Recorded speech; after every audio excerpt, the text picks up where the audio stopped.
Chapter 1. A Decade of Ignorance. In the Great Qin Dynasty, within the depths of the state's residence, Lin Che felt an overwhelming weakness enveloping him, his consciousness hazy. As he struggled to move his feet, he was met with the crisp sound of water. He sensed that half of his body was submerged in water. What was happening? Had he again succumbed to slumber while indulging in a foot soak the previous night? It must be noted that since his retirement from the mercenary life, Lin Che, having lost the use of his hands to an explosion, found himself incapable of performing many manual tasks. It was entirely reasonable to employ a part-time female university student as a maid to attend to his personal hygiene, such as washing his feet and hair. Nothing untoward about it. Yet, what was the situation with this maid? Why was the water still cold? And why were his hands bound with ropes? Surely, a master's duty is not to bind his own servant. With great effort, Lin Che pried his eyes open, revealing walls encrusted with moss. The surroundings dim and constricted. To his astonishment, he realized he was submerged in a deep well. The icy water chilled him to the bone, and he was drenched, with only a sliver of sunlight managing to pierce the 10-meter-high well opening. Where am I? As he gazed upward, confusion engulfed him. Was he still in his homeland? At that moment, a sharp pain surged through his head, and an alien memory pierced the depths of his mind. Had crossed over.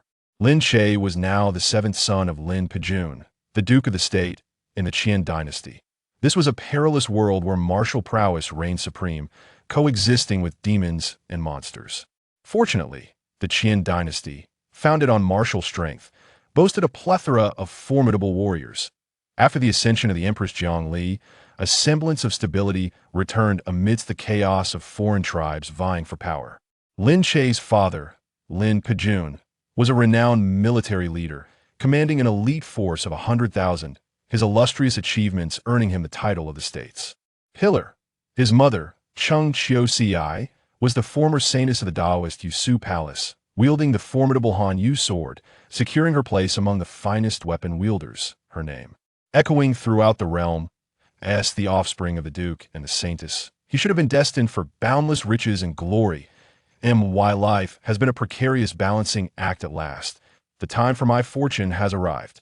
Yet, how did I end up in a well?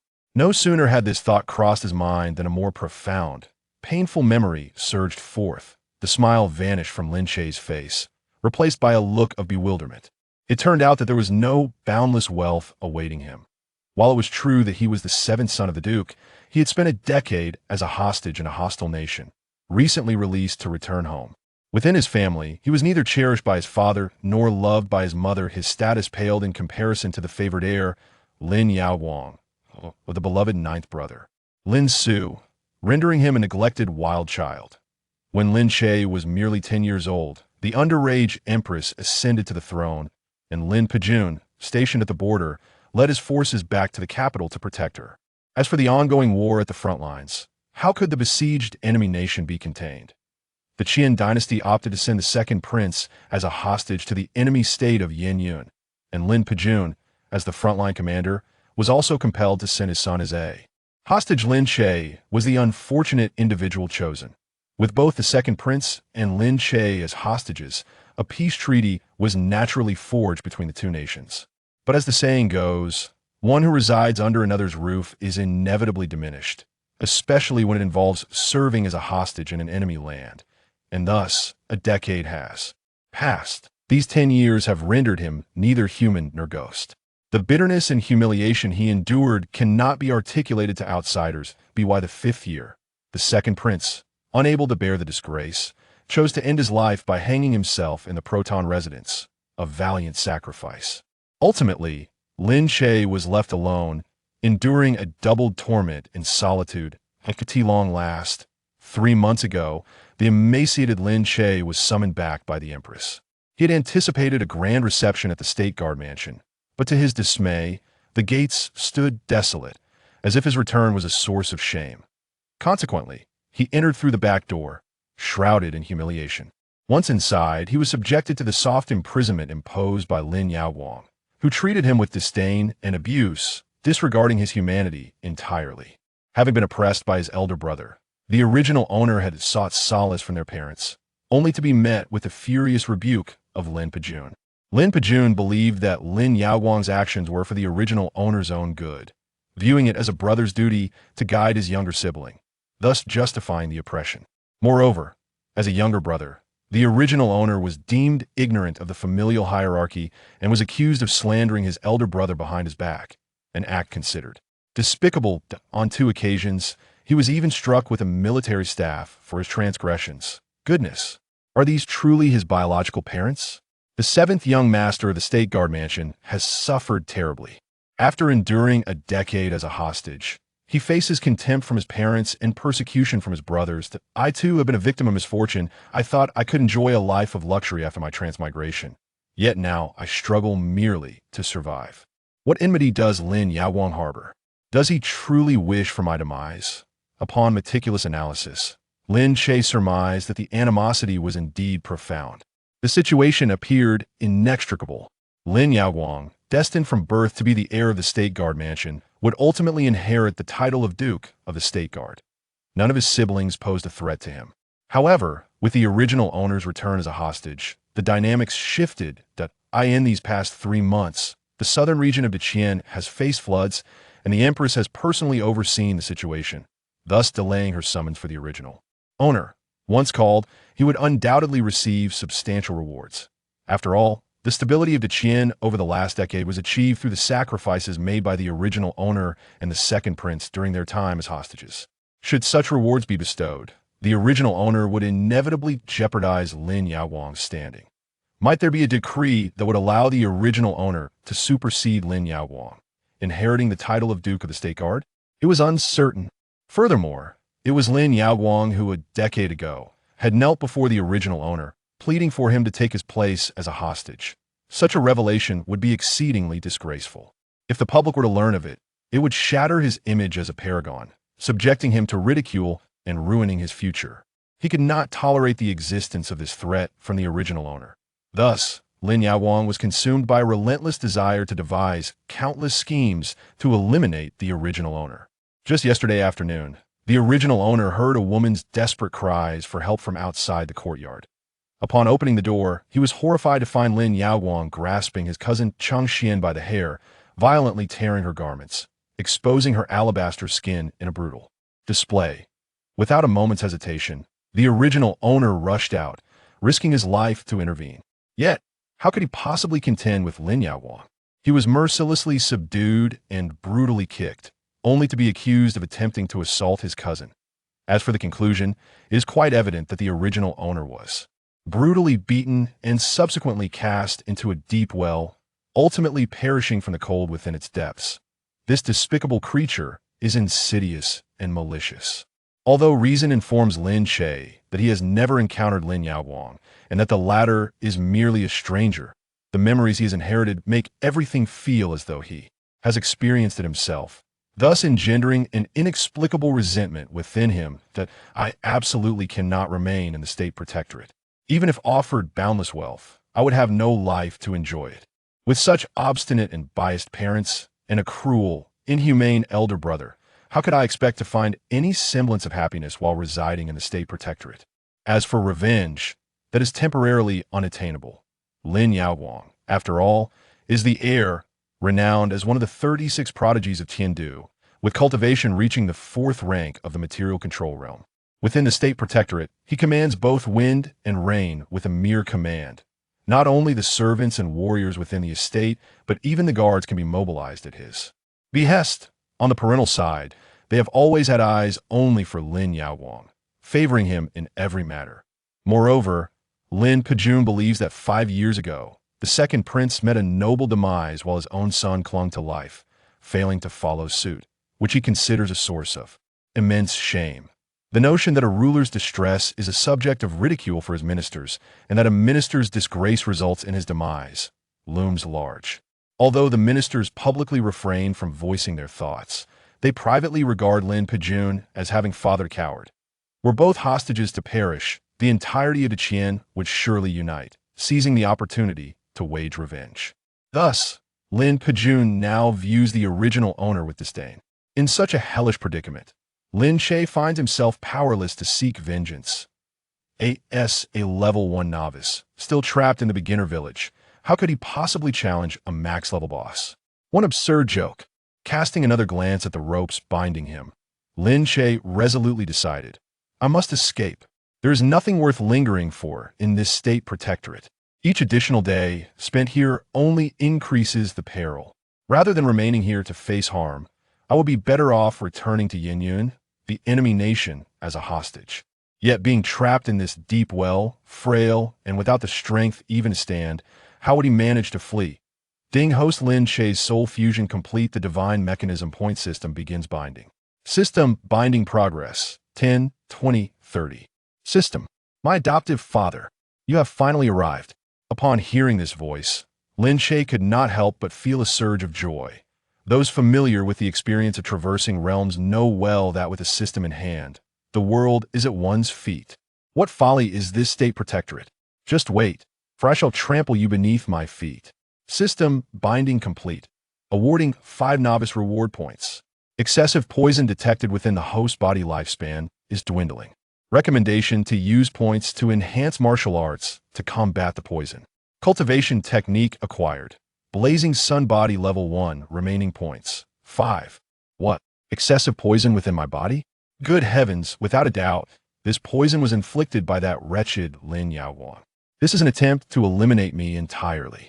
If it were not for the presence of my adoptive father in the system, my experience of crossing realms would have reached its expiry. Fortunately, the original owner had practiced the body tempering technique, Blazing Sun body, during his youth. Had the original owner squandered his youth in idleness, having learned nothing, Lin Che would truly be facing his demise now. Divine mechanism system, do not hold back. Utilize all 5 skill points to maximize my abilities. At the very moment he reached a decisive conclusion, Lin Che felt a sudden tremor coursing through his body. His bones cracked audibly, and dark filth seeped from the pores of his skin. It felt as though his entire being was brimming with power. Lin Che's excitement surged as he gazed at the well above him, no longer perceiving it as an insurmountable obstacle. The dragon does not roar, nor does the tiger howl. This mere well is laughable. Do they truly believe they can confine me? With fervent determination, Lin Che scrambled to escape the well. In the next instant, he found himself surrounded by 100 formidable archers. Well, this creature is quite resilient. I thought he was dead. Still daring to flee in fear of punishment?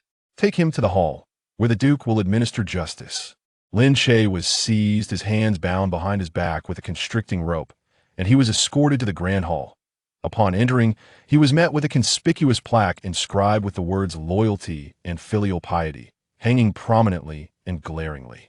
Lin Pejun sat upon the main seat, his expression dark and imposing, his robust physique and bulging muscles, coupled with piercing eyes that seemed to perceive all, instilled an involuntary shudder in those who dared to meet his gaze.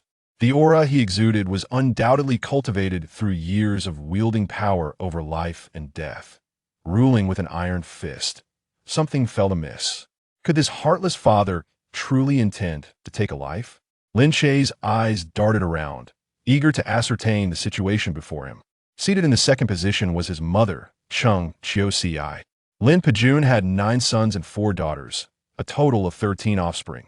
Cheng Chiu-ci, the primary wife, had borne 3 sons, the eldest Lin Yaoguang II, Lin Che, and the youngest, Lin Su. At this moment, Cheng Chiu-ci appeared remarkably youthful, clad in a flowing green garment that exuded elegance and grace, her beauty reminiscent of a maiden in her 20s. Undoubtedly, she was the former saintess of the Taoist Yusu Palace. By this logic, the current saintess must also possess an ethereal beauty. Just then, Lin Che caught sight of an irksome figure. It was a striking young man, his face etched with concern as he anxiously approached none other than Lin Yaoguang. What are you doing binding my younger brother? Are you afraid he will flee in fear of punishment? Lin Yaoguang chastised the guards escorting Lin Che and hurried to free him from his restraints. 7th brother, my punishment is for your own good. You truly should not have acted so recklessly. Alas, scoundrel! Lin Che cursed internally. If it weren't for the memories I inherited from the original owner, I might have been deceived by your charade. A scheming green tea man, one face in public, another in private. Once I have honed my skills, I shall be the first to target you. I'll sever your 3rd leg. To either side of the hall sat several stern-faced elders of the Lin family, their expressions grave. Reprobate, kneel. Lin Pejun's thunderous roar reverberated through the hall like a clap of thunder. Lin Che's eardrums felt as though they were being torn apart, and he nearly faltered. So this is the Duke, who commands an army of 100,000 elite soldiers. The sensation of having one's life held in the balance is truly unbearable. Just wait. Cheng Xiu, noticing Lin Che's reluctance to kneel, interjected, sure, that is your cousin. How could you treat her in such a manner? Are you intent on ruining her and tarnishing the entire reputation of the Duke's household? Kneel and apologize at once. Father, mother, please calm your tempers after all. My younger brother is still quite young. Lin Yaowang spoke first, kneeling with sincerity and a hint of frustration in her voice. For the past decade, seventh brother has endured great hardship. His immaturity has undoubtedly led him to act impulsively, committing acts that evoke the ire of both man and spirit. If father insists on punishing seventh brother to uphold family integrity, I implore you to show leniency. Seventh brother, why haven't you kneeled and confessed yet? Hurry. Chapter 2. A resounding slap on the heir's face. What a sophisticated green tea. What a cunning retreat disguised as advance. This blow would be difficult to withstand even for the most learned scholar from the Confucian Academy. This despicable Lin Yaowang, ostensibly pleading for her younger brother, was, in fact, solidifying the accusations against him. Such skill. No wonder the original owner met his demise at her hands. Lin Che adjusted his expression and spoke slowly. Such grave accusations, I dare not accept lightly. Where's my cousin? I demand a confrontation. Seventh brother, at such a time, you still speak defiantly. Before our parents, do not lie. Otherwise, even eldest brother cannot save you. As Lin Yaowang spoke, a flicker of shock crossed her eyes. Her timid and cowardly seventh brother, typically quick to kneel in fear, was now seeking a direct confrontation. Moreover, Lin Che did not appear to be poisoned. What could this mean? Lin Pejun's expression darkened. If you wish for a confrontation, I shall grant you that chance. Go, bring Cheng Xian here. The surrounding elders sighed in disappointment, shaking their heads at Lin Che. Lin Che remained silent, swiftly analyzing the current situation. Given Lin Yaogang's calm demeanor, it was likely that Cheng Xian had already before long. Cheng Xian was brought in. She was heavily cloaked, her complexion pale and her eyes evasive, unwilling to make contact with anyone. Lin Pejun inquired, Cheng Xian, tell me, who sought to harm you yesterday? Cheng Xian trembled, collapsing to her knees, weeping, Uncle, I beg you for justice. It was Lin Che who attempted to defile me. Fortunately, Yaowang arrived in time to save me, otherwise I would have been sullied by that beast, Lin Che. Lin Che could not help but draw a sharp breath. Sure enough, as he had suspected, whether through coercion or enticement, Cheng Xian had yielded. This was a classic case of ingratitude, turning right into wrong. The original owner had gone out to rescue her, only to become the very beast that sullied her. Though Lin Che had anticipated this outcome, he could not suppress a shiver. Cheng Xian, in many respects, was more detestable than Lin Yaowang. Wretched woman, you have embarked on a path to your own destruction. Bang! Beast! What more can you say? Lin Pejun slammed the table, bellowing, bring forth this beast, break his legs and gouge out his eyes, to uphold family law. Wait! Lin Che exclaimed, internally cursing Lin Pejun's ruthlessness. Even a tiger does not eat its young. How could he resort to such extreme measures over a mere disagreement? I have a question. Once I ask it, I shall have no regrets, even if it leads to my demise. What is your question? Speak. Lin Pejun maintained an air of stern impartiality. Sister, what is your current cultivation level? Upon hearing Lin Che's inquiry, the crowd was momentarily taken aback. How could Lin Che pose such a question just before his death? However, they soon regained their composure, and an elder inquired with suspicion, Cheng Xian, you seem to be at the third tier of the Qi transformation realm, correct? Cheng Xian hesitated for a moment before responding, yes. Lin Che immediately interjected, my cousin is at the third tier of the Qi transformation realm, while I have yet to even attain the first tier of body refinement. You claim I assaulted you. What means could I possibly use to overpower you? I have heard that my cousin once followed the army into battle. With such formidable presence, I could hardly approach within 3 meters of you, unless, like my elder brother, I too were at the 4th tier of the object manipulation realm. Otherwise, How could I possibly shred your garments and leave you weeping on the ground? Indeed, there was merit to his argument. Several elders exchanged glances, finding Lin Che's reasoning quite compelling. From the perspective of cultivation levels, there exists a stringent hierarchy. First tier of body refinement, second tier of chi refinement, third tier of chi transformation, fourth tier of object manipulation, fifth tier of true essence. The distinctions between these realms are so pronounced that they could be likened to chasms. How could Lin Che, with his slight physique, inflict harm upon Cheng Xian, a third-tier practitioner? It simply made no sense. Yet, despite their doubts, they refrained from defending Lin Che upon seeing Lin Pejun's grim countenance. After all, defending Lin Che would yield no advantage and could potentially offend the young master, Lin Yaoguang. Noticing the silence in his defense, Lin Che boldly proclaimed, "Father, you are the esteemed Duke of the state. In your youth, you were unmatched in valor. Might I inquire, before you attained the first tier, could you have assaulted a third-tier practitioner?" Lin Pejun's expression darkened, his lips twitching involuntarily. How was he to respond to such a query? Lin Yaoguang, growing agitated, interjected, "Lin Che, I witnessed your assault on Cheng Xian with my own eyes. Is there any room for doubt? Your martial skills are lacking. Could you not have resorted to using drugs?" Agitated? Well, that plays to my strengths. Drugs. It seems you are quite knowledgeable about them. Pray tell, what kind of drug could incapacitate a third-tier martial artist? Mother, you are the revered holy maiden of the Jade Void Palace, surely well-versed in elixirs and poisons. Can you concoct a potion that neither incapacitates a third-tier warrior nor renders her incapable of resisting, allowing her to cry out for help? Cheng Xiuxi's expression stiffened at this, her lips twitching slightly. A third-tier martial artist, having opened 100 meridians, is nearly immune to toxins. While it's possible to poison or incapacitate them, to do so while allowing them to remain conscious enough to call for help without resistance is a formidable challenge. Lin Che continued, "Speaking of which, young master, your timely appearance is quite fortuitous. My cousin resides in the Evergreen Courtyard, you in the East Courtyard, and I in the Rear Mountains Woodshed. The distance between us must be at least 4 or 5 miles. It is rare for you to pass by in 800 years. This time, my sister just happened to arrive at the rear mountain, just as I happened to administer the drug and assault her, and you, the young master, happened to appear outside the courtyard at such a coincidental moment. It is as if you were awaiting my arrival, caught in the act. Is it poison?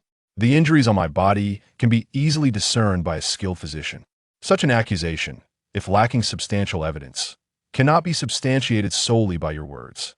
Lin Che's voice rose as he continued, "Do you truly believe that everyone here is so dull-witted and blind as to allow you to conspire and defame me?" Lin Yaoguang wiped the sweat from his brow. "Father, mother, I witnessed it with my own eyes. It was undoubtedly his doing. This sort of person must have learned to be wicked in the enemy's land, daring to argue in your presence." Before Lin Pejun could speak, Cheng Xiuxi interjected, her expression one of heartfelt distress. "Little seven, speak the truth to your mother. Did you truly commit this act? You must know that mother despises dishonest children above all." "Damn it! Honesty my foot!" Lin Che silently cursed. "Do you not have any inkling in your hearts as to whether it was I who did it? If you genuinely wish to investigate, could you not uncover the truth? You are all too aware of the reality. You simply wish to heap this accusation upon me to preserve your eldest son's reputation. Of course, I did not commit this act. Whoever is responsible, let heaven punish him so that he may bear no children and meet a disgraceful end on the battlefield." Lin Che then clasped his hands and implored, "Father, mother, you must uncover the truth. Otherwise, Sister Biao will publicly defame you. Father, accusing you of being lewd, shameless, and a beast who violated her. She may even find witnesses to assert that you did so. What shall we do then? And mother, next time Sister Biao brings a witness claiming to have seen you with another." "Enough!" Lin Pejun erupted in fury, slamming his hand down. "This wretched child dares to insult even them. Truly, he is beyond reason. Yes, they're indeed audacious." Lin Che showed no signs of fear. "Today she dares to slander me, and tomorrow she will not hesitate to slander you." Lin Pejun and Cheng Xiuxi exchanged glances, their expressions darkening. The usually timid seventh son was remarkably articulate today. Though he appeared to be chastising Cheng Xian, it was evident to all that Lin Che was rebuking both of them. The elders present wore expressions of intrigue. This seventh young master certainly had a way with words, and he was audacious enough to insult even the head of the family and the matriarch. Fortunately, as elders, they were esteemed for their integrity and virtue, beloved by all. Esteemed elders, others say you are unworthy of your positions, occupying your seats without fulfilling your duties, neglecting the grievances of the younger generations while pretending to be oblivious, a disgrace for elders. But I do not believe the words of others. I trust that the elders will surely uphold justice for me. The expressions of the elders froze instantly. Truly, none were spared. Lin Che declared loudly, in pursuit of my innocence. I have decided to report this matter. I am of pure nature and fear no inquiry. I believe that the Mingjing Department will grant me justice. Upon hearing the words Mingjing Department, Lin Pujuan's brows furrowed, a flicker of apprehension crossing his eyes. Family matters should not be aired in public. You wish to report this to the Mingjing Department? Do you seek to tarnish the reputation of my Zhenguo house? Father speaks wisely. Family matters should not be made public, but this situation transcends mere familial disgrace. After a decade-long return, I am soon to be summoned for interrogation by the Empress. I am indeed a loyal servant. Throughout the entirety of Great Qian, these past 10 years of stability bear my mark. Lin Che revealed his hand directly, questioning whether even the formidable reputation of the Empress could intimidate them. Now, as a loyal servant, I find myself wrongfully accused and imprisoned in the depths of a dark well, and why acquiescence would not be accepted by the entirety of Great Qian, nor would it be by Her Majesty. What is Cheng Xian but a nameless individual? Lacking any official title or recognition, she dares to slander a loyal servant such as myself. Once she achieves a modicum of status, she presumes to defame the reigning empress. Lin Che's gaze swept across the room, causing Cheng Xian to stagger back, her complexion paling. Was this still the Lin Che who had been humiliated in silence? His words cut like daggers, each one sharp and incisive. Today, either you report to the Mingjing Division, or I shall take my own life right here, leaving it to you to deceive Her Majesty when she summons me. Let us see if she will seek the truth and restore my honor. Upon hearing these words, several elders could no longer remain composed. Whether Lin Che lived or died was of little concern to them. Yet if the Empress were to punish the State Council, they would certainly be implicated. Patriarch, you are causing a considerable uproar. I implore you to reconsider. We have yet to ascertain whether it was indeed the seventh young master who committed such acts. Reporting to the Mingjing Division could be prudent. Their clarity of vision can swiftly determine if lies have been spun. It is rumored that the Empress has successfully dealt with the flooding and has returned to court as of yesterday. That it is likely that she will summon the seventh young master for questioning at any moment. The elders, now visibly anxious, only heightened Cheng Xian's panic. She was most aware of whether Lin Che was guilty. If the matter reached the Mingjing Division and even drew the Empress's attention, it would surely spell disaster. Uncle, I may have misjudged the situation. I was terrified at the time and might have seen it incorrectly. It should not have been Lin Che. Before Cheng Xian could finish her plea, Lin Che stepped forward and struck her fiercely across the face. Wretched woman, you dare to slander me without having seen the truth? Who do you think you are? I shall strike you down. The realization dawned on them. They knew he was a loyal servant, and they too feared the Empress's wrath. What was Lin Che waiting for? An eye for an eye, a tooth for a tooth. He swung his hand again, delivering another resounding slap. The onlookers were genuinely taken aback. They had never anticipated that Lin Che would dare to strike Cheng Xian in such a manner. Lin Che, what are you doing? How dare you hit my cousin? Lin Yaoguang, standing nearby, swiftly pulled Cheng Xian behind him and confronted Lin Che with fury. Lin Che regarded him coldly. What? Do you intend to defend her? Do you wish to strike me? Come, kill me if you dare. It would be best if you did so before Her Majesty summons me. Lin Yaoguang was momentarily taken aback, trembling with rage, yet hesitating to strike Lin Che. That if he were to lay a hand on Lin Che, what would happen when this man reported to the Empress? If Lin Che had indeed wronged Cheng Xian, Lin Yaoguang would not fear reporting it. However, this matter could not withstand scrutiny. It was in essence a conspiracy to defame. What's the matter? Are you afraid to strike me? But I dare to strike you. With a resounding slap, Lin Che seized the moment and struck Lin Yaoguang's face. The sound echoed throughout the entire hall. Chapter 3. Jiang Li, Imperial Edict Spirit Lin Che. How dare you strike me? Lin Yaoguang erupted in a fit of rage, his voice strained and hoarse. He was a distinguished heir, a noble scion who had never been struck nor even raised a voice against him throughout his life. Yet now, this worthless Lin Che had the audacity to slap him? Just yesterday, Lin Yaoguang had been forced to endure a blow from Chengxian, and he could not evade this slap either. I am the one who struck you. If you're dissatisfied, then bear it. Lin Che seethed, unleashing a torrent of invective. Even that wretched Chengxian has proclaimed my innocence, proving that I am wronged. Why do you see it differently? Fabricating testimonies to wrongfully accuse me. Are you?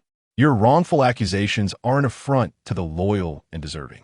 Dare to lay a hand on me, and I shall present my case before the emperor.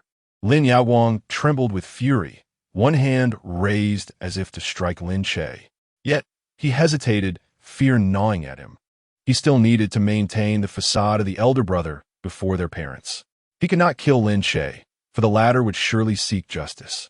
And if Lin Che were to die, the Empress would be enraged, dragging the entire state of tranquility into turmoil. Slapping the air, are we? What pretense? Lin Che disregarded the tension and delivered another resounding slap to Lin Yaoguang's face. Lin Yaoguang, seething with rage, recoiled, unable to retaliate. Look at your cowardice. You call yourself the heir of the state of tranquility? Ha! 10 years ago, you were a coward, kneeling before me, begging me to take your place as a hostage in the enemy state. You feared for your life. You are worthless and timid. And 10 years later, you remain a coward. I have publicly slapped you. Do you dare to retaliate? You do not, because you still fear death. You are still that same worthless coward. Lin Yaoguang staggered back, his face contorted with indignation. The deepest fear within him had been brutally exposed by Lin Che. Overcome with rage, his old wounds flared up, and with a cry of despair, he collapsed to the ground. He reached out, attempting to utter curses at Lin Che, but he could only gasp for breath, unable to articulate his rage. You wait, Lin Che sneered, observing Lin Yaoguang's impotent fury. Ah, how I relish your impotent rage against me, unable to vanquish me. As for the elders nearby, their eyes widened in disbelief, as if privy to a shocking revelation. They were puzzled. When the enemy state demanded a hostage, it was insufficient to send merely the second prince. They insisted on the son of the commander, ensuring the commander would not defy orders. Initially, the Yin kingdom required Lin Pejun to send his eldest son as a hostage. It was Lin Che who ultimately took his place. The underlying truth was that Lin Yaoguang had pleaded on his knees for Lin Che to substitute him. Truly unexpected, and those slaps, just the thought of them was painful. You insolent wretch, what do you intend to do? You have gone too far. Lin Pejun, witnessing the scene, erupted in furious indignation, his voice thunderous. With a resounding thud, an overwhelming aura descended, separating Lin Che and Lin Yaoguang from Chengxian. Lin Che inwardly lamented the inability to continue chastising the two miscreants, responding, "Of course, it shall be by the rightful family law. Am I not the esteemed head of the state guard? Is it not our utmost principle to uphold family law? They have brazenly slandered me. Should they not be subjected to the rightful family law? Or do you imply that, under your decree, they are to be granted leniency and spared from punishment?" Lin Pejun trembled with fury, veins bulging on his forehead. Who within the state guard would dare speak to him in such a manner? Did Lin Che still regard him as the patriarch? The enforcement of family law rests solely with me. It is not your place to chastise them. Very well. I shall refrain from further involvement. Lin Che straightened his posture, declaring, "If there is nothing further, I shall take my leave. I am quite injured and in need of recuperation. Otherwise, when the emperor summons me and finds me in such a state, it would be difficult for you to explain." With that, Lin Che turned on his heel and departed without a backward glance. Lin Pejun could only grit his teeth in a furious mutter. Wretched spawn. Wretched spawn. Truly a wretched spawn. In his eyes, Was there no longer a concept of filial piety or the hierarchy of age? Such disloyalty and ingratitude. Cheng Qiuzi, standing nearby, gazed in a daze, her words caught in her throat, ultimately escaping as a sigh. What has become of this child? I cannot fathom the reason for his transformation. Was he not obedient and well-mannered in his youth? I have borne 3 children. The other 2 are well-behaved. Only Lin Che. At that moment, Lin Yaowang, who had been lying on the ground, suddenly spat a mouthful of blood, as if he had been suppressing it for some time. The onlookers were horrified. So, what is wrong with you? Cheng Qiuzi rushed over, her face etched with worry. Do not frighten your mother. Lin Yaowang, in agony, closed his eyes, murmuring, I am fine. He touched his swollen cheek, uncertain whether his earlier lapse in caution had led to this, or if Lin Che, in his fury, had struck with such force that he felt dazed, far beyond that of an ordinary person devoid of cultivation. What tormented him further was the knowledge that soon all of heaven would learn of his past plea to Lin Che to assume the role of a hostage. This was the burden he had carried for a decade. The thought of being mocked in the future was unbearable. Lin Che he must perish. Was it not merely because he had the Empress backing him? The Empress had returned to the palace and would soon summon Lin Che. He could hardly wait to see how Lin Che would comport himself upon her return. There was ample time to eliminate Lin Che. In the imperial palace of Daqian, within the study, a stunning young lady clad in a flowing white robe sat poised upon the dragon throne. Her slender waist slightly bent forward as she attentively listened to the reports from several ministers of the 6 ministries, occasionally furrowing her delicate brow.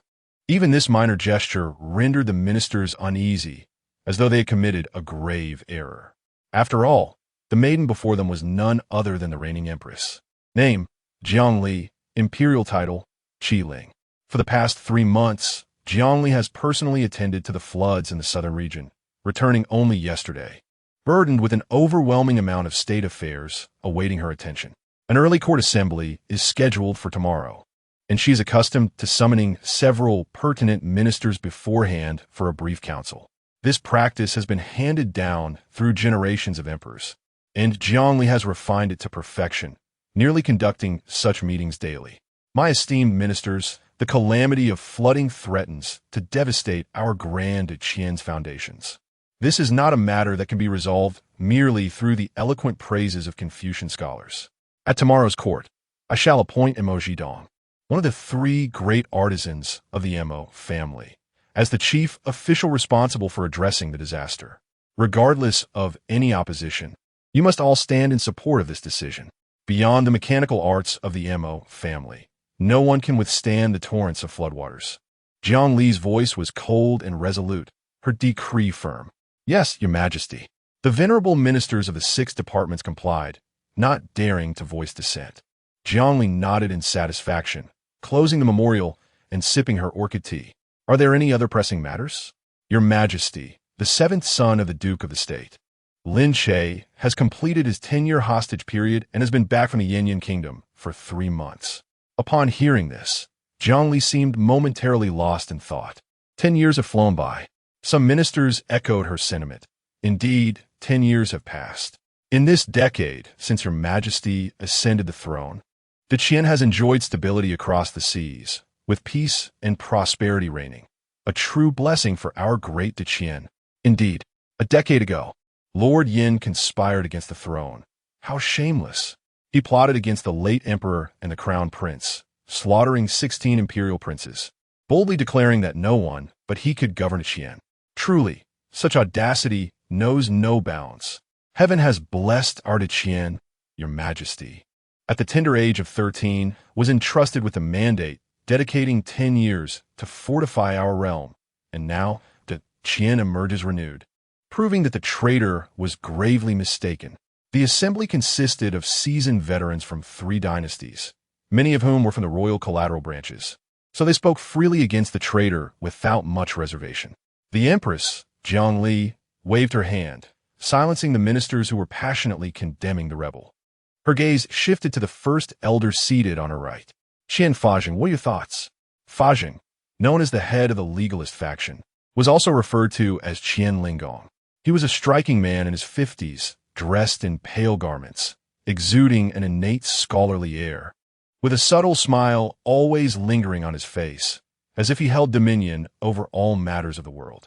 While the other ministers perched on the edges of their seats, he sat comfortably in a wheelchair, his pant legs empty, for he was a man without legs. Yet, none of the 6 department ministers dared to underestimate Qian Linggong. This so-called cripple was the foremost of the legalists, holding a first-rank position. He wielded authority over the illustrious Mingjing division, an institution where laws were strictly enforced, words were followed by action, and truth shone as clearly as a mirror before them. No one could utter a falsehood. Empress Jiang Li held the Mingjing division in high regard, granting them the power to oversee all officials, even allowing for execution before reporting.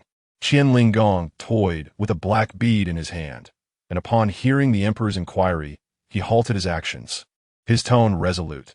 The return of the hostage comes too soon. It is hardly a fortuitous event. The other elder ministers of the 6 departments exchanged furrowed brows. The return of the hostage was undeniably a momentous occasion. How could it possibly be deemed unfavorable?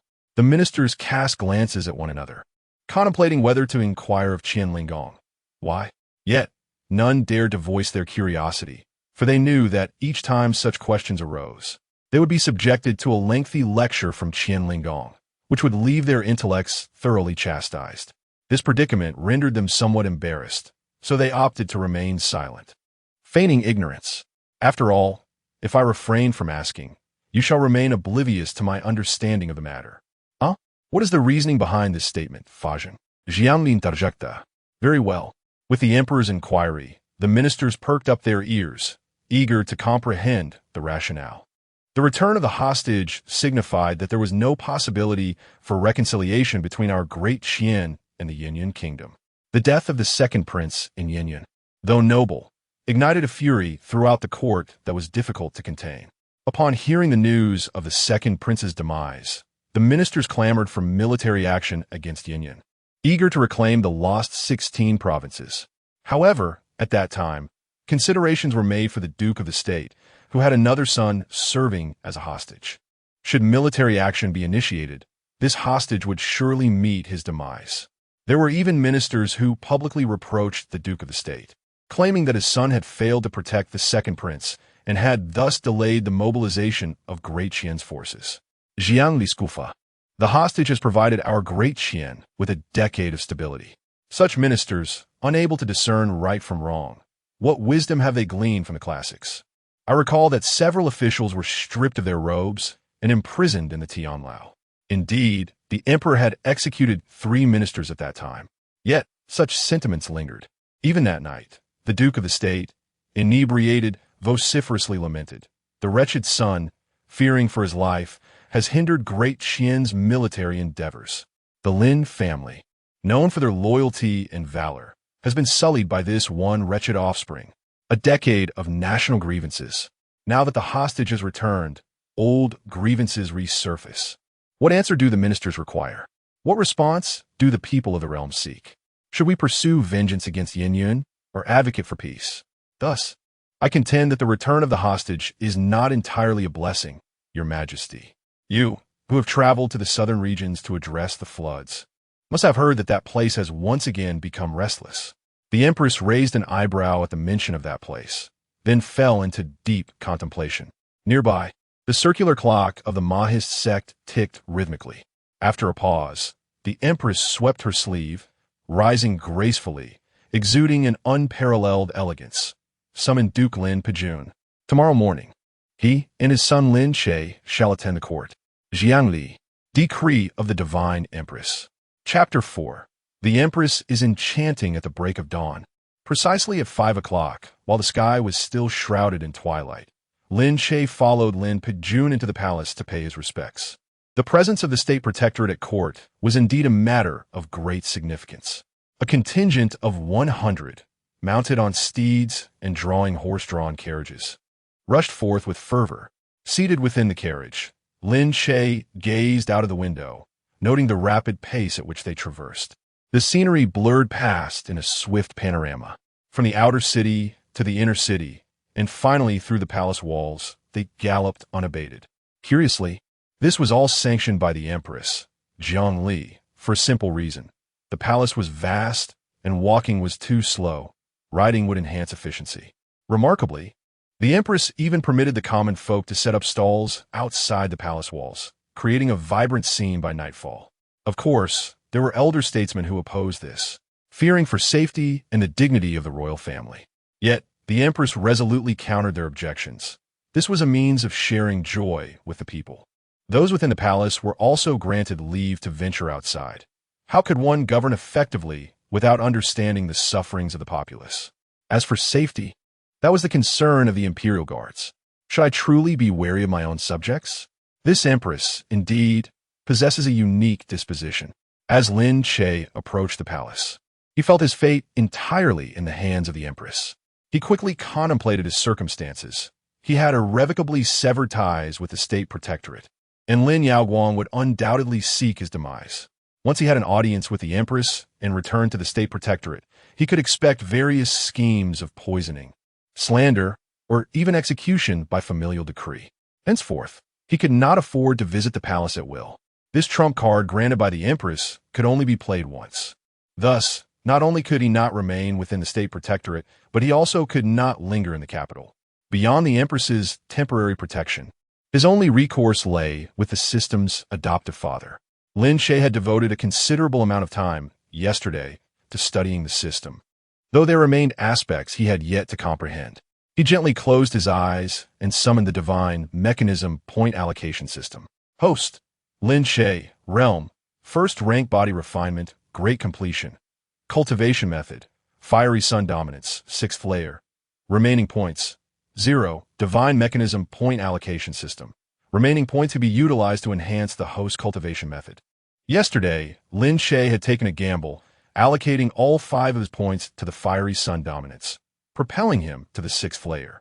The speed of his cultivation was indeed astounding. It is worth noting that this method only reaches its pinnacle at the 9th layer. How many martial artists would require years, even decades, to elevate their body refinement techniques to the 6th layer? With the mere addition of points, not only had he purged the toxins from his body, but he had also ascended to the first rank body refinement realm. The stages of cultivation are delineated as entry, minor completion, great completion, and perfection. One can only strive for a breakthrough at the perfection stage. Yet only by mastering the technique to its utmost pinnacle can its full potential be realized. Achieving great completion is a commendable beginning.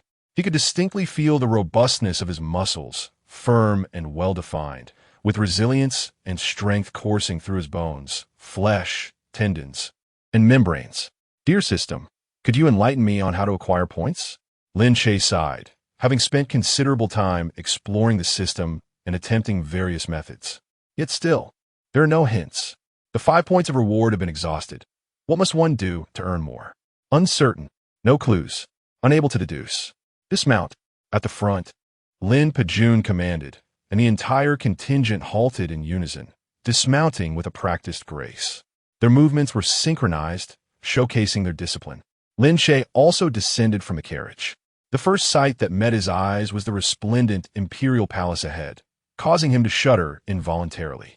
The majestic palace radiated a celestial brilliance, akin to a pillar of light reaching for the heavens, with a purplish aura emanating eastward that inspired awe. After merely 2 glances, Lin Che felt a sharp pain in his eyes and quickly shut them, rubbing them gently. When he opened his eyes once more, the dazzling light and ethereal purple mist had vanished. It seemed that what he had witnessed was merely an illusion. Could this be the legendary imperial fortune? Lin Che pondered. Yet no matter how many times he closed and opened his eyes, he could no longer behold it. What are you dawdling for? Keep up. Lin Pejun called back sharply. Realizing he was being addressed, Lin Che promptly ascended the long staircase. The 100-strong troop remained behind, unable to follow. When His Majesty inquires, speak only what is necessary. Refrain from tarnishing the reputation of my state's office. Do you understand? Understood. I comprehend fully. Lin Che thought to himself. What concern do I have for the reputation of the state's office? Upon reaching the lengthy staircase, 2 maidens guided Lin Che into a side hall. Within, a number of individuals awaited their summons by the Empress both men and women. Lin Pejun proceeded alone towards the Grand Hall. As the Duke of the State, he was required to participate fully in the court's deliberations. Before long, Lin Che heard resounding voices of reverence emanating from the Grand Hall. "Long live our emperor! Long live! Long live!" Upon hearing this, those waiting in the side hall also bowed respectfully towards the Grand Hall, with some even kneeling in homage. Lin Che remained unfazed. Why did these individuals always feel the need to kneel? The Empress cannot see them. Moreover, a man of honor should not simply kneel at whim. "Are you the hostage, Lin Che?" At that moment, several men approached him, clad in scholarly white garments, exuding an air of elegance. "No." Lin Che shook his head. "But I do know Lin Che. Who are you? What business do you have with him? Damn it. Could I face an assassination before meeting the Empress? Who would dare be so bold? You cannot deceive me with such lies. You are Lin Che. I saw you enter the palace alongside the Duke of the State." One long-haired man flicked his folding fan with a haughty demeanor. "With your character, you dare not even acknowledge your own identity. Without that marriage contract, you wouldn't even reach the embroidered shoes of Mo Zhao Shui. Do you still aspire to marry her? Such foolish dreams." Lin Che blinked, a sense of calm washing over him as he realized that the newcomer was merely a jealous Confucian student. As for Mo Zhao Shui, Lin Che had a vague recollection. She was part of a political marriage between the State of Tranquility and the Mo family, arranged during their childhood. He had encountered her a few times in his youth, but after a decade, he could hardly recall her appearance. During his 3 months back at the State of Tranquility, she had not once come to visit him, indicating a lack of genuine affection. Maintaining a composed demeanor, Lin Che inquired, "Who are you?" "You are not worthy to know my name," replied the long-haired man, exuding an air of aloofness. "Oh, it appears you are just like me, too afraid to acknowledge your own identity. What sort of education does the Confucian Academy produce to yield such a cowardly individual?" "You sharp-tongued brat," he retorted. "I am Zhou Xianxun, and I will not change my name." "Very well, Daqian, I shall remember you," Lin Che replied nonchalantly. "I am not Daqian. My name is Zhou Xianxun. Regardless, you are either Daqian or simply Chun." Lin Che nodded, bemused by this self-important fool seeking to assert his presence before him. "Soon enough, I shall lodge a complaint against you, ensuring your downfall. Let us see who dares to provoke me after that." Nearby, a fellow scholar attempted to pull Zhou Xianxun away, saying, "Young Master Zhou, why bother engaging with such a person? It's not worth it. I cannot stand to see Miss Zhao Shui entangled with someone like him. You must understand, our Confucian Academy has produced 12 outstanding scholars this year, excelling in poetry, music, chess, calligraphy, and painting. Miss Zhao Shui is among these 12. What grace she possesses! Does he deserve her?" Zhou Xianxun proclaimed, brimming with indignation. Lin Che listened quietly, refraining from further comment. "Young man, you shall pay for your actions," a voice warned. Before long, a eunuch arrived to summon him. From the State of Tranquility, Master Lin Che. "His Majesty summons you. Please follow me." Lin Che expressed his gratitude and followed the eunuch out of the side hall, ascending the steps directly towards the Golden Lawn Hall. Upon entering, he was immediately enveloped by an unprecedented pressure. Countless gazes fell upon him. An amalgamation of official authority and the Empress's regal presence rendered Lin Che uneasy. This was no mere illusion. It was a palpable reality. Within the Golden Lawn Hall, the legalists commanded authority, exuding an inherent pressure, while the Confucian grand scholars cultivated a lofty righteousness that inspired reverence. The military strategists of the militarists, who thrived on battle, could not conceal their bloodlust. It could be said that each philosophical school possessed its unique prowess. Not to mention the commanding aura of the Empress, who embodied the fate of the great Qian. "Minister Lin Che, bowing before your Majesty." Without hesitation, Lin Che knelt down with a resounding thud. A true gentleman knows when to bend and when to stand firm. "It's nothing. Long live our Emperor. Long live 1,000 times. Your Majesty, the Empress." Lin Che thought to himself, "As long as you can protect my life, I would willingly kneel, even offer myself if required." While maintaining his kneeling position, Lin Che suddenly caught sight of a pair of exquisite golden silk shoes approaching. "Lin Aiqing, you have suffered for the past decade. Come, rise. A melodious sound resonated, followed by a delicate hand descending to grasp Lin Che's forearm, assisting him to his feet. Lin Che cast his gaze, noticing the hand's pale, smooth complexion with long, elegant fingers. At this proximity, he could even discern the faint veins visible on the back of the hand. Could this be the current Empress? A fragrant aroma wafted through the air, penetrating his senses and refreshing his spirit. "Oh, Empress, how enchanting you are!" As Lin Che rose, he finally beheld the visage of the Empress for the first time. She was stunning, breathtakingly so.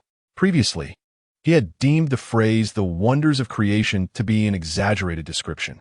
Yet, the moment he laid eyes on Empress Jiangli, he instinctively felt that such a phrase was crafted solely for her. Her exquisite face, bright eyes, and pearly teeth sparkled with brilliance. Her tender, pink lips seemed ready to drip with dew, exuding an aura of vitality with every gesture, her slender waist captivating and alluring. A mere glance at her rendered one unable to divert their gaze. It seemed as though she might ascend to the heavens at any moment. The safe return of the envoy is a great fortune for our Daqian. Sound the drums. Welcome our Daqian's hero. Jiang Li's voice rang clear and resonant as she issued her command. As for Lin Che's astonished expression, Jiang Li appeared unfazed. Boom, boom, boom. Outside the palace, the drummers, having been prepared, commenced their rhythmic beats, while in the distance, more drummers atop the palace walls joined in unison. The war drums echoed, heralding the triumph of Daqian. Instantly, the entire palace was enveloped in the synchronized sound of war drums. The ministers listened in hushed reverence. The palace music was a remarkable honor. Lin Che gradually regained his composure amidst the drumbeats. Though the Empress was beautiful, his life was of utmost importance. He could not lose sight of the matter at hand. When the drumming ceased, Jiang Li proclaimed by decree, "Lin Aiqing has returned safely. This is a fortunate event for the nation, and Daqian shall celebrate for 3 days." The ministers bowed deeply, exclaiming, "Your Majesty is wise." Jiang Li stood before Lin Che, gently lifting her exquisite face, her skin flawless, her bright eyes fixed on Lin Che as she inquired, "Lin Aiqing, what reward do you desire? Speak to me."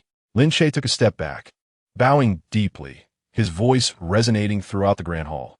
"I humbly beseech your Majesty to grant me a death." Chapter 5. Your Majesty, I beseech you to grant me death.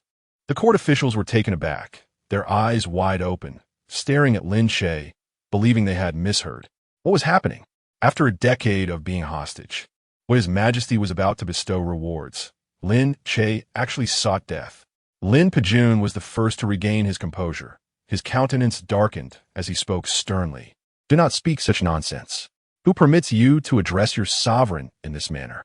Kneel and confess your transgressions." Lin Che, however, would not yield. This was not the state protectorate. When His Majesty inquired, he would respond. Was there anything improper in that? You. Lin Pejun's face contorted with fury, ready to continue his scolding. Yet, Jiang Li had already discerned the underlying issue and raised a hand to stop Lin Pejun. She remained calm and returned to her throne. "My dear minister, you have rendered great service to our great Qian. Yet now you seek death. What is the reason? Speak, that I may hear, and let the civil and military officials listen as well." Ah, the moment had arrived. This was precisely what he had awaited. His Majesty declared his contributions, which truly humbled him. He was merely a hostage who had survived when he ought to have perished. Had he truly accomplished anything noteworthy? Upon returning to Great Qian for 3 months, not a soul inquired about him. On the day he returned to the state protectorate, no one welcomed him. For these 3 months, he resided in a humble cottage at the back of the mountain, confined like a criminal. To be candid, just the night before, a relative from the estate had accused him of assaulting her. She was a 3rd-tier martial artist. What was his cultivation level? He had been imprisoned in a deep well for a day and a night. Was this the treatment befitting a person of merit? He had endured 10 years as a hostage, and he bore no shame, neither towards Great Qian nor towards His Majesty. Yet, such a life was unbearable. "I seek only death. I implore you, your Majesty, grant me this wish." Lin Che's entreaty, though at times using I and at others this subject, made the officials realize his true intent. It became clear that he had come to present a grievance, seeking justice from His Majesty.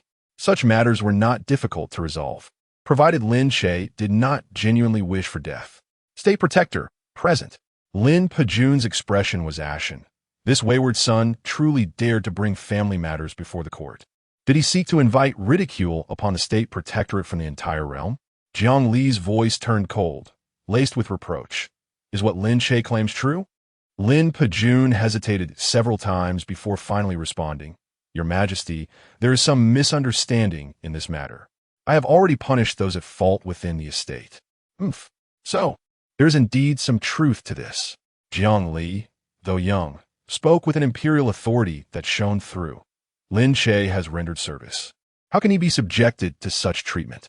If you cannot manage your household, then I shall personally visit your estate to teach you proper governance. I dare not. Lin Pejun immediately knelt, declaring loudly, I shall henceforth enforce strict discipline and will never commit such a grave error again. Today, you shall return to your estate and deliver the offenders to the Ministry of Justice for punishment according to the laws of Great Qian. Yes, Lin Pejun replied heavily. Standing to the side, Lin Che couldn't help but furrow his brow lightly. The emperor's recent actions exuded an air of thunderous rhetoric, yet minimal substance. The Ministry of Justice and the Mirror Ministry may appear to serve similar functions, yet they are fundamentally disparate entities. The former is tasked with handling minor cases, primarily concerning the common folk, while the latter represents a genuinely formidable force. By instructing the Duke of the State to send individuals to the Ministry of Justice, it was evident that the emperor sought to avoid escalating the matter. This simply would not suffice. Additional provocation was necessary. Lin Che immediately feigned a demeanor of both grievance and gratitude, exclaiming, Your Majesty, I am profoundly grateful for your pursuit of justice on my behalf. Over these past 3 months, I have endured countless jibes and slurs. All of this stems from my inability to safeguard the second prince during my time at the Proton Manor. His tragic demise is a monumental loss for Daqian. I am to blame for it all. The ministers, upon hearing this, exhibited expressions of peculiarity. Many among them genuinely shared this sentiment. The roots of this situation could be traced back at least a century. The Daqian dynasty had flourished for a century, even forcing the kingdom of 10,000 demons to retreat into the vast wilderness. This prosperity fostered an air of arrogance among the ministers. Yet a decade ago, a significant upheaval erupted within the imperial family, as Prince Yin conspired against the former emperor and the crown prince, resulting in the slaughter of 16 princes. In an instant, the Daqian dynasty found itself in peril. At that time, Lin Pejun was embroiled in a conflict with the Yin kingdom and received a secret edict mandating his return to the court to protect the legitimacy of the Zhang clan. However, the Yin kingdom did not yield easily, relentlessly clinging to Lin Pejun's army of 100,000 elite soldiers. Ultimately, they presented the demand for dual hostages, the second prince and Lin Pejun's son, the commander at the front lines. The court of Daqian was engulfed in frustration. How could such a minor power as Yin dare to make such a demand? Yet, given the dire circumstances, compliance was unavoidable. The second prince, alongside Lin Che, became hostages in Yin, which in the eyes of numerous ministers inherently established a master-servant dynamic. It was Lin Che's obligation to protect the second prince. However, no one could have anticipated that the second prince would ultimately take his own life. Countless pent-up frustrations, misguided loyalties, familial grievances, and national resentments found no outlet for expression. Consequently, inexplicable animosity began to be directed towards Lin Che. If only we had accompanied the second prince as hostages, we could have ensured his safety, even at the cost of our lives. Thus, at this moment in the Golden One Hall, when Lin Che declared, "It is all my fault," many ministers swiftly comprehended the underlying implication. Minister Lin, you are undoubtedly one of Daqian's esteemed contributors. Jiang Li emanated an air of dominance, acutely aware that the cold words directed at Lin Che were, in fact, veiled expressions of discontent towards her, the Empress. 5 years prior, when the second prince took his own life, It was she who forbade military action. Those who dared not voice their grievances against her resorted to maligning Lin Che instead. Her bright eyes shimmered with a fierce light, evidently channeling the great emperor's true scripture. Who, indeed, is behind these slanderous remarks? The assembly fell silent, none daring to respond. Such occurrences were not uncommon, yet none would brave the Empress's taboo. Unexpectedly, Lin Che spoke up, "Your Majesty, Lin Che is my son and has resided in my household for 3 months. I have heard no ill words spoken against him. It is likely mere hearsay and should not be taken seriously." Lin Che, seething internally, realized that the mask of civility had been torn asunder, leaving him unrestrained. The Duke of the State, preoccupied with matters of state, naturally overlooked his existence. Today, he had accompanied Lin Che to the palace, and just before being summoned by the Empress, he had been publicly chastised by the Confucian scholar Zhou Xianchun, who branded him as having questionable character. This was indisputable. With dozens of witnesses present, including eunuchs and palace maids who had observed the incident. At that moment, Jiang Li, steeped in the art of governance, was incensed. She commanded, "Qian Fa Zheng, your servant will attend to this matter forthwith." Qian Linggong responded with a respectful bow, comprehending the Empress's intent without further instruction. He turned, and his wheelchair, mechanized, clicked and whirred as it departed from the Golden Wan Hall.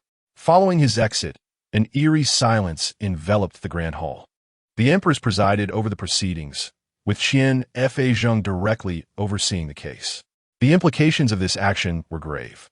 In a short while, Qian Linggong returned, accompanied by a dozen individuals. Among them was a Confucian scholar, forcibly flanked by 2 palace guards, being dragged along. This incapacitated scholar was none other than Zhou Xianchun. Now, drenched in sweat and as pale as parchment, he had long lost the bravado he displayed while mocking Lin Che. "Your Majesty," he began, "I have investigated the matter thoroughly. It is true that Zhou Xianchun, grandson of the former Deputy Minister of Revenue, Zhou Wei, instigated provocation against Lin Che, denouncing him with words such as questionable character and unworthy of serving Mo Zhao Shui. They are all witnesses." Zhou Xianchun, collapsing to the ground, wept bitterly, "Your Majesty, spare my life, spare my life. I spoke without restraint. I beseech you for mercy." His mind was in turmoil. He had never anticipated that Lin Che would bring this matter to the Emperor's attention, let alone that it would incite such wrath. He felt as though he could slap himself in despair. Jiang Li, listening to Zhou Xianchun's pleas, displayed no trace of compassion in her gaze. "Qian Fa Zheng, delegate this matter to the Mingjing Division. Handle it with the utmost severity. At your command." Qian Linggong waved his hand, and the guards escorted the man away. As he was led off, Zhou Xianchun ceased his cries, having been overwhelmed by fear. His legs buckled, and he fainted. Jiang Li's keen eyes swept across the assembled ministers, resting on Lin Che, Duke of the State. "I have often heard of your exceptional prowess in both military and domestic affairs.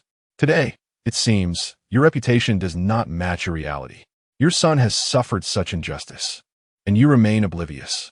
I truly wonder if the soldiers under your command endure similar grievances." Lin Che's complexion changed dramatically, and in his fright, he hastily knelt down, exclaiming, "I am ashamed. Upon my return today, I shall ensure strict management and will not allow such matters to occur again." However, Jiang Li paid no heed to his fervent promises.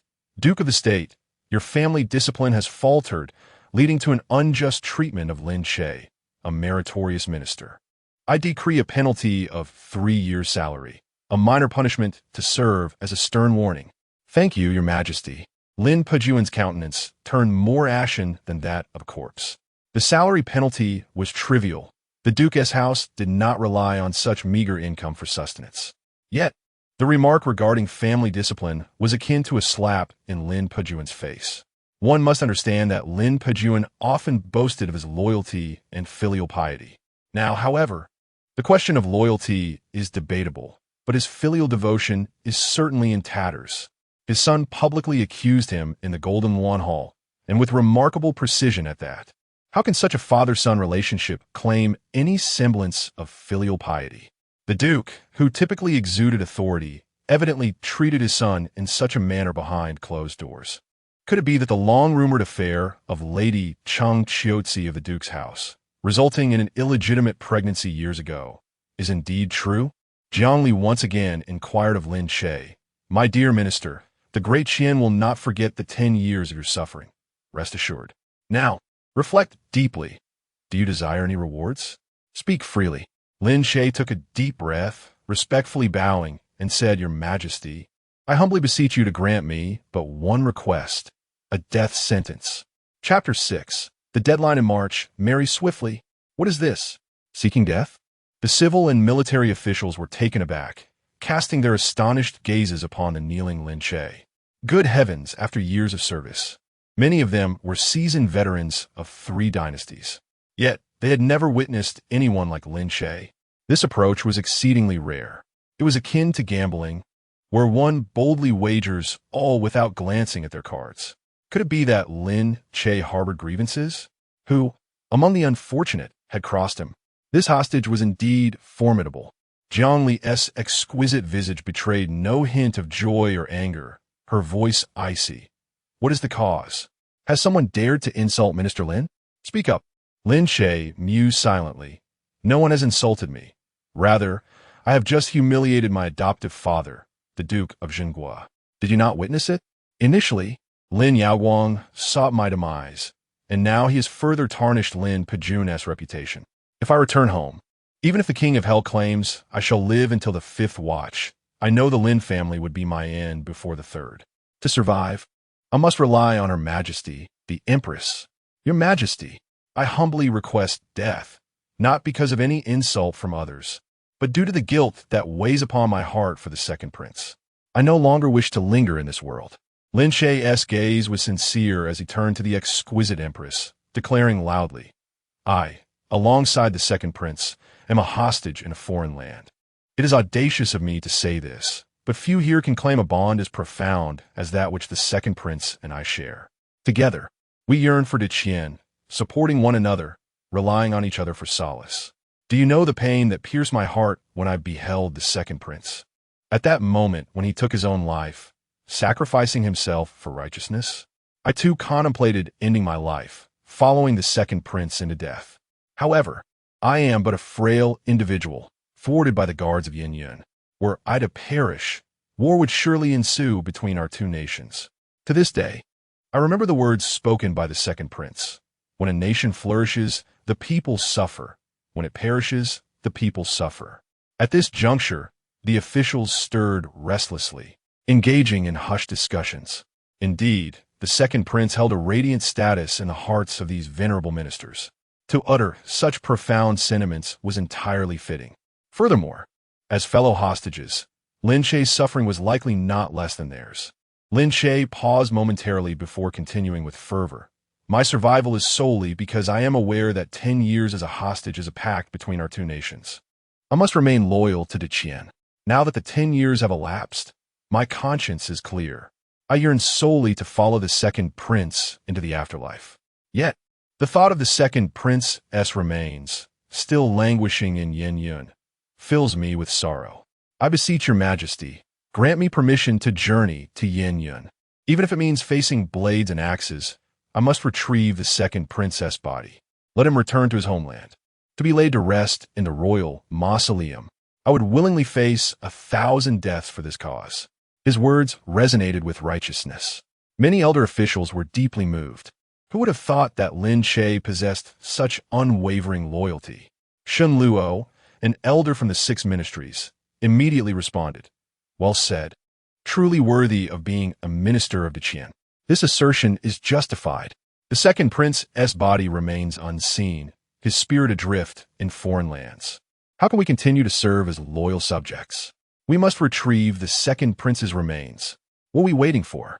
I propose we mobilize 200,000 troops and eradicate the Yin Yun kingdom. I, an old minister, am willing to lead the charge. In an instant, the court erupted in fervent discourse. Jiang Li, recognizing the validity of this sentiment, spoke slowly. Minister Lin, your dedication is commendable, and it brings me great solace. However, you have already served Daqian with 10 years of loyalty, Such a monumental achievement makes it impossible for me to allow you to venture into enemy territory. I shall certainly dispatch an envoy to Yin Yun to demand an explanation. Not only must we recover the body of my elder brother, but Yin Yun must also pay the price." The ministers knelt in unison, exclaiming, "Your Majesty is wise." Yet, Lin Che felt a wave of trepidation wash over him. This was spiraling out of control. This could not be allowed. "Your Majesty, I share a deep bond with the second prince. To call on my brother would not be an exaggeration. I humbly request to be sent as the envoy to Yin Yun. I shall personally bring back the second prince's remains. I beseech your Majesty to grant this request."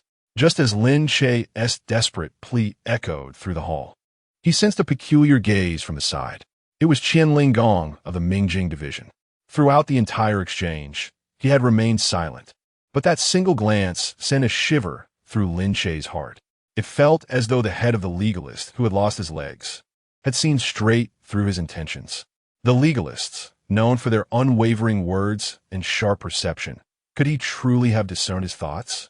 Lin Che could no longer afford to ponder such matters. His survival was paramount. He must not remain in the state guard's residence or the capital. Otherwise, it would spell his doom. "Your Majesty, if you do not acquiesce, I shall request death. I will end my life right here in this grand hall." Lin Che shouted, his resolve firm. He aimed for a nearby dragon-patterned pillar and charged towards it, crashing his head against the stone. Thud! An invisible force emanated from the pillar. Rebounding Quebec. This pillar was no ordinary structure. "Young Master Lin, do not act impulsively," exclaimed the elderly minister Shen Luo, rushing forward to restrain him. The return of this hostage, dying in the Grand Hall, was no trivial matter. With a facade of righteous indignation, Lin Che declared, "Life is what I desire, and righteousness is also what I desire. If I cannot attain both, then I shall forsake my life for the sake of righteousness." The ministers, upon hearing this, cried out in affirmation, "Well said. This is the spirit of a Daqian man, willing to sacrifice for justice." Many officials echoed their approval, their long-standing hatred for the Yin Yun kingdom uniting them in fervor. "I can understand your feelings, Minister Lin," Zhongli remarked, a hint of sorrow in his voice. "The death of my elder brother in enemy lands is a tremendous loss for Daqian. I truly cannot bear to send you into danger again. If I were to allow you to enter enemy territory, how could the people not accuse me of being cold-hearted? Your Majesty, please allow me to go. Though my body may be weak, 10 years of enduring hardship have not cooled my fervent heart. Present me with a 3-foot azure blade, and I shall dare to strike against the 16 prefectures of Yin Yun. Let that enemy nation be aware, let the populace know, that they cannot extinguish the lofty aspirations of the sons of Daqian." Lin Che, his voice hoarse and fervent, once more fell to his knees, bowing deeply. Jiang Li's expression darkened slightly, and all the ministers turned their gazes upon her, awaiting her decree. "Very well, since Lin Aiqing is so resolute, I shall acquiesce. I appoint you as the special envoy of Lao Liu to embark on a mission to the Yin Yun kingdom in 3 months. During this period, you must master the rites and ceremonies, and expedite your marriage to Mo Zhaoxue." "What? Mali Montak Xiaoxu? In 3 months? Expedite? Ha! Marriage is utterly impossible." Lin Che yearned for a steed from the northern plains this very night, to traverse 1,000 miles and flee Tiandu City under the cover of darkness. He had no desire to serve as an envoy, to linger for 3 months, nor to wed Mo Zhaoxue. "Lin Aiqing, you have rendered service to Daqian, remaining steadfast in your aspirations even after 10 years as a hostage. Henceforth, I bestow upon you the title of Duke of Zhenguo. You shall be granted an estate of 700 households, a mystical great sword, a grand residence, 30,000 taels of gold, 100 pearls, and 300 bolts of fine silk. Additionally, you shall receive 30 maidservants and guards. Other rewards shall be conferred as well. Furthermore, I grant you the 4 treasures of the imperial study, allowing your memorials to reach the imperial ears directly. I shall personally review your petitions. I trust that Duke Zhenguo will continue to serve as a paragon among the ministers of Daqian from this day forth." Upon hearing these rewards, Lin Che felt momentarily dazed. He had been intent on fleeing, and suddenly he was bestowed with such honors. Duke Zhenguo. This title was already the highest attainable. According to the hierarchy of Daqian, following the emperor, the next ranks are kings, dukes, marquises, earls, viscounts, barons, and lords. Although Lin Che was a meritorious subject, he had previously held no title. Now, he had ascended 3 ranks in one fell swoop, a remarkable leap.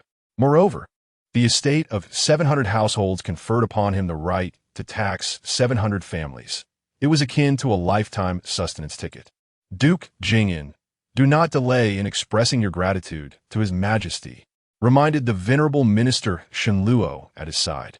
Your servant Lin Che wished to negotiate further, but as he opened his mouth, he caught a fleeting glimmer of warning in the Empress's bright eyes.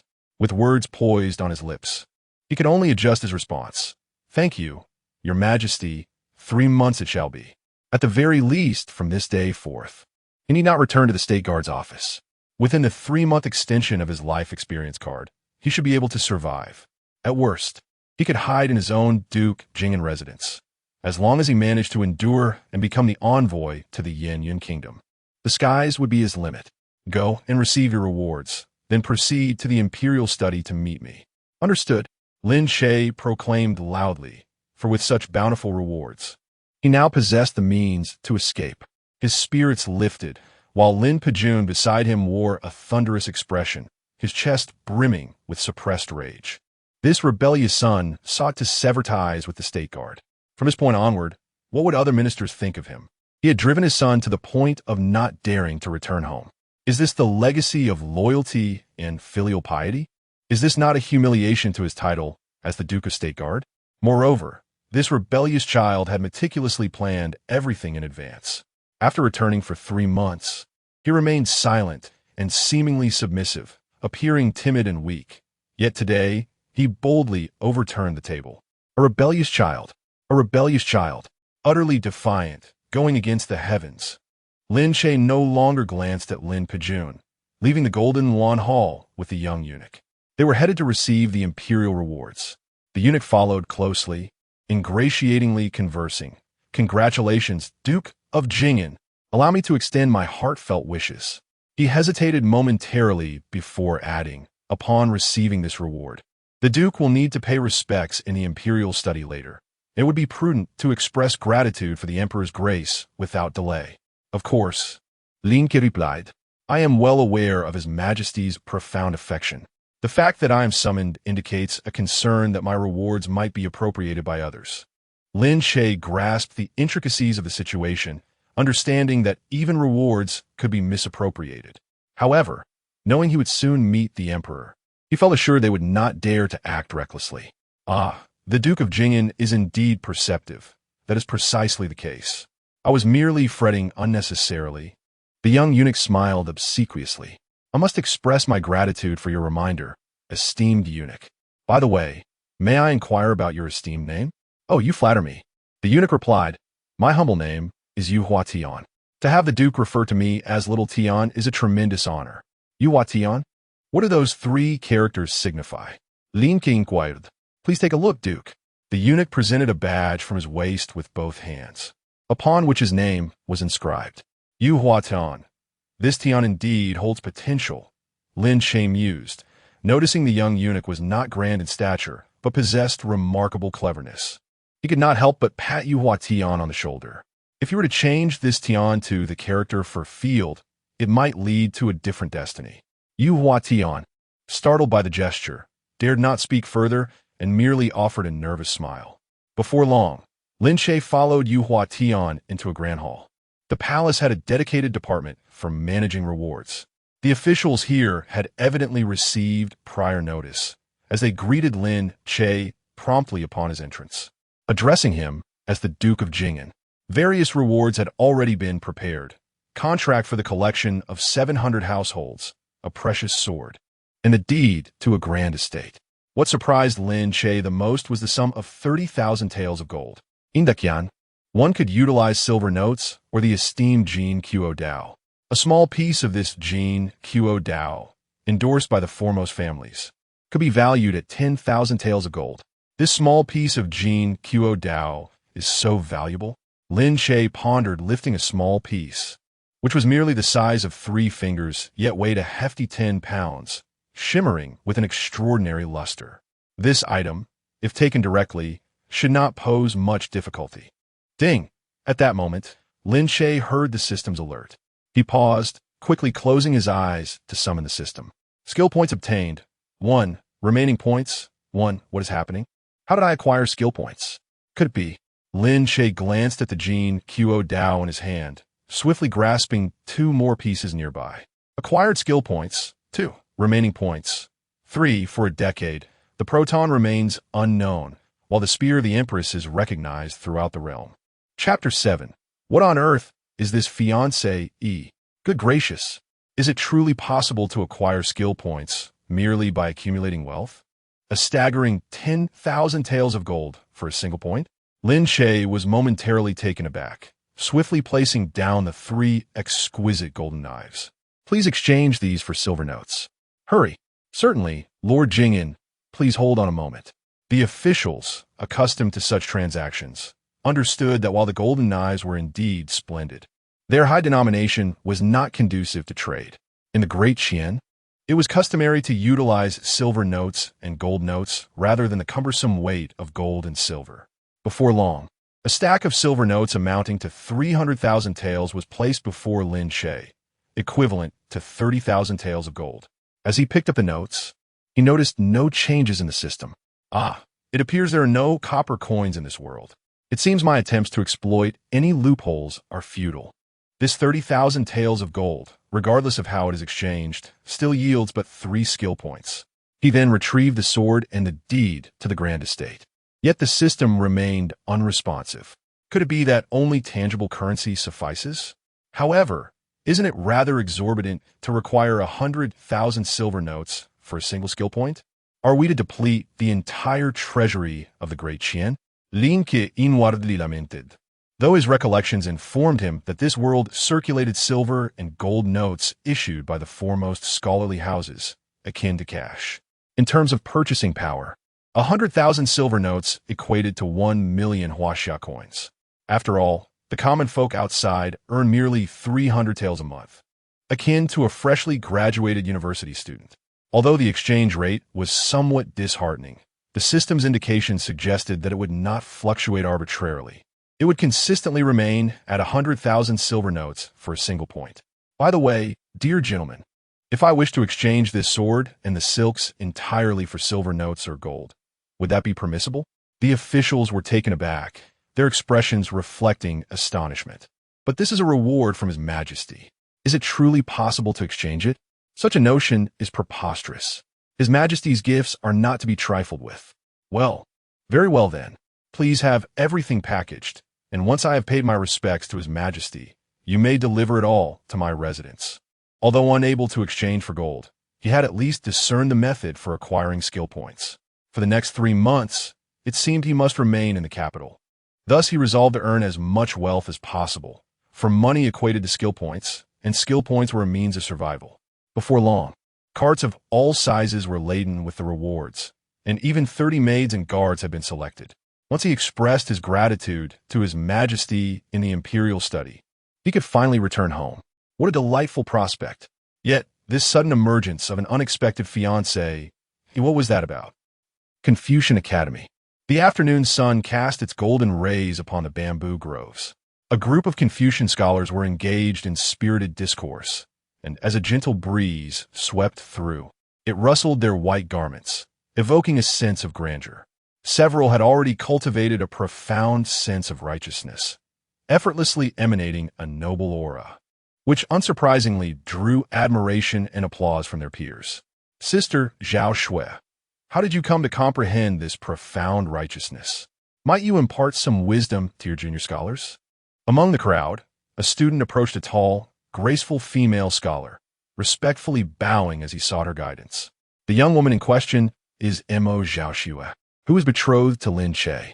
She possesses a statuesque figure and a lovely oval face, exuding an elegant demeanor that captivates all who behold her. Her cultivation of the noble qi bestows upon her an inexplicable air of nobility. Countless proud Confucian scholars, upon encountering her, are instantly struck with a sense of humility. Mo Zhaoxue hails from the illustrious Mo family, her father being one of the renowned three great artisans of the realm, the master of Mo's cave. However, from a young age, she harbored little interest in the Mo family's intricate mechanics, instead gravitating towards poetry and literature. Since her entrance into the Confucian Academy, she has mastered the noble qi in merely 7 years, further solidifying her confidence. When junior scholars approach her for guidance, Mo Zhaoxue graciously imparts her wisdom. As we delve into the teachings of the sages, we must cast aside any thoughts of cunning and deceit. Diligent study, introspection, and a calm demeanor in all matters will naturally cultivate the noble qi within us. Recently, during an examination at the academy, she composed a poem which she eagerly shared with her peers as a source of inspiration. The students, upon hearing her words, erupted into applause and cheers. Mo Zhaoxue is not only beautiful, but also brimming with knowledge, and they could hardly contain their admiration. She began to recite. The dawn breaks gently, voices of learning arise. The moon shines brightly, illuminating the night. In the sea of ink, I toiled diligently with my pen, sowing the seeds of aspiration in my heart. Having read 1,000 volumes, my mind expands. With the wisdom of 10,000 tomes, my spirit soars. Do not lament the obstacles that lie ahead, for through hard work, a path shall surely unfold. Upon concluding her recitation, the students erupted in cheers once more. Bravo! A splendid poem. It serves as our guiding light. In my opinion, the term 3 great talents must be amended to 4 great talents to include Sister Zhaoxue. Listening to the praises of her juniors, Mo Zhaoxue proudly lifted her head, accepting their accolades with grace. She even offered a few pointers to some familiar students. Just then, 2 scholars rushed in from a distance, sweat dripping from their brows, their expressions fraught with panic. What is the matter? Why such haste? Have you forgotten the words of our teacher? When faced with calamity, one must remain composed. Mo Zhaoxue couldn't help but admonish them. Sister, it is Brother Zhou Xianshun. He has been captured by the Mingjing Division. What? The Mingjing Division? Clarify. Mo Zhaoxue was taken aback. The Mingjing Division's apprehensions were no trifling matter. It is because Brother Zhou stood up for you against your betrothed, Lin Che. What betrothed? I have no such fiancé. Do not speak nonsense. Mo Zhaoxue exclaimed, her fair face flushing with indignation. How could her reputation be tarnished so easily? Sister, it is indeed your fiancé, the prince from the state of Zhen. His Majesty even mentioned on the throne that you should marry soon. The 2 scholars quickly relayed the events that transpired in the court. Such matters were never meant to be concealed, and the fervor of jealousy spreads with remarkable ease. Now, it has already traversed half the heavens. Upon hearing this, the students wore peculiar expressions, filled with indignation, questioning why the goddess of their academy should be snatched away by an outsider. It seemed utterly unjust. Even if she did not belong to the male scholars of their institution, she certainly should not belong to anyone from outside. However, they had already caught wind of rumors regarding Mo Zhaoxue's betrothed, the son of the Duke of the state, a figure not to be trifled with. They could vent their frustrations with a few harsh words. That Lin Che. He is undeniably petty and causes considerable distress. He is hardly a suitable match. Lower your voices. He is now the Duke of Jingen. If these words reach His Majesty. What of it? The world may be vast, but the principle of righteousness reigns supreme. Have you all forgotten that the late emperor made errors, and our esteemed scholar from the academy dared to chastise him openly? We, as scholars, adhere solely to the principle of righteousness. This Lin Che is truly overstepping. Upon hearing this, Mo Zhaoxue gently shook her head. Indeed, Lin Che was her betrothed, a decision made by her family during her childhood. Yet now, she stood as a prominent figure within the Confucian Academy, admired by many women.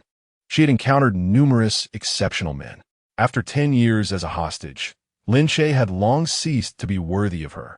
The life partner she sought must be a paragon of both literary and martial prowess, destined for a prestigious position, much like Lin Yaoguang, the heir of the Duke of the state.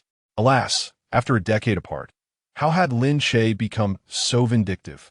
Mo Zhaoxue sighed softly, pondering how her senior brother, Zhou Xianshun, known for his generosity and politeness, could possibly utter such harsh words to insult Lin Che. Was there a misunderstanding at play? Why would a gentleman like Zhou Xianshun provoke Lin Che? She believed in her senior brother-esque character. Undoubtedly, Lin Che must have erred in some way. Even if one were to concede, did Lin Che truly warrant a formal complaint? Such an action seemed excessively cruel. A narrow-minded and vengeful disposition was hardly befitting of a worthy match. Mo Zhaoxue raised her head and declared, "Everyone, join me in proceeding to the Mingjing office to seek the truth. Lin Che has disappointed me gravely. Very well, we shall accompany our senior sister. Indeed, I refuse to believe that the Mingjing office would dare refuse students from our Confucian Academy. Do they not fear eternal disgrace? Let's go together." Meanwhile, Lin Che had received his commendation and stood respectfully outside the imperial study. Now, with a profound great sword in hand and 300,000 taels of silver notes tucked away, he felt as though he had reached the pinnacle of his life. He waited until noon, when the morning court finally concluded. Lin Che assumed he would merely express his gratitude for the royal favor and then return home, but unexpectedly, he was invited into the imperial study. Inside the study, Jiang Li had changed into a new set of garments, appearing even more elegant and poised. She exuded less of the imposing majesty of the emperor and more of an air of cool grace, her exquisite features becoming all the more pronounced. Particularly this garment, which cinches at the waist, accentuates her ample figure, rendering her strikingly alluring. The Empress, indeed, lives up to her title. Everything about her is grand, quite magnificent. Lin Che couldn't help but exclaim unconsciously as his gaze wandered. "What did you say?" A cold glint flashed in Jiang Li's bright eyes. Oh no, Lin Che thought, feeling an urge to slap himself twice. Was he courting death with such words? Such truths ought not to be spoken aloud.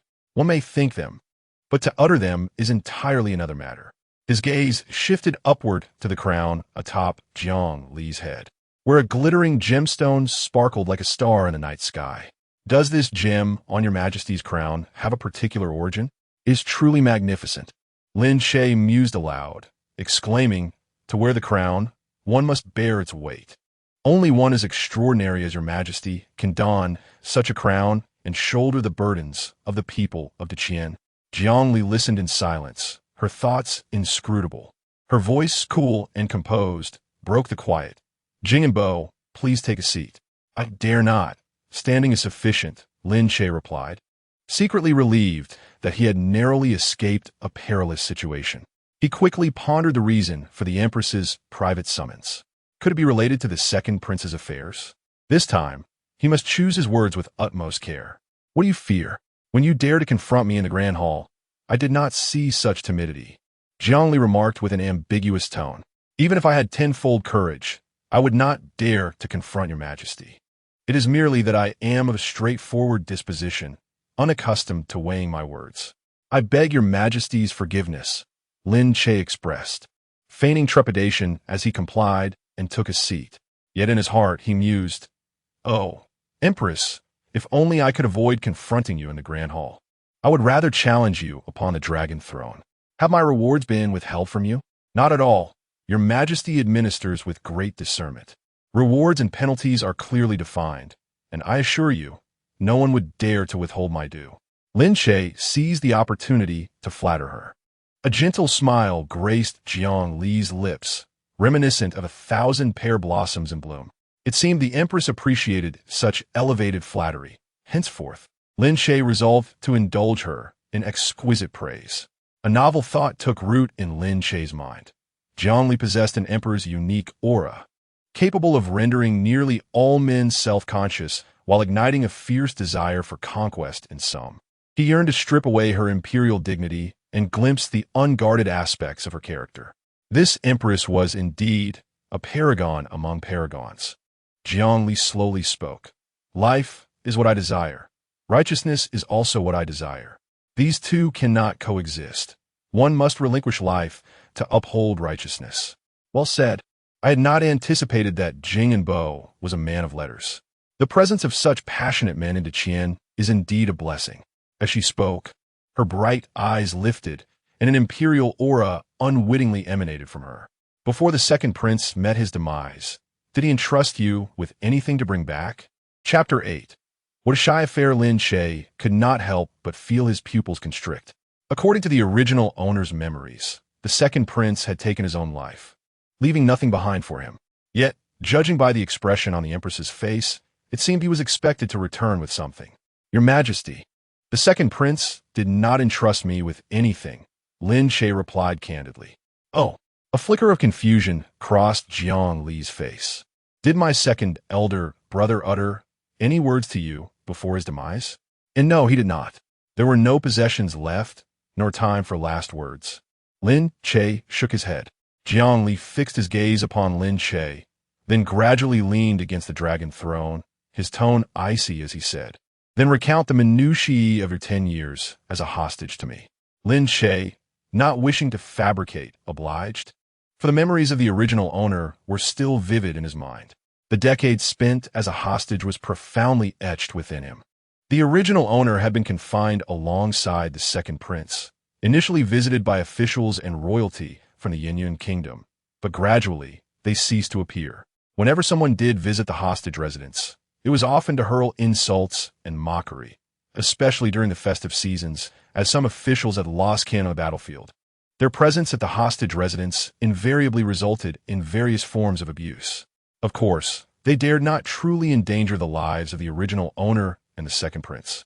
One fateful day, the original owner discovered that the second prince had not risen by midday, prompting him to knock on the door. Upon entering, he found the second prince hanging lifelessly. This triggered a flurry of guards rushing in, leading to the original owner being restrained until the day of the second prince's burial, at which point he finally laid eyes upon him once more. In the days that followed, the original owner was never left unattended, as there was a palpable fear that he too might succumb to despair. Such a fate would leave the Yinyun kingdom with no recourse. As he recounted these experiences, although they were the original owner's, Lin Che felt a wave of melancholy wash over him. After listening, Jiang Li fell into silence, taking a long moment before speaking. Did the second prince truly exhibit no unusual behavior before his end? Was it your oversight, or did he share something with you that you have forgotten? I swear, there is nothing of the sort, Lin Che hastily proclaimed, perplexed by Jiang Li's apparent concern for the second prince's final words. Was he supposed to have brought something back? Or perhaps the original owner had, but he had failed to inherit that memory? Very well, you may return, Jiang Li stated. Thank you, Your Majesty. Lin Che could distinctly sense Jiang Li's despondency and promptly took his leave. He needed to reflect on whether he had indeed forgotten something of significance. Once Lin Che departed, the study fell into an eerie silence. At that moment, two figures emerged slowly from behind the screen in the chamber. To be precise, one person followed closely behind, assisting the other, a disabled individual in a wheelchair. The one standing was a woman with a frosty demeanor, while the seated figure was none other than Qian Linggong.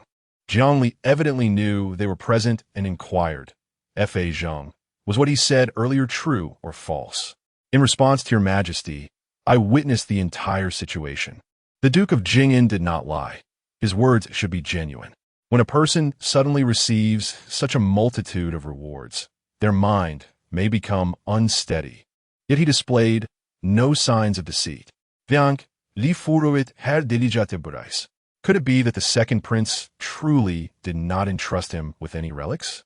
Fat Zing, struck by a thought, promptly remarked, in the grand hall, he claimed he would retrieve the second prince's corpse. He lied. He intended to escape. He perceives Tiandu as no place to linger. He wishes to survive, hence his desire to depart. Oh, how intriguing. Jiang Li's bright eyes glimmered slightly as her slender fingers gently rubbed together. She murmured, Dao Nu. Here, replied the cold-faced woman in a voice sharp as a blade. Select your best hand to keep a close watch on Lin Che, reporting his every move to me. Understood. Dao Nu responded succinctly. Jiang Li picked up her brush and swiftly penned a confidential decree. Deliver this decree to Lin Che and observe his reaction. Yes. F.A. Zheng was unaware of the contents of the Empress's writing, yet seemed to surmise something. "Your Majesty, do you think he—" "Let us see. I have a strong intuition that this Lin Che will be different." At the Jing'an residence, Lin Che leisurely explored his estate, feeling quite satisfied. Though situated in the outer city, it resided in the bustling Zhuke Street.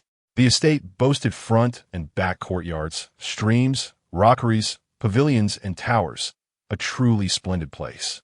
Who would have thought that one day, I too could reside in such a fine abode? That one. Lin Che glanced at the 15 maidens trailing behind him, still unfamiliar with their names, and pointed to the tallest among them. "Yes, you. What is your name?" Replying to the master, "This servant is called Xiao Qing." "Xiao Qing, what is your full name?" Lin Che inquired with curiosity.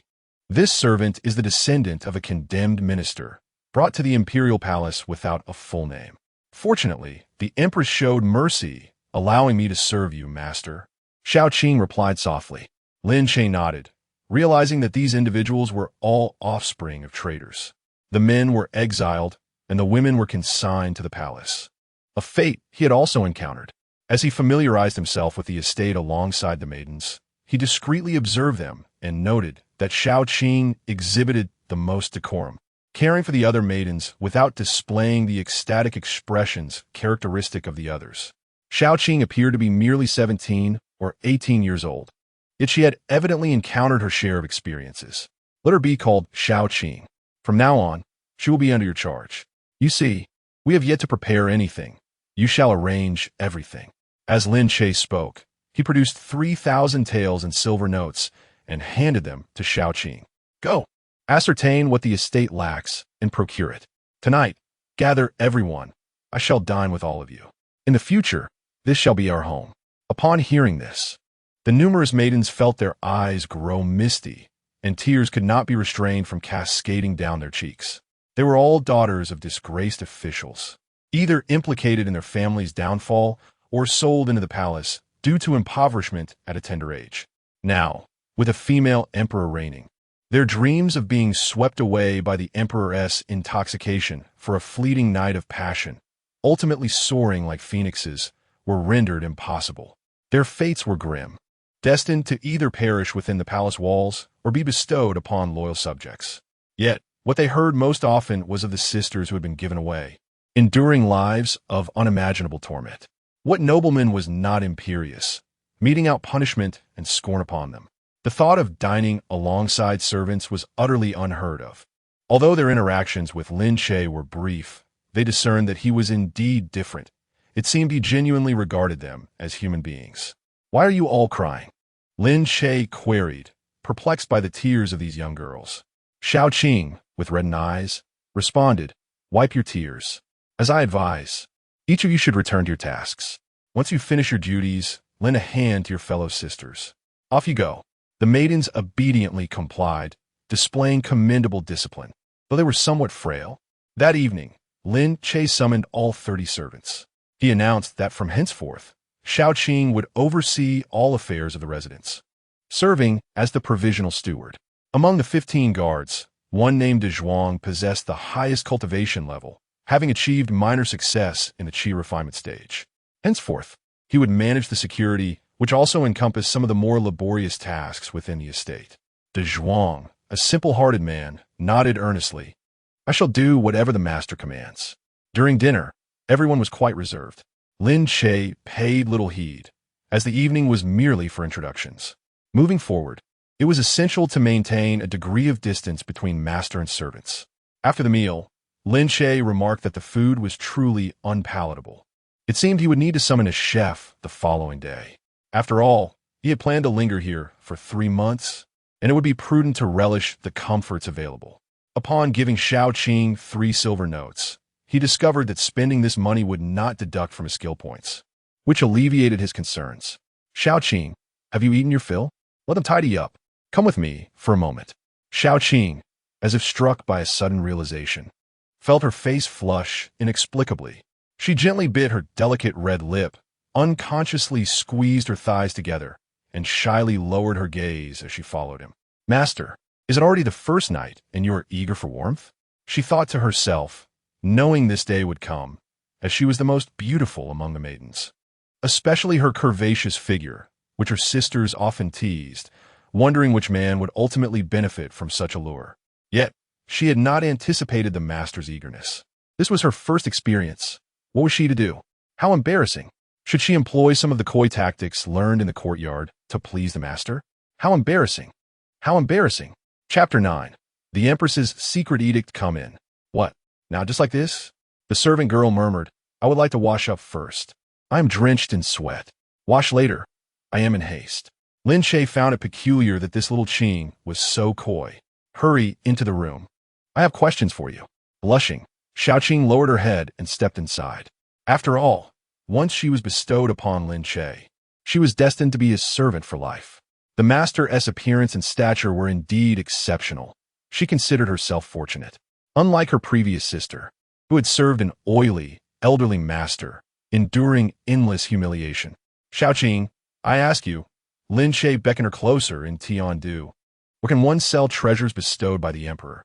Xiaoqing's hands, which were loosening her clothing, froze, her small face displaying astonishment. Master, you wouldn't mean indeed. You were once a young lady. You must have heard of such places. I have heard of them, but master, these are gifts from the emperor. They may not be sellable. I have calculated our household expenses. They are not substantial. Master has 700 households of taxes to collect. Seeing her agitation, Lin Che quickly adopted a serious expression. Enough. I will make the decisions.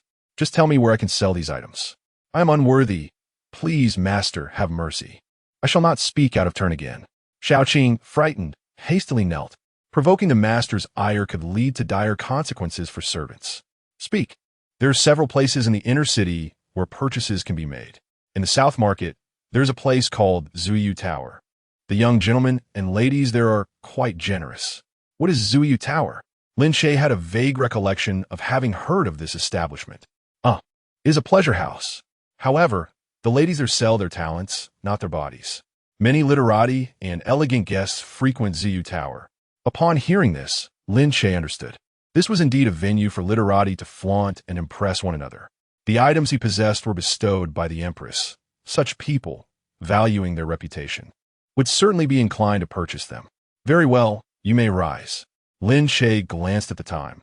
The clock indicated it was already 9:15. That will be all for tonight. Rest early and leave. Xiaoqing appeared momentarily perplexed, unable to grasp Lin Che's words, and softly said, Master, as servants, our duty is to serve you, whatever you desire. Leave. Yes. Xiaoqing, not daring to delay further, hurriedly exited the room. As she walked away, Lin Che swiftly closed the door, returning to his thoughts. He understood Xiaoqing's words clearly. His reluctance to have Xiaoqing serve him intimately stemmed from his inherently virtuous nature. He was honest and straightforward, not a creature governed by base desires. It was certainly not due to the absurd notion that martial artists at the first level of body refinement could not indulge in such matters. The divine mechanism system. Lin Che lay upon his bed, summoning the system with determination. Upon acquiring 30,000 taels of gold, he was endowed with 3 skill points. Without hesitation, he allocated all of them towards his martial arts. Ding! Detected that the host is on the verge of a breakthrough, triggering the path of cultivation. Options available. Option 1. Cultivate a single martial art to the 9th level, resulting in an accelerated enhancement, becoming a rare master overnight. Option 2. Master multiple martial arts to their ultimate realm, eventually aspiring to ascend as an earthly immortal, sweeping across the world. What does this mean? Why are options being presented? Can I not have both? Lin Che pondered, given the current circumstances, with my life hanging by a thread. You speak of future aspirations to ascend as an earthly immortal and conquer the world? Surely, the priority must be to secure my life before all else. Such a notion of suppressing cultivation would surely earn you scorn in the realm of tomatoes. Ding! System has acknowledged the keywords. Future aspirations to ascend as an earthly immortal, conquer the world. A choice has been made for the host. A towering building rises from the ground. A solid foundation is paramount. Wishing the host a pleasant cultivation experience. Ding! Allocation successful.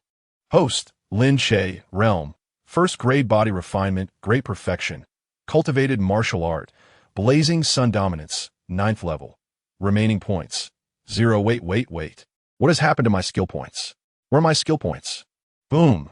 As the blazing sun dominance reached its 9th level, Lin Che trembled, distinctly feeling a surge of violent power erupting within him. His once frail physique transformed into one of robust strength, with his pectorals, biceps, and abdominal muscles becoming visibly defined. Not only that, but his vision, hearing, and sense of touch were significantly heightened.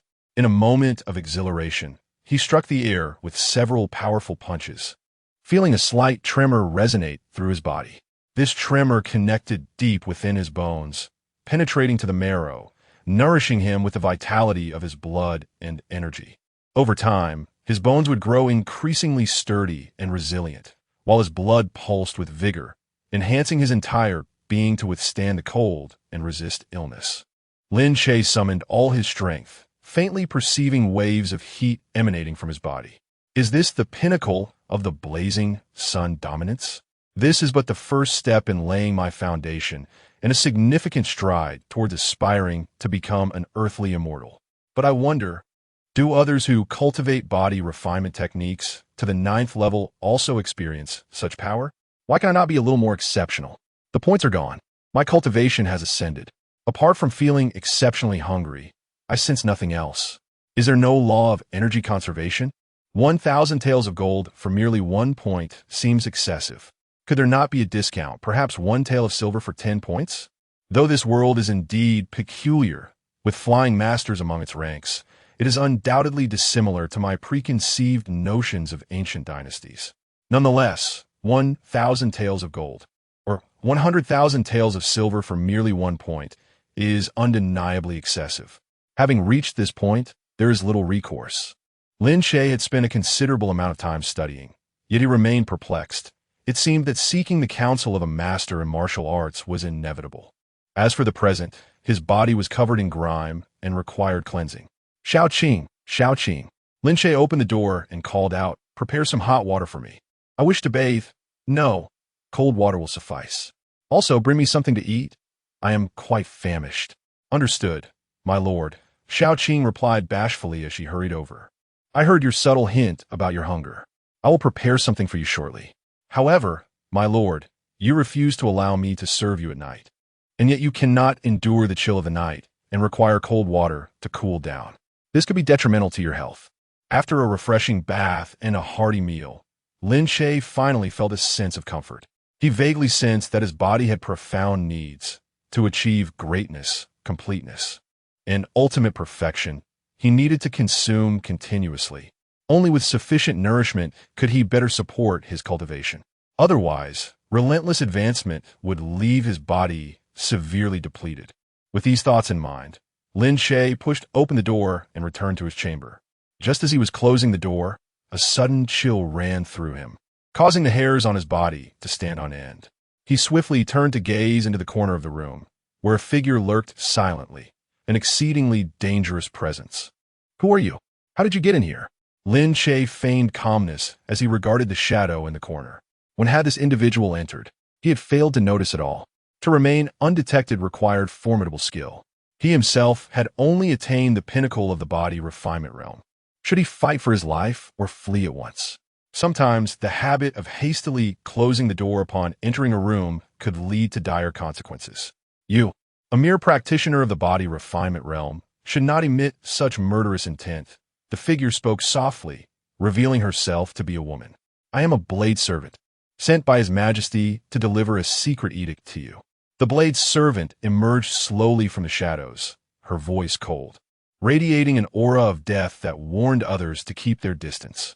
She seemed to make no unnecessary movements, casually placing a sealed edict upon the bed.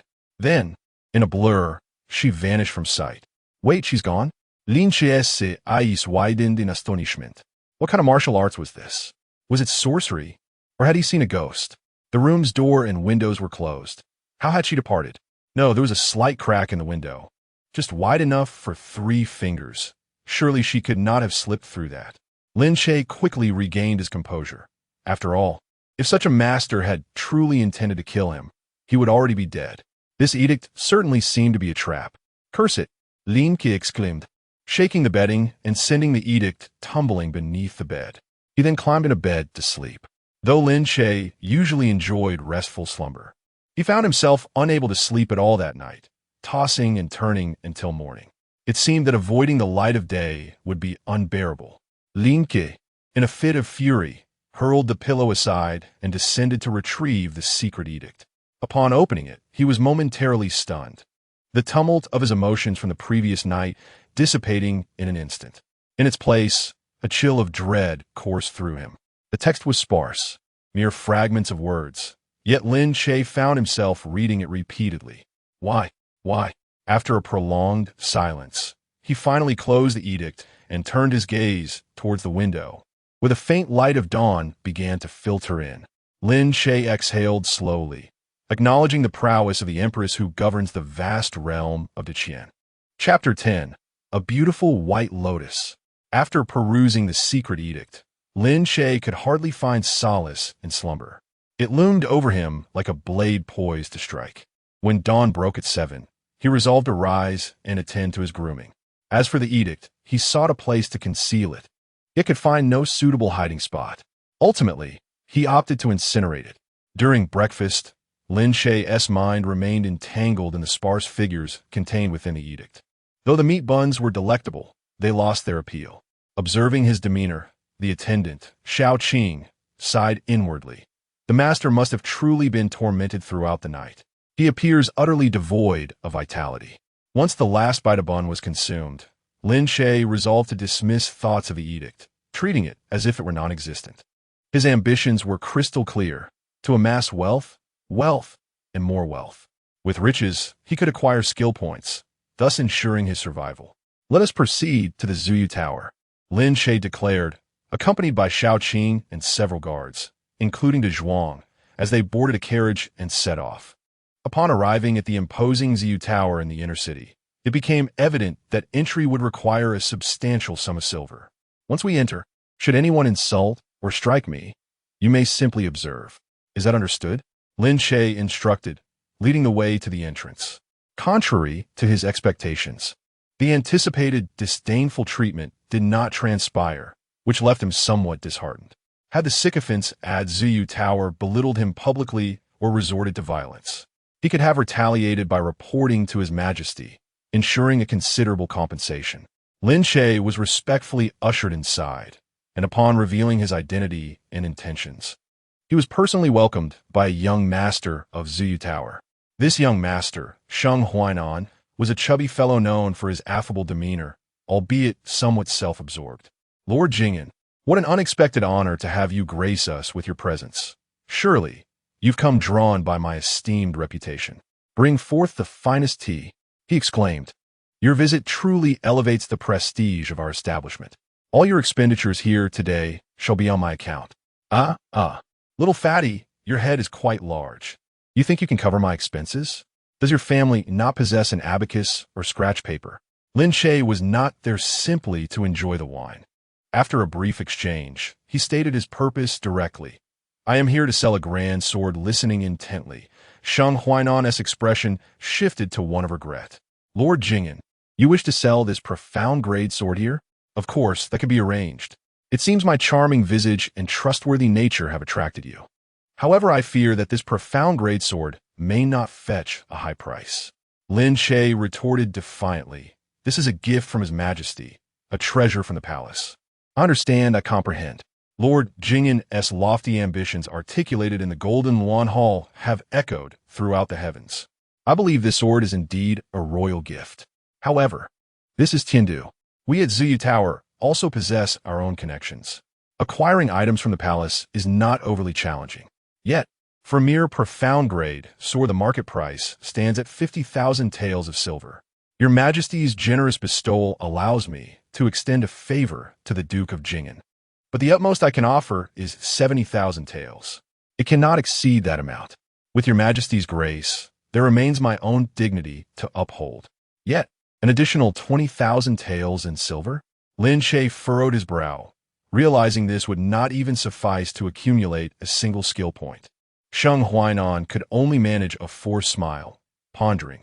This additional 20,000 taels of silver I attribute solely to your Majesty's kindness. Your dignity holds little value. Throughout the realm, while noble lords are not omnipresent, they are indeed numerous. To speak of a mere Duke of Jing'an is to trivialize the matter. It is merely that I have opened my doors for business, wishing to avoid entangling with you, a prince known for lodging complaints, lest it tarnish the reputations of several courtesans and affect my trade.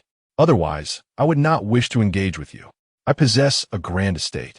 Would you care to acquire it? The Duke of Jing'an, after all, resides in a palace gifted by the emperor. No one dares to purchase it, nor can it be sold. Sheng Huainan's expression turned to one of astonishment. How could this Duke of Jing'an desire to sell everything? I still have 700 households of farmland. Lin Che was not yet disheartened. My friend, that land is merely subject to taxation. To engage in the trade of land is a grave offense. The emperor despises land monopolization above all else. Fearing that Lin Che might utter something even more outrageous, Sheng Huainan hastily advised, if you truly wish to pursue a business venture, you ought to consider other options. Do not covet the emperor's granted land. It could cost you your head. For a moment, Lin Che genuinely struggled to conceive a suitable business endeavor. He instinctively glanced back at Shaoqing and Zhuang, hoping they might possess a brilliant idea. Sheng Huainan also turned his gaze toward Shaoqing, captivated by her delicate beauty. Upon entering, Shaoqing had cast him a glance, undeniably drawn in by her exquisite visage. Alas, this wretched charm of mine!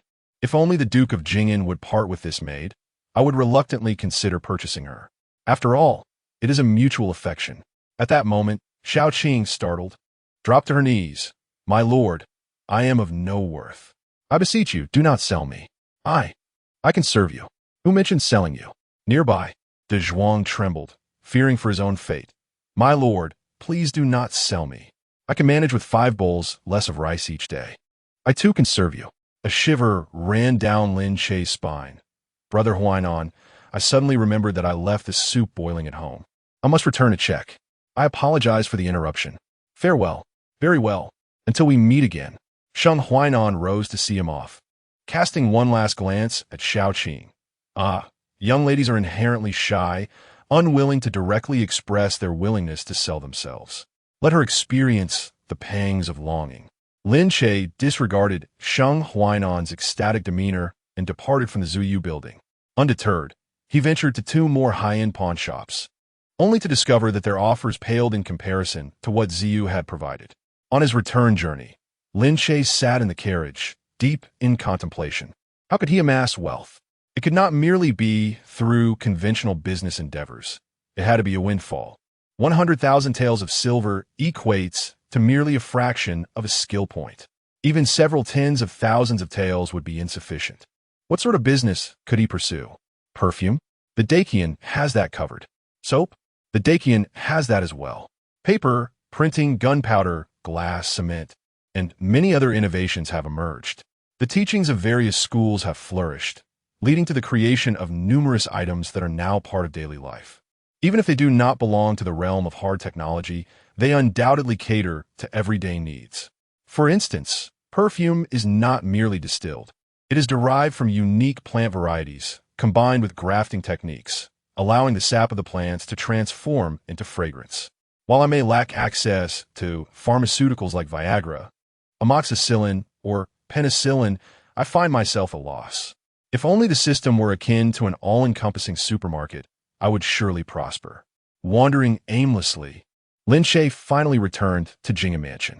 From a distance, he spotted over 100 Confucian scholars gathered outside the mansion's grand entrance. They were either standing or sitting in clusters, flamboyantly fanning themselves and gesturing towards Jing'an Mansion, drawing the attention of many passers-by. Esteemed scholars, what brings you to Jing'an Mansion? Lin Che boldly approached without trepidation. Are you the hostage, Lin Che?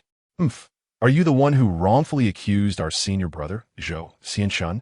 Do not put on a facade of levity before us. Sister Zhaoxue, come here. Lin Che has returned. Do not let him leave without an explanation today. Listening to their clamorous chatter, Lin Che grasped the situation. They had come to confront him regarding Zhou Xianshan. However, these Confucian scholars adhere to the principle that a gentleman speaks rather than resorts to violence. It It was inconceivable for them to physically assault him or extort money.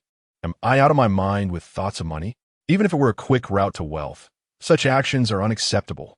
Lin Che cleared his throat and declared, "Silence. Speak one at a time. What is your intention in surrounding Jing'an Mansion and threatening a loyal servant?" At that moment, Mo Zhaoxue emerged from the crowd, and the scholars parted to make way for her. "Lin Che, it has been a long time. Iam Montak Zhaoxu. Oh, you're my fiancé. What brings you here?" Lin Che assessed Mo Zhaoxue, noting her classical beauty, adorned in the attire of a Confucian scholar, predominantly white with green accents, resembling a pure white lotus. Particularly, her slight frown conveyed a sense of fragility, evoking an instinctive desire to protect her. Yet, the demeanor of the group suggested they were seeking confrontation.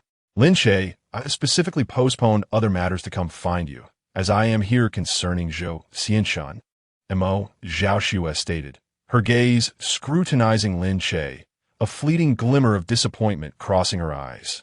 Upon hearing that the emperor himself had urged the marriage, she had diligently investigated Lin Che. In the eyes of the state protectorate, he was merely a scorned young master, lacking in both literary and martial prowess, relying on his status as a hostage for a decade to flaunt his accomplishments in the Golden Hall, even inciting disapproval from his father, the Duke of State. Though Lin Che now possessed his own residence, it was merely a result of being cast out by the state protectorate. Without their backing, what connections did Lin Che truly have? Complimenting her beauty from the outset was merely a habitual flattery, devoid of any semblance of a strong character. Nevertheless, Mo Zhaoxue maintained her smile. "Lin Che, indeed, junior brother Zhou Xianshan has made a mistake, and I apologize on his behalf. Can you find it in your heart to forgive him?" Lin Che furrowed his brow. "You are apologizing for Zhou Xianshan. What is your relationship with him?" "I am a senior sister. In the entire Confucian Academy, whenever a student encounters trouble, I will naturally extend my assistance," Mo Zhaoxue proclaimed with an air of righteousness. "We visited the Mingjing office yesterday, and their response was quite clear. Although Zhou Xianshuan's actions were unintentional, he was reckless with his words. Nonetheless, His Majesty insists on a strict punishment. The crux lies in your attitude. If you can forgive him and grant him another chance, his punishment will be considerably lighter. Lin Che, as a man of stature, you should embrace the world with magnanimity. In such matters, one ought to let bygones be bygones. This, I believe, is a virtue that every man should possess. Could you submit a memorial to the throne, pleading for His Majesty's mercy, to spare Zhou Xianshan? How noble indeed! A pristine lotus flower, feigning innocence, kindness, and a savior's demeanor before me. Is it? Yet, do you not recall that I am bound by a marriage contract to you? Zhou Xianshan publicly mocked me, claiming I am unworthy even to carry your shoes. Have you ever spoken a word in my defense? Do you, in your heart, also believe that I am unworthy of such a task? And here you are, insinuating that I am narrow-minded? Anyone who comes to plead for mercy should at least bring a token of apology and greet with a smile, adopting a sufficiently humble demeanor. And yet, what do you offer? Do I owe you something? Lin Che's voice was resolute as he retorted. On what grounds? With righteous indignation, a true Confucian scholar. Chapter 11. Is there no one in my academy to stand against this? What? On what grounds? Lin Che, what do you mean by that? Mo Zhaoxue seemed genuinely taken aback by Lin Che's unexpected retort. Her intuition was sharp, and she immediately sensed Lin Che's burgeoning anger. Taking the initiative, she spoke up. You and I have a betrothal. His Majesty himself has urged our union. If it weren't for my father's urgent need to address the flood, our families would already be discussing the marriage. As a member of the Confucian Academy, I have devoted the past decade to being worthy of you, the young master of the state's defense. I have not allowed myself a moment's respite, and at long last, I have become one of the 12 esteemed scholars of the Academy. Upon hearing that you imprisoned Zhou Xianshan over a mere utterance in court, I was deeply troubled. The Zhou family has been implicated as well. Have you considered my feelings caught in the middle? Those are my peers, my brothers of the Academy. Regardless of what happens to any of them, I naturally must do my utmost to assist. When I learned it was you, I mustered considerable resolve to approach you, thinking that given our relationship, You might extend me some courtesy and not make my situation difficult. Yet, you at this point, Zhao Xue's eyes glistened with unshed tears, as if she bore a tremendous grievance. In an instant, the gathered scholars erupted like a pot of boiling oil, expressing their heartbreak for Zhao Xue and vehemently denouncing Lin Che, accusing him of lacking manhood and even bullying Sister Zhao Xue. Lin Che, you disgrace the male gender. Apologize to Sister Zhao Xue at once. Is it merely the Jing'an Marquis? Does anyone here lack a family background? Do you truly believe we are intimidated by you? My father, Zhang is the Marquis of Wuan. We will not seek his intervention any longer. We shall return to the academy and seek the great scholaress assistance.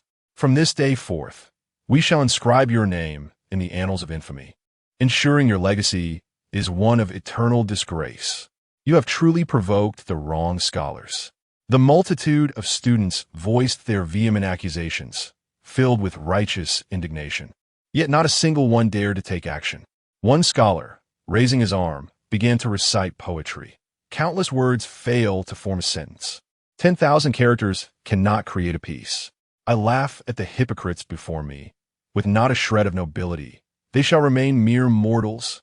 Upon hearing this, the assembled students erupted in applause. Excellent, Brother Zhongsu.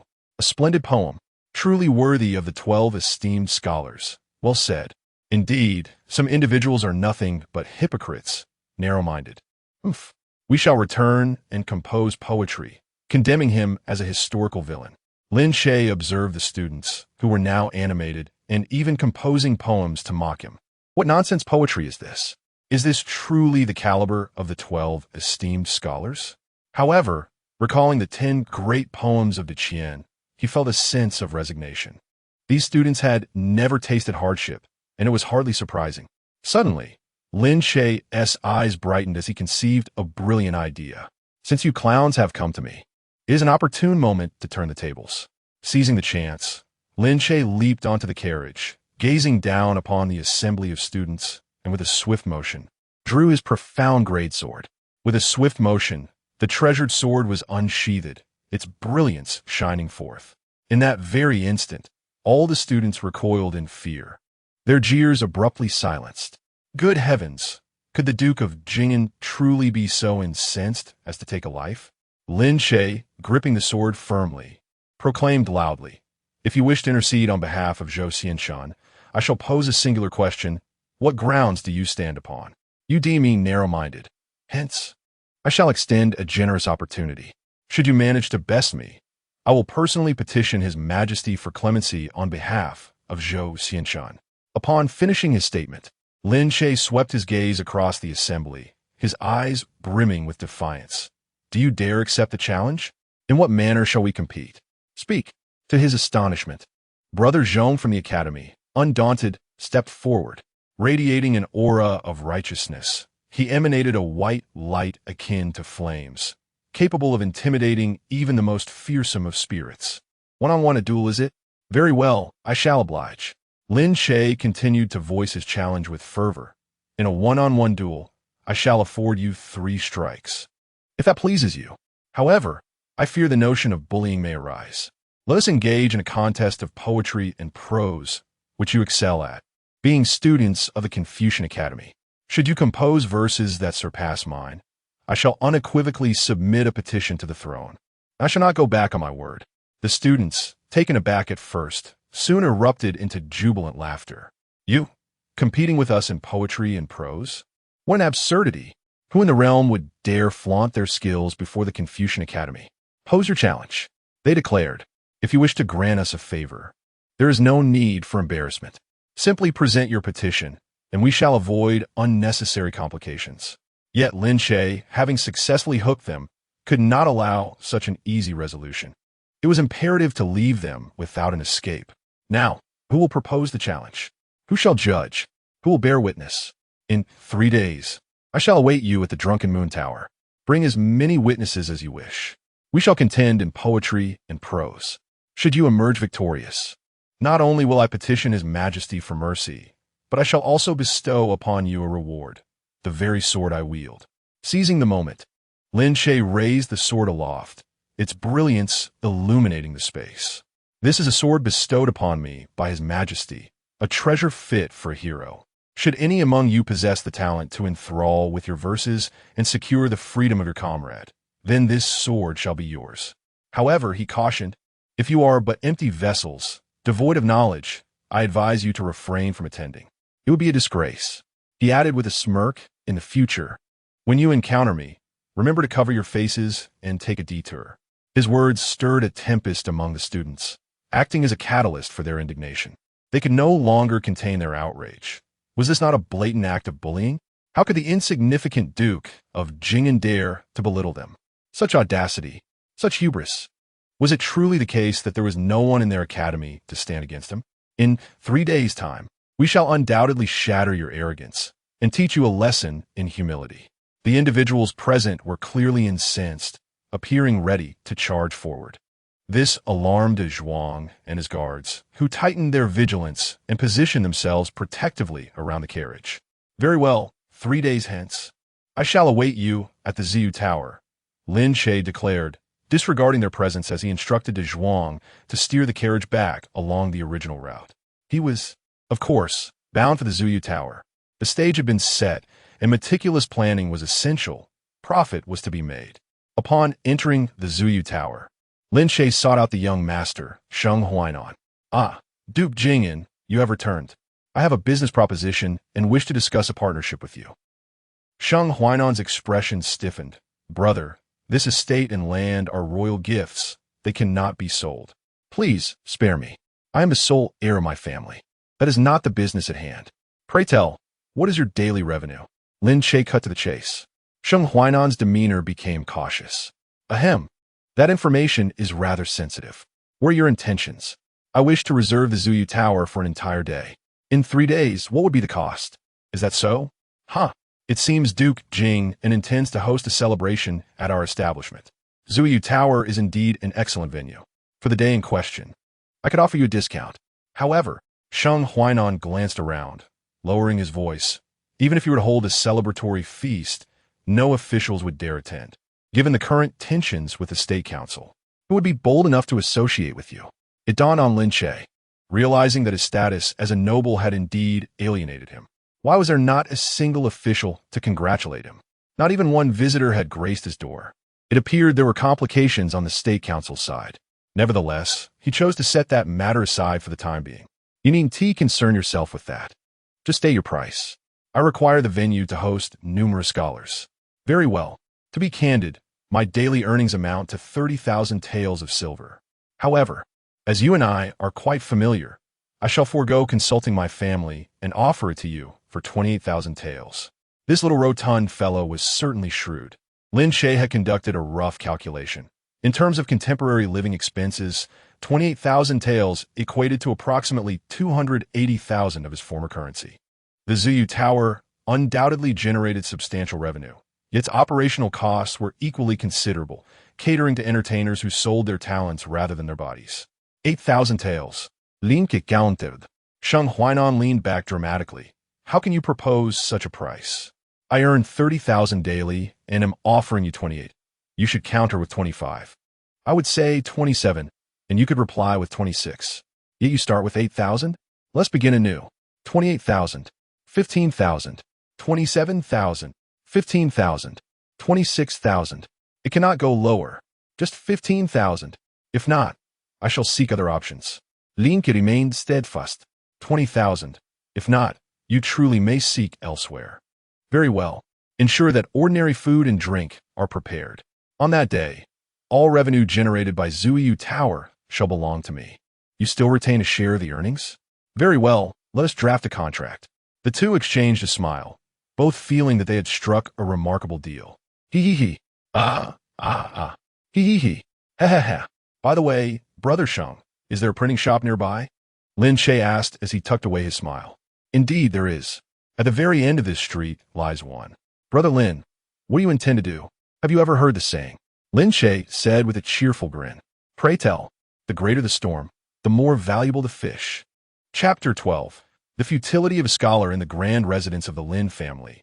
Lin Pajuan and his family were gathered for a meal. The family adhered to strict etiquette, maintaining a solemn silence during their dinners, which created a rather oppressive atmosphere. As the heir, Lin Yaowang occupied the seat directly to the left of Lin Pejun, with his mother, Cheng Qiuzi, seated across from him. The seating arrangements were fixed, and Lin Che, who had returned 3 months prior, had yet to partake in a single meal at the table. While consuming his food, Lin Yaowang noticed his personal attendant, Zhang Wen, hurriedly returning.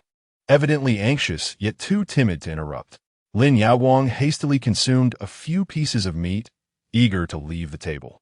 However, Lin Pejun, perceiving the situation, remarked, "What is there to be so anxious about? I have reiterated countless times that we must eat well at each of our 4 daily meals. Every meal nourishes your body and fortifies your foundation. You reached the 9th level of the Imperial Material Realm 2 years ago, yet your cultivation remains at the perfected stage instead of achieving the grand completion. This is due to your physical deficiencies. You are in a state of weakness." "You speak truly, Father," Lin Yaowang replied, unable to retort.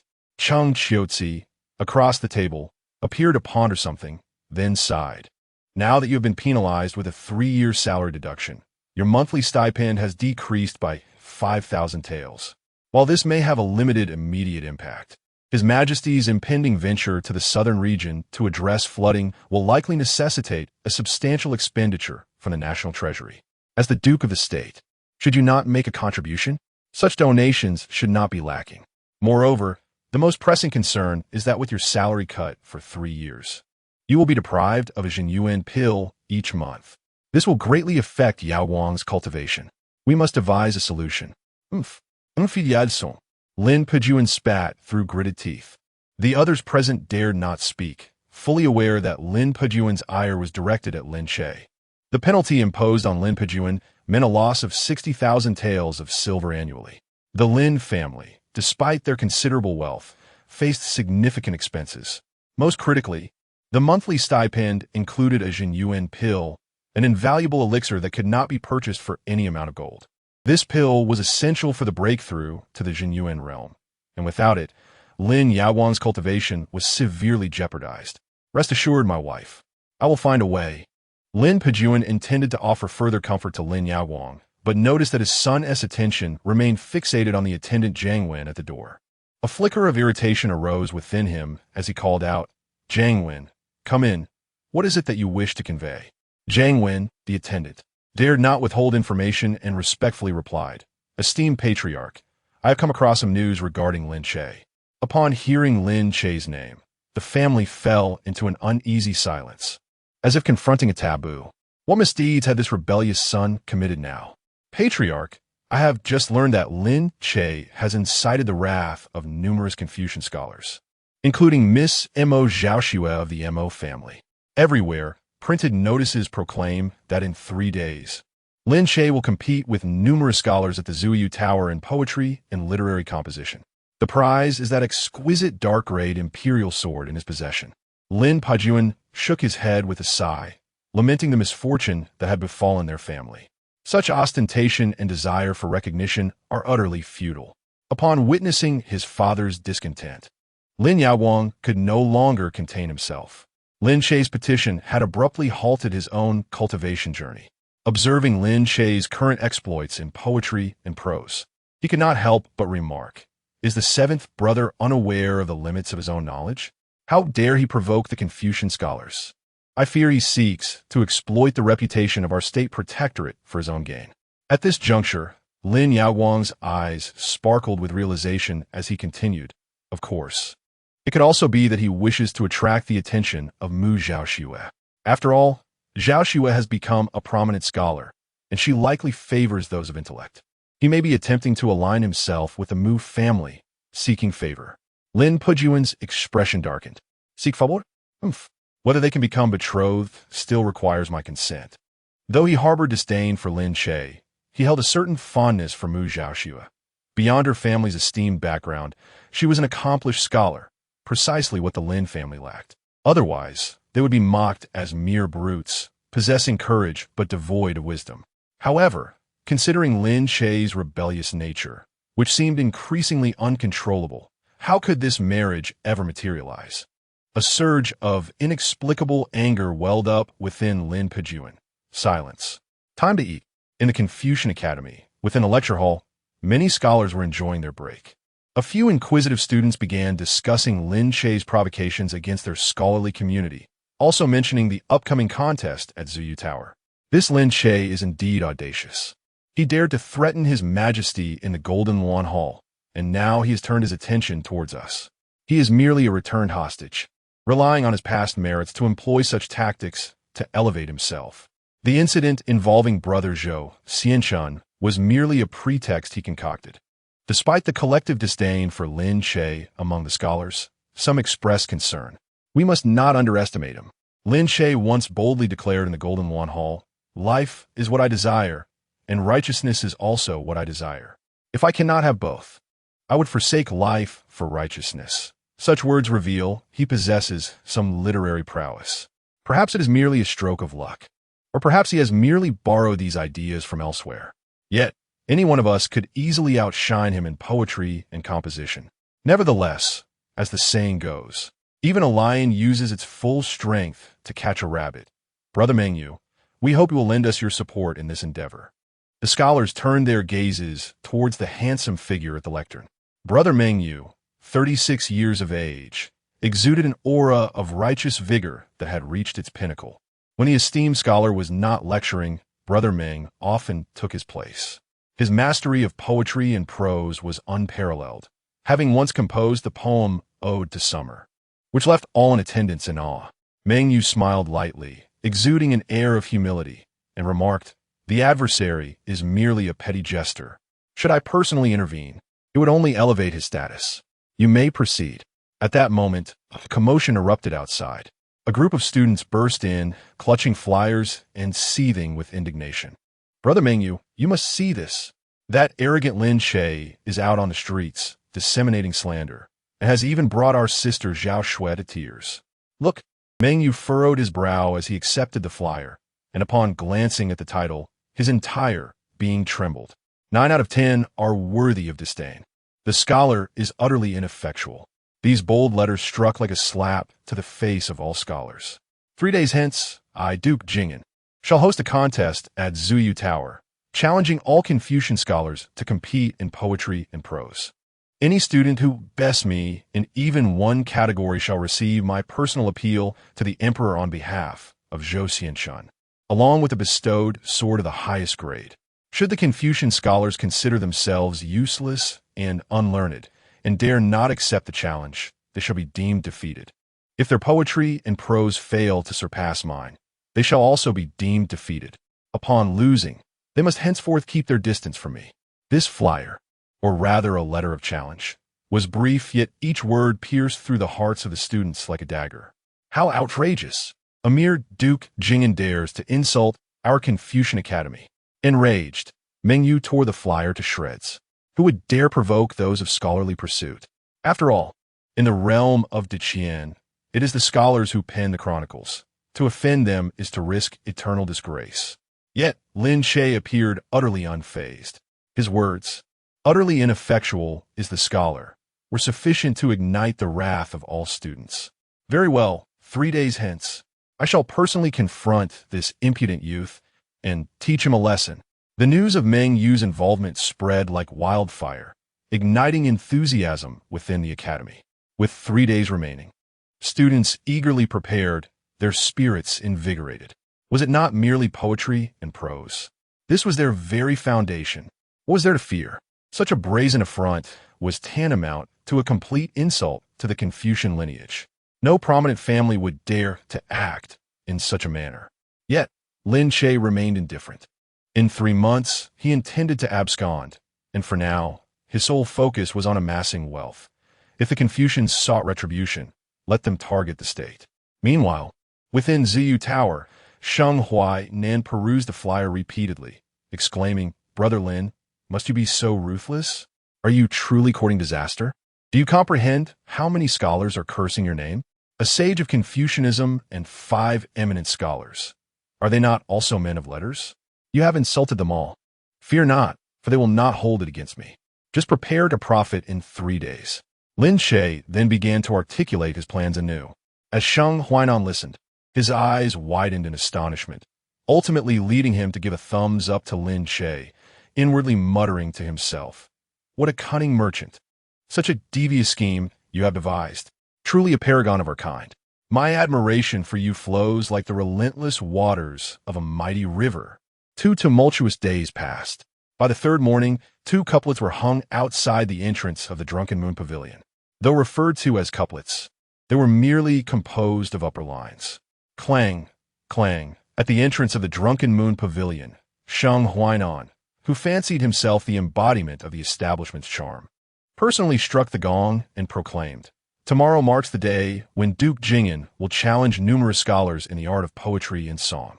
Duke Zhenguo has declared that today's students are a mixed lot, glittering on the outside but rotting within. Therefore, they must be tested. If they cannot even enter the door, they should turn back. Here are 2 upper lines. As long as the students, upon entering tomorrow, can casually provide a corresponding lower line for either, they shall gain entry into the Drunken Moon Pavilion. Should they fail, they must seek alternative means." The first upper line reads, "This wood is for the mountain's fuel." The second upper line states, "Smoke entwines the willows by the pond." Chapter 13, Brother Lin. Do you engage in your own scalping? In the imperial study, the wood is sourced from Chai Mountain. The mist entwines the willows by the pond. How intriguing. After listening to the report from the blade servant, Empress Jiang Li could not help but set aside the memorials from her ministers, a smile gracing her lips as she repeated the phrase. Such a smile only emerged in moments like this, revealing her true self. Although the blade servant was also a woman, the sight of the Empress's smile left her momentarily entranced, as if she might be drawn in. She quickly averted her gaze, unable to look any longer. Jiang Li continued to muse, "This Lin Che, does he not fear to provoke the heavens? How audacious to insult the scholars of Confucianism. If his poetry and prose fail to surpass those of his peers tomorrow, he will surely become the laughingstock of the world." The blade servant, perplexed, replied, "Lord Jing'an, a hostage for 10 years. I have heard that in the hostage residence, even reading and writing are forbidden. How can he possibly compose poetry to compete with these scholars? Who knows? Yet, these 2 couplets have already sufficed to silence all the scholars. He has come prepared. I fear that countless students will no longer underestimate him." Jiang Li appeared to revel in this notion, suddenly recalling something and inquiring what was his reaction upon receiving the secret edict. There was no excessive reaction. Initially, I placed the edict on his bed, and he inadvertently knocked it to the floor. It was only near dawn that he read it. Afterward, he neither shouted nor caused a scene. Before leaving the room, he burned the edict. Jiang Li extended her delicate hand, grasping the brush, and a glimmer of brilliance flashed in her bright eyes. She did not respond to the blade servant's words, but began to write with swift strokes on the paper. "The wood is sourced from Chai Mountain, and the inch of land is a temple, hands in reverence." Then, she inscribed, "The mist entwines the willows by the pond," pausing momentarily as the brush tip hovered over the paper, ultimately shaking her head gently. She could not conjure a suitable second couplet at that moment. It seemed that the Drunken Moon Pavilion would be quite lively tomorrow. The following day, by noon, the Drunken Moon Pavilion, renowned for its nightlife, was already thronged with people at its entrance. Scholars from the Confucian Academy flocked there, each brimming with youthful vigor and fervor. They all yearned to tear apart this arrogant Lin Che and rescue Zhou Xianshan, which would surely bring them fame. Of course, receiving the imperial bestowment of a profound grade sword would be even better. Regardless of their motivations, they were driven to the front of the Drunken Moon Pavilion. Lin Che sat on the second floor, gazing out the window at the sea of people below. A satisfied smile spread across his face. To compel this group of scholars to part with their money, a legitimate reason was necessary, and Zhou Xianshan served as that reason. Naturally, it had to be both impressive and substantial, with the sword as an enticing prize. Who would not wish to come forth to establish their name? As for poetry and prose, Lin Che had plenty in his mind, but he could not simply sell them outright. Even if he did, how much could he possibly charge per piece? These scholars possessed their own pride. Even the most exquisite verses would be beneath them to purchase and claim as their own. For once they deceived themselves, it would weigh heavily on their conscience. inevitably hindering their cultivation of righteousness and ruining their futures. Esteemed sir, a multitude has gathered outside. Must we truly refrain from fleeing? Xiao Qing, trailing closely behind Lin Che, was already drenched in perspiration. Why should we run? Did I not mention that we are here to earn some coin? Just sit back and enjoy the spectacle, Lin Che replied with a smile. The show is about to commence. Ding, ding, ding. Outside the Ziyu Tower, the sound of drums and gongs resonated. Sheng Huainan, taking the initiative, stationed himself at the entrance and bellowed, "Ladies and gentlemen, the Duke of Jing'an has proclaimed that anyone who can provide the corresponding couplet shall be granted entry to the Ziyu Tower." Of course, many scholars, adept in poetry and literature, had yet to devise the couplet even after a full day and night. Alternatively, one could purchase a ticket for 300 taels of silver to gain entry. This proclamation sent the crowd into an uproar. The individuals before them were scholars, not fools. 300 taels was sufficient for a family's sustenance in Tiandu for an entire month, living quite comfortably. In fact, many earned merely 20 or 30 taels a month. Now, to enter the Ziyu Tower for mere entertainment at the cost of 300 taels? What establishment demands such a sum? It surely reeks of exploitation. Sheng Huainan raised his hand, asserting, "My dear brothers, you are gravely mistaken. Today's Ziyu Tower is a haven for scholars seeking to rescue their fellow, Zhou Xianshan. If they genuinely wish to save him, who would quibble over 300 taels? Moreover, this threshold serves to filter out those merely seeking idle amusement. You profess a desire to rescue your comrade, yet you hesitate to invest 300 taels to make a genuine effort. Such claims of camaraderie ring hollow. 300 taels is not exorbitant.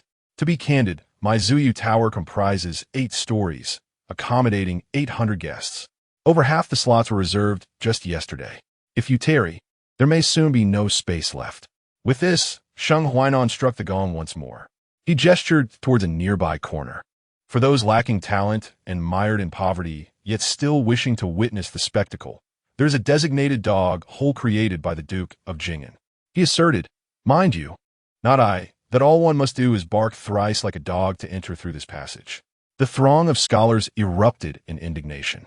The phrase "a scholar is of no use" still ignited their ire, and the notion of crawling through a dog hole was intolerable. Did he truly believe that scholars would not act? When provoked, they could be quite fierce. From the second floor, Lin Che observed the crowd's rising fury.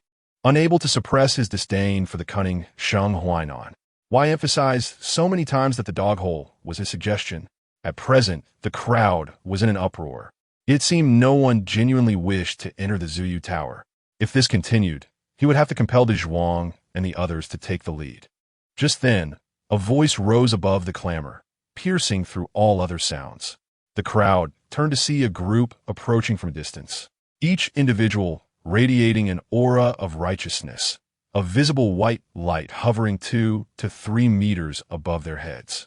It was the assistant Meng Yu who arrived, accompanied by Mo Zhao Shui and the 12 talented scholars. Could it be that walking beside Brother Meng Yu is none other than Gonghua Zhao, one of the 3 eminent female talents? How delightful! This time, let us see how Lord Jing and will conclude this matter. He shall witness the solidarity of our esteemed scholars. As the crowd parted, Meng Yu was the first to reach the front of Zui Yulu, casting a glance at the 2 upper couplets. Beside them lay blank sheets, awaiting the students to compose the corresponding lower lines. With a flourish, Meng Yu produced a brush from his robe, evidently well prepared, and began to write with swift strokes. "This wood, from the mountain of firewood, returns to the earth. All are from the dust." Upon witnessing this, the scholarly assembly erupted in cheers. Well done. Truly commendable. The couplet was impeccably structured, befitting an assistant from the Confucian Academy. Little Lord Jing and must be feeling intimidated now. Feeling the fervent applause of the multitude, Meng Yu waved his sleeve, standing tall and proclaiming, "A scholar shall not be insulted." With an air of righteous vigor, he strode confidently toward Zui Yulu. Having studied at the Confucian Academy for 4 years, I too consider myself a scholar of Confucianism. Naturally, I came today to partake in the festivities. The talented Gonghua Zhao possessed a sweet voice and exquisite beauty, embodying the essence of an accomplished lady. Invited by Mo Zhao Shui, she had pondered for an entire day and finally composed her lower line. A good woman becomes a joyous bride. Upon completing her line, another wave of applause ensued. Truly, she is one of the 3 eminent talents of Tiandu. How remarkable! It has been a long time since I last saw Lady Gong. The last occasion was during her poetry gathering. With such talent on display, how could the mere Lord Jing and compete? Montag Xiao Xue, Undetarit, also procured a brush and began to write silently. A woman marries, and thus, dear Kiki. As this line was unveiled, perplexed expressions washed over the faces of the scholars. This lower line seemed somewhat irreverent. Who is this Kiki? Rumors have spread that His Majesty is personally urging marriages. Could it be that Mo Zhao Shui refers to Lin Che? Nevertheless, the scholars remained courteous, momentarily taken aback, yet they applauded in praise. After this, no further individual attempted to present a lower line to enter Zui Yulu. 300 taels, I shall enter to take a look. Thus, the first scholar produced his coins. While my own proficiency in couplets is modest, in the realm of poetry and prose, even 10 Lord Jing ANS would not rival my skill. I must enter, if only to witness Brother Mengyu, Sister Zhao Shui, and the talented Gonghua Zhao. 300 taels, grant me a place. Soon, a significant number of individuals began to produce money for tickets at the entrance. In Tiandu, true nobility is not scarce. For them, 300 taels is merely the price of amusement. However, it quickly became apparent to Sheng Huai Nan that there were no more tickets available. Though Zue Yulu could accommodate 800 guests, Lin Che had initially only provided 300 tickets. Brother Lin, you have struck it rich. Your method of selling tickets is truly ingenious. With 500 tickets remaining, should we release them as well? Sheng Huainan approached Lin Che with a cheerful demeanor. Although he provided the standard food and drink, any additional requests from guests would undoubtedly incur extra charges. Do not be hasty. Let us adhere to the plan and simply declare that there are no available seats. Should anyone be willing to pay a premium, we could indeed free up a few spots, but it would require 500 taels each. Xing Wainan scrutinized Lin Che, Brother Lin. Is this what one might call ticket scalping? Oh, you are aware of ticket scalping? Certainly. However, those theatrical troupes engage in it merely to profit from the margins. Yet you, my friend, are scalping your own tickets, which is rather. Sheng Huainan stifled the words despicable and shameless, instead opting for unprecedented. Lin Che stood up and patted Sheng Huainan on the shoulder. What is this? Just watch. The best is yet to come. This group of students dares to gather outside my residence and insult me. I shall ensure they leave empty-handed. Brother Lin, your audacity is truly the mark of a businessman. However, I cannot accompany you in this endeavor. Sheng Huainan sighed. Why? Are you no longer interested in making money? Lin Che was taken aback. It is not merely a matter of profit. Did you not see? Gonghua Zhao has also arrived. She is certainly here for me, merely to steal a glance at me, and has intentionally joined them at my ZU building. How can I confront them and make a spectacle of myself when such a beauty regards me thus? Lin Che almost felt compelled to slap him twice, exclaiming, Where does your arrogance come from? Thinking Gonghua Zhao is interested in you because of your rotund figure. Brother Nan, your true allure lies in your business acumen. If you do not earn money, how will you ever support a talented woman like her? You must showcase your remarkable skills to win her heart. Oh, that makes sense. Indeed, I have faith in you. Let us proceed according to plan. After Lin Che finished speaking, he headed directly towards the Grand Hall of Zuyu Building. The moment of reckoning has arrived. Chapter 14. The Eternal First, Poetry and Prose. Lin Che arrived at the Grand Hall on the first floor. Upon gazing upwards, he could see the patrons on each level. At this moment, the guests within the Drunken Moon Tower were relatively few, numbering just over 300, the majority of whom were students. He was still far from achieving the satisfaction of the guests he desired. However, he remained undeterred, for he had his own plans. Esteemed guests, Lin Che announced without formality, drawing forth his profound greatsword. With a surge of energy, he thrust it into a pillar with a resounding thud. I am well aware of your intentions. Let us commence. The students on various floors regarded Lin Che with unwavering attention, many of them eager with anticipation.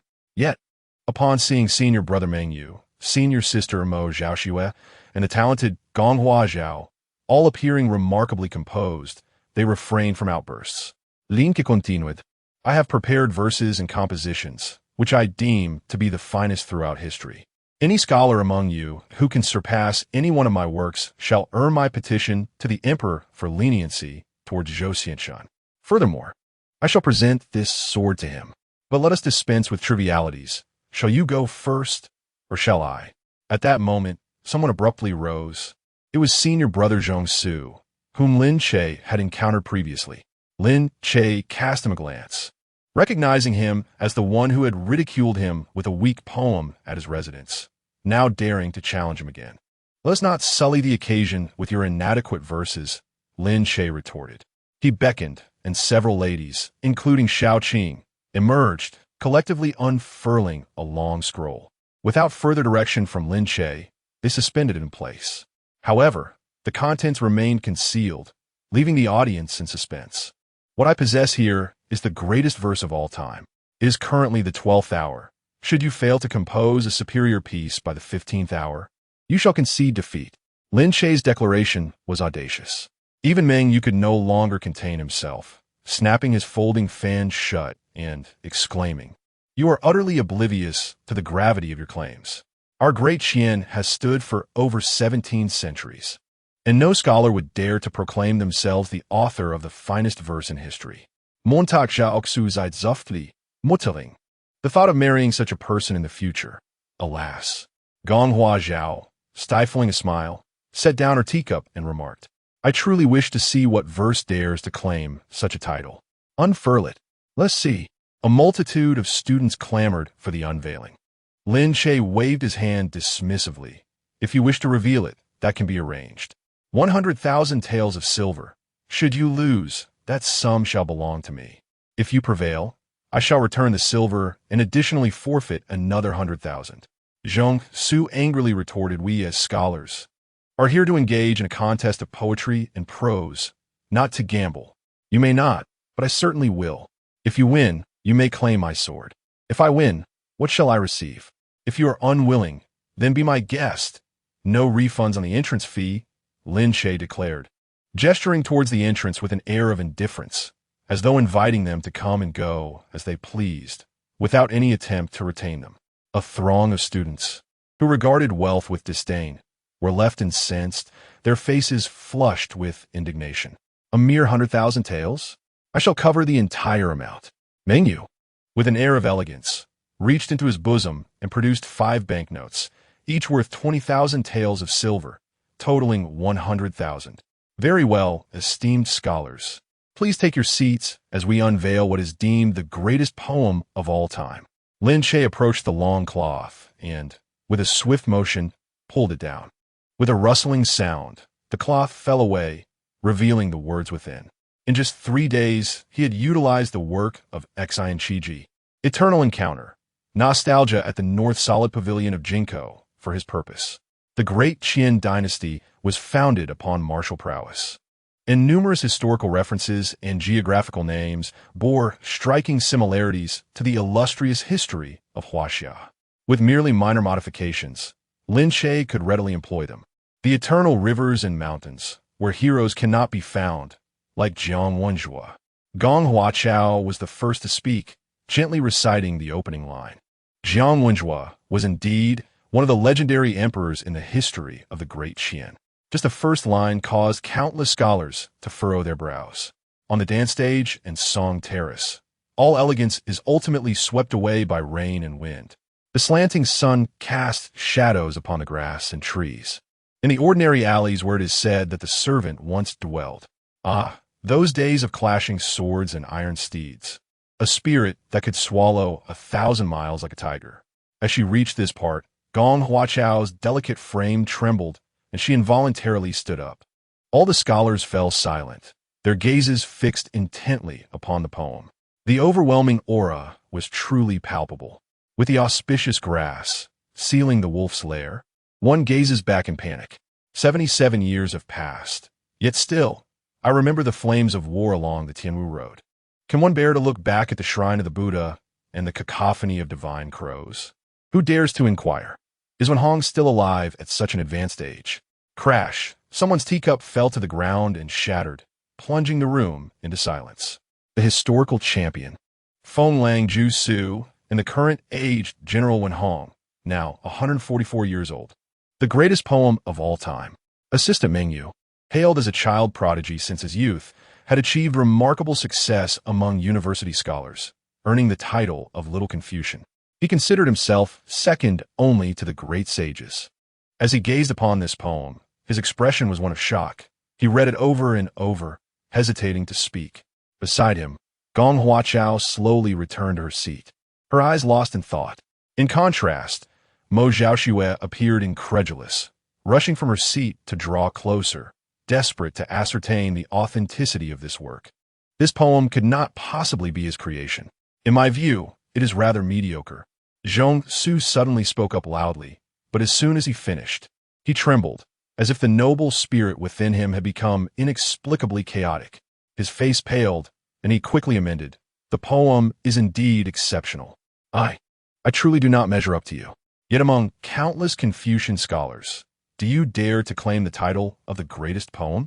The noble spirit of the world resembles a cultivated method, yet it must also be pursued with a clear conscience." He formed a paper crane with a single hand, which fluttered its wings in midair and vanished before him within a few breaths.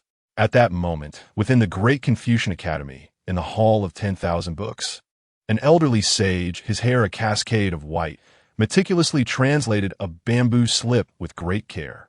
Suddenly, a radiant paper crane appeared in the distance, dancing gracefully around its presence. The venerable sage, his face etched with wrinkles, displayed no emotion, merely extending his hand to gently grasp the crane. The greatest verse of all time?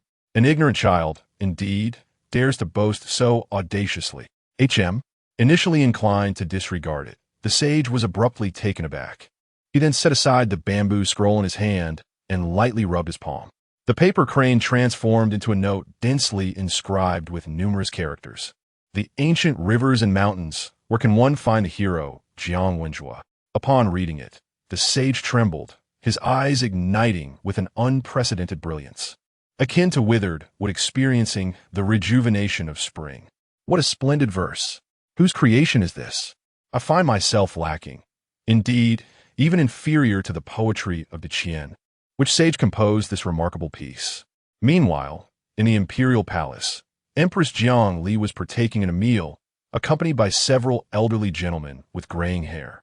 Among them, an old matron, her face speckled with age spots, trembled as she held her chopsticks, her murky eyes brimming with tears. They were but the most ordinary of farmers. "Grandmother Chun, why are you crying again? If there is something troubling you, do feel free to share it with me." Jiang Li spoke softly, devoid of any imperial arrogance. Wiping her tears, Grandmother Chen choked back sobs. "Your Majesty's kindness overwhelms me. I, a mere farmer, never imagined I would dine alongside you. Jiangli Smila Junli, Gran Mukhashen. You and your kin are indeed the benefactors of Daqian. In this recent calamity of floods in the southern regions, countless victims have been displaced, starving, and suffering. I often reflect on how it is your countless contributions as farmers that have stabilized our Daqian dynasty. The dishes we enjoy at this table are all cultivated by your hands. To share a meal with so many esteemed elders and to hear your perspectives is truly invaluable to me as a junior." The elderly men, moved by her words, were brought to tears. Just then, Jiang Li noticed the arrival of the knife slave, whom she had dispatched to monitor Lin Che's every move. As today marked the occasion for Lin Che to compete in poetry and song with the Confucian scholars. Could there be news from Lin Che? Yet, Jiang Li remained unhurried, concluding her meal with the elderly farmers and enjoying tea. After they were escorted away, she inquired, "Knife slave, do we have news from Lin Che?" "Your Majesty," the knife slave replied respectfully, "Marquis Jing'an has composed a verse, claiming it to be the greatest of all time." The scholars seemed poised to be defeated. "Oh, is that so?" Jiang Li's mood visibly brightened, for the ongoing disaster in the southern regions still required considerable resources, a source of great concern for her. The incessant complaints from the Confucian scholars were truly burdensome. At that moment, It was refreshing to hear news of their potential misfortune. What verse dares to claim the title of the greatest of all time? Your Majesty, please take a look. The ancient rivers and mountains, where heroes are nowhere to be found. Like Jiang Wenjua. In those days, with swords clashing and horses galloping, the spirit was as fierce as a tiger. Who dares to inquire? Has the revered Hong aged? Can he still partake in meals? Jiang Li murmured as she finished reading, her bright eyes suddenly radiating a glimmer of light. She lifted her gaze towards the blade servant. Is it truly composed by Lin Che? He possesses such remarkable talent? Undoubtedly. I witnessed him penning these verses with mine own eyes. They still adorn the grand hall of Ziyu Tower. Jiang Li was instantly intrigued. With a flick of her sleeve, she strode towards the corridor. Her gaze swept across the entire Tiando city before her. In an instant, she pinpointed the direction of Ziyu Tower. With idle time on our hands, let's explore this unparalleled poem of the ages. With that, Jiang Li took her first step. A golden radiance enveloped her, and in the next moment, she vanished from her place. Dare you to defy me?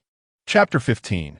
Wealth flows in Jiang Li, and the blade slave seemingly materialized on the moon-viewing terrace atop the Drunken Moon Pavilion.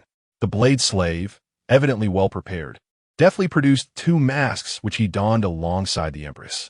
This way, please, Mississippi together, they descended from the terrace, greeted by a cacophony of voices. The vicinity of the Drunken Moon Pavilion was thronged with people, leaving no space for additional patrons. The price of admission had skyrocketed to an astronomical 1,000 taels, up from the original 300. Nevertheless, eager individuals clamored for entry, aware that within the pavilion resided a poem hailed as the finest of all time, a sight every scholar yearned to witness in person. Jiang Li could not help but exclaim, "This Drunken Moon Pavilion truly knows how to conduct business." In response, "Miss, this is actually the brainchild of Lord Jing'an," the blade slave explained. "He has taken over the Drunken Moon Pavilion, and aside from the royal seats, every other area is packed to capacity. It began at 300 taels, and now it has escalated to 1,000. I roughly calculated that just from ticket sales, nearly 600,000 taels of silver have been generated. 600,000 taels equates to 60,000 taels of gold. This sum surpasses even the previous imperial grants." Jiang Li, overseeing the affairs of Daqian, was well aware of the people's livelihoods. Within the realm, there existed 3 major treasuries. The expenditure for the entire evening would likely amount to this figure. She moved seamlessly into the Drunken Moon Pavilion and soon encountered several scholars anxiously donning the attire of waitstaff, which piqued her curiosity. The blade slave elucidated. They're the young master scheme to profit, orchestrated by Sheng Huainan. Lin Che, having amassed a fortune, charges them 1,000 taels each for entry. However, they must masquerade as servants attending to the guests. Jiang Li chuckled at this clever ruse. Indeed, they were true businessmen. Before long, they arrived at the royal exclusive private chamber, where the shadow guards awaited. At last, Jiang Li laid eyes upon the original text of the poem, renowned as the finest throughout history. Her immediate impression was one of dismay. The characters were indeed quite unsightly. Meanwhile, Lin Che was meticulously ensuring that all seats were filled. Upon glancing up, he noticed a light illuminated in one of the upper chambers, indicating that guests were present. He swiftly grasped Sheng Huainan's arm, exclaiming, "Brother Nan, this is rather inconsiderate of you. You initially claimed this chamber was off limits, yet here you are, ushering in guests? Are you attempting to monopolize it?" Sheng Huainan hastily retorted, "Elder brother, I wouldn't dare. That chamber is reserved for the royal family. I suspect it must be a young prince or a princess come to observe the festivities. I would never dream of bringing anyone in there. Haven't you already brought enough people? In this brief time, I've already spotted over a dozen new faces among the waitstaff. While you feast, I merely sip the broth. I've only brought 30. It truly cannot accommodate more." Sheng Huainan was overjoyed, having perceived Lin Che's own speculative ventures, which inspired his own ambitions. By introducing these 30 waiters, he stood to gain an effortless profit of 30,000 taels of silver, all while remaining within the bounds of their agreement. Lin Che found himself at an impasse. He could not possibly amass all the wealth alone. At that moment, with a resounding clang, The burly figure beside him struck the gong and bellowed, "It is 15 o'clock precisely." This proclamation signified that the time had come. Lin Che chuckled and rose to his feet, casting a sweeping glance over the assembly of Confucian scholars, who dared not utter a word. None possessed the audacity to present a poem to compete with his. It appeared that the scholars of Confucianism were not particularly adept in the realm of poetry. With no challengers stepping forward, it was evident that they had conceded defeat. The faces of the scholars flushed with indignation, a mix of embarrassment and frustration. Yet they could not deny the truth. They were lacking in poetic prowess. Lin Che continued unabated. "Next, let us turn to verse. I have 2 5-character regulated poems here. I shall grant you 3 hours to produce a single poem that can stand in comparison to mine. Should you succeed, I will concede defeat." His demeanor remained audacious, clearly dismissing the scholar's capabilities. With a sudden flourish, one scholar unfurled his fan and stood up. Such audacity! The essence of our Confucian Academy lies in poetic talent. If you wish to challenge us with 5-character verses, then bring it on.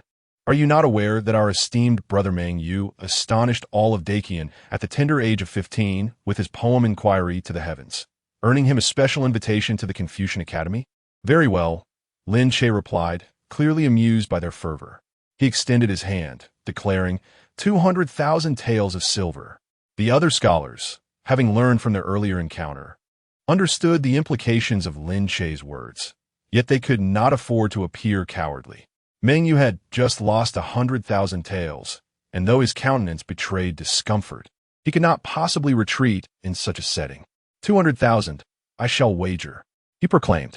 The room erupted in a chorus of admiration for brother Mang Yu's gallantry, applauding his willingness to sacrifice so much for the sake of rescuing Zhou Xianshan. Even Lin Che regarded Mang Yu with a hint of skepticism. Could it be that this talented poet held a particular fondness for Zhou Xianshan? What kind of relationship did they share? Nevertheless, Lin Che accepted the wager and proceeded with alacrity. "Xiao Qing, bring me a brush." Before the assembly, Lin Che began to write with swift strokes. Many scholars craned their necks to catch a glimpse, but Lin Che's script was slanted and obscure, rendering it illegible to them. "Now let us display it." With a flourish, another long piece of cloth was unfurled. Instantly, several scholars began to recite the poem aloud. In the autumn twilight of mountain abode, after the fresh rain in the quiet mountains, autumn arrives late. The bright moon shines through the pines, while clear springs flow over the stones. Bamboo rustles as the washerwomen return. The lotus stirs as the fishing boats descend.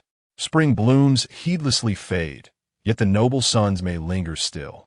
As the recitation concluded, an eerie silence enveloped the room. The atmosphere was profoundly strange. No one spoke, no one praised the poem for its beauty, nor did anyone rise to decry it as nonsense. The stillness was palpable. Previously, the one who composed verses to scorn Lin Che, Zhong Su, now clutched a folding fan tightly with one hand. A tempest surged within his chest, and he longed to exclaim, "What a splendid poem! Truly marvelous!" However, he refrained from uttering a sound, glancing discreetly at the countenance of his senior, Mang Yu, whose expression was exceedingly grim. It was akin to the pallor one might wear upon losing 300,000 taels of silver, if you catch my drift. They were adversaries of Lin Che, and today they had come with the intention of tearing him apart. In such a moment, how could he possibly cheer for Lin Che? Absolutely not. That was out of the question. He was rigorously trained, and though his heart yearned to shout, he could not let a sound escape his lips unless he was utterly overwhelmed. The first to lose composure was Gong Huazhao. Her exquisite visage turned pale, then flushed with crimson as she rose, exclaiming, "Bravo! This 5-character regulated verse is unequivocally the finest I have encountered among all poetry. To deem it the greatest 5-character verse of all time would not be an exaggeration. I'm utterly impressed." With her declaration, the assembled students began to murmur amongst themselves, but their discourse was solely a reflection of their admiration for the poem's brilliance. No one attempted to compose a piece that could be deemed its equal. Only Mo Zhaoxue recited the lines repeatedly, beads of sweat adorning her brow, until finally, with a flick of her wrist, she conjured a delicate origami crane. clearly seeking external assistance. Esteemed colleagues, Lin Che declared with a resonant voice, "If you cannot surpass this poem, I have a second one in store. Would you care to witness it now?" Upon hearing this, countless students instinctively turned their gaze towards Meng Yu. Meng Yu's countenance was ashen as he intoned, "Are we all relying on me alone to provide the funds for this challenge?" Internally, he was cursing his misfortune. 300,000 taels, that was a considerable sum, recently entrusted to him by his family to donate for alleviating the flood woes of the southern region. Mo Zhaoxue immediately stood up. "Senior Meng Yu speaks the truth. We have come here today to rescue our junior, Zhou Xianshan. Senior Meng has already contributed 300,000 taels. We cannot merely stand by and watch. We must see the next poem, and we must work together to ensure our comrade's safety while reclaiming the funds." Mo Zhaoxue reached into her bosom and produced a small pouch, her cheeks suddenly flushing. "I do not carry much in the way of banknotes, only 1,000 taels. I shall offer it all. Fellow brothers and sisters, does anyone have funds to lend? I will provide you with a promissory note." In such a public setting, who would dare to lend her money, especially with a promissory note involved? "Sister, what are you saying? We must all contribute," came the response from one student. "I have 2,500 taels. 700 taels here. We cannot allow this young man to belittle our academy. I possess 8,000 taels. Humph. I refuse to believe he can produce such a masterpiece again. I shall contribute 5,000 taels." In no time, numerous students were eagerly pulling out their money, their enthusiasm palpable, each fearful of being left behind. Lin Che gazed at the table before him, where the pile of banknotes grew ever larger, a surge of delight swelling within him. This is indeed a source of abundant wealth. This is the essence of his skill. Thus, the true value of poetry and verse lies in their added worth. If he were to possess such timeless masterpieces, who would be willing to part with 100,000 taels, or even 200,000 taels? The situation has changed dramatically. Now, they scramble eagerly to part with their money. In no time, 200,000 taels in banknotes was secured. Excellent, 200,000 taels, sufficient indeed. Now, esteemed guests, behold as I commence my second 5-character regulated verse, Spring Outlook. Lin Che began to write with a flourish, deliberately adjusting his angle so that every word could be distinctly seen. "The nation is broken, yet mountains and rivers endure. The city in spring is deep with grass and trees. Feeling the moment, flowers bring tears, hating separation. Birds stir the heart. The flames of war have lasted 3 months. A letter from home is worth its weight in gold. With white hair, I scratch my head. It's too short to hold a hairpin." Just as he finished, a multitude of students stood up in excitement, many reciting the lines fervently. Gong Hua Zhao also rose, murmuring to herself, "The flames of war have lasted 3 months. A letter from home is worth its weight in gold."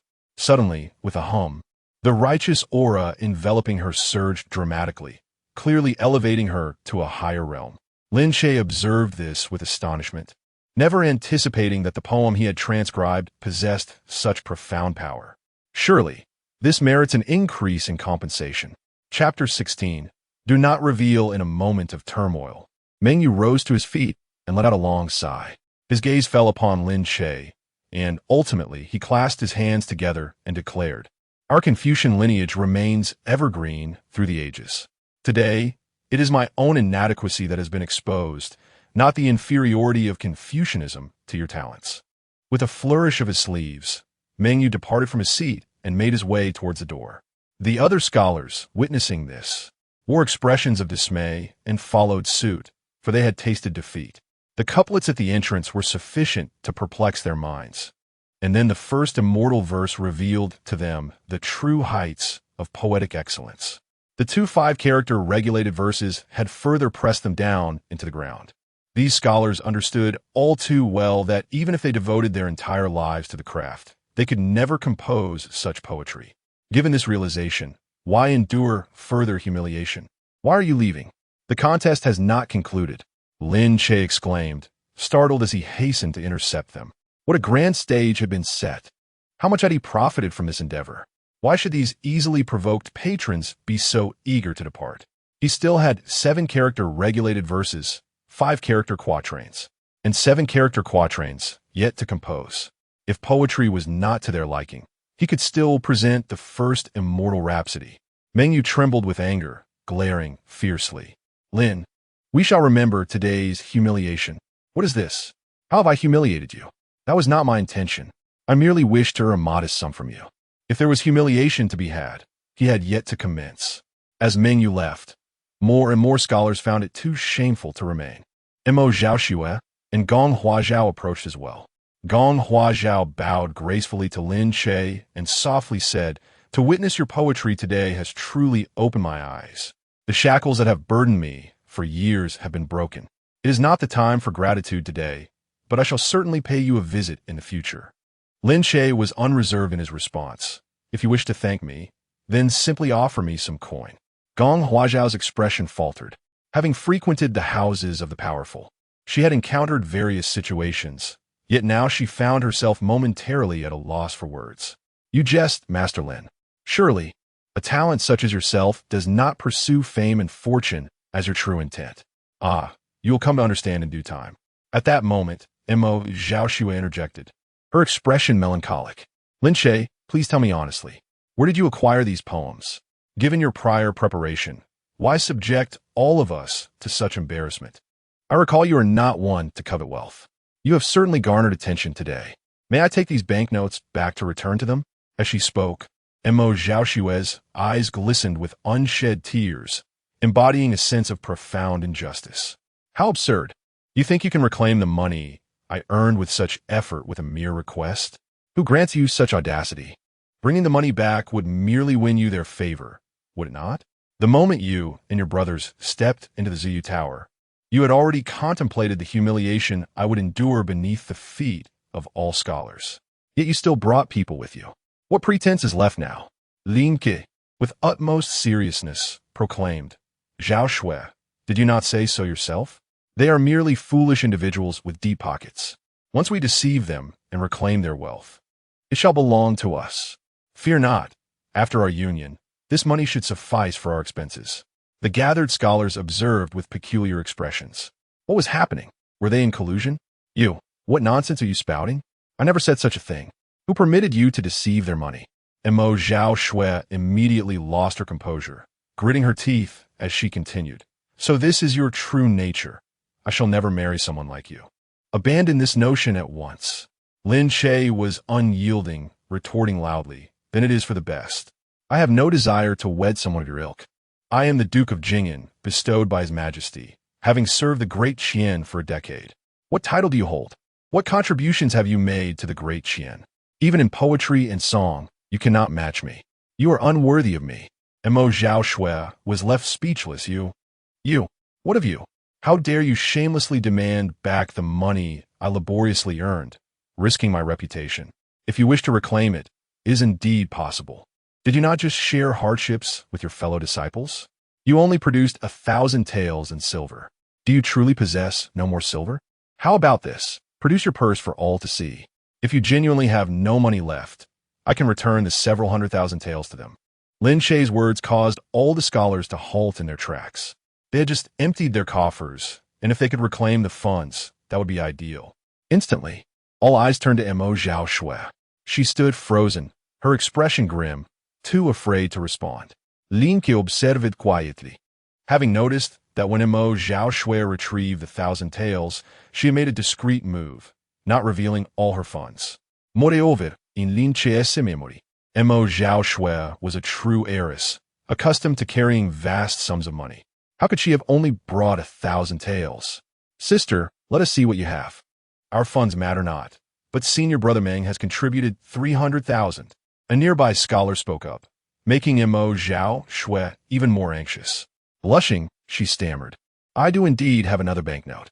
However, I've been ill these past few days and need it for medicine."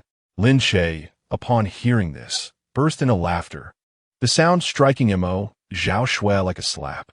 Zhong Su, unable to bear it any longer, stepped forward to defend her, saying, "Lin, do not tarnish Zhaoxue's name. We know her character best. Moreover, it is clear these poems are not your creation. Why are you so arrogant?" "Very well. Everyone has heard this scholar's words." Lin Che scoffed. "Little one, You wish to challenge me? I shall ensure your downfall. First, you insulted me with poetry, and now you slander me. Claiming these verses are not of my making. I am but the Duke of Jingyan, personally conferred by your majesty, having served as a hostage for a decade in the Great Qian. Who would have imagined that today I would be publicly humiliated by you? Upon hearing this, Zhong Su trembled, his complexion turning ashen. How did Zhou Xianshun manage to enter? The events were still vividly etched in his memory. They had come today solely to rescue Zhou Xianshun. This Lin Che, it seems, possesses quite the talent for litigation. I do not mean it that way. Please, do not wrongfully accuse me. If that is not your intent, then whose scorn do your verses convey? It is directed at myself. I am the hypocritical guest, the Duke of Jingyan. I shall never dare again. Zhong Su repeatedly responded, his expression grim, bowing and scraping in submission. Begone! Begone! Lin Che waved his hand. Were it not for Zhong Su, this child of fortune, composing verses to insult him on the spot, he would never have conceived such a lucrative method of earning. Yes, I'm most grateful for your magnanimity, Duke Jingyan. Zhong Su felt as if he had been granted a pardon. I rather enjoyed your earlier audacity. Do maintain that demeanor. Thus, a poetry contest that had begun with great fervor came to an abrupt halt in such a manner. Although some spectators lingered, they were not scholars and could not possibly offer another 200,000 taels for the next stanza. Even the elegant chamber reserved for the royal family above had extinguished its lights, indicating that its occupants had departed. I shall see how much we have earned in total. Lin Che observed that it was nearly time, so he took all the banknotes and retreated to his guest room. The entrance fees amounted to 590,000 taels. The first poem fetched 100,000 taels. The two poems combined garnered 400,000 taels. In total, that is 1,009,000 taels. Lin Che counted once more, hardly able to believe that in a single day he had amassed such wealth. These scholars are indeed affluent. This bears a striking resemblance to the fervent fans who would spend thousands to attend a concert of their idol before his time travel. He glanced at the system and, as expected, he had earned an additional 10 skill points. For every 100,000 taels, 1 skill point is acquired. Thus, with 1,009,000, he had gained 10 points. The remaining 9,000 did not suffice to yield another point. Shao Qing, please summon Sheng Huainan to my room. Oh, certainly, my lord. Shao Qing was momentarily taken aback, her gaze finally lifting from the banknotes. My lord is truly remarkable. After all this commotion over the past few days, he has managed to earn 1,000,000 taels. She had never witnessed such a sum in her life. Before long, Sheng Huainan was ushered in. Congratulations. Lin, the great talent, you have truly struck it rich today, Sheng Huainan exclaimed with laughter. To be frank, Lin Che's earnings today equate to what I would make at the Drunken Moon Pavilion in 2 months. Brother Nan, spare me the flattery. Do you truly think I can take this money with me? Lin Che s'est remained composed. What do you mean? Lin, you cannot possibly think this is a den of iniquity, can you? A mere 1,000,000 taels is nothing to that extent. Sheng Huainan's expression was quite natural. In the capital, there are indeed instances of overnight wealth, and having 1,000,000 taels at home is no small fortune. Your establishment is undoubtedly not a den of vice. However, this sudden windfall of mine has become the talk of the entire city of Tianduching. Those scholars are undoubtedly concocting various schemes to tarnish my reputation. Wealth should remain discreet. Once it is revealed and observed by others, someone of my cultivation level cannot safeguard it. Many things are akin to this. You may possess them in abundance and enjoy them privately, but once exposed to the public eye, they become coveted and pursued. Sheng Huainan chuckled awkwardly, thinking to himself, so you are aware that they intend to slander you? These scholars would relish nothing more than to consume you whole after being humiliated and robbed of their wealth. Is there any hope for reconciliation? Indeed, some are reckless. However, Brother Lin, you could hire skilled protectors to safeguard you.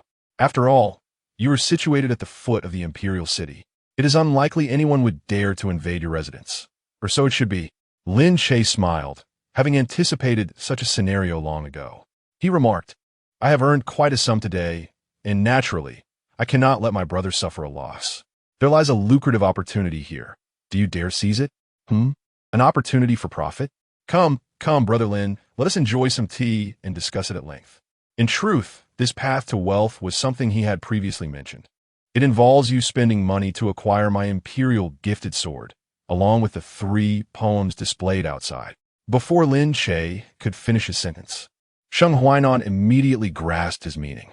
From this point forward, he could continue to attract scholars under this title. The imperial sword remains here, and the 3 poems are also on display. Would not the scholars be drawn to behold them? While selling tickets may no longer be feasible, business would undoubtedly thrive. Excellent. Splendid. I shall offer a flat price of 100,000 taels of silver. 150,000 it is then. It's settled. Brother Lin. I meant 100,000. Sheng Huainan reiterated, bewildered at the miscommunication. 150,000 it is. You are too generous, my brother. I have made my decision. Sheng Huainan's lips twitched slightly. Brothers are brothers, but must one also engage in such intimate camaraderie? It seems unnecessary. He instinctively shifted in his seat, glancing back at the imposing figure of De Zhuang standing nearby. Could it be that De Zhuang has indeed served Brother Lin? Ahem, with Brother Lin's extraordinary talent. These 3 authentic pieces will undoubtedly fetch a handsome price in the future. I shall consider it a collection. I have profited. You truly possess a business acumen. By the way, I also have imperial pearls and fabrics at home. Could you assist me in converting them into banknotes? Certainly. Sheng Huainan felt a tinge of frustration. Everyone adores imperial gifts and even feels the need to display them in their homes. Why does this Brother Lin insist on selling all the imperial items? I must also ask you for a favor. We are akin to brothers, albeit of different mothers. The term favor seems rather heavy. Brother Lin, please feel free to speak. Could you kindly invite the former Vice Minister of the Ministry of Revenue, Zhou Wei, to meet with me? Yes, the esteemed elder of Zhou Xianshan. Outside the Drunken Moon Pavilion, a carriage concealed several men clad in black, exuding an aura of menace, wielding identical curved blades. Their faces were obscured, yet the fierce glint in their eyes could not be masked. Have you ascertained the situation? Is the person still inside? One of the middle-aged men spoke softly. Our people are keeping watch. He merely possesses the cultivation of the body refinement realm. He cannot escape. While he may not flee, he is not without pursuers.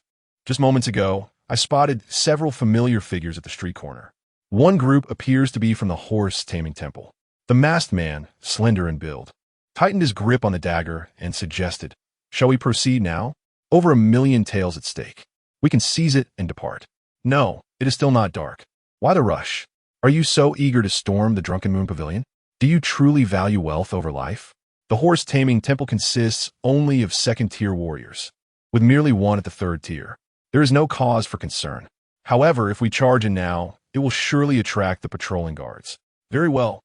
I shall heed your advice. Let this young man live until nightfall. Once he exits the Drunken Moon Pavilion, we shall act. We will kill, seize the treasure, and flee immediately. We cannot kill him. This young man is a special envoy appointed by the Divine Spirit Tablet. If he dies, we will undoubtedly face relentless pursuit. We seek only wealth. If he proves uncooperative, merely render him unconscious. His guards are inconsequential. Should they impede us, they shall be dealt with directly. Over 1,000,000 taels. As long as we are not caught by the Bright Mirror Division, who could trace it back to us?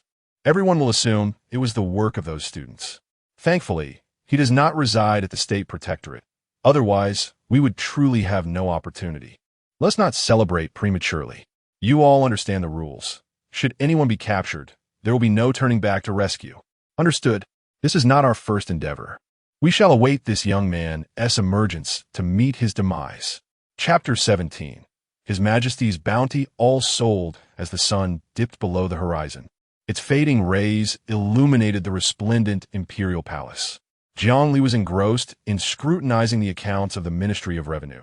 The recent flood control efforts demanded substantial funds. Yet, the ministry lamented its poverty, and after much deliberation, could scarcely produce even half of the required amount. Thus, Jiang Li felt compelled to intervene personally. The elderly officials of the ministry observed the Empress flipping through the ledgers, their foreheads glistening with sweat. The urgency of flood management left no room for delay. Have you deliberated on the remaining funds for several days? What insights have you garnered? Upon hearing her words, the aged ministers felt a wave of relief wash over them. Though unaware of the cause, the Empress's tone suggested a favorable disposition that day. Your Majesty, our national treasury has been consistently strained these past years. Every expenditure is exorbitant. The recent flood in the southern region caught us unprepared, and we truly cannot conceive of alternative solutions. We have mobilized the ministers to contribute generously. Jiang Li felt a flicker of disappointment. How much could such donations truly amount to? Although the ministers possessed clandestine incomes, they were reluctant to contribute openly. The fear of scrutiny from the Bureau of Illumination over the origins of their wealth restrained them. Hence, donations would not resolve the issue. Is there no other recourse? Your Majesty, I have contemplated a possible solution, though I hesitate to speak it aloud. In matters of governance, what is there that cannot be articulated? It concerns the substantial funds allocated annually to the Fortress of Fortune. The Treasury does have a sum reserved for the garrison, which is due next month. Enough! Jiang Li's voice suddenly deepened, her tone turning sharp. The Fortress of Fortune safeguards the entirety of our great Qian. The funds for their military salaries cannot be diminished, even if it means all ministers must tighten their belts to the point of fainting in the Golden Lawn Hall. My humble self has erred. Please, let your Majesty impose punishment. The elderly officials, frightened, promptly knelt before her. Jiang Li gazed at the trembling ministers, at a loss for how to chastise them. In truth, she was acutely aware of the treasury's dire state. Were it a decade prior, the treasury of Great Qian would have been affluent. However, the treachery of Lord Yin had clandestinely siphoned off a significant portion of its wealth through unknown means. To this day, there remain no leads. Now, faced with the sudden need for substantial funds for flood control, her anxiety was palpable. While she was mired in her thoughts, she caught sight of the figure of Dao, knew very well. You may take your leave for now. Jiang Li dismissed the elderly officials and turned her attention to Dao Nu, inquiring, what new verses has Lin Che composed?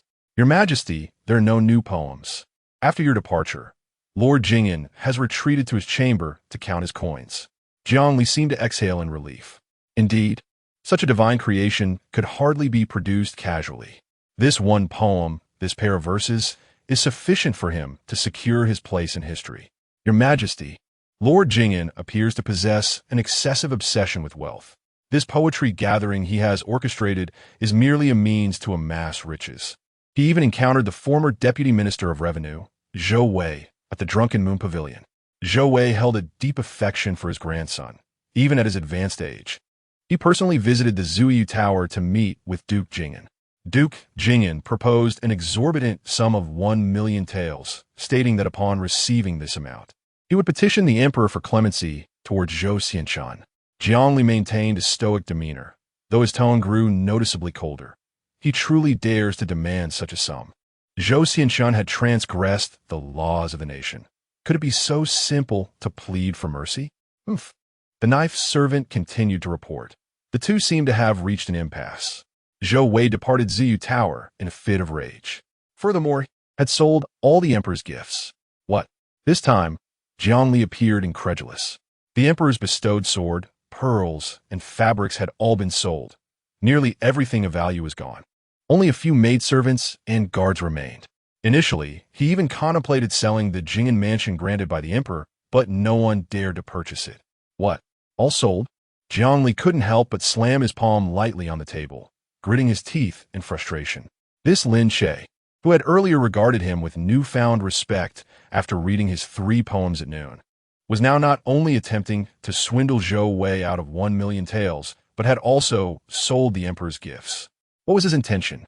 The knife servant wanted to continue reporting when suddenly he turned to the door, where a shadow guard was kneeling outside. The shadow guards of the palace were under the knife servant's command. Without needing Jiang Li's permission, he spoke. What are you doing back? Weren't you instructed to monitor Lin Che? Reporting, Commander. Lin Che is preparing to leave Ziyu Tower. It seems he intends to enter the palace to meet the emperor. Enter the palace to meet the emperor? At Ziyu Tower, Lin Che commanded his followers, form a line. Yes, just like that. Hold your banners high. The more people see, the better. That's right, just like that.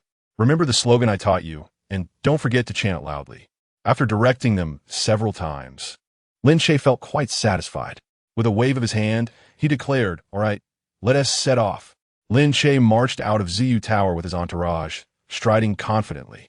The outlaws lying in wait outside were suddenly invigorated by his appearance. Several bandits drew their weapons, ready to rush in, intending to capture Lin Che first and then extort the 1 million silver notes from him. Yet in that instant, many of the bandit leaders gazed upon Lin Che's group and were taken aback. "Stop! Everyone hold still." The bandits stared at Lin Che and his followers, their banners raised high, astonishment written on their faces. What was happening? The rise and fall of a nation is the responsibility of every citizen. Duke Zhenguo donates 1 million taels to aid the flood victims of the southern region. The floods show no mercy, yet humanity does, sacrificing the small for the greater good. If everyone contributes a little love, the world will transform into a beautiful place. Ding, ding, ding. The gong sounded as Lin Che, accompanied by 30 or so individuals, paraded through the streets, drawing extraordinary attention. The rise and fall of a nation is the responsibility of every citizen.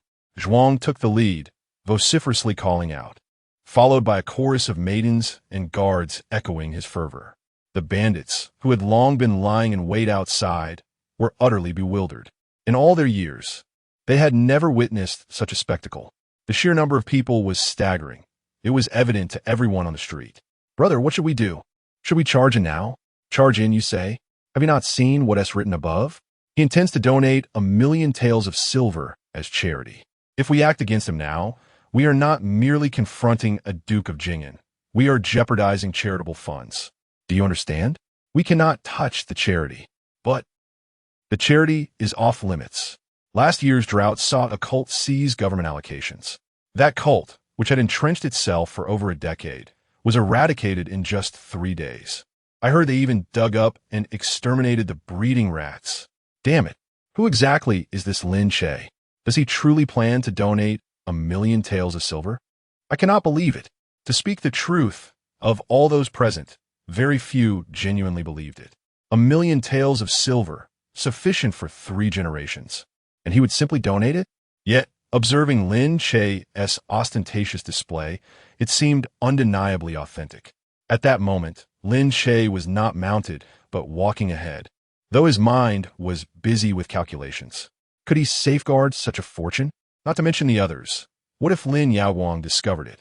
Would he not forcibly invade Lin Che's residence to plunder? Wealth, if flaunted, invites danger. He was already the object of many covetous gazes. Even his maiden, Qing, fell momentarily dumbfounded upon seeing him, let alone those with ulterior motives. He was determined to test whether anyone dared to confront him amidst such a gathering. This is the first point. The second point, Lin Che had achieved his objective. The skill points he sought amounted to 109,000 in poetry, having sold all the imperial gifts from His Majesty, totaling 210,000. Combined, that amounted to 130,000 taels. He now possessed 13 skill points. Upon discovering in the Ziyu Tower that the martial art he practiced, the blazing sun dominance, could still be enhanced beyond the 9th level, he was taken aback. Host, Lin Che, realm, first grade body refinement, perfection, cultivation technique, blazing sun dominance, level 9-10. Remaining points, 13. Lin Che was acutely aware that the highest level of all techniques was 9. Yet the system indicated that blazing sun dominance could still be upgraded. This revelation sparked a notion within him. Since this fortune could primarily serve to acquire points, and its significance was undeniably pressing, he might as well take the plunge. He required a more potent cultivation technique. In the entirety of Tiandu City, where could one find the most formidable techniques? Undoubtedly, the royal family held that distinction. Could he purchase a royal technique with 1 million taels? Certainly not. However, what if he donated this some under the guise of charity? His Majesty would surely commend such a gesture, granting him the opportunity to request a cultivation technique in return. Only by expending the money would it yield its true value. The third point. Lin Che had his own schemes. He sought to preserve his life and ensure the safe departure of his 3 companions from Tiandu. To achieve this, he needed to act ostentatiously. The more people who recognized him, the better. The more famous he became, the safer he would be. This was one of the reasons he boldly confronted numerous scholars and hosted a grand banquet at Ziyu Tower. If his reputation spread far and wide, Lin Yaoguang would have to weigh the consequences before attempting to take his life. Should he remain obscure and nameless, his death would go unnoticed, and his corpse would rot without a soul to discover it. Furthermore, Lin Che understood that offending all the scholars could be troublesome, especially if a few hot-headed individuals were to curse him daily. Thus, his strategy of publicly donating was a masterstroke. Who would dare speak against him now? In this way, he struck multiple targets with a single arrow. Why not seize the opportunity? Come, let the cries continue. The rise and fall of the world is the responsibility of every individual. Natural disasters are ruthless, yet humanity is compassionate. His exuberant singing garnered the attention of countless citizens, many of whom joined in to partake in the fervor. Consequently, the throng following Lin Che grew ever longer as they made their way to the palace gates. To his surprise, Liu was also present at the city gates. Spotting her from a distance, Lin Che hurriedly approached and knelt, proclaiming, "Your humble servant pays his respects to your majesty." Clad in a flowing robe, Liu exuded unmatched elegance, seemingly indifferent to the banners around her. She inquired, "Zhenguo, what brings you to see me?" "I have heard of the floods in the southern region and have been deeply troubled, unable to eat or sleep," Lin Che replied with a resonant voice. "Today, your humble servant has liquidated my assets to gather 1,000,000 taels of silver, which I donate in full, offering my meager assistance. May heaven bless the subjects of our great Qian. Long live your majesty. Long live for eternity." Chapter 18. 1,000,000 silver coins on a whim, Lin Iching. Your generous intentions are deeply appreciated. I would like to express my gratitude on behalf of the numerous refugees in the southern territories. Li too wore an expression of fervent excitement, disregarding her status as she voiced her thanks. "Your Majesty, there is no need for such gratitude. I am unworthy of it. In comparison to those valiant souls who sacrificed their lives for the great Qian, my modest donation pales in significance." Lin Che's voice was equally impassioned, leaving outsiders to suspect that the esteemed Duke of Jing'an was on the verge of tears. It is commendable that Lin Iching possesses such awareness. However, 1,000,000 silver coins is no trifling sum. From whence do you acquire such wealth? In response, I must confess, these funds stem from my earnings through the sale of poetry. Although this matter has garnered considerable attention, Lin Che boldly recounted the entire affair. "Excellent. 1,000,000 silver coins. Do you not feel a pang of regret?" "I do feel a twinge of sorrow, but it is for the countless disaster victims. I have no means of donation, and thus I must present this to your majesty. Furthermore, in 3 months, I am to embark on a diplomatic mission to the Yinyun Kingdom. Retaining these funds serves no purpose. Instead, it is better to donate them to those in need."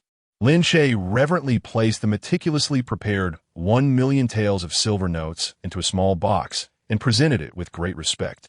As for why he donated precisely 1,000,000 taels, it was, of course, to reserve 400,000 taels for his own use. His act of charity was motivated by self-preservation, not by a desire to starve.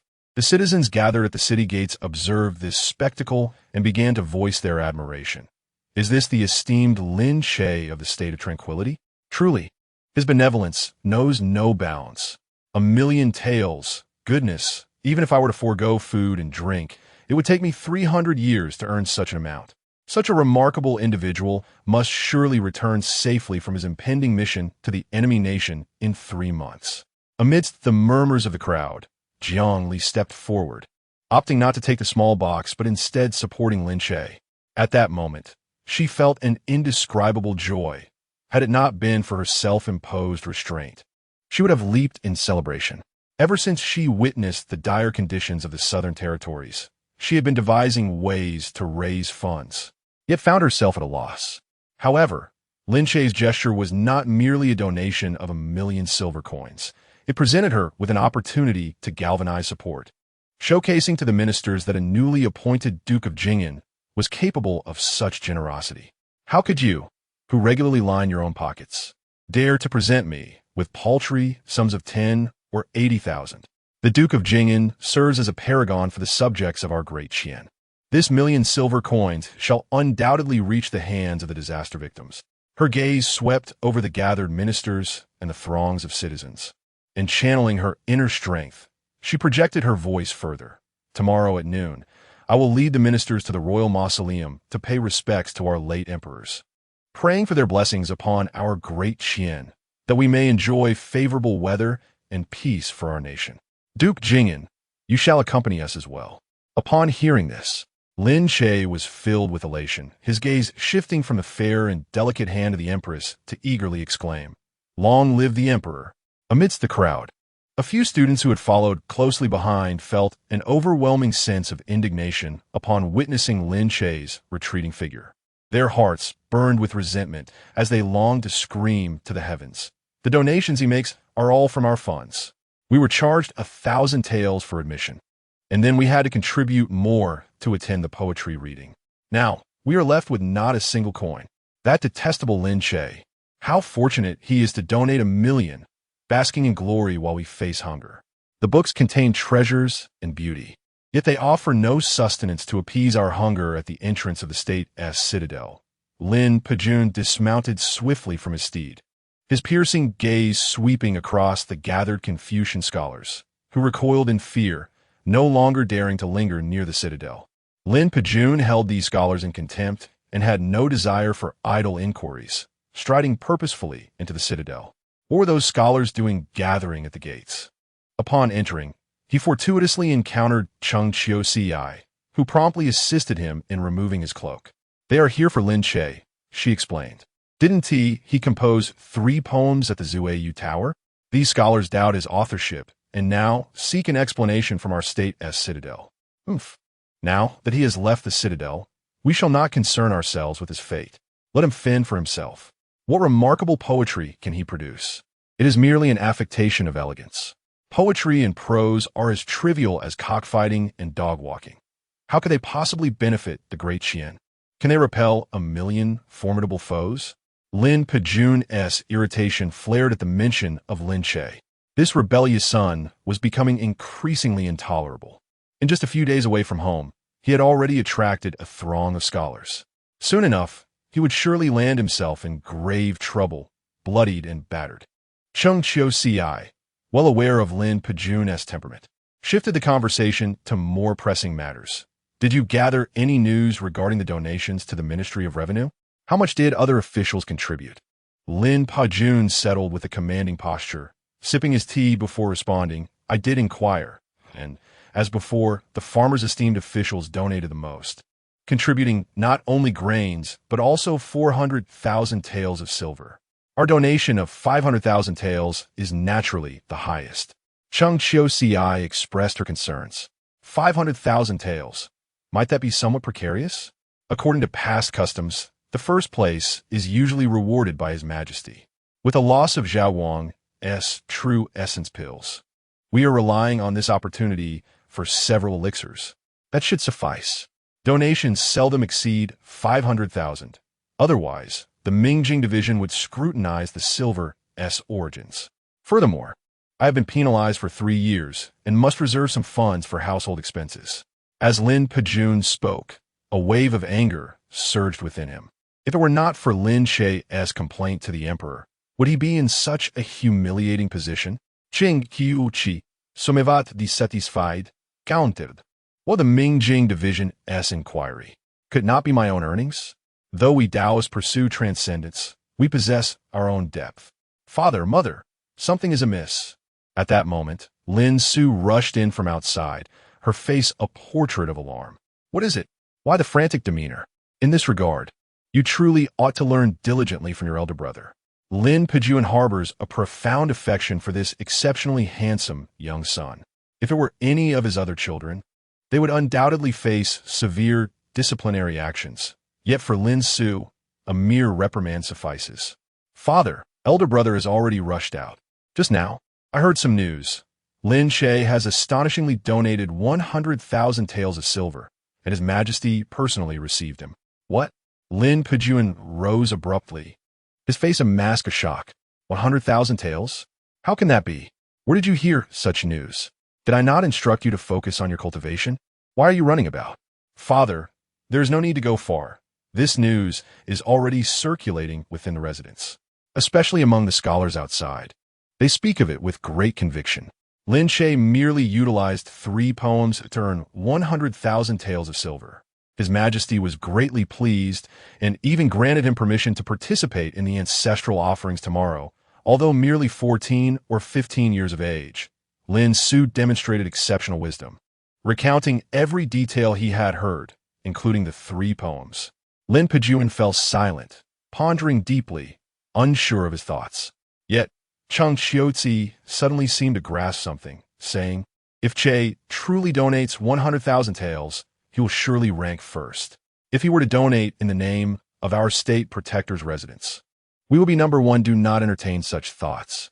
This unruly child dares to expose grievances in the Golden Long Hall, irreparably severing ties. Do you truly believe he would donate in the name of the state protector's residence?" Lin Pejuan retorted impatiently. Cheng Xiaozi, with a hint of reproach, replied, "Is this not your fault? Had your relationship not soured so drastically, would he not present this 100,000 taels to his parents? His cultivation would not have suffered. You often disdain poetry and literature.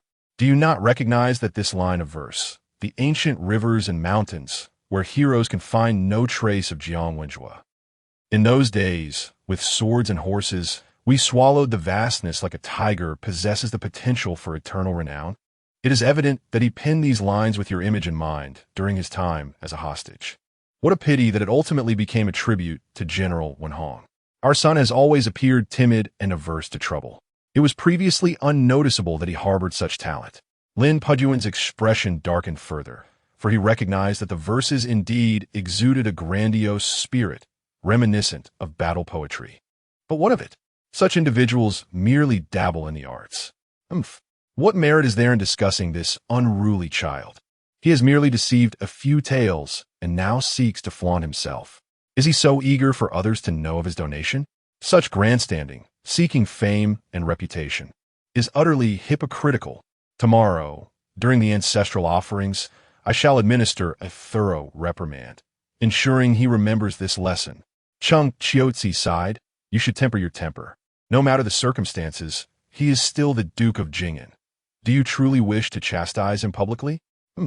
I intend to publicly chastise him, to strip him of his vanity. I do this for his own good. If we do not educate him now, greater calamities will surely arise in the future, implicating the entire state of tranquility. Lin Pejuan, exhibiting an air of righteous authority, proclaimed, "Moreover, as a father, who dares to question my reprimanding of my own child? Even should I resort to physical discipline, no one would dare utter a word against it." As night descended upon Jing'an Manor, Lin Che respectfully clasped his hands towards Sheng Huainan and expressed his gratitude. "Thank you, my dear brother Nan, for lending me several skilled protectors for my safety. I'm immensely grateful." Sheng Huainan chuckled heartily and replied, "There is no need for excessive gratitude. Although our acquaintance is relatively recent, we are indeed friends bound by life. These individuals are all 3rd-rank experts, and the leader, Chen Ben, is a 4th-rank master of the royal artifact realm. They have been with me for many years and are utterly trustworthy. If you remain uneasy, feel free to continue residing at my Drunken Moon Inn." "All right, enough of that. I have stayed at your Drunken Moon Inn for 3 days now. I must return to my own Jing'an Manor, after all. Then I shall not intrude on your rest any further. Should you require anything, do not hesitate to reach out to me." Sheng Huainan's actions served a dual purpose. On one hand, he sought to cultivate a friendship with Lin Che, a remarkable talent who had garnered the emperor's favor. Such an association was certainly worthwhile. On the other hand, Lin Che had recently profited from his stay at the Drunken Moon Inn. Though he had donated 100,000, he still possessed a considerable sum. If Lin Che were to be robbed by intruders tonight, it would spell trouble for Sheng as well. After exchanging pleasantries, Lin Che escorted Sheng Huainan to the door. Sheng Huainan glanced back thrice, casting a wistful look at Shao Qing, as if to convey, "Alas, I remain the man you cannot have. Forget me." "Master, What is wrong with this young master? His eyes appear rather strange. Pay him no mind. He is gravely ill. Lin Che instructed that the guards on watch tonight must remain vigilant. Xiaoqing casually handed Lin Che his armor and inquired, Master, did we not invite several experts to guard the manor these past few days? Why then are you employing poison powder and venom, digging traps in the residence, and acquiring hidden arrows? Do we truly face such peril? You would not understand. Lin Che was reluctant to elaborate to the girl, for despite all these precautions, he still felt a profound unease. He then summoned a Zhuang to his chamber.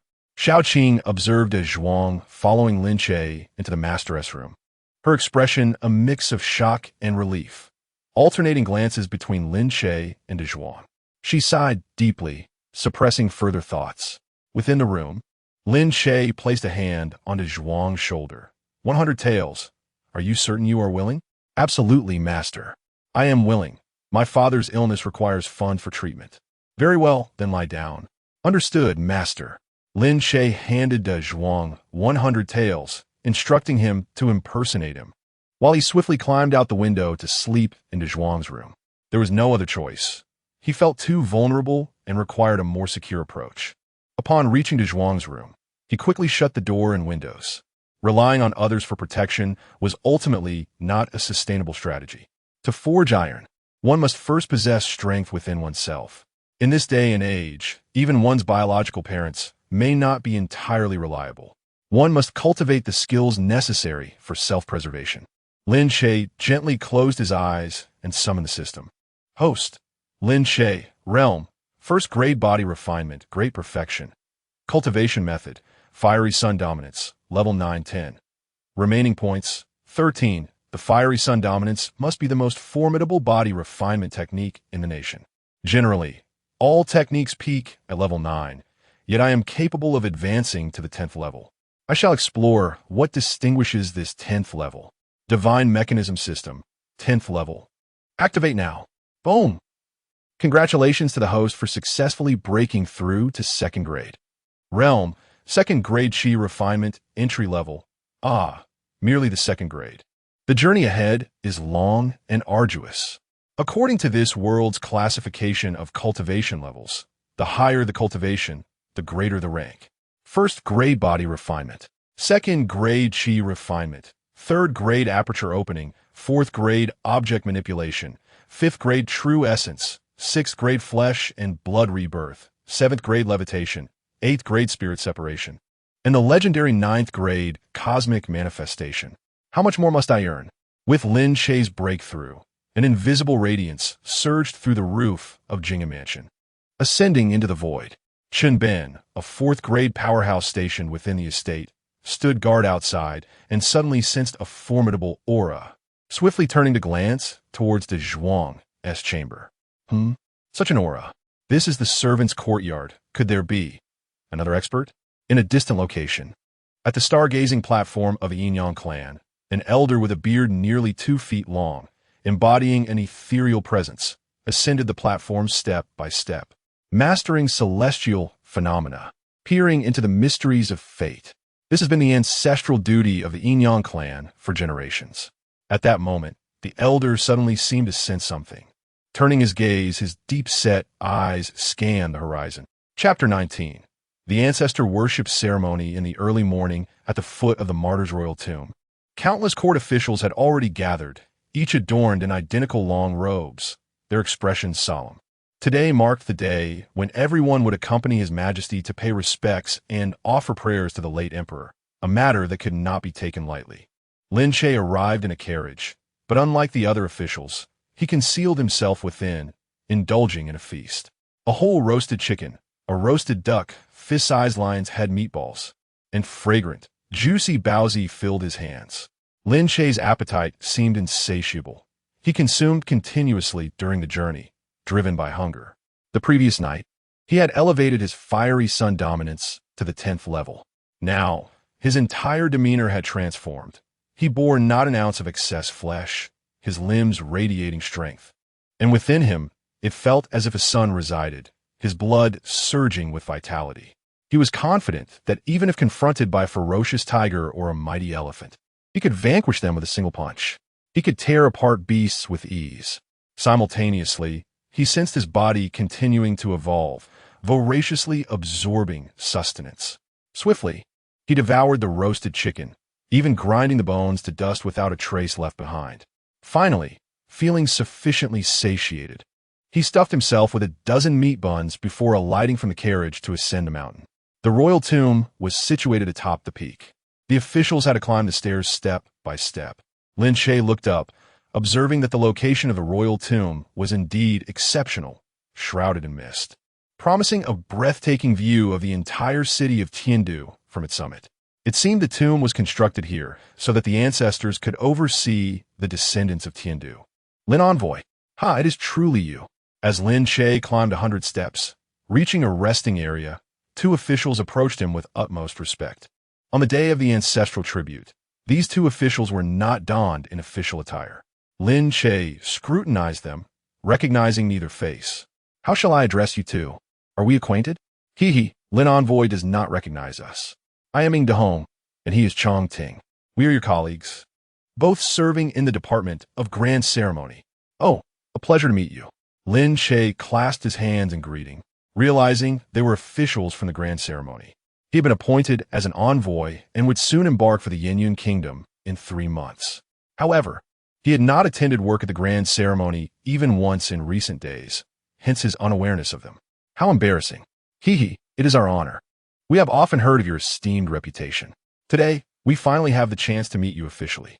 Ing Dehong, with a square face, appeared quite amiable. Chong Ting, on the other hand, bore a horse-like visage, grinning widely to reveal prominent teeth, adding to his unique charm. Envoy, you generously donated 1,000,000 taels of silver in one go. This has undoubtedly brought honor to our grand ceremony. I have heard that many ministers, upon learning of your donation, rushed to the Ministry of Revenue last night to contribute as well. Such a scene is rarely witnessed in a century. You have set a remarkable precedent. I despise those who flatter and fawn. This notion will inevitably erode my virtuous nature.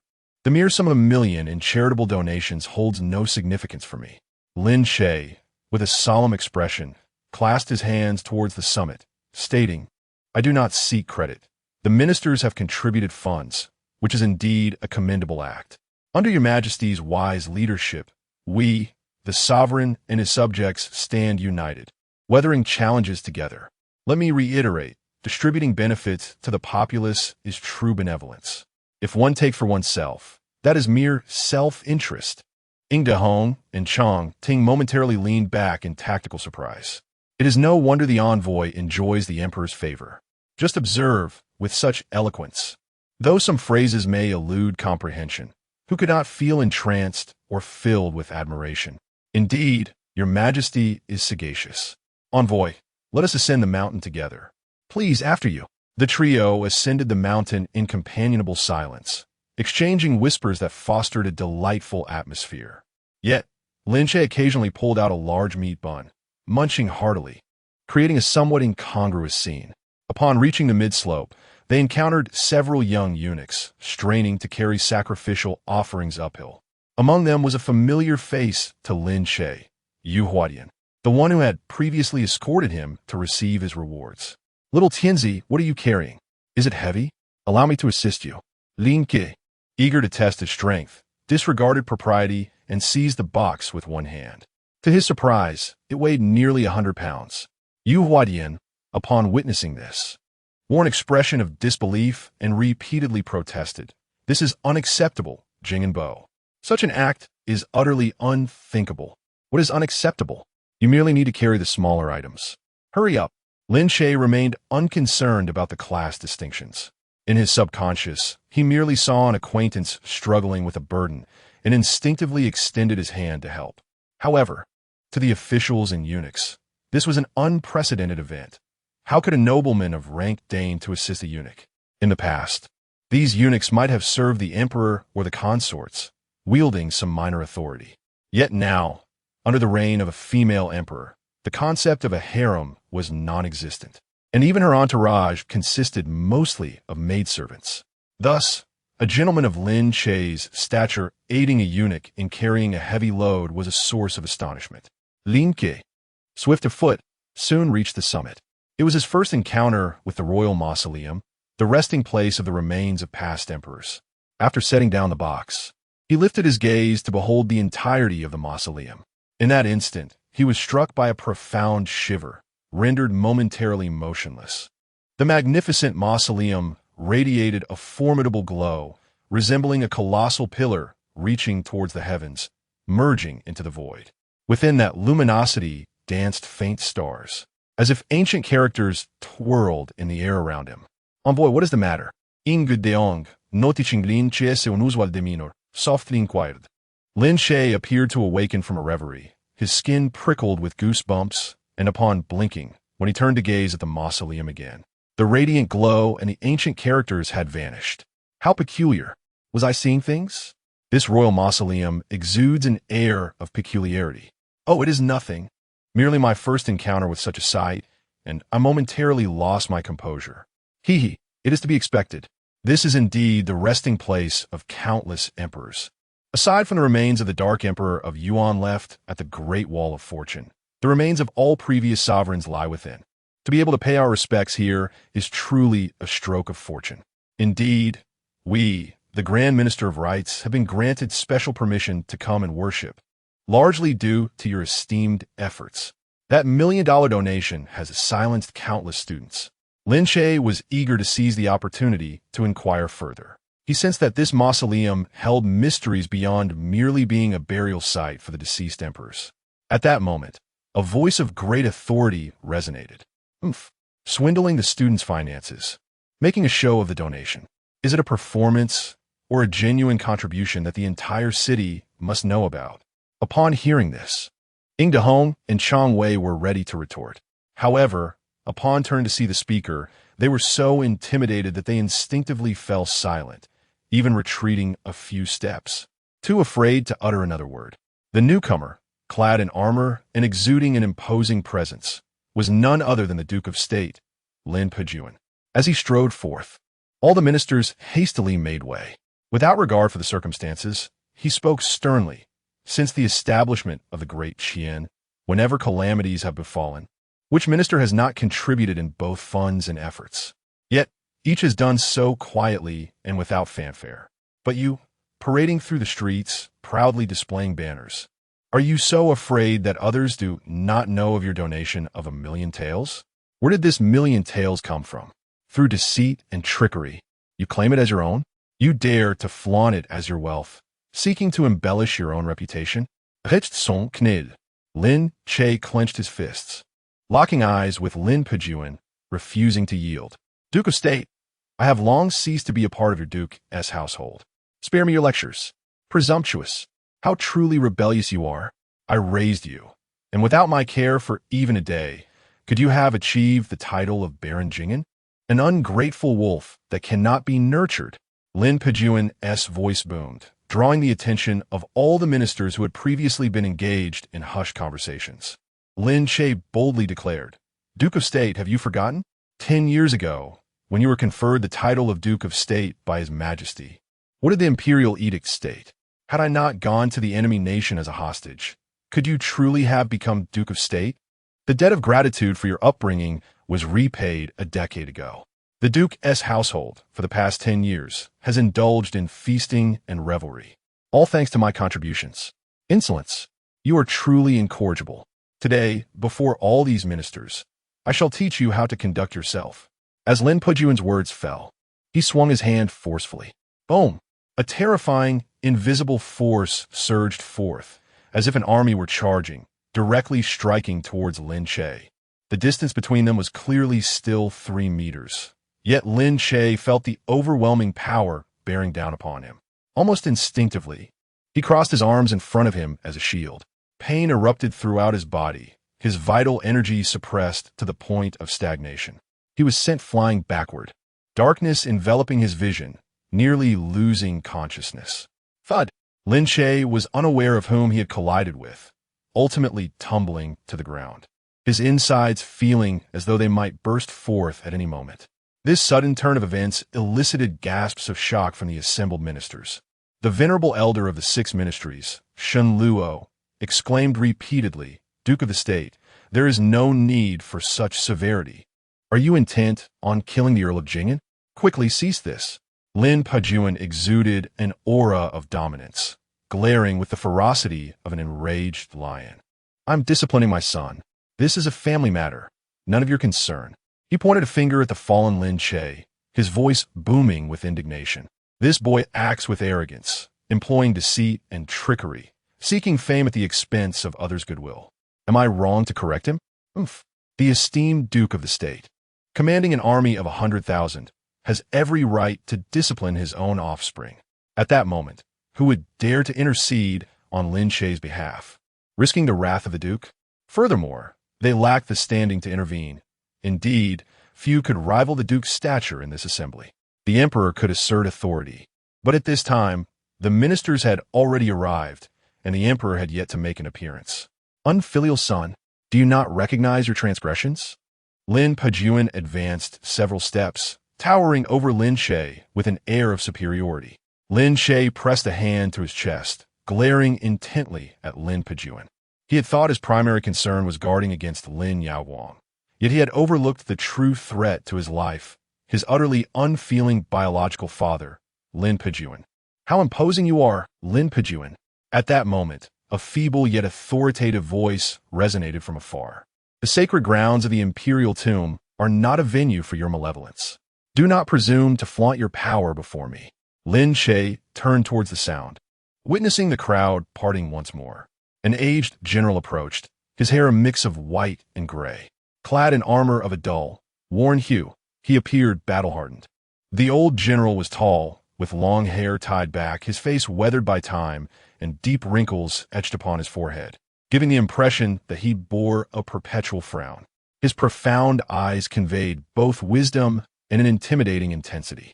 Upon seeing the old general, several ministers bowed in respect, exclaiming with utmost reverence, "Duke Wei, the old marshal, you have arrived." Lin Che observed the scene, momentarily unable to discern the identity of the venerable general before him. Behind him, someone helped him to his feet and whispered, "Earl Jingen, this is Duke Wei, known as the Master of Arms. General Wenhong." Chapter 20, Duke Wei. Wenhong. Wenhong? Why does that name seem familiar? Lin Che turned to the person who had helped him up. It was none other than the young eunuch Yu Huadian, who had previously escorted him to receive his reward. It appeared that he had collided with Yu Huadian when he was thrown out just moments ago. Moreover, Yu Huadian, perceptive as he was, sensed Lin Che's evident confusion and took the initiative to clarify things for him. Wenhong. Lin Che's eyes brightened. It was indeed him. He had modified the lines from Xian Shiji's poem Yongyu Lu, Nostalgia at the North Solid Pavilion in Jinko, transforming the final line Lianpe is old. Can he still eat? Into Wenhong is old. Can he still eat? At the time, he had no knowledge of Duke Wei, Wenhong, and had merely inquired of Shaoqing and a zhuang about which general was most respected. Shaoqing had immediately listed several names, while the zhuang scratched his head and recounted how his father often spoke of a formidable old general named Wenhong. The zhuang's father had once served in the military, and though he had sustained a head injury, he still remembered the old general Wenhong. Lin Che pondered this recollection and indeed remembered an elderly general from the Daqian dynasty. Thus, he had included Wenhong in his writings. Little did he expect to meet the man himself today. Lin Pejun, with your title of Duke of the Nation, you have grown increasingly audacious. No one can rein you in now, can they? Wenhong's voice thundered, his tone unmistakably admonishing. Lin Pejun had always regarded himself as superior, dismissive of everyone around him. However, upon seeing Wenhong, he could not help but furrow his brow, suppressing his murderous intent, and solemnly replied, "Old general, I was merely disciplining my son." Disciplining? Though I am of advanced years, I am neither deaf nor blind. I have witnessed everything. What is this? Your son donates 100,000 taels of silver, and you resort to violence? I remember you as a narrow-minded youth, vengeful and petty. I did not expect you to be so unchanged at this age. Are you wishing to kill your son in the imperial tombs? Lin Peyun, who prided himself on his cultivation of composure, felt his face shift from green to pale under the scrutiny of his peers. If it were any other minister, who would dare to reprimand him so? Even the Minister of Rights from the Mingjing Division lacked such authority. Yet the venerable Wen Hong, with his snow-white hair, possessed that privilege. When Wen Hong was conquering lands for Daqian, Lin Pejun had been a mere recruit. His first achievements had been under the helm of Wen Hong's Black Armored Army. Lin Pejun had always proclaimed loyalty and filial piety as his family's virtues, placing great importance on decorum. Now, Wen Hong stood as his true mentor, and on the battlefield, even his savior. Lin Pejun dared not retort a single word, only solemnly stated, "Old General, you are unaware of the truth. This son is overly ambitious, engaging in deceit and ostentation. While donating to charity is indeed a virtuous act, he has made it a public spectacle, seeking fame and damaging his integrity, lacking sincerity. Duke of the nation, how can you claim I lack sincerity? Is the silver I donated not real?" Lin Che seized the opportunity as someone defended him, eager to capitalize on this moment. As long as he firmly clings to the thigh of General Wen Hong, he should be able to survive. Lin Pejun, that inhumane wretch, truly intends to kill him. Lin Che took several deep breaths to circulate the blood throughout his body and stepped out, proclaiming loudly, "The 1,000,000 taels I personally delivered to His Majesty. How can this not be sincere? This money can be used to buy food and clothing for the disaster-stricken. It will prevent them from starving or freezing to death. You may inquire with them whether my intentions are genuine. Unfilial son, you deceive and exploit the scholars' funds, ostentatiously donating, yet remain oblivious to your wrongs?" Lin Pejun's eyes gleamed with fury, ready to erupt again. Lin Che immediately bowed to General Wen Hong, respectfully saying, "The old general is present. Perhaps you could serve as a witness." Confucian scholars stepped forward. "Have I, Lin Che, deceived you of your money?" This time, accompanying the emperor to pay homage, numerous families gathered. Several esteemed scholars from the Confucian school were present, coincidentally joined by a group of students from the academy. After all, when it comes time to burn the sacrificial texts, these students would be needed to recite them. Among these students, indeed, were participants from the Ziyu Tower. However, they exchanged glances, but none dared to step forward. General Wen Hong's face darkened as he shouted, "What the blazes? Aren't you the ones who boast about your integrity and righteousness? Is it true or not? Speak up." Subsequently, a few students, their faces flushed with embarrassment, stepped forward. Leading the group was none other than Zhongsu. Bowing his head, he wished he could vanish into the ground. He truly did not wish to further humiliate himself in front of everyone. Yet, with so many seniors watching, he had no choice but to emerge. We yesterday at Ziyu Tower wagered and accepted our loss. Indeed, our poetry pales in comparison to that of the Duke of Jing'an. We have no words to defend ourselves." After speaking, Zhongsu bowed again to General Wen Hong. He felt both ashamed and guilty, utterly drained, having been starving since the previous night. He had been racking his brain for poetry to counter Lin Che, neglecting food and drink, and early that morning, he had gone to Ziyu Tower with his fellow students. Originally intending to eat something at Ziyu Tower, he was unexpectedly met with a crushing defeat, becoming the most embarrassed one among them. Consequently, by last night, he was truly hungry and sought something to eat. Unfortunately, he had lost all his money and felt too embarrassed to borrow from his classmates. In truth, all his peers were equally broke, collectively enduring hunger. What a disgrace. Early this morning, he was so hungry that his eyes were spinning as he climbed up from the foot of the mountain, nearly collapsing. Along the way, he saw Lin Che devouring meat buns with great relish. That scoundrel! The thought of those meat buns made Zhongsu's stomach grumble audibly. Starving. Those large, juicy meat buns smelled so delectable. How he longed to eat. Zhongsu had initially thought he could evade the situation, but now he was being called out again. Stealing a glance at Lin Che, he recalled how Lin Che had spared him previously at Ziyu Tower. If Lin Che were to hold a grudge, the consequences would be dire. After all, a single poem from Lin Che could tarnish Zhongsu's reputation for eternity. This absolutely could not be allowed to happen. Zhongsu promptly added, "We were initially quite indignant, especially after hearing last night that Duke Jing'an donated a fortune of 100,000 taels. Such a benevolent act clearly demonstrates that he is not motivated by our wealth. Gulu, in truth, none of us scholars harbor any lingering doubts about Duke Jing'an. We all consider his actions to be exemplary." The other students, despite their hunger, nodded in agreement. Although these scholars may seem somewhat pedantic and often speak of righteousness, they embody the lofty spirit of justice, capable of discerning right from wrong. Lin Che, who had gained a fortune of 100,000 taels from them, had no intention of lingering. He left the Drunken Moon Pavilion to make a donation. This indeed earned their admiration. Did you all hear that? Lin Che turned to Lin Pejun. Since I have not engaged in any deceitful practices, my donation is made with utmost sincerity. I wish to ask the Duke of State, does my bold act of giving constitute a loss of virtue? I would argue that remaining silent, like you, is what truly harms the disaster-stricken people. With sharp words and inverted logic, Lin Pejun retorted, to be silent is to harm the victims? Is that a statement you can truly make? By that reasoning, are all the ministers here who quietly donate also complicit in harming the victims?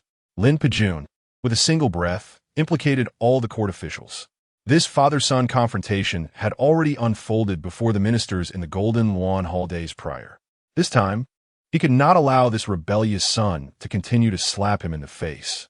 Indeed, all the ministers, such thinking is what endangers the victims. Lin Che's voice rose, reaching the ears of all present. Instantly, an uproar ensued.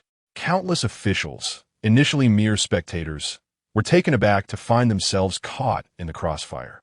They had donated their resources, only to be viewed as harming the victims in Duke Zhenguo's eyes. How could they endure such indignity? Many ministers, who had previously maintained a cordial relationship with the Duke of State, now stepped forward. Nonsense. We, with a singular focus on the welfare of the people, have donated the wealth we have accumulated over the years, seeking to alleviate the plight of the victims. Have we erred in our intentions? Duke Zhenguo, you must truly be confused. We seek neither fame nor profit, quietly donating our wealth. In your eyes, are we the ones harming the victims?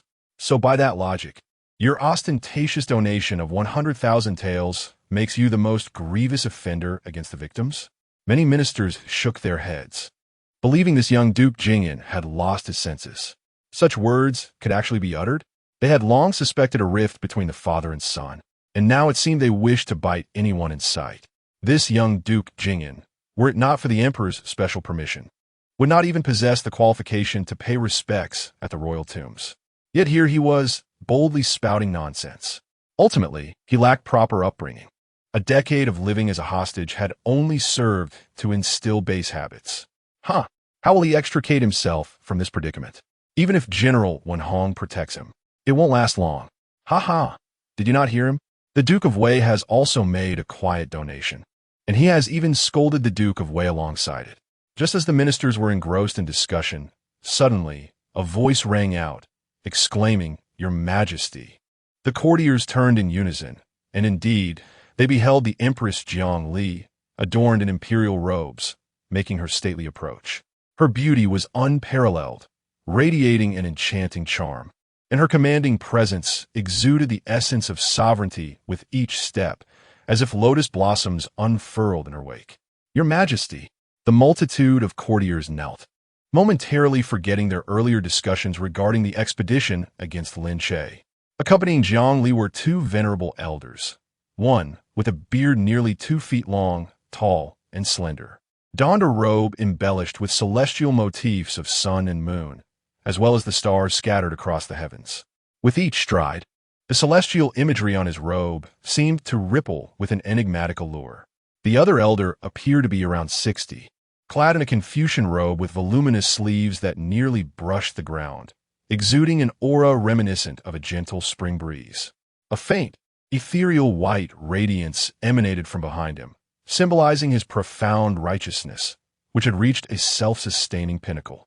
One of these sages was the leader of the Yin-Yang school, while the other was a distinguished scholar of Confucianism. With their elevated cultivation, it was likely they could discern the discussions occurring above them, even from the foot of the mountain. At the same moment, both elders cast an intentional glance at Lin Che. "All rise."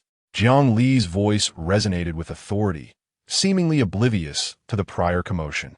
With a graceful flick of her sleeve, she directed her gaze toward the ethereal, smoke-wreathed imperial tomb ahead. "Prepare for the sacrificial rites. Follow closely, and refrained from any loud disturbances. Chapter 21. The disturbance at the imperial tomb, a resounding horn echoed through the air. The court officials, arranged by rank, followed the empress to the imperial tomb to commence the ancestral rites. Ordinarily, Lin Che would have been positioned at the rear due to his status. Yet Duke Zhenguo appeared to hold him in high regard, firmly grasping his wrist. "Come with me to the front." Lin Che felt as if he were ensnared by an enormous steel claw, unable to break free, and thus followed dutifully. Although the other officials observed the scene, none dared to voice their opinions. Ahead, the grand doors of the imperial tomb creaked open, releasing a wave of regal authority that washed over them. Lin Che found himself in a prime position to behold the proceedings. Inside the hall, a row of spirit tablets bore the names of past emperors, alongside the illustrious titles of renowned generals. Suddenly, Lin Che's pupils contracted as he spotted an ancient sword, enveloped in a purple aura, thrust deep into the ground at the center of the hall. Bound by iron chains, it resembled a colossal dragon tethered, unable to ascend to the skies. In stark contrast, the spirit tablets of the emperors appeared to be gazing upon this mighty blade.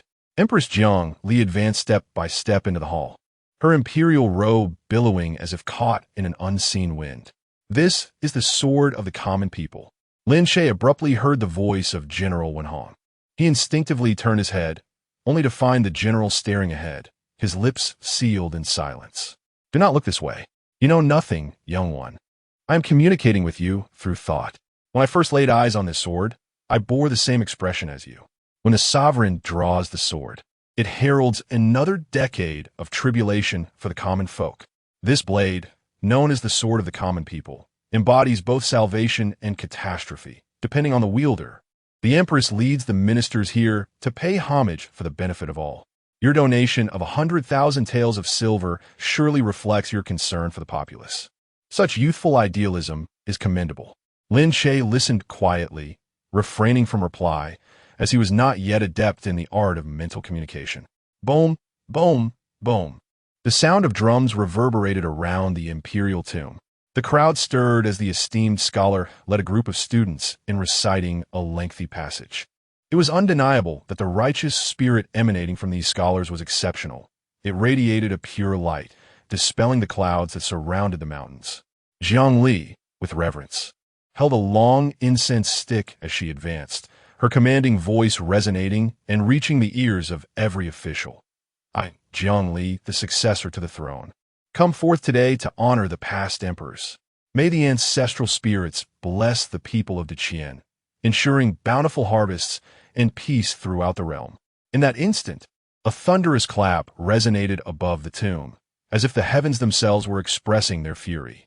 The surrounding bells rang out, echoing with a cacophony as if countless invisible hands were fervently striking them. Beneath the imperial tomb, it appeared as though something was poised to erupt, unleashing a roar towards the Empress. All court officials were taken aback, many even paling in shock. Such an occurrence at the royal mausoleum could only signify one thing. The current sovereign's virtue had faltered, implying that the throne was usurped through unworthy means. "Your Majesty, this is the wrath of the late emperor. You must recite the oath to express your sincerity and quell the emperor's anger." At that moment, the young master spoke softly beside her, his words carrying significant weight. After all, disciples of the Yin-Yang school practiced the art of fate and could glimpse into the secrets of heaven. The balance of Yin and Yang often revealed profound truths. Jiang Li furrowed her brow upon hearing this. Throughout history, emperors had always uttered similar phrases when venerating the imperial tomb. Why was it that trouble arose specifically in her case? Her gaze turned icy as she swept it toward the young master and inquired, "I am the sovereign of the realm, rightfully inheriting the throne from the late emperor. I diligently uphold virtuous governance, never daring to be remiss. Why would the late emperor harbor anger?" The young master lowered his gaze and respectfully replied, "Your Majesty's only distinction from the late emperor lies in your gender. Perhaps, within the late emperor's ancestral instructions, there has never been a precedent for a female emperor to pay homage at the royal mausoleum. Thus, the previous sovereigns may be incensed." Impudent, the wheelchair-bound Qian Linggong, who had remained silent until now, thundered, Your Majesty is destined by heaven, supported by the masses, united in purpose with your ministers. How dare you cast aspersions? Such thoughts are worthy of condemnation. The young master remained unperturbed, merely bowing his head slightly, speaking in a measured tone. That is a grand accusation. I merely elucidated the differences between your Majesty and the late Emperor. Where lies the defamation? If your Majesty is indeed ordained by heaven, then feel free to disregard my words. Perhaps they are merely the whispers of the wind. Zhongli maintained her composure, her gaze shifting to the gathered ministers. I am aware that among you, there exist those who harbor dissatisfaction towards me. Today, before the spirit of the late Emperor, I shall emulate my predecessors and request that all civil and military officials document my transgressions. Should I err, I will vow to amend my ways before the spirit of the late Emperor. The ministers erupted in a clamor, exchanging hushed words. The 6 ministry's officials even fell to their knees, vociferously declaring the brilliance of the Empress, insisting that they held not a shred of discontent. Yet, Zhongli paid them no heed, waving her hand, "Come, distribute paper, and allow the ministers to write on the spot." The palace maids and eunuchs, having long been prepared, swiftly began to hand out writing implements. However, upon receiving the paper and ink, the officials exchanged glances, hesitating, none daring to pen even a single word. Soon, Lin Che received a piece of paper as well. "Old General, were we to write? The Empress is wise. I see no fault here," he queried. Wen Hong's expression turned grave. Despite the discussions among the ministers, he continued to communicate discreetly. "You are still young and do not grasp the intricacies here. In imperial sacrifices, if the oath fails to resonate with the late Emperor's spirit, it will surely attract criticism. This matter could escalate. I fear someone may have tampered with the sacrificial text. Just write a few sincere words of praise. Nothing more is needed." Lin Che nodded, understanding the implication. He cast a furtive glance at the tall figure of Zhongli in the distance. This was becoming a troublesome affair. The once ambitious individual now finds themselves embroiled in adversity. The Empress's pilgrimage to honor her ancestors stems from a desire to seek blessings for the great Qian, imploring the protection of a late emperor to alleviate the inundations plaguing the southern regions. Should this ceremonial tribute falter, the substantial donation of 100,000 would be rendered futile, a scenario that cannot be permitted. The crux of the matter lies in the oath. Moments ago, the young master of the Yin-Yang sect suggested that Her Majesty recite an oath aloud. Could it be that the Empress, while appearing to allow her ministers to enumerate her faults, is, in reality, stalling for time?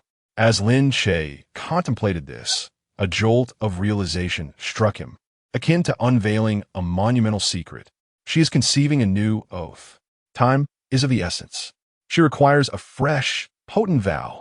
This is an unparalleled opportunity. Given his current standing, he is truly isolated, devoid of support. He must seize every fleeting chance. Even if it entails risk, he must gamble. He grasped the brush and swiftly began inscribing upon the paper. The esteemed General Wen Hong inadvertently cast a glance, his expression shifting, caught between words he struggled to articulate. Before long, the ministers had completed their writings, resembling students awaiting the collection of their papers by palace attendants. Lin Che neatly folded his manuscript, casually creasing one corner, leaving behind a subtle indentation. In a brief moment, all the ministers' papers were gathered. "Your Majesty, would you like me to read them aloud?" inquired the esteemed Qian Linggong. With his wisdom and expertise, he could memorize the handwriting of any minister he had reviewed. Zhongli pondered briefly before gently shaking her head, opting for a personal examination. The first paper read, proclaiming the Holy Majesty, a paragon of virtuous leadership. Not a single fault of the Empress was noted. The second paper proclaimed, "The Emperor's grace resounds far and wide, the dragon robe adorned, a beacon of radiance. The nation stands firm, its people at peace. May they thrive for millennia, their legacy everlasting." It was, in fact, a rather flamboyant poem. Zhongli did not linger, promptly proceeding to the next, and then the fourth. Nearly every document extolled praises. Not one genuinely indicated a fault of the Empress. In other words, none among these courtiers were fools. Would one truly write of the Empress's faults in public at her behest? Such recklessness would jeopardize one's career. As Jiang Li continued to sift through the documents, she encountered a folded paper, which she casually picked up to inspect. Merely casting a glance, her expression shifted dramatically. Subsequently, she refolded the paper and discreetly tucked it into her sleeve. This subtle action did not escape the notice of several courtiers, all curious to discern what was inscribed upon that particular sheet. However, as it was solely examined by the Empress, none could ascertain its contents. Following this, Jiang Li's pace in reviewing the papers quickened considerably. During her scrutiny, she folded away 3 more sheets, reclaiming them. At last, she completed her review of all the documents. Jiang Li presented the papers to a nearby eunuch, stating, "These are the heartfelt words of the ministers. Let them be burned for the ancestors to see." The eunuch, with utmost reverence, accepted the papers and set them ablaze in the nearby brazier.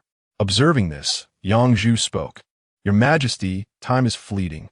Shall we continue to extol the oaths? By tradition, the sacrificial rites can be performed by the princes as well." With a slight turn of her head, Jiang Li regarded Yang Zhu, her exquisite visage displaying a proud demeanor. "I am the sovereign of this realm. Why should I require a prince to act on my behalf? The great drum shall sound. I shall renew my oath." The resounding beats of the drum reverberated through the air, and the entire imperial mausoleum fell into a solemn silence. All the ministers held their breath, their gazes fixed upon the first female emperor of Daqian, eager to witness whether she would invoke the spirits of the ancestors. Holding 3 long incense sticks, Jiang Li stood resolutely within the grand hall, her eyes directed at the ancestral tablets, and proclaimed loudly, "I have governed Daqian for 10 years, safeguarding the unity of the realm. Upholding the unwavering will of the late emperor, I shall protect the great wall of fortune and stabilize the eternal dragon vein. May the spirits of the martyrs watch over Daqian and safeguard our nation. By the decree of the divine spirit, I hereby swear, while I live, I shall defend our territory and expand our borders, subduing the barbarian tribes and laying the foundation for Daqian's everlasting legacy. Should I perish, I shall transform into a dragon spirit, entwining the mountains and rivers, ensuring that Daqian thrives eternally. This oath let the sun and moon bear witness. Let heaven and earth attest, and let the celestial beings, demons, and gods heed my vow." Chapter 22. Ambiguity in reason, obscurity in truth. Buzz. As the vow was uttered, a resonant hum echoed through the imperial tomb, akin to the solemn tolling of morning bells and evening drums. Suddenly, a beam of sunlight, sharp as a sword, descended from above the tomb, illuminating the palace within. On the crossbeams of the grand hall, for plaques revealed their inscriptions, "The mountains and rivers remain and scathe, abundant harvests. The phoenix heralds prosperity, all beasts dance in harmony." The characters were robust and vigorous, flowing like dragons and serpents with an almost overwhelming aura that seemed poised to break free from the plaques and ascend to the heavens.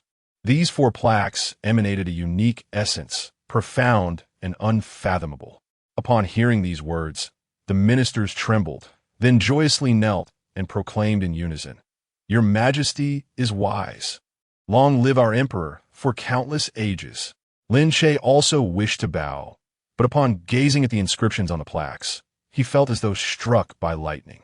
To him, these were not mere words. They bore a formidable aura of slaughter, reminiscent of 1,000 troops and the cataclysmic upheaval of the earth. They even resembled 4 terrifying sword strikes. As he stared, a sudden pain pierced his eyes, akin to being seared by blazing flames. He quickly lowered his head and gasped for air. "Young man, are you all right?" Wen Hong noticed Lin Che's distress and reached out to pat his shoulder. Upon contact, he realized Lin Che's body was burning with heat. "And no, I am fine." Lin Che gritted his teeth against the pain in his eyes, responding in a hushed tone. Given Wen Hong's esteemed position, and seeing that the most critical step of the sacrificial rites had been completed, he gestured to the nearby eunuchs and maidens to escort Lin Che away. This action caught the attention of the reigning Empress Jiang Li, who paused her movements and inquired with curiosity, "Lord Jingyan, what is the matter?" "It is nothing." Thank you for your concern, Your Majesty. Lin Che took a few deep breaths, feeling slightly better. He pondered whether the tomb was at fault or if his own cultivation had gone awry. Esteemed ministers, the primary purpose of this ancestral worship is to beseech the protection of the late emperor, hoping for the swift alleviation of the flooding in the southern region so that the afflicted may return to their lives. Our Lord Jingyan has shown great dedication for the people of the southern region, generously donating 1 million taels of silver. Well done. Jiangli paused before instructing a nearby maiden. It seems Lord Jingyan is unwell. Please take him back and have the imperial physician examine him. Lin Che did not refuse. Remaining there was unbearable. Thus, he descended the mountain. The other ministers observed, their thoughts as clear as a mirror. This Lord Jingyan truly knew how to seize an opportunity. Provoking the ire of many, and with no way to salvage the situation, he feigned illness to slip away. However, such cunning tactics were merely a display of petty cleverness. One could evade the initial scrutiny, but not the inevitable reckoning. Among the assembled ministers, Lin Pejun cast a glance back at the retreating Lin Che, his eyes still ablaze with fury. With a son like this, he felt utterly humiliated. The reputation of the state's protectorate had been tarnished by this rebellious child. Once the sacrificial rites concluded, he would undoubtedly pursue this wayward son to impart a lesson, ensuring that this miscreant would remember it vividly. To prevent any greater calamity from arising in the future that might implicate the state of tranquility, it was customary for the rituals to conclude within an hour. However, the Empress was meticulous in her ceremonial observances, extending the proceedings for over 2 hours. At last, the rites were completed. Her Majesty ascended her carriage, accompanied by her ministers, and they began their descent from the mountain in grand procession. Just as the imperial carriage reached the foot of the mountain, a loud voice called out ahead, "Your Majesty, I beseech you, there's a matter I wish to discuss." Jiangli was about to approach the imperial carriage when she suddenly heard Lin Che's voice, and a flicker of displeasure crossed her eyes. How could this Duke of Jingyan be so obtuse as to not comprehend my insinuation? When I instructed him to seek the imperial physician for his ailment, it was precisely so that he could return and avoid further conflict with the ministers. Now he has chosen to linger here, creating unnecessary trouble for me. His demands are truly excessive. Hearing no reproach from the Empress, Lin Che felt somewhat reassured that his generous donation of 1 million taels of silver had afforded him some measure of favor. Yet, he was acutely aware that should he fail to articulate his thoughts clearly, such imperial grace would swiftly dissipate. Your Majesty, I had yet to clarify some points with the ministers. I have waited here specifically to request your witness, as I wish to engage them in earnest debate. Jiangli remained silent, casting a sidelong glance at Lin Che that was more amused than agreeable. It was Lin Pejun, standing behind her, who first spoke up, stepping forward with a fierce rebuke. "You unfilial wretch, do you not kneel and plead for mercy? How dare you obstruct the imperial carriage?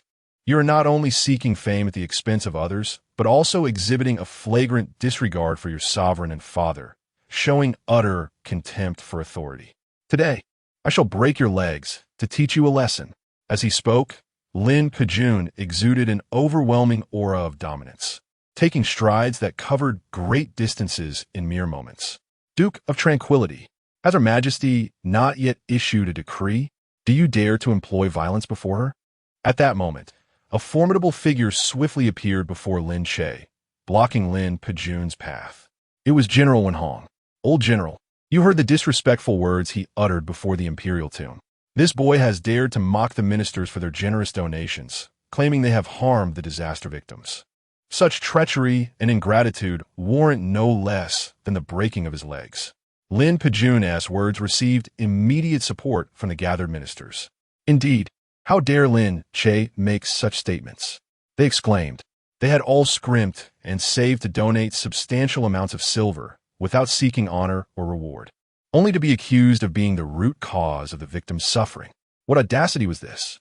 If Lin Che had indeed heeded the Empress's command and returned to seek medical attention, the matter could have been resolved quietly. Many among them were high-ranking officials. Would they truly need to confront Lin Che directly? That would be beneath their dignity. Yet now, Lin Che had chosen to wait here with such an attitude, and their patience was wearing thin. The Duke of Tranquility speaks with reason. We too demand clarity and seek understanding. I, Zhang have served honorably for many years, maintaining my integrity and virtue. Yet, I find myself labeled as one who harms disaster victims by the mouth of the Duke of Jingen. I too wish to inquire, by what authority does the Duke make such claims? You have indeed donated 1,000,000 silver taels. Yet do not let this achievement inflate your pride or incite you to unjustly lash out at the ministers. Numerous officials, each voicing their thoughts, created an uproar that stirred the ire of the assembly. Lin Che, awaiting this moment, understood that if he did not clarify his stance today, he would find himself constrained in the future. He first bowed respectfully to the Empress, his voice resounding like thunder. Without clear reasoning, one cannot ascertain the truth. Your Majesty, I humbly beseech you to serve as a witness, as I engage in discourse with them here. Their donations, made in silence, have indeed brought harm to the disaster-stricken populace. At this juncture, Jiang Li had yet to respond. However, an esteemed scholar stepped forward, chuckling heartily, interest gleaming upon his beaming visage.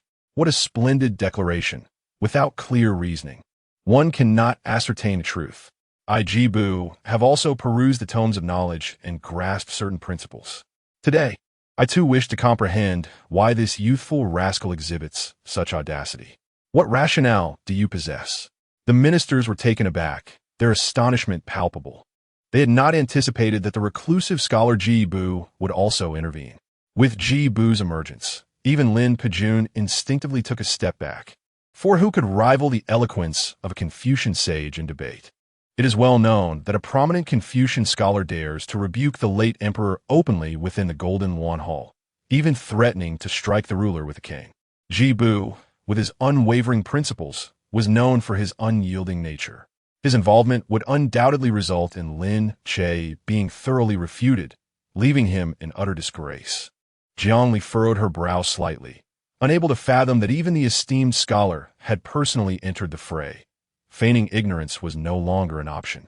She cast a sidelong glance at Lin Che, then with a flourish of her sleeve, seated upon her throne, proclaimed with clarity, "Very well, today I shall listen. Are the ministers indeed inflicting harm upon the disaster victims through this charitable endeavor?" Chapter 23. Debating with the great scholar. In truth, this topic scarcely warrants extensive discussion. The esteemed scholar Jibu was the first to speak, exuding not the noble aura of righteousness, but rather an unmistakable scholarly demeanor. When one side is in distress, assistance comes from all quarters. The hearts of the people of the great Qian are inherently pure. Thus, they naturally extend a helping hand. This principle, whether one inquires of a 3-year-old child or a centenarian, remains unchanged. Should they possess any silver, they would willingly contribute. The act of saving lives is indeed worthy of praise and commendation. How is it that in the mouth of a mere child, the generosity of the masses becomes a means of harming the victims of disaster? Upon concluding his remarks, Jibu turned to Lin Che, letting out a deep sigh and shaking his head. He believed that Lin Che's mindset had transcended the realm of mere ignorance, plunging into a state of moral decay and the obliteration of humanity. The courtiers were riveted, and the Empress focused intently on the exchange. In such a setting, other officials would likely be drenched in sweat, prostrating themselves in fear. Yet Lin Che stood defiantly, exhibiting no trace of trepidation. He even clasped his hands before the great scholar and proclaimed, "Esteemed scholar, before addressing your query, I must clarify a point. I stated that the discreet donations by the officials are detrimental to the victims of disaster, not that the populace at large is to blame. Therein lies a significant distinction." Jibu chuckled softly. What difference does it make? The court officials donate, the guards contribute, and even merchants offer their support. Are the officials then responsible for harming the victims? Indeed, the distinction is profound. You are all esteemed officials. Take, for instance, the Duke of State, a minister wielding command over 100,000 troops, who could easily cripple me with a mere word. Would common folk dare to act in such a manner? Preposterous. Lin Pejun was seething with fury, sensing that this rebellious offspring was about to bring disgrace upon their house of state. Had he known on that fateful day that he would be faced with such insubordination, he would have broken the boy's legs then and there to prevent this insolence.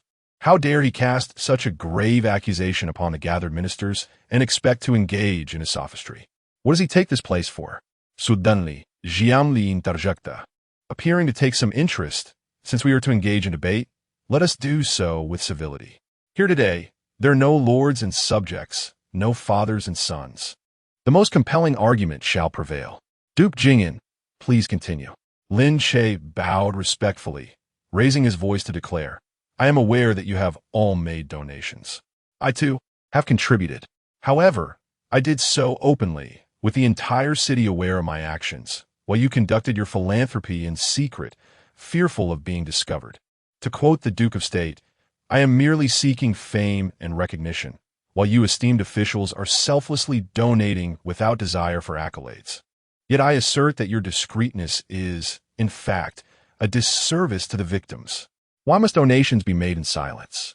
Why can they not be known to others? Jibu gently shook his head, patiently elucidating. Charitable donations should stem from genuine goodwill. If everyone were to flaunt their contributions, their sincerity would be called into question. They would merely seek to enhance their own reputation, yearning for external validation. Humanity, when entangled in such matters, often seeks to gain both fame and fortune. Even the deliberate exploitation of donations to gain a favorable reputation stands in stark contrast to the very essence of charitable giving. Esteemed ministers, if your intention is to assist the victims of disaster while simultaneously avoiding the taint of self-serving motives, it would be far more commendable to offer your support discreetly and sincerely. How could such actions be deemed harmful? Lin Che, with a resounding clap of his hands, resolved to engage these ministers in earnest discourse today. This mindset, if it had been held 30 years ago, might have been plausible, but in the present day, such naivety is utterly untenable. No one would heed the musings of a fool. Moreover, Lin Che felt a profound sense of confidence, knowing that even Confucius would endorse his perspective. Gentlemen, I am aware of your thoughts. However, I implore you to first indulge me in a brief tale. This narrative revolves around a nation known as the State of Liu. The State of Liu suffered defeat, and countless innocents were captured by rival nations, reduced to the status of the most abject slaves, enduring inhumane conditions and yearning daily to return home. The wise monarch of Liu, though unable to muster an army for their rescue, issued a decree. For every slave redeemed from the enemy's grasp and returned to Liu, a reward of 100 taels of silver would be granted. Upon the issuance of this decree, many citizens of Liu endeavored to return, striving to redeem 1 or 2 slaves, for the cost of purchasing a single slave was merely 20 taels. In a short span of time, numerous individuals returned home, reuniting with their families. Great scholar, would you deem this a commendable act? Jibu stroked his beard thoughtfully and nodded. The State of Liu is weak. Unlike our Grand Qian, their ability to conceive such a strategy is indeed commendable. It reflects the principle of mutual assistance in times of hardship. Very well, Lin Che continued. One day, a learned scholar returned from the enemy's land, bringing with him over 100 slaves. Upon his return to Liu, he proclaimed that saving lives was an inherent duty, driven by genuine compassion, and he adamantly refused the reward. This scholar had a teacher, a venerable sage esteemed by many, who chastised him for rejecting the reward. Great scholar, what do you think prompted this admonishment? Jibu's expression shifted to one of perplexity as he seemed to ponder deeply. At that moment, Lin Pejun interjected vehemently. What nonsense are you spouting? His Majesty granted you an opportunity to explain, not to regale us with tales. You must have lost your senses. Jibu suddenly raised a hand to silence Lin Pejun and addressed Lin Che. Please continue. Why did the teacher react in such a manner? The reasoning is quite straightforward. In this vast world, can one individual alone redeem all the slaves of the State of Liu? The scholar, by abstaining from the reward, earns accolades for his noble character. Yet what are the others? If they dare to accept the reward, would they not be labeled as mercenary and face public scorn? The populace, by nature, varies in their level of enlightenment. To bring all the slaves home requires the collective effort of the entire citizenry of Liu. However, if the esteemed scholar does not accept the reward, the people of Liu will believe that making the arduous journey to bring back a slave from enemy territory, only to earn a meager sum of silver, is not worth the scorn they will receive in the end. Consequently, they may choose not to act at all. When encountering Liu's slaves suffering in enemy lands, they may turn a blind eye. After all, for the common folk, enduring hardship and toil only to be criticized is hardly a motivation. It is imperative that everyone adheres to the emperor's decree. Those who are to redeem slaves must do so, and rewards should be accepted. Only then can all of Liu's slaves be redeemed. This small tale elicited a wave of hushed murmurs among the court officials. Indeed, following the scholar's approach would be akin to killing the goose that lays the golden eggs. Moreover, this situation bears a striking resemblance to the current state of charitable contributions. Lin Che paused, raising his voice to continue. Therefore, esteemed colleagues, can the devastating floods in the southern region be resolved solely through the donations of those present? If any minister claims he can single-handedly shoulder the entire relief fund without seeking fame or profit, I, Lin Che, shall immediately kneel and humbly admit my error, offering my life as atonement for my disrespect. Is there anyone capable of providing sufficient funds for disaster relief? The court officials exchanged glances, their expressions stiff. What a jest! Is there even enough relief money? This is no ordinary flood. It required the emperor himself to oversee the situation for 3 months and the deployment of skilled artisans from the MO family. Even if we emptied the entire national treasury, it would not suffice. Flood prevention and management, vast fields of fertile land and homes submerged, countless refugees without food or clothing, displaced and suffering. The aftermath will require extensive reconstruction. This is not a matter of mere millions or even billions of taels. It is an endless pit of need. Observing the reaction of his peers, Lin Che raised his voice once more. Excellent. Since none possess such capability, the burden must fall upon the countless common people to contribute their time and resources. You seem quite protective of your own reputation. Do you believe that the southern floods do not concern you? In your positions, you are responsible for governance. Your inaction is a failure to fulfill your duties. Have you truly exerted yourselves? As Lin Che spoke, he stepped closer to Jibu, now less than a meter apart. Master Jibu, an opportunity lies before you. If you were to part with a single hair from your body, you could save 10,000 victims of the southern disaster. Would you be willing? Jibu's expression grew serious, as if he understood the gravity of the situation, and he nodded earnestly. I would, even if it were only to save one. I would gladly do so. Ah, I had thought you to be a man unwilling to part with a single coin. Lin Che locked eyes with Jibu, almost interrogatively. If that is the case, what prevents you from sacrificing your so-called reputation, risking a few misunderstandings, to save countless victims? Would revealing the amount of your donation tarnish your virtue? Would it diminish your noble spirit? Let your students know of your generosity. Let more people be aware of your compassion for the victims of disaster, as you have generously contributed your wealth to assist them. Would such an act incite the scorn of the masses? Certainly not. And even if it did, what of it? At the very least, your actions have illuminated a path for others, demonstrating to all students the virtue of benevolence. Will they not be inspired to join you in your philanthropic endeavors? Lin Che's voice was sharp. Having chastised the revered scholar, he abruptly turned to Lin Pejun. It is your turn now. Duke of the State, my dear minister, rise. Chapter 24. A Battle of Words. Lord Protector, you command an army of 100,000. Do you comprehend the principle of leading by example? Lin Che's voice sliced through the air, sharp and incisive. Lin Pejun merely glared at Lin Che, his expression a mask of fury, yet silent.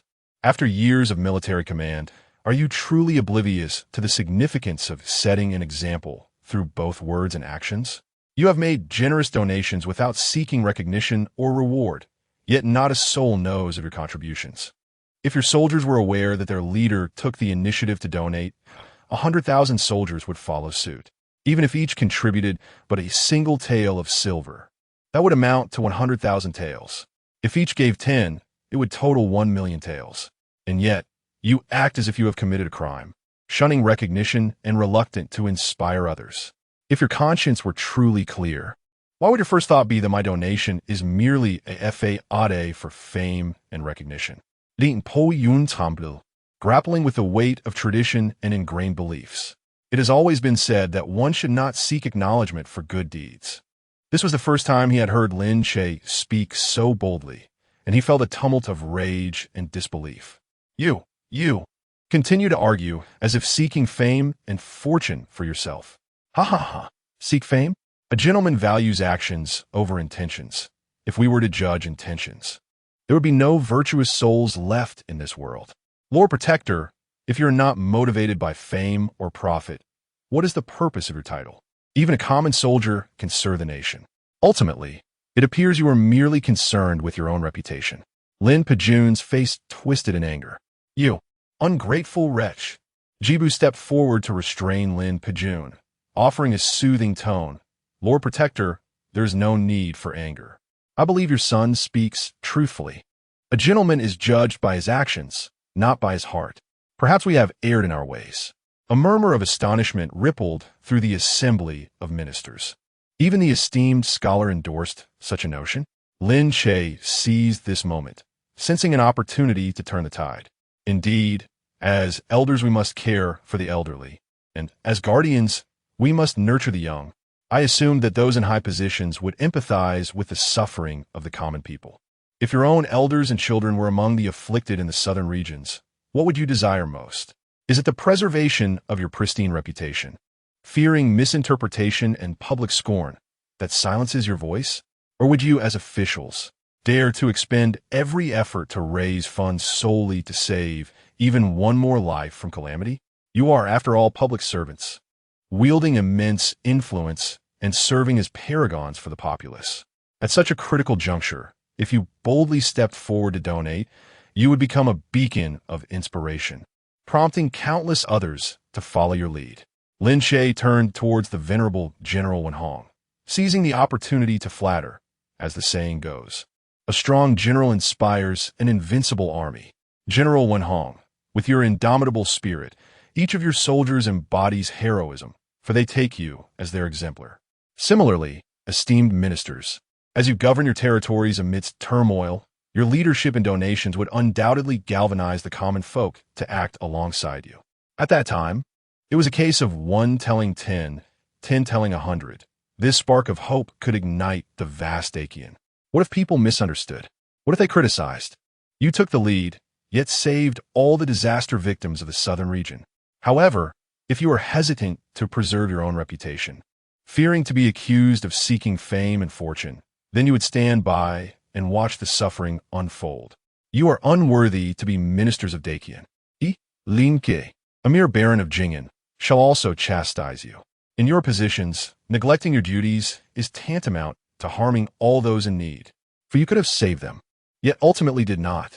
A wake-up call, a call to arms, filled with fervor.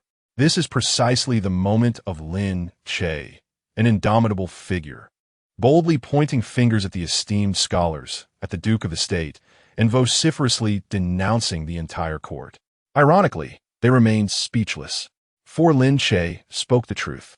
Deep within, their greatest fear was being accused of posturing, of being insincere. Did they not wish to donate? Did they not want to be public about it? Yet, no one dared to mention it. Such a mindset is far too antiquated. Even if you contributed 1,000,000 taels of silver, even if you rescued countless victims, you cannot speak of it. To do so would be to be deemed in the wrong, as if you were simply purchasing fame. Each donor must be coerced into becoming a saint for their actions to be deemed genuine. The Baron of Jingen speaks truly. The aged face of Jibu was also profoundly moved. With a newfound perspective, he declared, I have lived for a century. With not many years left, what do I care for reputation? What do I fear from criticism? If I can assist the victims, that is the most pragmatic approach.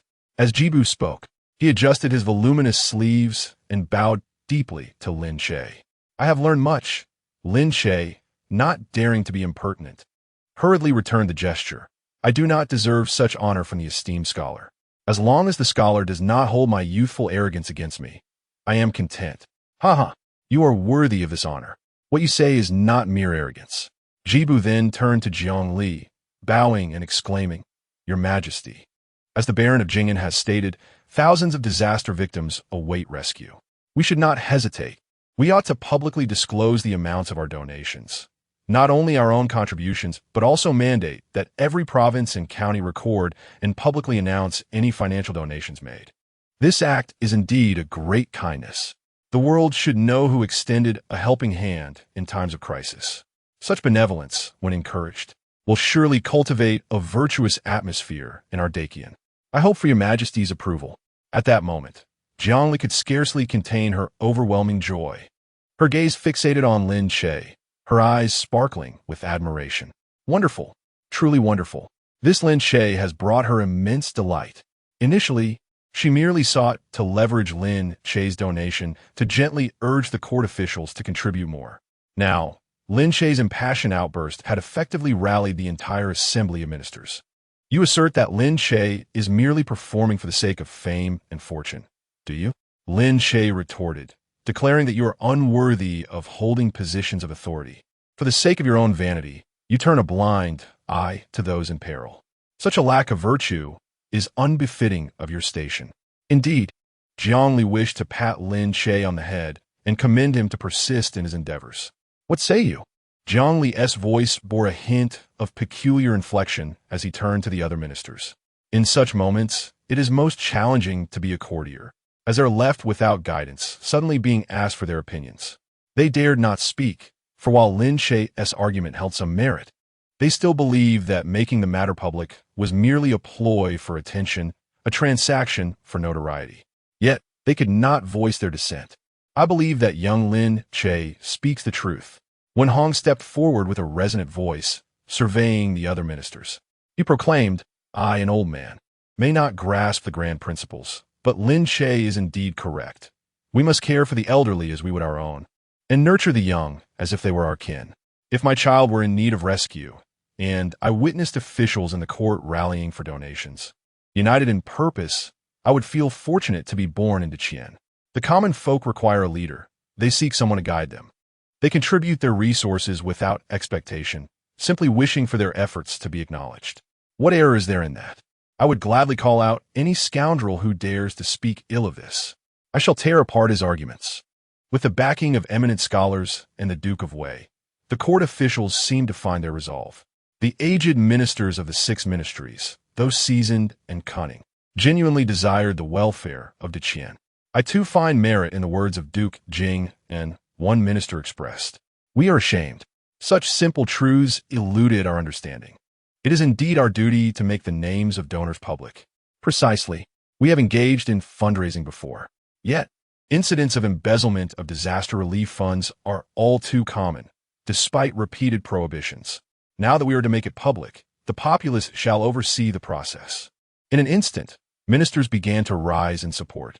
Lin Pejun, initially intent on voicing his dissent, was promptly silenced by other officials of the Ministry of War. The atmosphere had turned overwhelmingly in favor of Lin Che, with many courtiers congratulating His Majesty. Jiangli stood, surveying the assembly with pride. His voice filled with fervor. I am greatly heartened. I trust that history shall duly record the illustrious contributions of all your esteemed houses, ensuring that future generations do not misinterpret our actions. To the various officials of the Ministry of Revenue, he commanded, you are to return post-haste and compile a comprehensive list of all donors and their contributions. In 3 days, this shall be made public. Every province, county, and city, regardless of the amount donated, must be documented and publicly displayed. There shall be no falsification whatsoever. Should anyone dare to misappropriate even a single copper from the disaster relief fund, their household shall be confiscated. Any locality found in error shall see its officials executed. The ministers bowed in compliance, exclaiming, we obey the decree. Your Majesty is wise. However, just as the courtiers concluded their bows, an incongruous voice interrupted. May I humbly submit, Your Majesty, that I find this matter troubling. The crowd turned their attention towards the source of the voice, only to discover that it was none other than Ming Jing, the esteemed judge, and Qianling, the favored noble. How could it be that Qianling, who usually basked in favor, would oppose at this moment? Jiang Lian Kidat. What seems to be amiss?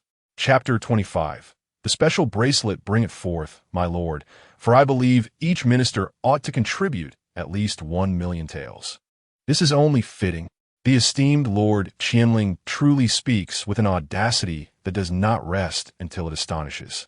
Seated in his wheelchair, he clasped his hands and remarked, Your Majesty, they have served in office for many years. If they cannot muster even 1,000,000 taels, it is indeed unacceptable. To be a model for the common people, one must at least donate 1,000,000 taels. The ministers displayed expressions of shock. This Lord Qianling was demanding their very livelihoods. 1,000,000 taels. Even if they possessed such wealth, would they dare present it? Jiang Li's countenance darkened as she interjected, You expect them to produce 1,000,000 taels? What yourself, Lord Qianling? After all these years, can you truly summon such an amount? My lord, he faltered, I do not possess such wealth outright. However, by liquidating some assets, I can indeed reach that figure. Furthermore, I indulge in painting and calligraphy. Some have purchased my works, yielding me some income. Oh, and I have disciples who honor me with gifts, and 2 nephews who run shops in the outskirts. Enough, enough. Jiang Li's expression turned icy as she interrupted his ramblings. Your ability to gather 1,000,000 taels does not imply that all officials can do the same. Charity should stem from genuine goodwill. Why, then, must it be reduced to a mere minimum standard in your eyes? The concerns of the other ministers are not unfounded. It is individuals like you who breed a spirit of comparison. Lord Qianling, your perspective is fundamentally flawed. From this day forth, you shall no longer attend court. Remain at home and reflect upon your actions. Contemplate for a full month, no less. Lord Qianling wished to argue further, but the displeasure evident on the Empress's face compelled him to bow his head in acceptance. Your servant obeys. Thank you, Your Majesty, for your mercy. The other ministers watched this unfold with unrestrained delight, some barely stifling their laughter. This Lord Qianling, who often wielded the favor of the Empress to instill trepidation among the court, had now invoked her ire. Being confined for reflection was well-deserved. With this matter nearing resolution, Jiang Li offered a few encouraging words to her ministers and praised Lin Che, intending to return to the palace. Suddenly, she caught sight of Lin Che. A flicker of something unusual crossed her face as she glanced at Lin Che before addressing him aloud. Lord of the kingdom, do you have any objections to what I have just stated? Lin Che bowed and replied, Your servant would not dare to object. Very well. As for your son, it is a family matter, and I wish not to intrude. However, Zhenguo is not merely your son. He is also my minister, a pillar of Daqian. Jiang Li's expression turned stern as she continued. Zhenguo has served as a hostage for Daqian for 10 years, and this donation sets a precedent for all officials. Do you truly wish to undermine a loyal servant of Daqian? Lin Che's face paled, and he promptly knelt, exclaiming, I would not dare. Your servant merely had a momentary lapse in judgment. I beseech your Majesty for forgiveness. Of late, the minds of many have become clouded, as Zhenguo remarked, without argument. Reason remains obscure. Without discussion, the path remains unclear. Since the Duke of the State has permitted me to grant forgiveness, might you enlighten me on how I should extend such clemency? As Jiang Li spoke, she cast a glance at Lin Che, a glance that unmistakably conveyed, Do not fear. You are of my kin, and I shall protect you. Lin Che was profoundly moved. The Empress, he thought, I am touched by your sentiments. I never anticipated that my efforts below would be acknowledged by you above, met with such fervent response. Henceforth, even if it requires my utmost sacrifice, I shall not hesitate. Lin Che, with a resonant voice, declared, Although this matter pertains to my family, your Majesty's words are indeed a royal decree. According to the law, I ought to endure corporal punishment. Such words weigh heavily. To apply punishment to a Duke of the State over this matter could invite disdain from the realm. Jiang Li found herself in a dilemma. After all, the Duke commanded an army of 100,000. If word were to spread that a Duke was to be punished for merely reprimanding his son, who suffered no injury, nor any dismemberment, how could the populace react? It would surely incite discontent among Lin Che's formidable soldiers. Perhaps it is best to grant him a token of appreciation, a personal item for his son. It is prudent for a father and son to avoid conflict that might escalate to violence. Lin Pejun's expression darkened. Whatever he could offer would undoubtedly be of great value. A sword, a ring, a jade pendant. Any one of these treasures was worth a fortune, unattainable even with wealth. The Empress expected him to bestow such gifts upon Lin Che. He had intended these heirlooms for his eldest son, Lin Yaoguang. However, all eyes were upon him. The Empress had provided him a means to retreat, and to refuse might lead to his own punishment. Which item should he relinquish? He was loath to part with any. Delaying, he hesitated, when suddenly, Hong stepped forward, boldly striding towards Lin Pejun, exclaiming, "Is it merely a matter of gifting your son an item? Can you truly not part with it? Allow me to assist in selecting one." In the entirety of the Daqian dynasty, there exists no one else daring enough to rummage through Lin Pejun's belongings. Hong was indeed the sole exception. "Old General, you, Shantai, do not compel me to kick you. Do you hear me? Where is that bracelet? Where have you placed it?" Hong, with an audacious demeanor, seized Lin Pejun's left hand, swiftly rolling up his sleeve to inspect, finding nothing. He promptly grasped Lin Pejun's right hand. Lin Pejun's face twitched with discomfort. He wished to withdraw his hand, but dared not act hastily. Hong was revered by all in the military, holding the highest seniority. Even if Lin Pejun believed his abilities surpassed Hong's, he could not bring himself to shake free. Indeed, hiding will not serve you here. Hand it over." Hong's movements were deft, and with a single tug, he yanked it free. "Old General, this bracelet will not suffice. I shall take this sword instead." "Silence. I tell you, cease that pitiful expression. Is not this lad, Lin Che, your own son? For the sake of Daqian and for your Lin family, a decade of dedication has been invested. Are you truly unwilling to part with a mere item?" Regardless of Lin Pejun's displeased countenance, Hong turned resolutely and retraced his steps, thrusting the bracelet into Lin Che's hand. A chilling sensation surged through Lin Che, nearly freezing his palm. What manner of bracelet is this? The coldness is exceedingly remarkable. He glanced down and observed that the bracelet bore a silvery hue, resembling those jade bangles he had previously encountered. However, this bracelet is unique in that it can be opened and closed, allowing it to be removed or securely fastened to the wrist. It felt as though it were encased in ice, leaving him momentarily perplexed regarding its material. Yet, Lin Che was certain that this object was worth a fortune. Lin Pejun, wearing a countenance akin to one mourning a deceased elder son, must have perceived its unimaginable efficacy. How splendid! The Empress herself seeks retribution for me. In general, one has assisted in reclaiming this treasure. Such formidable allies. From now on, I shall diligently curry favor with Her Majesty, striving to serve her well. Old General, you shall be my steadfast support. I shall compose additional poems in your honor." Lin Che immediately bowed in gratitude, expressing, "Thank you, Your Majesty. Thank you, General One." Jiang Li smiled and nodded, sensing there was nothing further to address, and spoke, "Let us return to the palace." With the eunuch's resounding announcement, the civil and military officials set forth in unison. Lin Pejun cast several reluctant glances at the bracelet, shooting an unwilling glare at Lin Che, forcibly suppressing his ire as he departed with the group. Meanwhile, Lin Che was held back by General One, who remarked, "Their departure is their concern. You, my boy, I take a liking to you. Kulme, let us go to my residence. I shall regale you with the origins of this bracelet. You have indeed stumbled upon a treasure." Chapter 26. Is your granddaughter truly so remarkable, General? In the courtyard pavilion of the Duke Wei's residence, Lin Che and Hong were engaged in the art of tea brewing and chess playing. Their conversation revolved around the lyrical composition Lin Che had penned for the venerable General Hong, creating an atmosphere of delightful camaraderie.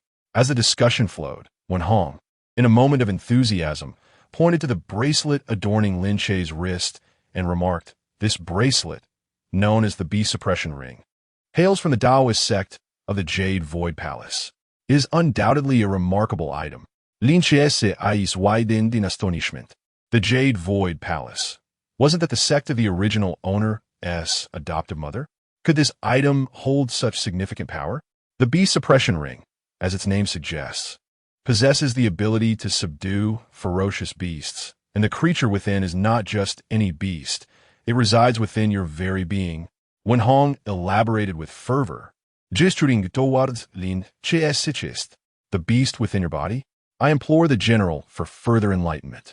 After sipping his tea, Wen Hong continued, in truth, your physique is quite commendable. Before the royal tomb, when your father's true energy sent you flying, I expected you to sustain several broken ribs. However, upon examining your pulse, I found merely a stagnation of your vital energy. There is pain, undoubtedly, but it attests to your robust constitution. It seems that throughout your decade in the Yin Yun Kingdom, you have diligently practiced the blazing sun body without fail, resulting in such a formidable physique. Were it not for this attribute, I would not have dared to assist you in acquiring the B suppression ring. Lin Che found himself torn between exhilaration and concern. The general had seen through his hidden card. A martial artist, regardless of how one refines their body, typically reaches a pinnacle of strength akin to the power of 9 oxen and 2 tigers. Progressing beyond that threshold is exceedingly arduous. However, with the B suppression ring, the scenario transforms entirely. It can aid in uncovering the 2 ferocious beasts lurking within your heart, the heart monkey and the intent horse. As Wen Hong finished speaking, Lin Che felt a tremor coursing through his body, as if 2 terrifying roars of beasts echoed from within him, one resembling a monkey's cry and the other a horse's neigh. Oh, have you sensed them already? Wen Hong's eyes sparkled with excitement. What a remarkable talent you possess for martial arts. Who would have thought? Not only are you skilled in poetry, but you also exhibit extraordinary aptitude in martial disciplines. Your parents must be blind to overlook such brilliance. After a brief scolding, Wen Hong continued, in truth, every individual harbors a heart monkey and an intent horse within.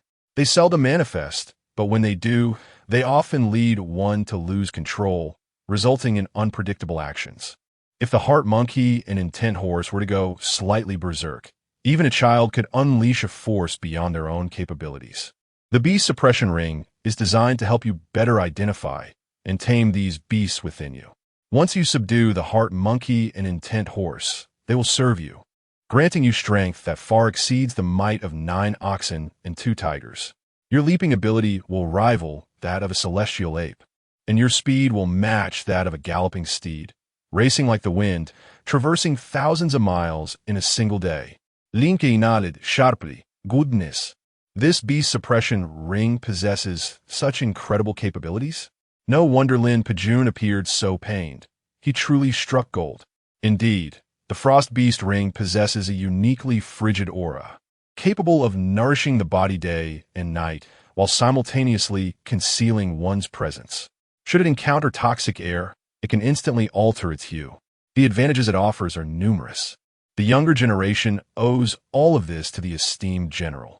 I raise my cup in lieu of wine to honor you with another toast. Upon witnessing this, Wen Hong chuckled heartily and remarked, I find you quite agreeable, young lad. Today, I shall impart to you a special body refinement technique, one that surpasses your fiery sun dominance. Lin Che's eyes sparkled with excitement. The one thing I lack is a profound technique. What was the purpose of donating 100,000 taels of silver? To earn the Emperor's favor and seize the opportunity to acquire a technique. His thirst for skill points is insatiable. Old One exclaimed in frustration, You vex me. Just as Lin Che sought instruction on the cultivation technique, a melodious female voice suddenly echoed from outside the courtyard. The tone suggested that someone had incited her ire. Oh dear, my precious granddaughter has returned. Who dared to anger her? Initially composed, Wen Hong became exceedingly anxious upon hearing that voice and rushed to greet her. Lin Che also turned to look and at once beheld a tall young lady, fluttering into the room like a butterfly, adorned in a vibrant crimson gown that accentuated her graceful figure while exposing her snow-white shoulders. Under the rays of sunlight, she shimmered radiantly. Her steps swayed, and the ribbons of her dress danced in the breeze, rendering her akin to a princess from a fairy tale. As the young lady approached, Lin Che could discern her delicate features, a proud nose and a mouth resembling a cherry, its luscious pink hue exuding an irresistible allure. Wow! The granddaughter of the old general is breathtakingly beautiful. With such poise and bold attire, she would undoubtedly be the dazzling queen of the dance floor in a nightclub. Wen Hong, the old general, once had several sons, all of whom perished in battle, leaving only this single granddaughter, whose name is Wen Wuying. Her name alone reveals how deeply the old general wishes for her to live a life of peace. Grandfather, arm the guards. I must take them to raise the Ziyu Tower to the ground. I am furious. Wen Wuying's exquisitely fair face was flushed with anger, her tiny fists clenched tightly, gritting her teeth, revealing a hint of her small canine teeth. Ziyu Tower? Lin Che stepped forward, clasping his hands in greeting. Miss Wuying, are you referring to Ziyu Tower? What has happened? Wen Wuying appeared not to have noticed Lin Che's presence initially, pausing momentarily before asking, Who are you? What business do you have at my home? Here to ask my grandfather for favors. Are you? Leave. Wen Hong quickly interjected, My dear granddaughter. He is unlike the others. This is Lin Che, the Duke of Jing'an, bestowed by the Emperor himself. I invited him to our home, Lin Che. Wen Wuying crossed her arms and approached with keen interest, circling around Lin Che to scrutinize him. This little girl indeed possesses a spirited nature. What a pity. A pair of A-cups. Unattainable. Unlike Her Majesty the Empress, who can brazenly charge through obstacles, you are the scoundrel who maligns my grandfather with your words. Do you dare question him about his ability to provide for himself? My grandfather is perfectly well. How ridiculous. Wen Hong felt a slight headache. Those words were not intended as slander against grandfather. When urged to study, you often shirk your responsibilities. Now you cannot even comprehend what you have written. Who says I do not understand? Suddenly, Wen Wuyong recalled something and pointed at Lin Che. All right. Are you quite familiar with the Ziyu Tower? That establishment is exceedingly arrogant. What do they have but a few poems? Yet when I approached, I found there was no reservation for me. I am made to wait in line. You must go there at once and incinerate all those poems you penned, right there in the Ziyu Tower. How outrageous. Oh, it seems we have a willful and headstrong young lady here. She wishes to visit the Ziyu Tower of the plump Sheng Huainan, but finds no available seating, and returns in a huff. Lin Che swiftly grasped the hierarchy of the situation. Even General Wen Hong was compelled to indulge this young lady. Such audacity from the Ziyu Tower? They dare to slight Miss Wuyong? I shall summon the young master of Ziyu Tower to come forth and apologize to you, my lady. Without hesitation, Lin Che called out to the courtyard. Dazhuang, you must go to Ziyu Tower immediately. Demand that Sheng Huainan come here at once, or else his shabby establishment shall cease to operate. Understood, my lord. Dazhuang promptly departed upon hearing the command. Wen Hong chided, Why do you join in this reckless folly? Observing Lin Che's boldness, Wen Wuyong's spirits lifted significantly, and she smiled radiantly, a vision of beauty. Grandfather, you need not concern yourself with this. I want to see if this much-discussed Duke Jing'an truly possesses such capabilities. I must warn you, if you fail to summon the young master of Ziyu Tower, I shall deliver a swift kick to your rear and strike you with a little whip humph. Chapter 27. Good brother, you just have to endure some hardship. Young lady, wielding a little whip? It appears you have a penchant for such things. Wen Hong reproached, Do not be impudent. Your timing is impeccable. It is just about time for lunch. Let us dine together. Wen Wuyo seemed to still harbor some irritation and declared, I want a drink. Very well, let us drink. I desire strong liquor, the kind buried in the backyard. Very well. I shall have someone unearth it. We shall indulge shortly. Wen Hong truly dotes on his only granddaughter. As the lunch commenced, it was just the three of them. Wen Wuyo fully embraced her persona as the queen of the night, personally opening a jar of wine. Upon lifting the lid, the aroma of the liquor enveloped the room. Thud, thud, thud. Wen Wuyo poured 3 bowls of wine, first offering one to Lin Che, then to her grandfather. Jing and Bo, this is my grandfather's most treasured liquor. Buried by my father on the day he went to guard the Qiyun Great Wall. You are indeed fortunate. Then I shall savor it thoroughly. Such wine is unavailable elsewhere. Wen Hong seemed to recall his son, who had severed all ties upon departing for the Qiyun Great Wall. With a sigh of nostalgia, he said, Come, let us drink. The three were using bowls, exuding a spirit of camaraderie. However, upon taking a sip, Wen Wuyo's face flushed crimson. and she coughed several times. Lin Che, witnessing this, couldn't help but smile subtly. "What are you laughing at?" Wen Wuyo suddenly recalled something and said, "They all say you possess great literary talent. A few poems had the Zuyu building queuing up. Now that I invite you to drink, you should compose a poem on the spot." "Granddaughter, are you not putting Lin Che in a difficult position? If this continues, your grandfather may become quite displeased." Wen Hong's expression grew stern. Wen Wuyo pouted, poking at her chopsticks, appearing disinterested in her meal, silently resisting. Lin Che understood this type of girl all too well. It was akin to petting a cat's fur. One must simply acquiesce. "Miss Wuyo, allow me a moment to ponder. This wine indeed leaves a lingering aftertaste. What is its name?" Without much thought, Wen Wuyo replied, "The wine brewed by my father is, of course, named after him. Wen Chang. Wen Chang, a splendid name, Lin Che prized." Rising with his bowl, adopting a posture as if to present himself grandly. Observing this, Wen Wuyo propped her chin on one hand, gazing at Lin Che, eager to see what poetic verses the man, renowned among many as a literary genius, would create.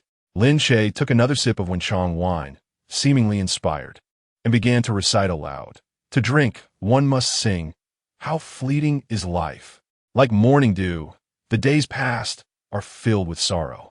To lament with fervor, thoughts of worry linger. What alleviates these woes? Only Wenchang." A brief silence fell over the gathering. Soon, Wen Hong exclaimed with enthusiasm, "You lad, indeed possess talent. What alleviates these woes? Only Wenchang. Ha ha ha. My son's name shall spread throughout the Daqian alongside this poem. Ha ha ha." Beside him, Wen Wuyo blinked her adorable, wide eyes, inquiring what was that? What hardship is there? What does it mean? She simply could not remember, wishing for Lin Che to repeat it twice more. However, upon noticing her grandfather's praise, she hesitated. If she insisted on having Lin Che articulate each word again, would it not make her appear somewhat foolish? She absolutely could not voice her request. In truth, she was far from foolish. In most instances, she considered herself quite clever. Indeed, Lin Che was truly a talented individual. Hee. Suddenly, Wen Wuong conceived another idea. Bring forth the ink and brush. Such a splendid poem must be inscribed by Lin, the talented scholar himself. Hee. I am indeed quite astute. Once it is written, I shall peruse it at my leisure, undoubtedly deciphering its meaning. If I struggle to comprehend, I shall discreetly consult the tutor at the residence for clarification. Oh dear, there are not many like me, blessed with both intelligence and beauty. Very well, I shall write it down. I hope you two will not disdain my handwriting. Lin Che did not decline. Already, a servant had arrived with the writing materials. He began to write with swift strokes. Wen Wuong, with something in her mouth, cheeks puffed, gazed intently at Lin Che. Oh, is this the interpretation of Sister He-es worries? Just as Lin Che finished writing, another servant came to report. Master, miss, there's a young master from Zuyu Tower, Sheng Huainan, requesting an audience. Wen Wuong's face lit up with delight. Excellent. He has indeed come. Quickly, summon him in. After issuing her command, she seemed to remember something, letting out a peculiar laugh. Keek. Lin Che observed her expression, silently praying for Sheng Huainan. Little fatty, my good brother, endure a bit of hardship. I still wish to cling to Miss Wen's favor. You surely want to hold it against me, will you? Before long, Sheng Huainan appeared, looking as though he had rushed over, beads of sweat dotting his brow. He dared not refuse the summons. With Zuyu Tower's current popularity, securing a table daily required reservations, entirely due to Lin Che's merit. Moreover, he was already contemplating having Lin Che compose more poems in the future. Besides, this was the residence of the Duke of Wei. Could he dare to ignore the invitation? Junior Sheng Huainan, greetings to the Duke of Wei. Rise. The reason I summoned you today is due to my granddaughter's mischief. Before Wen Hong could finish his sentence, Wen Wuong interjected. Humph. So Sheng Huainan, your Zuyu Tower is quite impressive. I wish to dine there, yet you dare to block me. Sheng Huainan, bowing, cast a quick glance at Lin Che, his expression clearly inquiring. What is going on, big brother? Lin Che lifted his chin slightly, conveying a meaningful message. Handle it yourself. Can't you see the young lady is angry? Sheng Huainan lowered his head. Understood, big brother. So the young lady has arrived at our ZU tower? Is my failure to attend to you properly? Those guards at the entrance are truly blind, unable to recognize even the young lady. I shall return and dismiss them all. I implore Miss Wen to show mercy and grant me the opportunity to atone for my mistake. Do not speak of Miss as merely a friend of Duke Zhenguo. Even your mere presence at the entrance, coupled with your name, guarantees you a place here. Henceforth, from today, I shall reserve the finest seat at ZU Tower specifically for Miss Wen, allowing her to visit at her leisure. Upon hearing this, Wen Wuyo's expression softened considerably, though she still crossed her arms and let out a hum of discontent. Lin Che, upon noticing, immediately rose to chastise.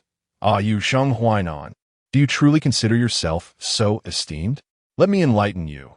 It is solely because of the beauty and kindness of Miss that she refrains from holding you accountable. Should there be a next time, I shall incinerate my poetry right here and set your establishment ablaze. Do you dare test me? You concede? You concede? Sheng Huainan replied, genuinely apprehensive. A humble worker, indeed. Who could afford to offend him? Wen Wuyo then smiled in satisfaction. That is more like it. I intend to visit tomorrow, so remember this. Now be gone. Very well, very well. Before departing, Sheng Huainan cast a glance at Lin Che. Is this truly how it ends? Shall I take my leave? Lin Che returned the look. Go on, go on.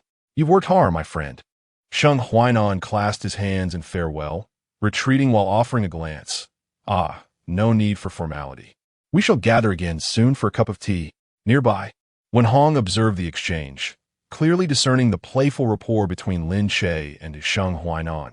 Yet he chose to remain silent, for he had successfully appeased Wen Wuyo. Lin Che, you even stood up for my granddaughter. I had just resolved to impart a set of skills to you. Once I have dined, I shall teach you the Longji Gong. I am deeply grateful for your generosity, General. I shall endeavor to learn earnestly. The basics of Longji Gong are quite easy. One can master the first layer within a day. However, advancing to the second layer is considerably challenging. Lin Che was eager. For you, the second layer may be difficult, but I have long prepared my skill points. Once I master it, I shall no longer fear the state of tranquility suddenly. In the state of tranquility, Lin Pajuan slammed his palm upon the table, shattering it into splinters. His roar resonated throughout half of the state, instilling terror in all the servants present, who knelt in fear, trembling at the thought of incurring the wrath of their furious master. His furious voice reached Cheng Qiuzi, Lin Yaowang, and the elders, who hurried into the hall, alarmed. What has transpired to incite such fury? Cheng Qiuzi inquired, casting a glance at the equally perplexed Lin Yaowang. Son, have you once again displeased your father? I was wrong, father, Lin Yaowang stammered, uncertain as to when he had angered his father, and thus fell to his knees, recognizing his error in advance. Lin Pajuan, seeing his son's display, grew even more enraged. What does this have to do with you? Are you not aware of your own misdeeds? Must you kneel at the slightest provocation? Do you perceive me as such an unreasonable father? With that, Lin Yaowang found himself in a quandary, unsure whether to rise or remain kneeling. Is it Cheo? Cheng Qiuzi swiftly deduced the situation. This ungrateful wretch, emboldened by his majesty's protection, dares to spout such nonsense in the presence of the imperial tomb. He claims that donations should be widely known, and his rhetoric has even deceived the esteemed scholar Ji Bu. Lin Pajuan gritted his teeth, rolling up his sleeve to reveal his empty wrist, and furiously exclaimed, Your beloved son has even snatched away my beast-subduing ring. What? Both Cheng Qiuzi and Lin Yaowang gasped in astonishment simultaneously. That is the beast-subduing ring. It was a gift from my master, and you seldom even let Lin Yaowang have it. How could you give it to him? Cheng Qiuzi's face reflected her distress. She could never bear to part with it for Lin Che. The ring could be given to Lin Yaowang or to her younger son, Lin Su. But if it were to go to Lin Che, she might as well wear it herself. Lin Pajuan was seething with anger. At that moment, there was no choice. It was Duke Wei who personally came to seize it. He quickly recounted the events. Cheng Qiuzi's frown gradually relaxed, while the kneeling Lin Yaowang clenched his fists tighter, for he had long desired the beast-subduing ring. His supply of true essence pills had been cut off, and he had intended to ask his father for the ring to solidify his foundation, planning to resume his cultivation once he acquired more pills. Now, alas, he was a day late. The ring had fallen into Lin Che's hands. Lin Yaoguang's teeth ground together in frustration. Cheng Qiuzi contemplated for a moment and said, "Since the beast-subduing ring was given away in front of His Majesty, it would be difficult to reclaim it at this time. For now, our priority is the matter of donations. Since the list of contributors can be made public, we must increase our contributions. Otherwise, outsiders will see that our State Preservation Office has only donated 500,000. Far too little. Indeed, I share the same sentiment. From today onward, we shall tighten our expenditures. Let's gather another 500,000 taels today and replenish it by tomorrow." Lin Pejuan, weary and fatigued, glanced at the kneeling Lin Yaoguang and commanded, "Yaoguang, you shall handle this matter. Donate this 500,000 in your name. Make sure to execute it well." "Yes, father. Rest assured, there will be no issues whatsoever." Chapter 28. The return of the scholars the following day. As dawn broke gently, Lin Yaoguang, with a substantial sum of 500,000 taels in silver notes tucked securely in his embrace, set off accompanied by 2 loyal attendants to make a charitable donation. Upon exiting the state guardian's residence, Lin Yaoguang murmured, "Let us first visit a nearby tavern for a hearty meal before proceeding with the donation." His 2 attendants, having served him for many years, dared to ask, "My lord, have we not just had breakfast? Are you already feeling hungry again?" Lin Yaoguang retorted through clenched teeth. "What nonsense! For so many years, when has the state guardian's residence ever endured such a meager breakfast? What sort of frugality is this?" The attendants nodded in agreement, voicing their grievances. Indeed, today's breakfast was rather subpar. "Surely, our residents should not be in such dire need of economizing on food. You are currently at a critical juncture in your pursuit of the 5th rank of true essence. Inconsistent nourishment could lead to fluctuations in your cultivation." Lin Yaoguang's irritation grew as he responded, "My cultivation has already been unstable. My true energy flows intermittently." He felt restless, acutely aware of how drastically the state guardian's residence had deteriorated in just a few days. He understood the underlying reasons well. Initially, Lin Pejuan had been penalized with a 3-year salary reduction, leading to a significant loss of vital true essence pills. The family had to expend a considerable amount to continue purchasing these essential pills for him. Subsequently, Cheng Xian was apprehended by the Ministry of Justice. This case had significant implications for the reputation of the state guardian's residence. The elders had resorted to monetary means to navigate the situation.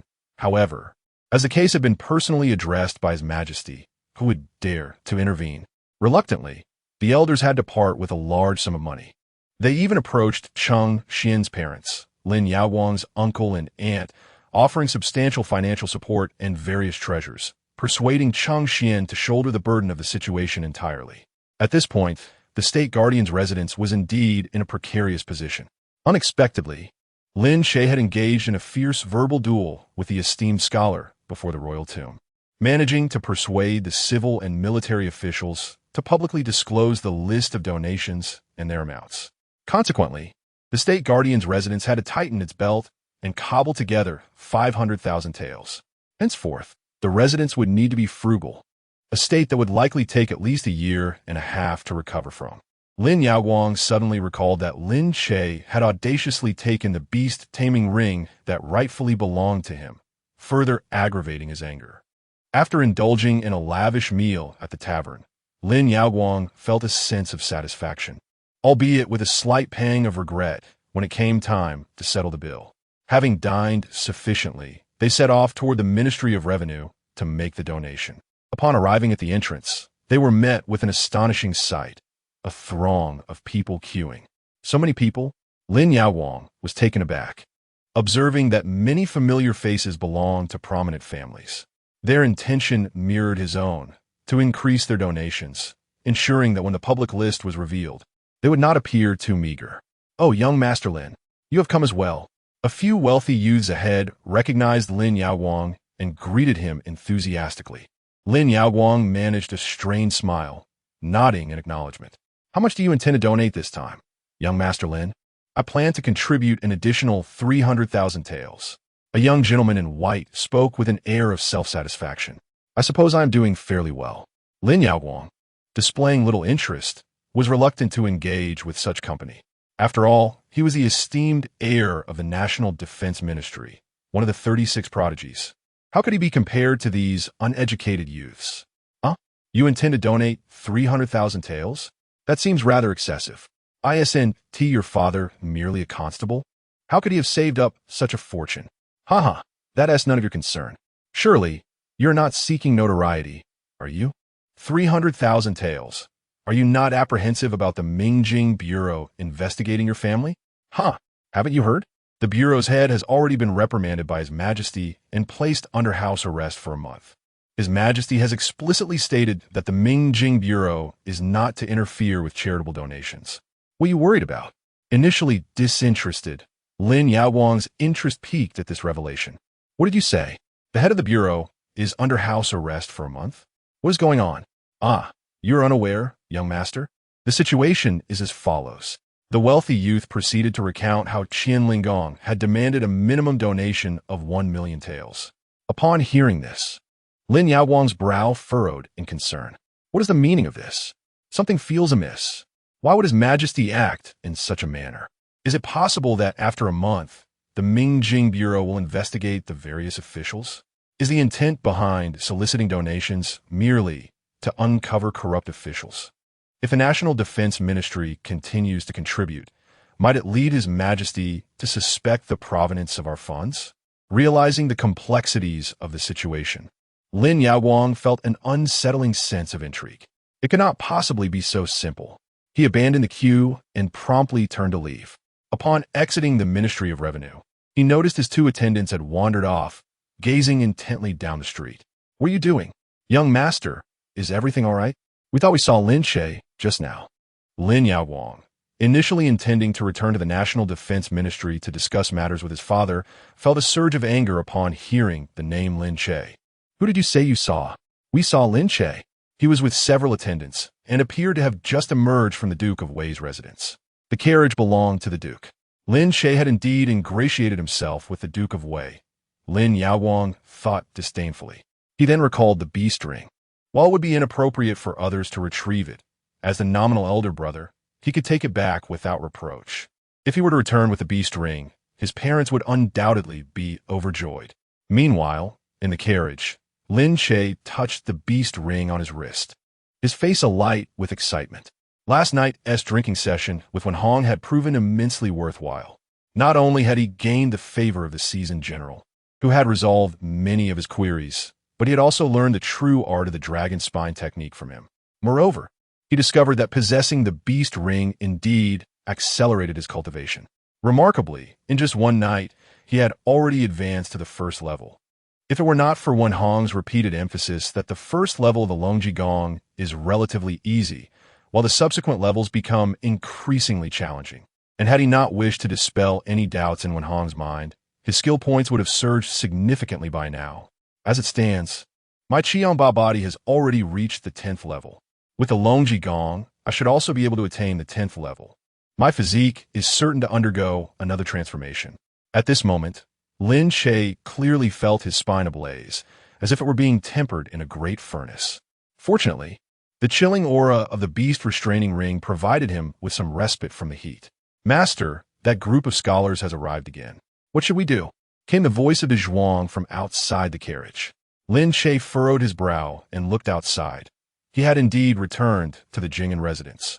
However, in front of the estate, a throng of Confucian scholars had gathered. Lin Che was taken aback by their audacity. He leaped from the carriage and called out, "You dare to come to my residence again? What? Are you still unconvinced? Who amongst you wishes to compose poetry to insult me? Go ahead." The group of scholars, having already spotted the carriage, were surprised that Lin Che's first statement invited them to mock him. Their faces instantly illuminated with excitement. Who would still dare to insult you now? Lin, my brother, you have misunderstood us. We are not here to cause trouble. We have come specifically to apologize. From the crowd emerged a haggard-looking scholar. It was Zhong Su. Upon hearing this, Lin Che felt a tinge of disappointment. having anticipated that they would berate him, thus providing an opportunity for profit. Oh, an apology, is it? Understood. Lin Che scrutinized Zhong Su, who, just days prior, had been a dashing and debonair scholar.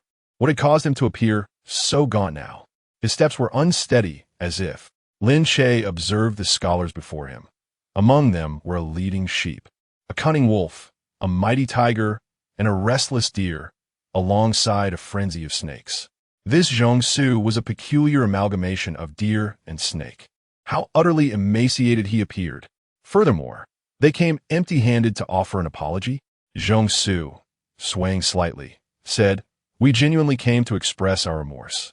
Yesterday afternoon, upon returning from the Imperial Mausoleum, our teacher shared much with us. We came of our own volition, since you were not at the Jing'an residence last night.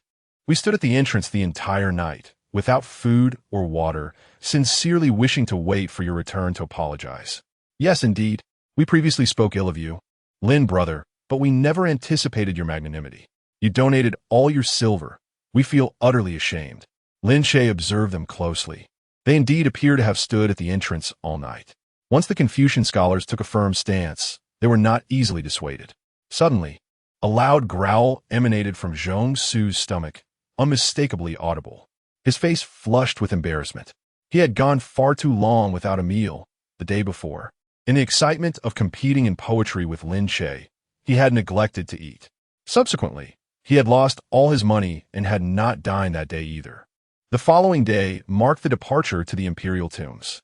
Emboldened, he borrowed 10 taels of silver from a classmate, convinced that upon returning from the tombs, a celebratory feast would be in order.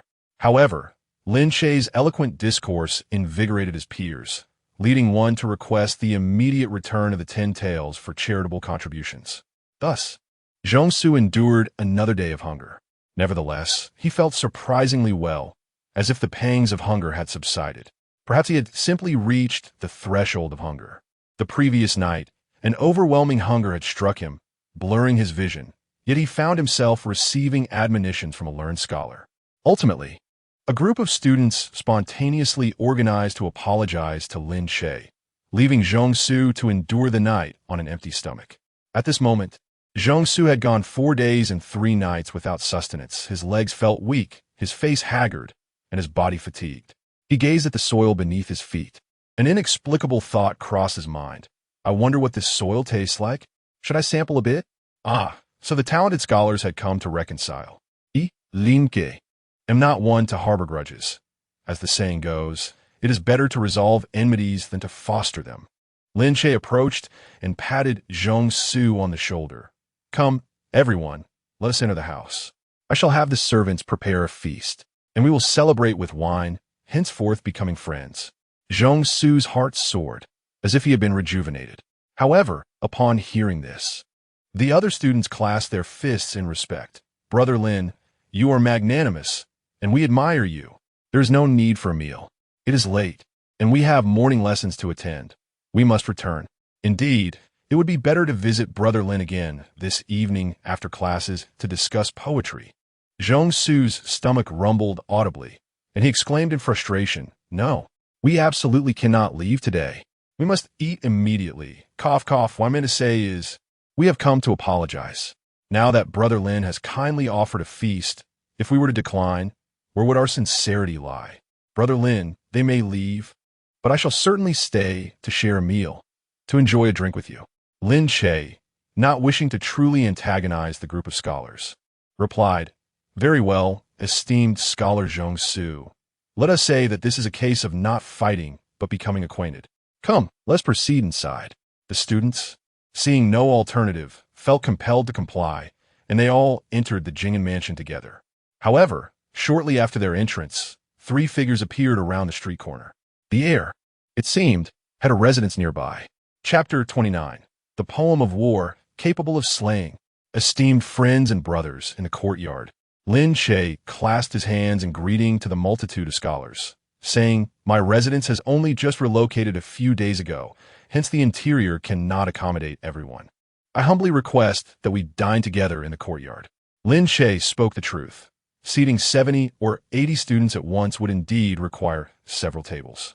The dining hall was insufficient in size, and to have some seated inside, while others remained outside, would inevitably create a sense of inequality. Thus, it was decided to gather in the courtyard. Zhong-su gazed at the array of dishes upon the table, his eyes gleaming with desire, yet he resolutely maintained his composure. For he was one of the 12 distinguished scholars of the great Confucian Academy. Ah, Lin brother, you flatter us. The heavens serve as our table, and the splendid scenery as our company. To share a table with you is indeed our fortune. Please, Lin brother, be seated first. Otherwise we, your juniors, would not dare to sit. Very well.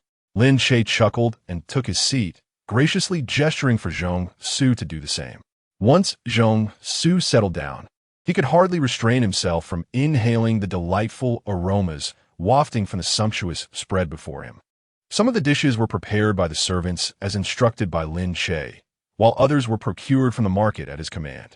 At this hour, neither too early nor too late, precisely 10 in the morning, the table was adorned with not only meat porridge, steamed buns, dumplings, and pastries, but also fish, pork knuckles, and generous portions of tender meat from the rarest of fowls. This was not the mythical phoenix, but rather chicken from a special breed, known for its nourishing properties.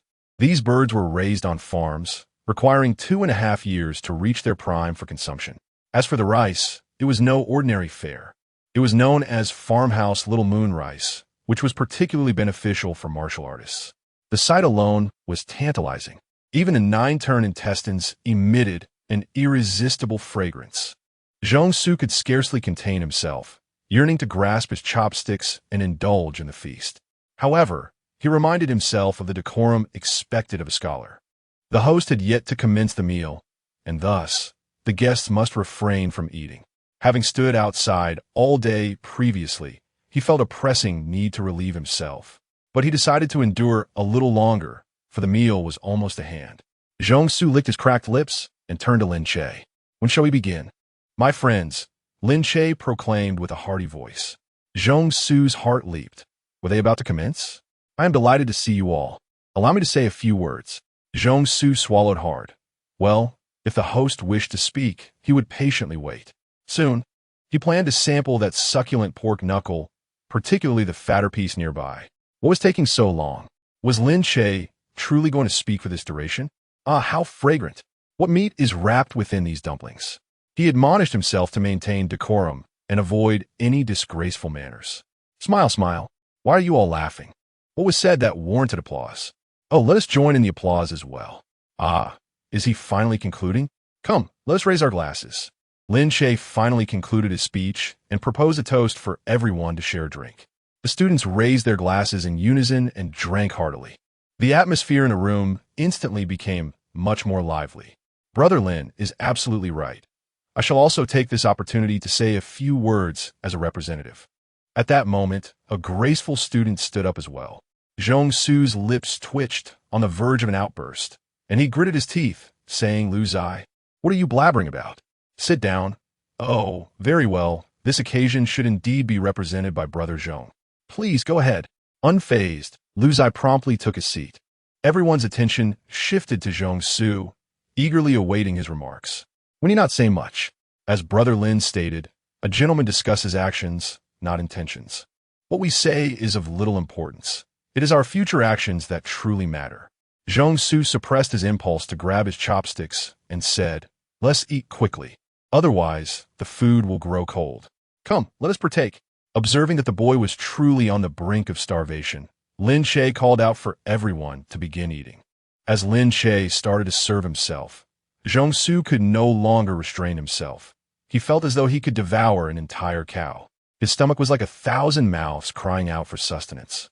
With the poise of a nobleman, he picked up his chopsticks and politely addressed Lin Che before deftly securing a pig's trotters that was larger than his fist. How delectable! With a smile, he slowly brought it to his bowl, nearly drooling. Just then, a sudden shriek pierced the air, followed by a massive figure being hurled through the door. Crash! It landed heavily on the dining table, shattering it into pieces and scattering food everywhere. A wave of panic surged through the room, and all the students jumped up, glancing towards the entrance. Outside, a voice filled with fury rang out.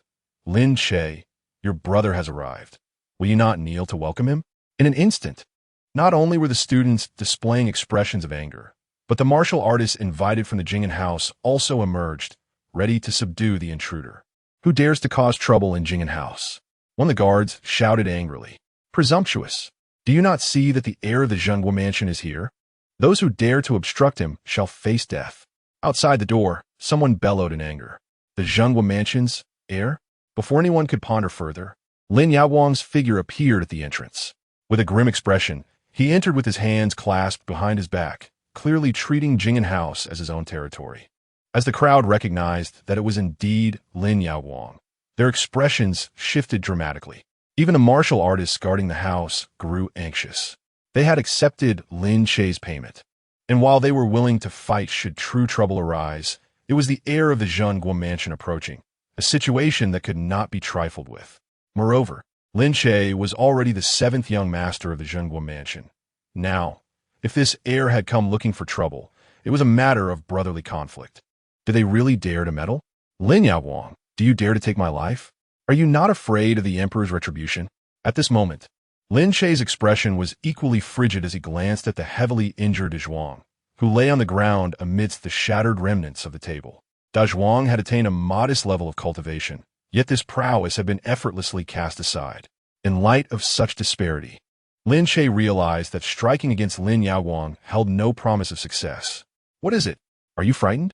I came here to visit my dear brother and was obstructed by a lowly servant. Is it so wrong for me to teach him a lesson? Lin Yaowang held little regard for the martial guardians or the group of students surrounding them. Hand over the beast ring. Do not compel me to take action. As Lin Yaowang concluded his demand, Zhuang, still sprawled on the ground, trembled violently and expelled a torrent of crimson fluid mixed with his innards, splattering directly onto the pig trotter held by Zhong Su. Throughout this commotion, Zhong Su remained seated, steadfastly clutching the pig trotter. Though the table had been obliterated, the trotter remained in his grasp. However, the grotesque mixture spewed by Zhuang marred its surface. Zhong Su appeared as though struck by lightning. His hand trembled. His features began to contort, and the veins in his neck bulged ominously, his expression transforming into one of fierce rage akin to a volcanic eruption. Lin Yaowang, may your ancestors be cursed. Boom! Zhong Su surged to his feet, his eyes ablaze, directing his furious gaze at Lin Yaowang. His aura swelled, radiating a brilliant white light that pierced the heavens. The righteous energy surged forth. Hush! Sit down. This matter does not concern you. Do you dare to interfere with the affairs of the National Protectorate? Lin Yaowang was momentarily taken aback, pointing an accusatory finger at Zhong Su. Do not utter your pretentious titles. Even if the Duke of the National Protectorate were here today, I would treat you the same. Righteous energy surged once more. Boom! Zhong Su summoned his righteous energy again. The Confucian scholars were not merely fragile scholars devoid of strength. They typically refrained from violence. However, when roused, they could unleash their full righteous might. Their battle poetry could suppress foes and even take lives. As one of the 12 scholars, Zhong Su appeared to manifest a towering white silhouette behind him, radiating a pressure that spread wildly around him. The clarion call of war drums echoed, and the spirit of the soldiers soared high into the skies. As he recited a line of poetry, the nearby students instantly grasped the situation. Senior brother Zhong Su. He intends to recite battle poetry. Very well. Senior brother Zhong Su, if he does not fear the National Protectorate, then what do we have to fear? The Earl of Jingen, who donated 100,000 taels of silver, shall not be allowed to be bullied. The battle poetry composed by our teacher 2 decades ago. I have longed to use it. Comme fort. In an instant, dozens of students were ignited with fervor, unleashing their righteous energy, which enveloped the courtyard with overwhelming pressure. The clarion call of war drums echoed, and the spirit of the soldiers soared high into the skies. The iron steeds shatter mountains and rivers, while golden spears sever the cold of sun and moon. Boom! Lin Yaowang suddenly trembled, as though a colossal hammer had struck his chest, and an overwhelming weight pressed down upon him. His complexion darkened, and he exclaimed, "How dare you? I am the heir of the state's protectorate." Ah! The 2 attendants beside Lin Yaowang clutched their heads and collapsed to the ground, writhing in immense agony. Dozens of students spoke in unison, their voices resonating with fervor. The sound of battle reverberates through the universe, and our valor stirs the heavens.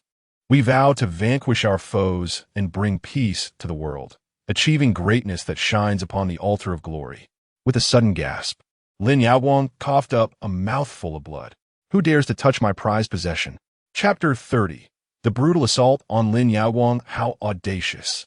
After spitting out a mouthful of fresh blood, Lin Yaowang found himself teetering on the brink of collapse. With a furious roar, he swung his hand violently, unleashing a terrifying gale. Tables in the courtyard were violently overturned, and several of them, along with chairs, were hurled towards the students. Instantly, chaos erupted once more. The previously spirited students were abruptly robbed of their righteous fervor. Many of them, as if drained of all strength, collapsed onto the ground, gasping for breath. The release of righteous energy was not without its costs. Zhong Su, drenched in sweat, yet managing to stand, bellowed, "Come, let us see if we can break your cultivation.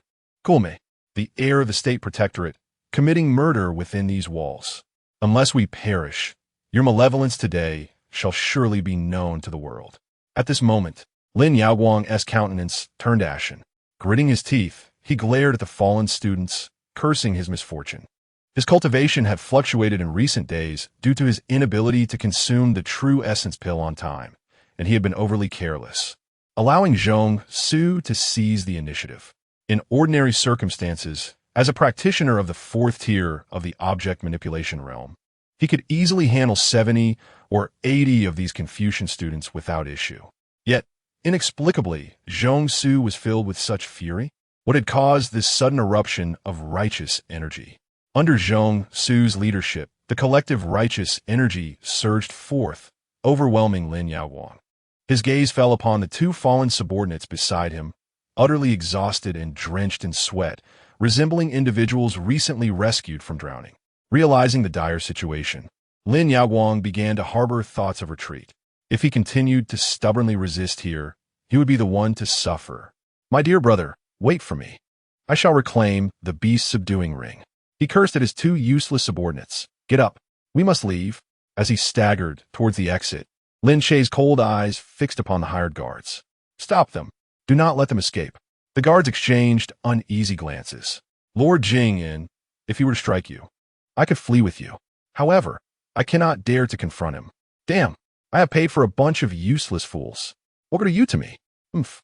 Dare to obstruct me? Who doesn't wish to survive in Tiandu City? Come, try and stop me." Lin Yaowang, upon hearing this, turned back with a disdainful glance at Lin Che's commands, utterly dismissive, and continued his exit. Lin Che could only watch them depart in silence, his expression grave. Pondering his thoughts, "My apologies, everyone. The situation has escalated unexpectedly, and I cannot continue to entertain you." Xiao Qing quickly summoned a physician. "Do not move to Zhuang. Let him lie here until the physician arrives." At this moment, Zhong Su clasped his hands together, assuring, "Rest assured, Brother Lin, we have all witnessed today's events. Now, let us proceed to the palace to report this matter. This scion is truly lawless." Zhong Su, filled with rage, clenched his teeth, seemingly never having harbored such animosity before. A multitude of dishes lay strewn upon the ground, untouched. Lin Che, however, merely inclined his hand in a gesture of respect towards them, stating, "I shall refrain from unnecessary words. Your assistance today will be etched in my memory." The gathered students bowed, their hearts brimming with indignation as they departed to the palace to lodge a complaint. Lin Che uttered not a single word more. Resolutely, he turned and, with a glimmer of cold determination in his eyes, dashed toward the backyard. As he passed the area where clothes hung to dry, he seized a servant's garment, then surged forward, leaping with fervor. With one hand grasping the wall, he flipped over and propelled himself outside. Aslin gesprinted. Images of alleyways flashed rapidly through his mind. At that moment, it seemed as though a vividly clear map of the alleys materialized above him, with streets and lanes appearing in succession, expanding ever larger. Soon, 3 red dots emerged, originating from Jing'an Prefecture, their destination being the State Guard's residence. these 3 dots would undoubtedly traverse. On the ethereal map, Lin Che himself transformed into a white dot, racing around several corners, poised to encounter those 3 red dots at the 3rd intersection ahead, Blanc Lane.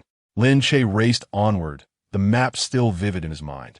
The 3 red dots continuing to shift. With a swift motion, he entered an alley, charging toward its end. Regaining his breath, he peeked around the corner and, indeed, spotted a carriage making its way down the street, arriving neither too early nor too late. The rhythmic sound of hooves echoed, 2 powerful war horses pulling the carriage, their hoofbeats growing increasingly distinct.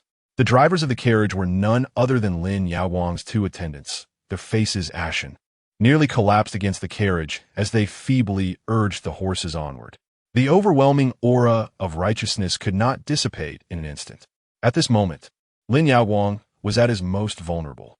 Seizing upon his weakness, Lin Che thought, if not for Zhong Su and the other students today, who knows what fate would have befallen him. Should Lin Yaowang return unscathed, he would undoubtedly seek to commit murder the very next day. A fierce glint ignited in Lin Che's eyes. Divine Mechanism System. Level up. Martial Art. Dragon Spine Technique. Level 1. Martial Art. Dragon Spine Technique. Level 2.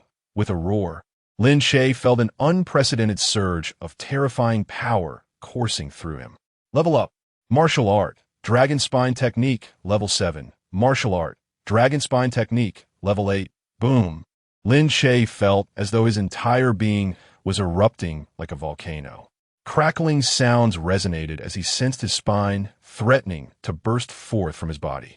His physique had transformed, becoming significantly more robust, with muscles bulging prominently and veins protruding as if a monstrous centipede were writhing beneath the surface. His countenance had contorted grotesquely, exuding an aura reminiscent of raging flames.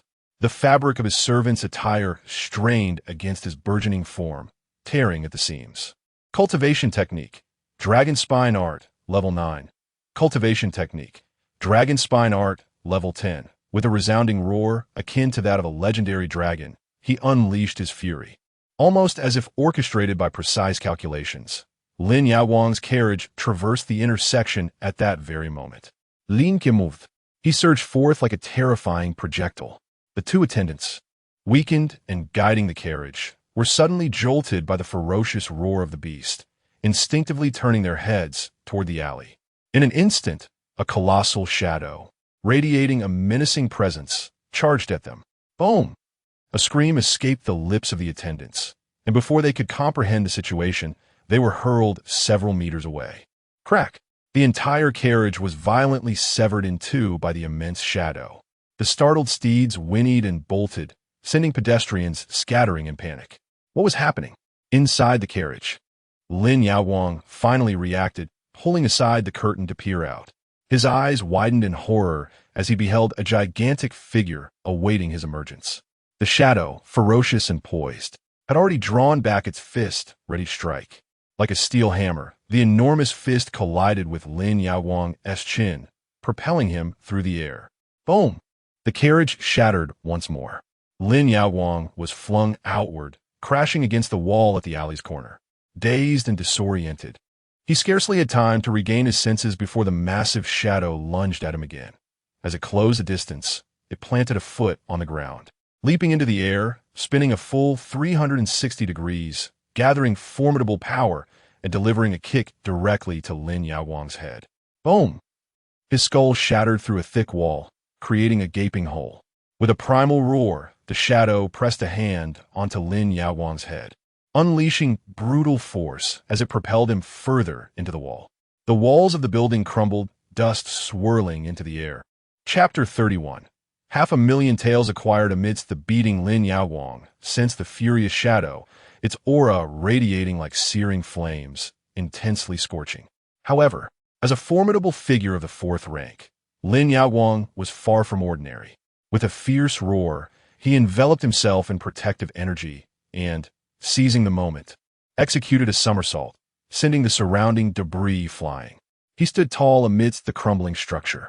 Yet, the shadow moved with greater swiftness, akin to a wild beast, charging once more. It collided with Lin Yaowang's abdomen, propelling them both into the courtyard of the adjacent building. Help! A woman's terrified scream echoed from within the house, indicating that it was occupied. Yet, the frenzied shadow paid no heed, landing atop Lin Yaowang and unleashing a relentless barrage of bloodied fists upon his face. Thud! Thud! Thud! Lin Yaowang evaded the initial 2 strikes, but the ground trembled as the colossal fist struck, creating fissures beneath. However, in his already grievously wounded state, he could not escape the subsequent blow. With a sickening thud, Lin Yaowang was battered by the onslaught, his protective energy shattered, and he spat forth a mouthful of blood, accompanied by 2 bloodied teeth. How dare you? Who is fighting in the streets? A voice, filled with authority and fury, rang out from behind. Lin Che, who was mercilessly assaulting Lin Yaowang, paused momentarily. It appeared he had a premeditated plan. He shoved Lin Yaowang away and prepared to flee the scene. He could not afford to be captured. Within the confines of prison, the esteemed state protectorate possessed countless methods to torment him to death. Not to mention Lin Yaowang's vengeance. Lin Pejuan would undoubtedly take matters into his own hands upon learning of this. The entire family of the state protectorate were heartless lunatics. Just as he took a step forward, Lin Che's gaze fell upon a portion of Lin Yaowang's pouch that was visible. Damn it!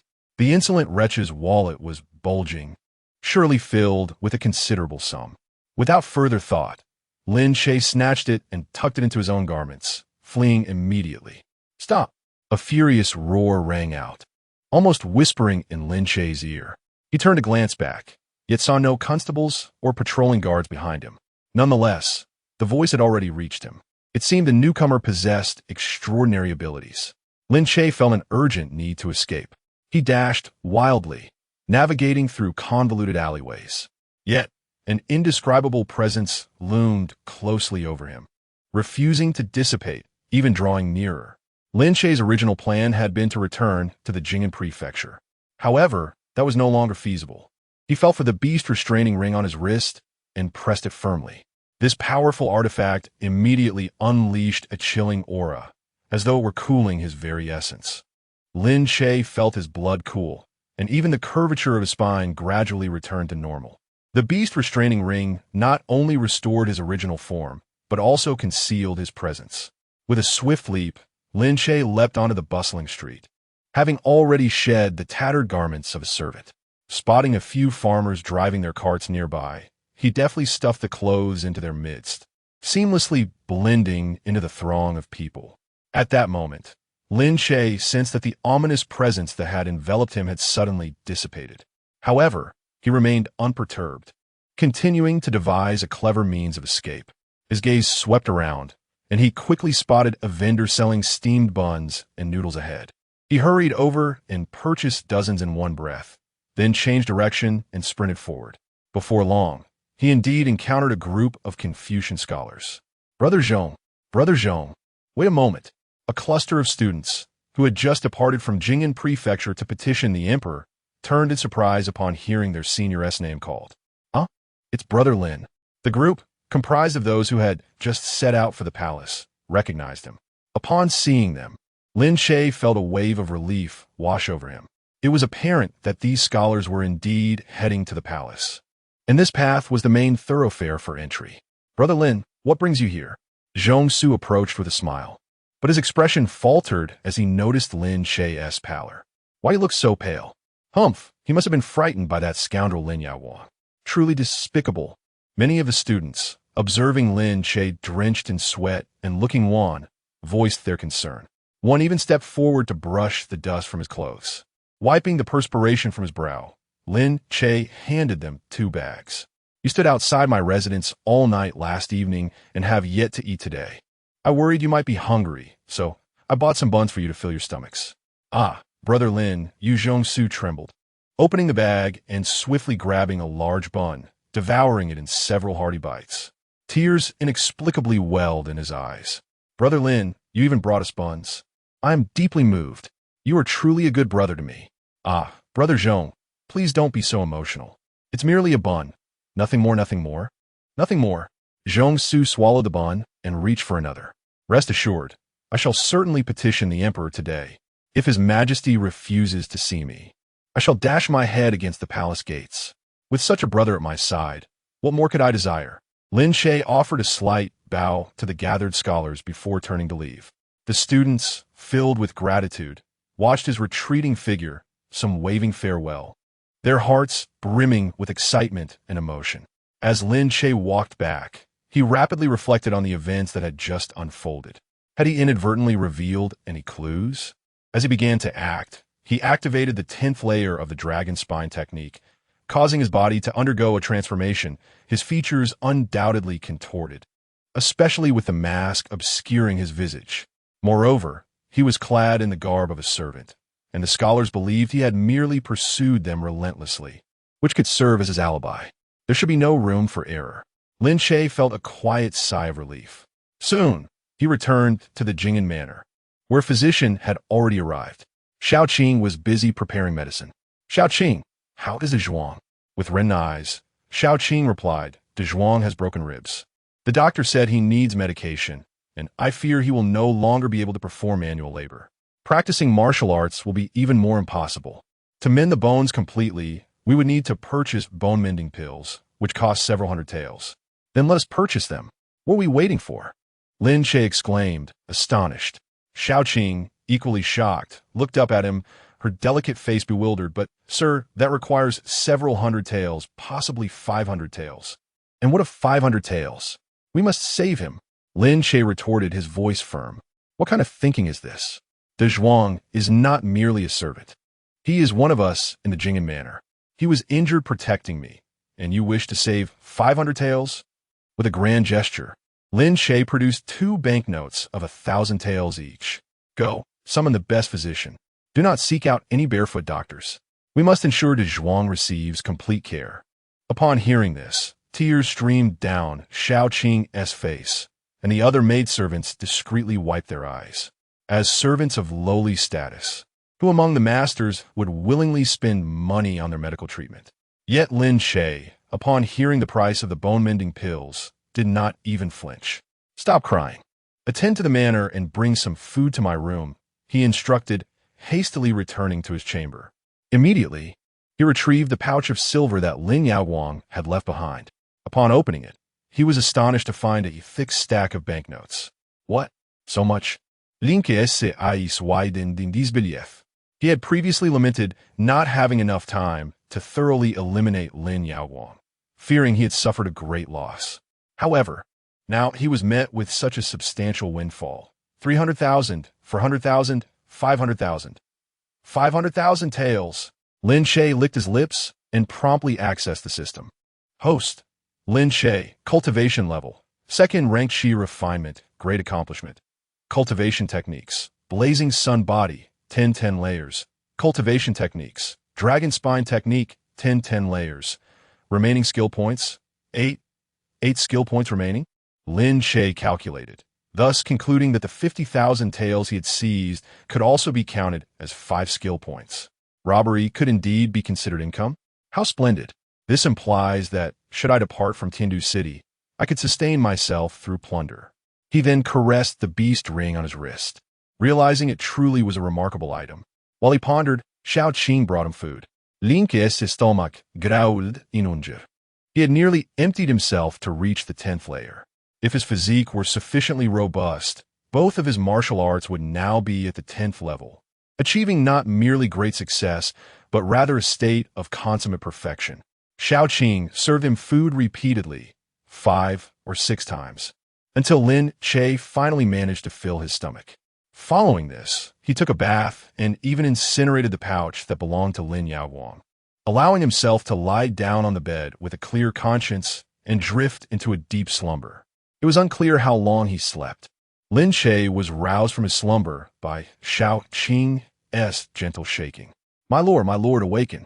His Majesty has issued a decree, summoning you to the palace at once. You are to meet the Emperor. Chapter 32. Summoned by Imperial Decree. Do you dare to interfere? Lin Che sat in the carriage entering the palace, casting a glance at the azure sky, unmarred by clouds. Unexpectedly, he had slept from the previous afternoon straight through to this afternoon, with no inclination to awaken during that time. This must be the aftereffect of a direct impact on the 10th layer. Such a rapid breakthrough is simply unsustainable. Lin Che pondered this carefully, tossing a few medicinal pills into his mouth. Now that he had come into wealth, he was determined to procure some elixirs for restoration. Strangely enough, the flavor resembled that of snail noodles. This visit to the palace was likely for two matters. The first being that His Majesty should bestow upon him some reward, considering he had spearheaded the fundraising efforts that garnered substantial donations, including a contribution of 1 million taels of silver from himself. The second matter concerned the scholars, such as Zhong Su, who had presumably lodged complaints against him. He was left wondering what the outcome would be. Lin Che rubbed his hands together, a smile never leaving his face. Regardless of the circumstances, he anticipated a favorable resolution. After all, he had a safety net of 500,000 taels of silver. He also pondered how Lin Yaoguang was faring. If he were suffering, it would bring him a sense of relief. At the state protectorate, with a resounding slap, Lin Pejun could no longer contain his rage and struck Lin Yaoguang, who was kneeling before him. "You worthless fool! You have truly become more and more useless. To fail at something as simple as making a donation. How can you mess that up? I used to think you were quite clever, but lately you have been nothing short of disappointment. What on earth are you thinking?" Lin Pejun was seething. He had already been thoroughly vexed by his rebellious son, Lin Che, recently facing penalties and having lost his prized beast ring, his reputation in tatters. Now this eldest son, whom he had high hopes for, proved to be equally inept. After being brought back yesterday afternoon, still in a state of unconsciousness, the housekeeper had reported that a group of scholars had entered the palace to lodge complaints. Chung Chiu Ci, standing nearby, interjected, "You have been lying here all day, and we still have not grasped the situation. How could you have lost 50,000 and ended up in such a state?" "Father, I was wrong," Lin Yaoguang admitted, his face swollen, and quickly began to explain. "I heard that Xian Fajing was under house arrest for a month. I suspected there must be a trap involved. After a month, the Mingjing department would surely investigate. If our state protectorate donated 1 million, we would undoubtedly face scrutiny regarding the origins of such funds." Lin Pejun clenched his teeth. "Can you not use your brain? Do you think His Majesty has not considered this? Why do you think Qian Fajing opposed it right before the imperial tomb? It is in cooperation with His Majesty. Do you believe you are the only one with intellect? Go visit Qian Fajing's residence. I assure you he has been celebrating these past 2 nights. His Majesty's intent is clear. No investigation will be conducted. Everyone is to contribute their funds promptly. I instructed you to donate in your own name, so that the contributions would not draw too much attention. Why do you insist on playing your little tricks? You could have returned quietly. Instead, you chose to stir trouble at Lin Che's home. I am furious. I harbor a profound disdain for you, solely due to this narrow-mindedness. How can one aspire to achieve great things in the future?" Lin Yaoguang lowered his head and explained, "Child, I merely resented him for taking advantage of the Duke of Wei's backing to forcibly seize my father's beast ring. I only wished to reclaim it. However, I was unprepared for the presence of a group of Confucian scholars within. In a moment of carelessness, I was struck by their righteous aura." Chung Xiuzi immediately pressed for further details. "Then how did you encounter an attack on Chongping Street? With whom did you engage in combat?" I could not discern clearly." Lin Yaoguang's voice grew increasingly faint. "How could you not see clearly? You are a 4th-grade martial artist, and the very buildings collapsed during your battle. You failed to perceive anything?" Chung Xiuzi furrowed her brows, then quickly inquired, "Who accompanied you? Let them in." Lin Pejun waved his hand dismissively. "No need. Those two are utterly useless. They claim to have seen a wild beast charging and fainted on the spot. One of them is nearly out of his mind. A wild beast? How could there possibly be a wild beast in Tiandu City? Moreover, if it were a beast, how could it inflict such injuries upon you?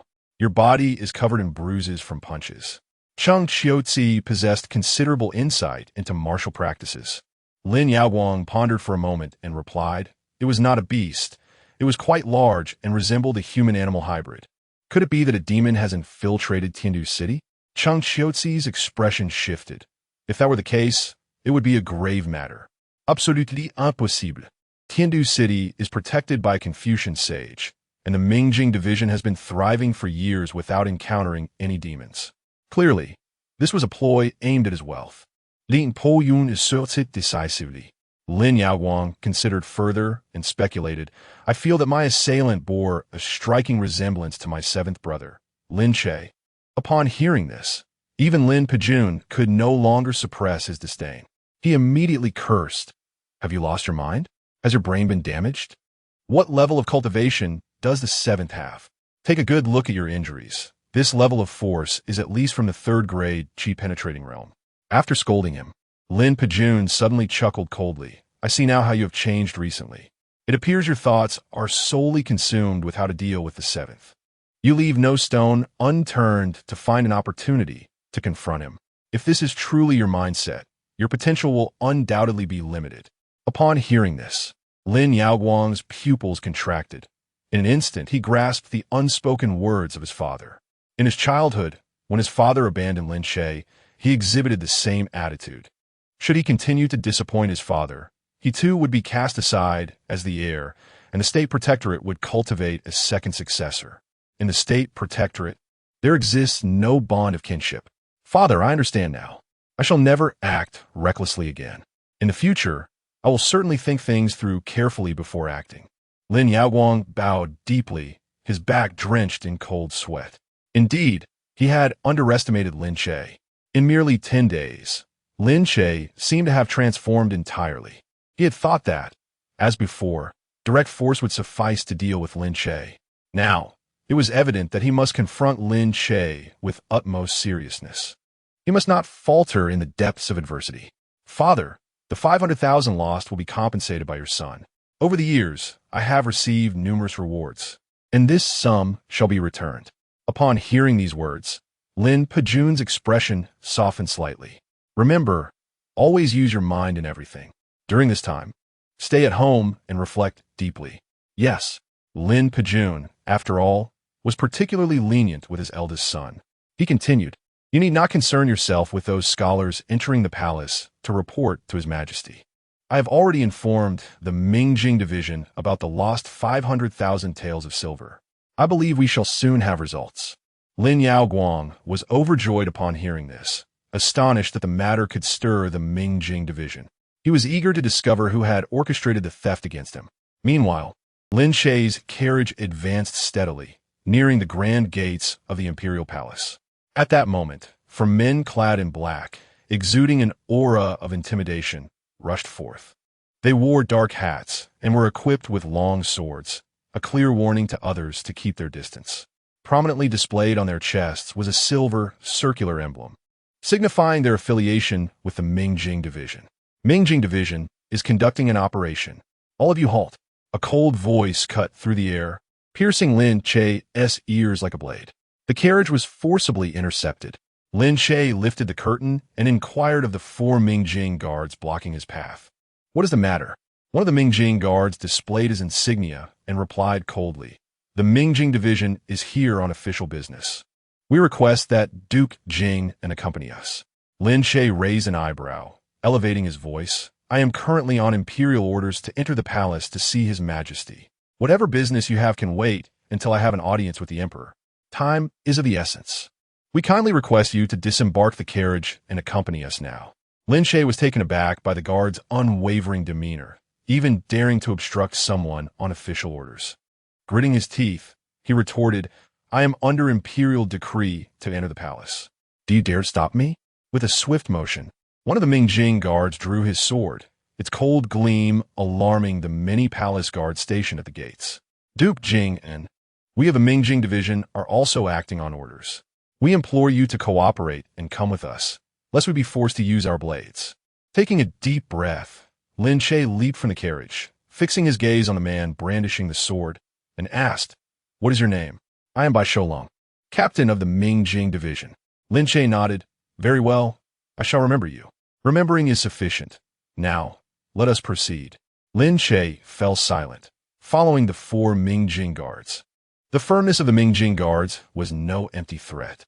It was said that the capital, Tiandu City, was defended by 3,000 7th-rank experts, with 800 belonging to the Mingjing division. The truth of this remained uncertain. What could be the purpose of their summoning him? Chapter 33. Am I truly a prisoner? With a resounding clang, the heavy cell door was shut, echoing throughout the frigid confines. Lin Che blinked in bewilderment as several guards from the Mingjing Bureau prepared to depart. What was the meaning of this? Hey, wait a moment. What are you intending to do? He shouted, gripping the cold bars of his cell. They simply seized him and brought him to the Mingjing Bureau, locking him away without any interrogation or even the courtesy of shackles. What was happening? Stay put and reflect on the crimes you've committed. We shall return to interrogate you, Bai Shoulong remarked coldly before departing. After taking a few steps, he paused. Recalling something, I advise you not to harbor any schemes. Within the Mingjing Bureau, even princes and esteemed ministers have met their demise. You, a mere baron of Jingen, are inconsequential. Well then, I'm yet to have lunch. Do you serve meals here? Lin Che asked with a grin. Bai Shoulong offered no reply and continued on his way. As Lin Che watched him leave, the smile on his face vanished. He hastily approached the wooden bed, lay down, and closed his eyes. To the outside observer, he appeared to be asleep. In truth, his mind was racing with thoughts. What crime had he committed? The fact that the Mingjing Bureau had come for him surely indicated something significant. Was it due to his leading the public donation list, offending many in the process? But that seemed improbable, as this initiative was championed by the esteemed scholar Ji Bu, with the emperor's full support. Who would dare retaliate on that account? Could it be related to Zhou Xinchuan's family? Zhou Xinchuan was the one he had reported to the Bureau, and his grandfather had once served as the Minister of Revenue. Yet that didn't seem right either. Previously, while at the Ziyu Tower, he had sought a meeting with the former minister, intending to exploit the Zhou family. But they had not exhibited any signs of defiance. They seemed genuinely fearful of the emperor's wrath. What could it possibly be? The State Council? Had he assaulted Lin Yaoguang? But there was no reason for anyone to suspect him. It had only been a day and a night. Could the Mingjing Bureau have traced him so swiftly? Lin Che opened his eyes once more, glancing at his hands and feet. He hardly resembled a convict. He hadn't even changed into prison garb, nor had they searched him. His silver notes remained intact. What was the meaning of this confinement? Lost in contemplation, he was jolted back to reality by another loud clang. The iron door swung open, and two guards from the Mingjing Bureau dragged a fellow inmate by his arms. This newcomer was disheveled and drenched in blood, evidently having been severely beaten. It appeared he had lost consciousness from the brutality. With a series of clangs, the guard secured this unfortunate soul in the cell adjacent to Lin Che's. What a wretched soul, insisting on using torture, one guard spat while locking the door. Do you think he truly is innocent? If he were guilty, he would have confessed by now, the other guard replied, perplexed. It is undoubtedly his doing. However, he clings to his secrets, refusing to divulge anything. Let us depart. The two guards engaged in light conversation before making their exit. Lin Che cast a glance at the nearby prisoner, who lay motionless, seemingly lifeless, abandoned in the cell for what felt like an eternity. Thus, Lin Che remained in contemplation, biding his time. As evening approached, a guard entered, personally bearing food for the inmate's supper. Yours, the guard declared, placing a meal outside the iron door. Lin Che observed the two bowls, one containing thin porridge, the other likewise. How are we to eat this? Might I exchange it for some meat? The guard, initially taken aback by Lin Che's audacity, softened upon meeting his gaze and chuckled. Certainly. If you desire meat, you must pay for it. Lin Che, undeterred, rummaged through his pocket and produced a 100-tael silver note. Please, fetch me something better. This is all yours. The guard's eyes gleamed at the sight of the money, but he hesitated. 100 taels is insufficient. It must be 1,000. I have brothers outside to feed as well. Very well. First, bring the food. I am confined here. I cannot escape. The guard pondered this logic and promptly complied. Before long, he returned, carrying 2 baskets brimming with delectable dishes, evidently procured from a nearby tavern. Remarkably, he also presented Lin Che with a jug of wine. Indeed, money can work wonders. Lin Che mused, convinced that with 10,000 taels, the guard would even facilitate the company of a woman for the night. The transaction was executed seamlessly. Enjoy your meal. I shall return tomorrow morning to collect, the guard remarked, clutching the silver note with a grin as he departed. Lin Che, gazing at the 2 baskets, found himself increasingly intrigued. Most notably, the guard was fully aware of his possession of silver notes, yet had refrained from confiscating them. This raised questions about his status. Am I truly a prisoner? Lin Che arranged the food on the ground, ready to partake when a thought struck him. He glanced towards the bloodied prisoner in the adjacent cell. Hey there, are you alive? Everyone else has food. Why not you? In a swift motion, Lin Che freed Abel, filling it with various dishes and even plucking a roasted duck leg. Here, allow me to treat you. The previously motionless prisoner stirred slightly, lifting his head from disheveled locks, seemingly verifying if Lin Che was indeed addressing him. The prison structure featured iron bars separating the cells rather than solid walls, allowing Lin Che to successfully extend the bowl towards him after a few attempts. He placed the filled bowl on the ground and stepped back, maintaining a safe distance. The prisoner finally confirmed that everything was indeed real, crawling over with great effort, devoid of any strength to stand.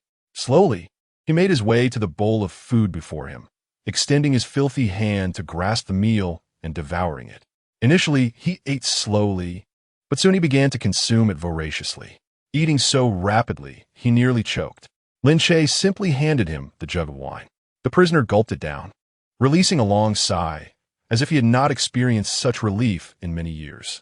Lin Che quietly observed, refraining from asking any further questions. Before long, the prisoner had finished his meal. Afterward, he did not request more. Instead, he leaned contentedly against the iron door, seemingly lost in thought. Minutes turned to a quarter hour, then half an hour, and still the prisoner remained in his stupor, exhibiting no unusual behavior. Good, the food is not poisoned. Lin Che finally felt at ease enough to eat. Given his current appetite, he consumed everything without issue. With no other tasks at hand, he opted to continue sleeping. However, throughout the night, he found himself unable to do so, as the cell was filled with the sounds of anguished cries, weeping, and despair that never ceased. It was not until midday the following day that Lin Che anticipated spending another 1,000 taels for a meal, only to be surprised when the Mingjing guards came to open the door. "Jinganbo, let us go." Lin Che cursed under his breath and followed the two guards. Unbeknownst to him, when the Mingjing guards called out Jinganbo, the bloodied prisoner in the adjacent cell slightly opened his eyes, casting a glance at Lin Che before closing them once more. Upon exiting the cell, the same guard, by Shou Lung, led the way. "Gome, Fa Zheng wishes to see you." "Fa Zheng? Isn't he the decision-maker of the Mingjing division? Such a high-ranking official wishes to meet with me?" Lin Che's curiosity deepened. Following Bai Shou Lung, they traversed the expansive Mingjing division courtyard, passing through many uniquely designed pavilions, until they arrived before a structure with a green-tiled roof. This pavilion was particularly striking, adorned with totems resembling those of deities. Flanking the entrance were inscribed words: "Law established, punishment must be enforced, orders issued, to be carried out without return." The words exuded a chilling atmosphere.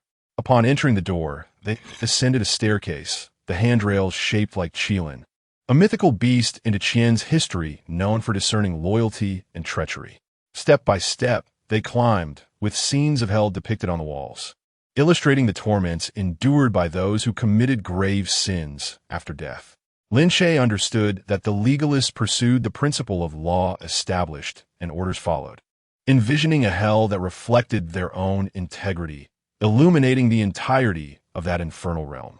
This power was enigmatic and fraught with peril, for if one's own integrity faltered, the mirror would become tainted, dragging them into the depths of hell. As for its veracity, Lin Che was eager to witness it with his own eyes. Amidst this unique atmosphere, Lin Che was led to the 8th floor. At a glance, the windows surrounding the 8th floor were all ajar, and from this height, one could behold a significant portion of the splendid Tiandu city. Gazing upon the bustling city before me, an inexplicable sense of guardianship began to stir within. Within this pavilion, numerous bookshelves adorned the surroundings, brimming with volumes of literature. At the heart of the space stood a large round table. Seated at the main position was the legless Qian Linggong, who was engrossed in reviewing the documents before him. Frequently, the memorials destined for the Emperor's judgment had to remain overnight at the Mingjing Sea, only to be presented to the palace the following day. Lin Che. I've come to pay my respects to the esteemed F.A. Zheng. Upon encountering the renowned Qian F.A. Zheng, Lin Che promptly stepped forward to bow. Logically, he was merely an envoy of the Lao Liu, not under the jurisdiction of the Mingjing Sea. Yet given the circumstances, it was prudent to adhere to formalities. Hearing this, Qian Gong turned towards him, revealing a gentle smile. He appeared more akin to a learned instructor from a grand academy than the intimidating magistrate of the Mingjing Sea. "Ah, you have arrived. Please, come and take a seat. I happen to have a matter I wish to discuss with Lord Jing'an." Chapter 34. The perils of overthinking. What business is it of mine to occupy an entire night over such matters? That 1,000 taels was merely spent on a single meal. If I were dining out, I could easily sustain a lavish lifestyle for an entire month on that sum. "Pray, may I inquire?" Lin Che approached the front seat without any unnecessary gestures. A female guard from the Mingjing division, without needing any prompting, immediately stepped forward to pour tea for Lin Che. One must admit, this woman possessed an exquisite figure, especially when clad in such a form-fitting attire. She was truly a sight to behold. "Thank you." Lin Che smiled and nodded in gratitude towards the beautiful guard. All of this was duly noted by Duke Zhenguo, though he appeared unfazed. "Our office has received a report. The day before yesterday, the heir of the Zhenguo house, Lin Yaoguang, intruded upon the Jing'an mansion and clashed with a group of Confucian scholars." "Indeed?" Lin Che caressed his teacup and remarked that Lin Yaoguang is utterly despicable. He brazenly trespassed upon my residence and resorted to violence. So many scholars bore witness. Lin Che, disregarding the gravity of the situation, hastily recounted the events. Duke Qianling listened intently, and upon completion, he stated nonchalantly, "This incident carries significant repercussions. The scholars have reported it to His Majesty. The Emperor has already decreed for the Mingjing division to pursue this matter with utmost diligence." Duke Qianling paused deliberately before continuing. "Lin Yaoguang was gravely injured by the righteous energy of the scholars and was ambushed on his way back. Are you aware of this?" "What? Is that true?" Ah. Lin Che feigned ignorance, covering his mouth in suppressed laughter. "What became of him? Is he dead? Whether he lives or dies, do you not know?" Duke Qianling inquired suddenly. "How could I possibly know?" Lin Che played the fool with utmost sincerity. "Damn it," he mused to himself. "It seems the Mingjing division is indeed pursuing this matter. But how could they suspect me? They should possess no evidence against me." Duke Qianling lowered his voice. Not only was Lin Yaoguang ambushed, but he also had 500,000 taels in banknotes that mysteriously vanished. This is no trifling sum. Ordinarily, such matters would not concern the Mingjing division. However, due to the Emperor's intervention and the testimonies from nearby residents, it appears the assailant may be a beast man or a demon. Thus, we are compelled to intervene. "Is this something you orchestrated?" Duke Qianling inquired. Lin Che shook his head. "To be candid, I often fantasize about eliminating Lin Yaoguang. If you have conducted any investigation, you would know that our enmity is as deep as the ocean.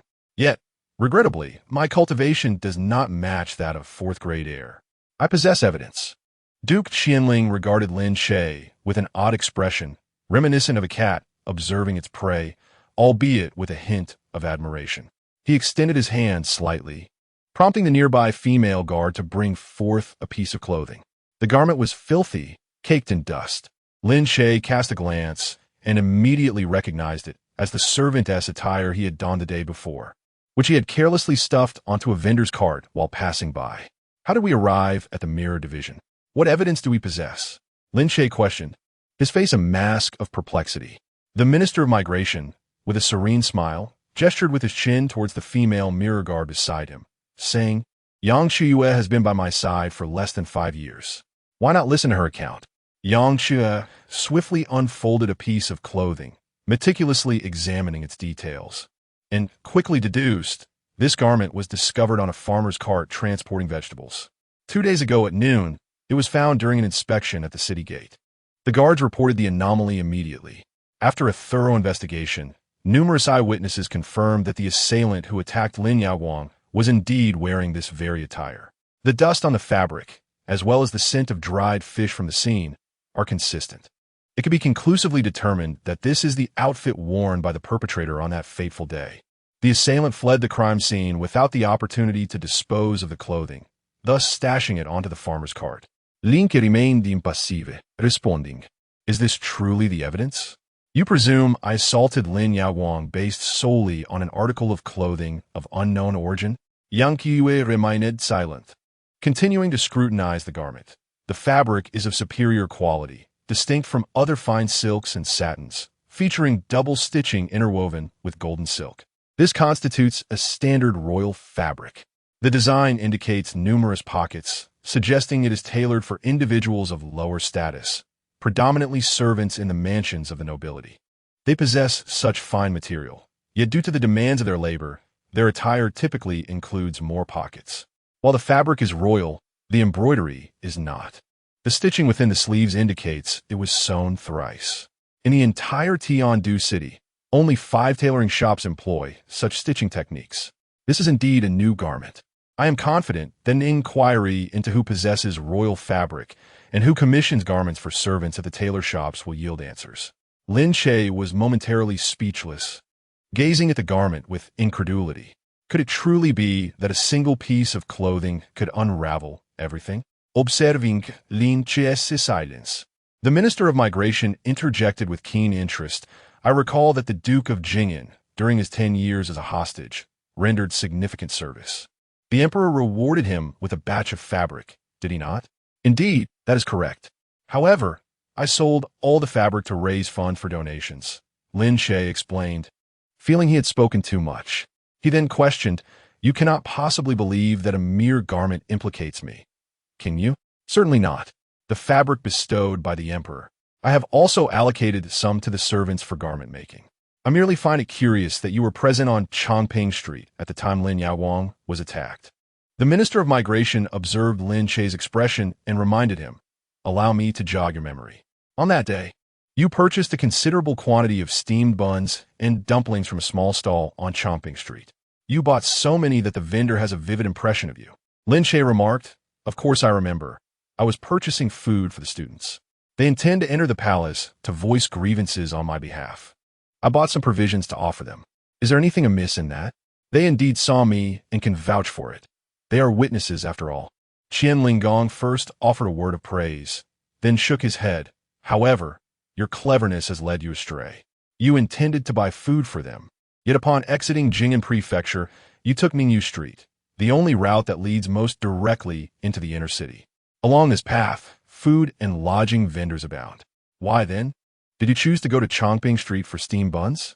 Unless you exited through the back gate of Jing'an Prefecture, passed by the scene of the incident at Bailan Alley, and then took a roundabout way to Chongping Street, conveniently purchasing food there just to encounter them. You possess a modicum of cleverness, but you have overcomplicated matters." In that moment, Lin Che felt as though all his secrets had been laid bare before Qian Linggong. Until now, he had harbored a sense of psychological superiority, having traversed time and space. Yet, the people here were not foolish. On the contrary, they were astute and shrewd. Particularly this individual who wielded authority over the entire Mingjing division. Lin Che forced himself to regain his composure and cautiously inquired, "Lawgiver, having said so much, you all seem to believe I have avenged Lin Yaoguang. What exactly do you intend to do?" Qian Linggong smiled faintly. "Nothing of consequence. It is simply our duty to ascertain whether you are responsible." "Not all." Lin Che shook his head. "I cannot believe you could deduce the secret of my possession of a system." "Very well," Qian Linggong replied, as the saying goes, 3 feet above one's head. There are deities. The deity enshrined on the upper floor is the god of judgment from hell. Do you dare to deny your involvement before the god of judgment? What? The god of judgment from hell? Is such a being real? Lin Che's expression shifted, becoming somewhat unnatural. The legalists could invoke the law at will, believing themselves to be incarnations of the god of judgment. For the people of Daqian, it was widely held that after death, one would descend into hell. Matters of faith are often elusive. Of course I dare. Lead the way. Lin Che resolutely stood up. Then follow me. Qian Linggong responded with a smile, turning his wheelchair. Yan Qiyu hastened to assist in pushing the wheelchair. The 3 ascended to the 9th and highest floor. Each level was approximately 7 to 8 meters high, so by the ninth floor, they had reached a height of about 70 meters. At this level stood a fearsome, colossal deity with 3 heads and 6 arms. Prominently displayed on the deity's chest was a protruding bronze mirror. It appeared that this deity was indeed the god of judgment, tasked with adjudicating all the world's sins. For Lin Che, having encountered various temple idols before, he found nothing particularly astonishing about the sight. Qian Linggong and Yin Chiyue approached the idol, respectfully lighting incense and performing their obeisance. This left Lin Che feeling somewhat conflicted. He did not worship this god of judgment, and he pondered whether he should also show some regard by offering a few sticks of incense. Fortunately, Qian Linggong and the others did not take long. They merely offered a simple incense. Qian Linggong then began to inquire, "Very well. You now stand before the divine. You must answer truthfully. 2 days ago, were you the one who attacked Lin Yaowang in Bailan Alley?" Chapter 35, resting upon Xiaoqing's lap. "Is certainly not me," Lin Che declared without a moment's hesitation. His voice resonant. He was indifferent to the notions of hell and judgment after death. Such talk was mere nonsense. Am I to fear judgment in hell after I am dead? Besides, the existence of such a hell remains uncertain. Confronted by the statue of the deity, he would never concede. Impossible. The Minister of Spirit, clearly taken aback, gazed intently at Lin Che before silently nodding. "Very well, if it is not you, then it is not you." Lin Che, somewhat astonished, ventured, "So, I am free of suspicion?" "Indeed, given your current cultivation level, even if Lin Yaowang were gravely injured, you could not have inflicted such harm upon him. As long as it is neither the work of a demon nor a major case, it will be swiftly handed over to the criminal department. Our Mirror Bureau will have no further involvement." The Minister of Spirit even offered an apologetic smile. "Your return was a necessary part of the investigation process. I have informed His Majesty in advance of your audience. You are to visit the palace tomorrow. Since there is nothing more, I shall not detain you further. Chu, see the Duke of Jingen out." Chiyue nodded, gesturing for Lin Che to leave. Lin Che, with a countenance of bewilderment, pondered, "Is that it?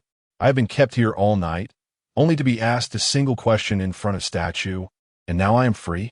This Mirror Bureau cannot possibly have intended to set me up for 1,000 tales." "My lord, you have finally emerged," wailed Xiaoqing, waiting at the entrance of the Mirror Bureau with several attendants. Upon seeing Lin Che, they all rushed to him. For these attendants, if Lin Che were to be sentenced to death, it would mean a complete redistribution of their fates. They could scarcely imagine the dire consequences of being assigned to another official's household.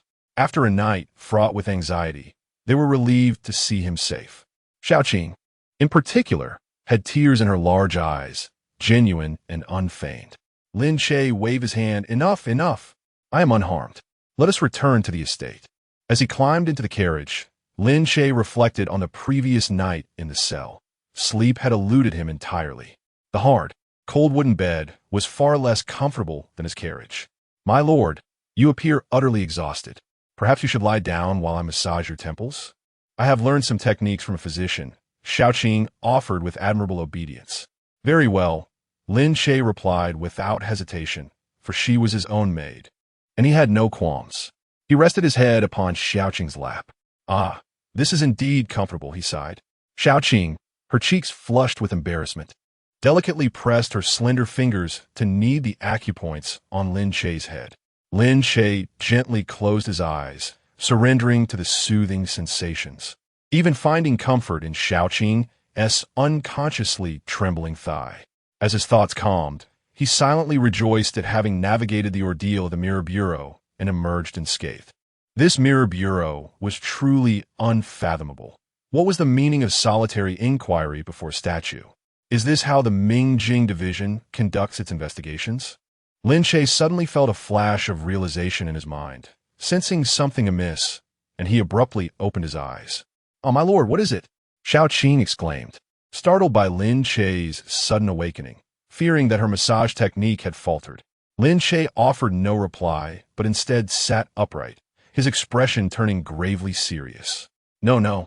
This is the Ming-Jing Division, a name that instills terror across the realm. Surely, They possessed substantial evidence. With just a piece of clothing and some steam buns, they could deduce so much. If they were to continue their investigation, could they truly uncover nothing? Would they simply leave it at a question posed before the statue? After all, he had an audience with the emperor yesterday, and the Mingjing division dared to intercept him. Why? Do they not fear imperial authority? Certainly not. On the contrary, the Mingjing division enjoys the emperor's utmost trust. There must be something amiss here.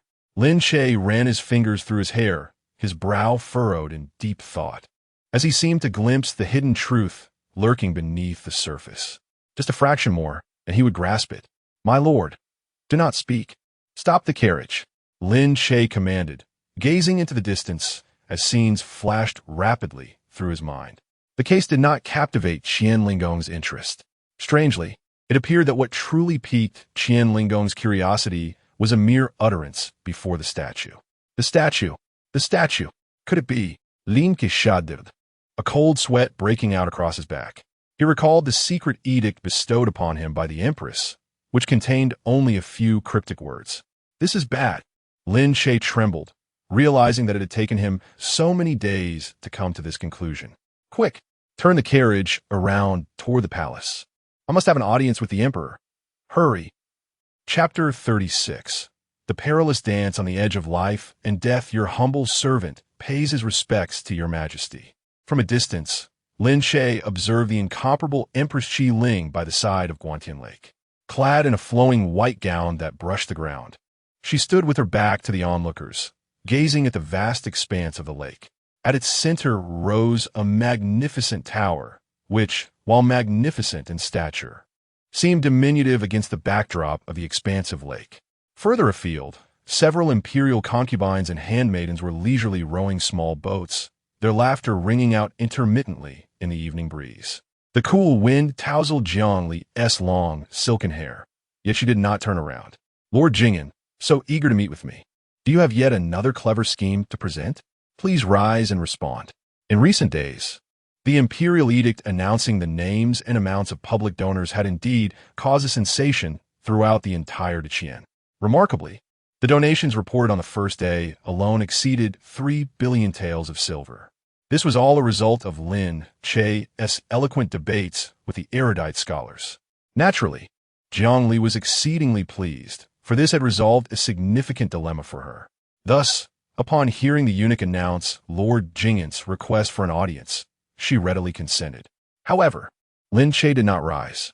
Instead, hearing Jiang Li's praise, he felt a wave of somberness wash over him, and he gravely declared, "Your humble servant has committed grave sins, unforgivable in nature, and implores your majesty to grant me death." Jiang Li turned, her enchanting yet cool visage betraying a hint of confusion. Lin Che's opening statement of requesting death seemed to have become a familiar refrain for her. "What sins do you speak of?" "At the imperial ancestral rites, I, with audacity, rashly contemplated your majesty's noble demeanor, and in a moment of folly, I committed an act of utter treason by scribbling recklessly on paper. I am guilty, a death sentence." With his head bowed, Lin Che dared not meet the Empress's gaze. His heart raced wildly, having danced on the precipice of life and death countless times, only now fully realizing the gravity of the situation. The Empress had specially appointed him as an envoy, and in just over 2 months he was to embark on a mission to the Yin Kingdom. Was this a trivial matter? Thus, from the outset, this Empress had been testing him. She bestowed upon him a marriage decree, urging him to wed within 3 months. Was this merely a formality? No. The Empress sought to discern whether he was swayed by female allure, whether he would remain in Daqian for the sake of a beloved companion. Once married, Imo Zhaoxue would become his Achilles heel. No matter how high the kite might soar, its string remained tethered to Tiandu City. Yet how had Lin Che conducted himself? He had shown no favor to Imo Zhaoxue, even opposing her to the point of causing her embarrassment. He had spurned female company, openly clashing with the Zhenguo Fu, granting his father, Lin Pejun, no semblance of respect in any situation. In his eyes, there was no familial affection, no parental gratitude to be found. During the imperial ancestral rites, Lin Che had dared to inscribe oaths meant solely for emperors. What did this signify? It demonstrated that Lin Che dared to envision himself in the role of an emperor, unafraid of imperial authority. Such audacity was indeed treasonous. The gifts bestowed by the Empress were typically venerated in one's household. Yet Lin Che had sold every single one within mere days, displaying not a hint of gratitude or sentiment. Engaging in a verbal duel with his ministers and debating profound principles with esteemed scholars, Lin Che's perspective reveals a complete disregard for worldly constraints. Notions of ethics and morality are utterly non-existent in his eyes. Ultimately, within the auspices of the Mingjing Bureau, no genuine case existed. Even if he were to assault Lin Yaoguang, what of it? It was merely a fraternal scuffle. Moreover, it was Lin Yaoguang who initiated the conflict.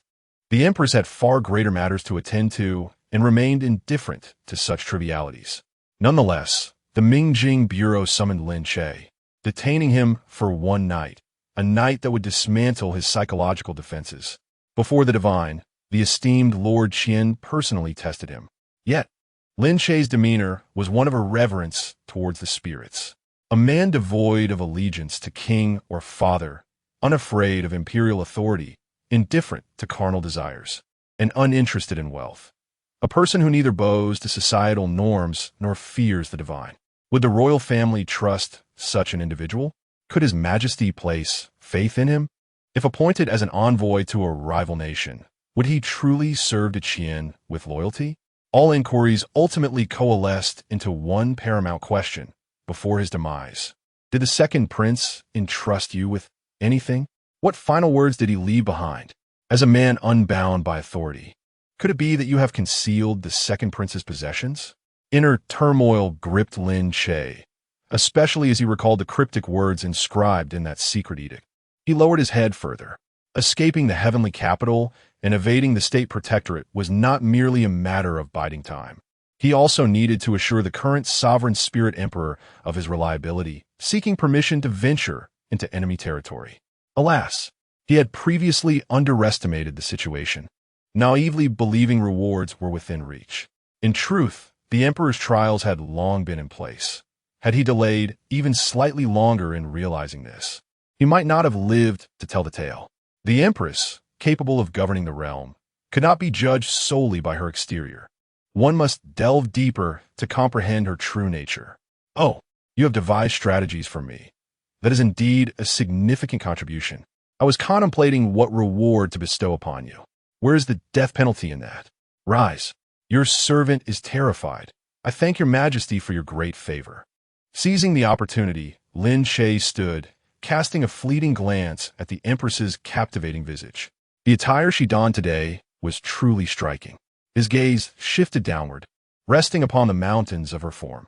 Round and ample, Lin Che felt a surge of excitement.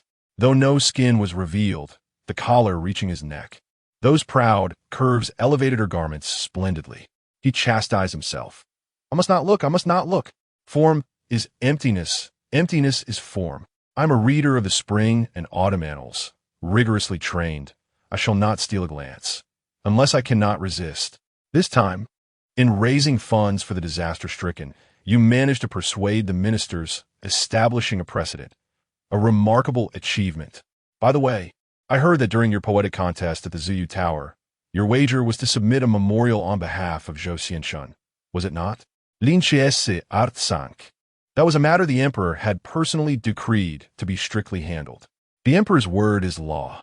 Could it be altered at will? Do you think the laws of the Qian were written by your family, to amend as you please? Lin Che resolutely clenched his teeth and confessed. Your humble servant indeed used this as a ploy. To be candid with your majesty, during my time at the Ziyu Tower, I came into contact with the former Minister of Revenue, Zhou Wei. I initially contemplated swindling him out of 1,000,000 taels of silver. Once I secured the funds, I would submit a memorial of contrition for your majesty's judgment. With that, I could generously donate 2,000,000 taels of silver. Every additional life saved from disaster counts. Jiang Li, perceiving Lin Che's candidness, responded with a serene smile. You certainly have grand ambitions. Is it true that Zhou Wei is unwilling? She found herself inclined to believe Lin Che's words. After all, other ministers would scarcely dare voice such thoughts, yet they reflected the most genuine sentiments. Lin Che's willingness to directly donate the 100,000 taels he had received, even if he possessed 2 million, was not beyond belief. Indeed, he replied, he claims he lacks such wealth. Offer me a mere 30,000 taels. It is far too little. Never mind. Lin Che shook his head, displaying a demeanor of worthlessness. Jiang Li felt rather pleased. She was acutely aware of Lin Che's every action. His readiness to confess at this moment at least indicated he bore no treachery against the throne. You are remarkably audacious. Are you aware that such conduct amounts to extortion of court officials? Are you not afraid of losing your head? Lin Che's heart trembled, recognizing that this inquiry was far from trivial. The Empress had yet to place her trust in him, and he could not afford to be careless. He needed to deliver a decisive response to alter her perception of him and safeguard his life. Instead of replying immediately, Lin Che took 2 steps aside, gazing skyward at a 45-degree angle, his face awash with melancholy. The setting sun cast its golden rays upon the lake, creating an expanse of shimmering light. Of course, I am aware that one could lose their head. Yet I fear not. I am moved by the sight of your majesty personally attending to the flood relief in the southern region. Such a spirit of leading by example for the nation and its people profoundly touches me. When the ruler is troubled, the ministers bear shame. When the ruler is shamed, the ministers face death. I merely wish to alleviate your majesty's burdens. If I can raise an additional 1,000,000 taels, then even if I must bear the infamy of extorting high officials, what of it? In this world, can all matters align with one's desires? I seek only to be guiltless in my heart. With both hands clasped in a salute, he raised them slightly above his head, filled with heartfelt emotion, and declared aloud, how I long for countless grand halls to shelter all the people, bringing joy to the entire realm. Upon concluding his words, a hush fell over the gathering. The Empress, Jiang Li, remained silent, and the distant palace maids dared not utter a sound as a gentle breeze wafted through. Jiang Li's eyes shimmered with a peculiar light, as if she had, for the first time, discerned that this minister was unlike the rest. Such authenticity was surely not a mask that could be feigned. From the flames of the Ziyu Tower, where letters were worth a fortune, to debating with the eminent scholars, urging the populace to contribute, even to the willingness to take risks for an additional 1,000,000 taels. Though many ministers resided in the court, who among them truly exerted themselves for the greater good of Daqian? For these high-ranking officials, a mere semblance of concern and a token donation sufficed. Who could genuinely embody the sentiment that when the ruler is troubled, the ministers bear shame, and when the ruler is shamed, the ministers face death? What a profound declaration. How I long for countless grand halls to shelter all the people, bringing joy to the entire realm. Could it be that the Lin Che before us has undergone a profound transformation after a decade of living in seclusion? He disregards the mundane authority of his parents, yet his heart is filled with thoughts of the people and the welfare of the realm. If all ministers were to embody such sentiments, what troubles could there be for the stability of the great Qian? Should Lin Che genuinely carry the burdens of the populace within his heart, then his Achilles heel would indeed be the common folk. With the suffering of the masses weighing upon him, he would naturally refrain from committing heinous acts that harm both the people and the state as coffers. Jiang Li stepped forward, his tone softening. Minister Lin, I comprehend your thoughts. You truly stand as a paragon among the ministers of our great Qian. I must reward you. Speak. What do you desire? To serve the ruler's provisions and shoulder the ruler's concerns are duties that I, as a humble minister, must fulfill. I do not presume to claim merit or rewards. While others may utter such sentiments lightly, my heart sincerely yearns to alleviate your burdens, your majesty. Lin Che portrayed an image of righteous resolve. In the days to come, your majesty will surely come to understand my unwavering loyalty. Your words bear truth, yet I also recognize the importance of clear rewards and punishments. It is unwise to starve the soldiers. As you have stated, by refusing this reward, future ministers may hesitate to accept rewards or to exert themselves. Jiang Li, evidently in good spirits, smiled before Lin Che could respond. From within the Tian Lake, several former empresses approached in small boats, their hands adorned with a few large fish. "Your Majesty, behold, today we have made a splendid catch." Upon witnessing this, Jiang Li beamed, turning to Lin Che. "Cannot think of what to request. Then I shall bestow upon you the honor of dining with me. Come, let us go." Chapter 37. Is this the former emperor's harem? Dining with the Empress. What immense honor it is to share a meal with Her Majesty. However, Your Majesty, I trust that this is not merely a fleeting indulgence. Alas, I should have expressed my desires outright, instead of feigning ignorance. Lady Pear, what delightful fare have you procured today? Before the vessel had even docked, Jiang Li took the initiative to speak. A number of exquisite ladies adorned the ship, each one a vision of grace. These women were all favored concubines of the former emperor. Since his untimely demise, they had surprisingly grown harmonious. Particularly following Jiang Li's ascension, any ambitions they had harbored for the crown prince had been utterly extinguished. Lady Pear appeared to be in her early 30s, exuding an air of remarkable maturity. Perhaps it was the prolonged absence of affection that prompted her eyes to light up upon seeing Lin Che, a glimmer of longing for something previously denied. "Your Majesty, we have caught several pristine snowfish this time. I noticed that Sister Ping has been lacking appetite lately. The imperial physician suggested that these snowfish might possess therapeutic properties." Lady Pear replied with a warm smile, before turning her gaze towards Lin Che and inquiring, "And who might this be?" "Oh, this is Lin Che, the seventh son of the Duke of Zhenguo, now known as the Earl of Jingen." Jiang Li introduced with a subtle smile. Lin Che immediately bowed, saying, "Your humble servant pays his respects to Her Highness, the Earl of Jingen." Lady Pear's eyes sparkled with interest. "Ah, so you are the renowned Earl of Jingen. I had heard tales of your poetic prowess. Your verses have echoed throughout the palace, captivating even the most esteemed scholars." "You flatter me, Your Highness," Lin Che responded with a modest demeanor.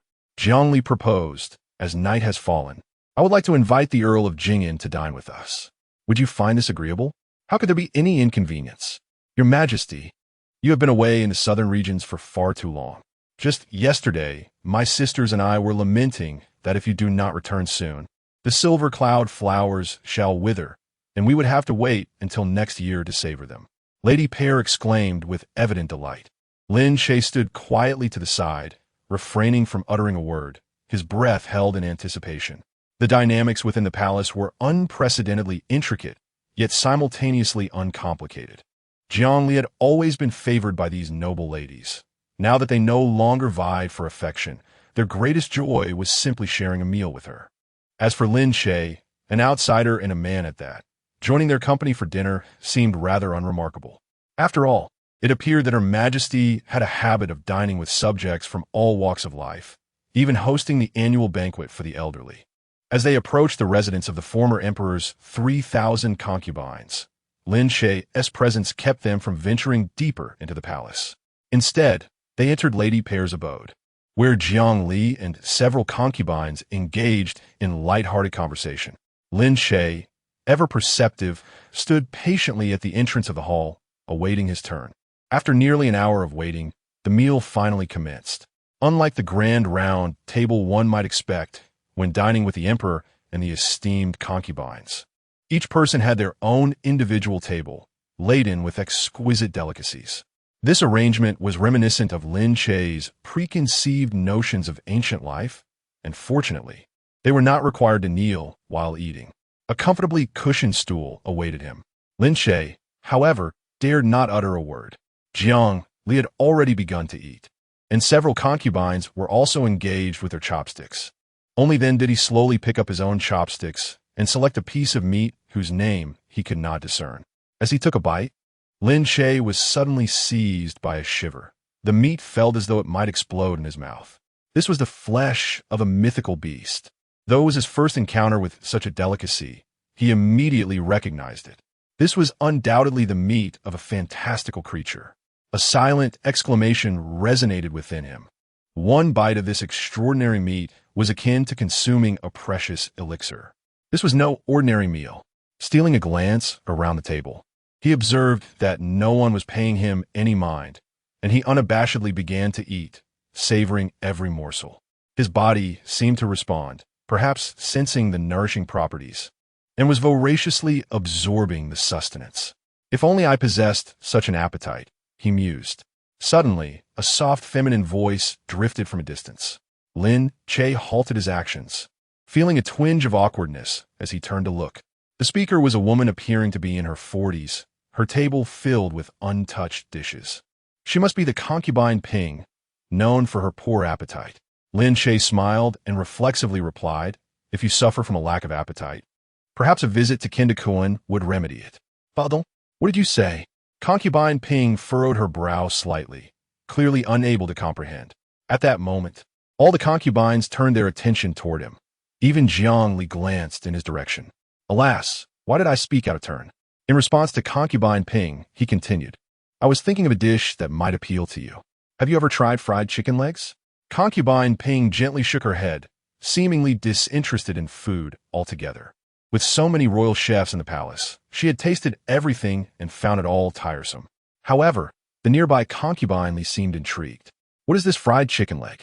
Lord Jing'an is not only a great scholar, but a chef as well. How do you prepare this fried chicken leg?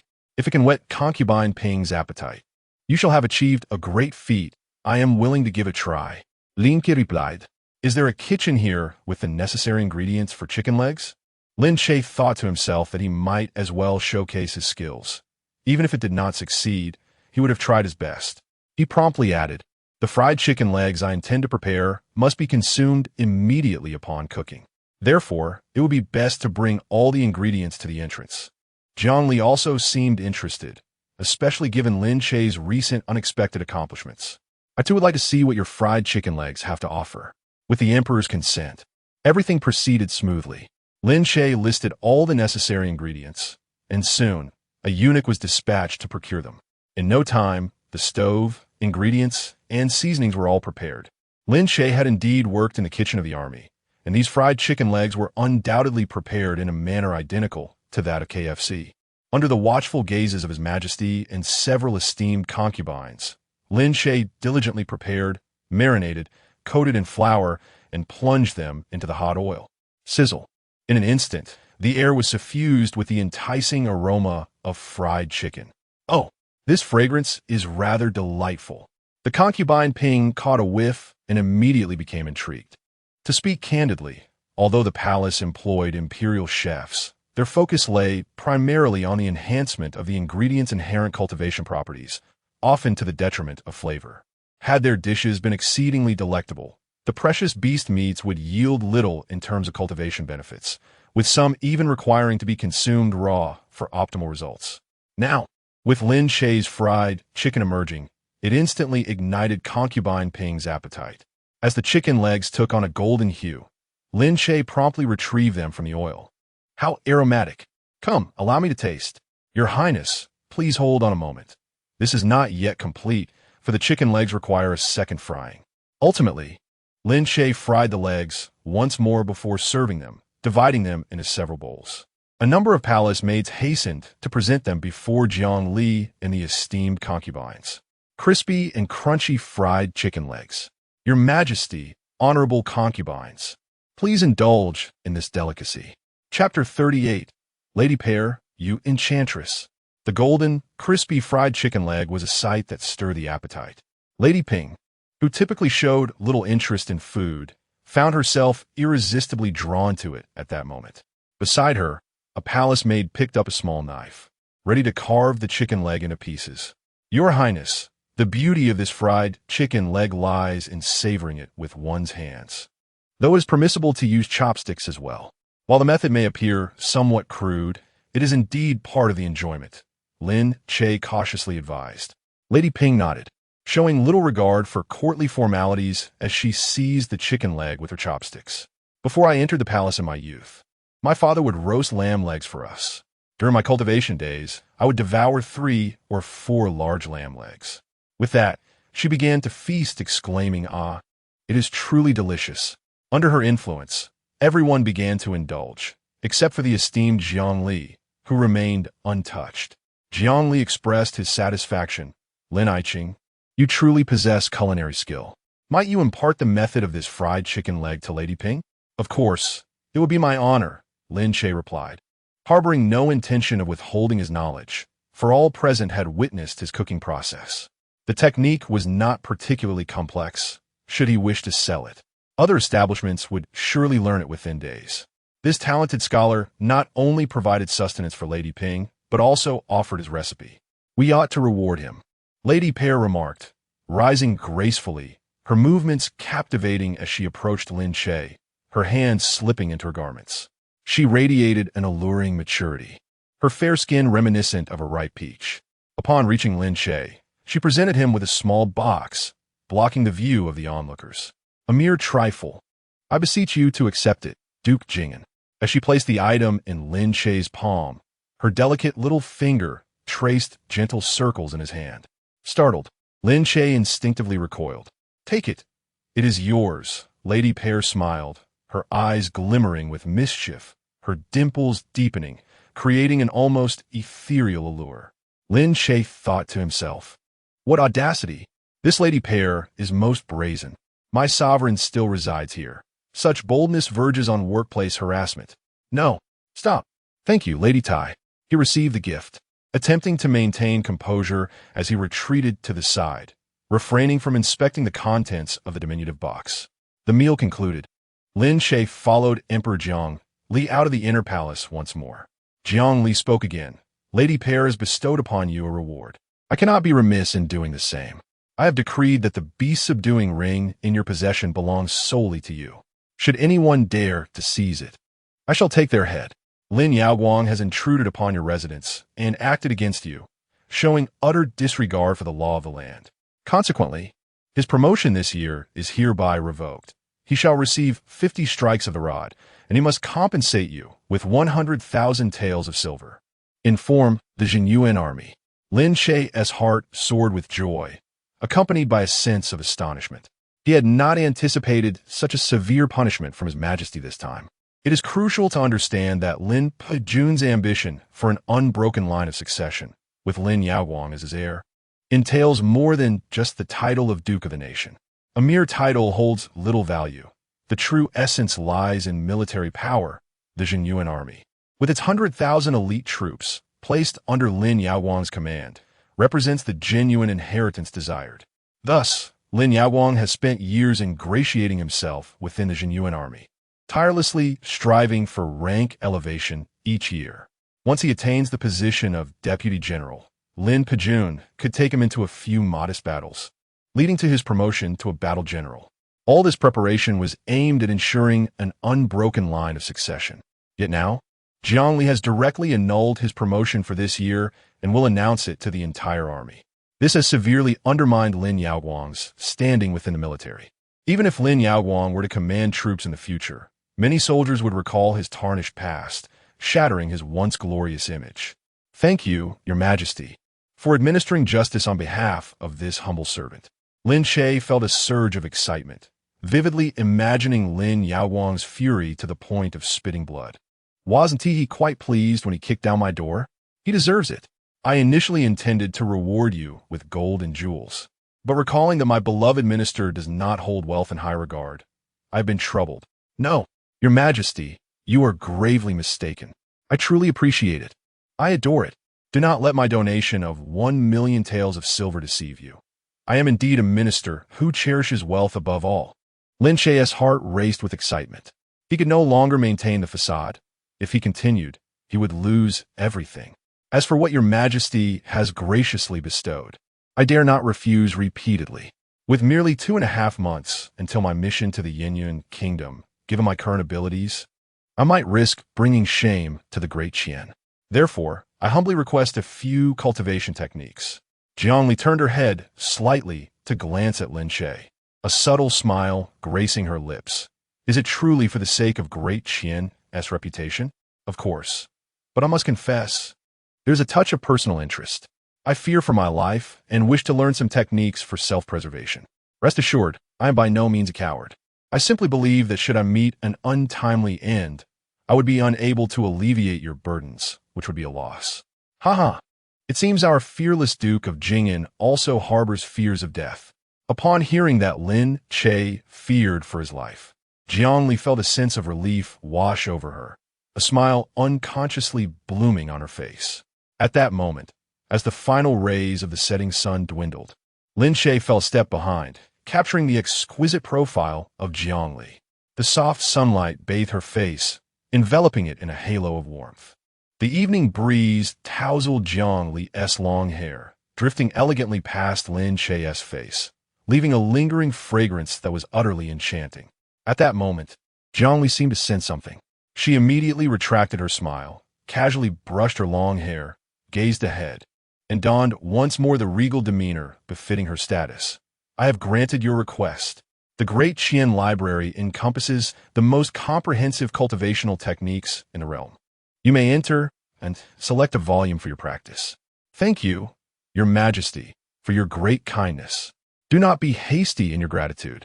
It is but a matter of 7 days. Devote yourself to your training. Both body tempering and qi refining are quite straightforward. After 7 days, the envoy from the Yinyun Kingdom will arrive at Great Qian. I appoint you as the deputy director, with Fei Sanju serving as the director. Together, you shall oversee the relevant reception affairs. What? The envoy from the Yinyun Kingdom is coming? Were they not supposed to send an envoy to us in 2.5 months? This adversarial nation is now dispatching an envoy. What could be their purpose?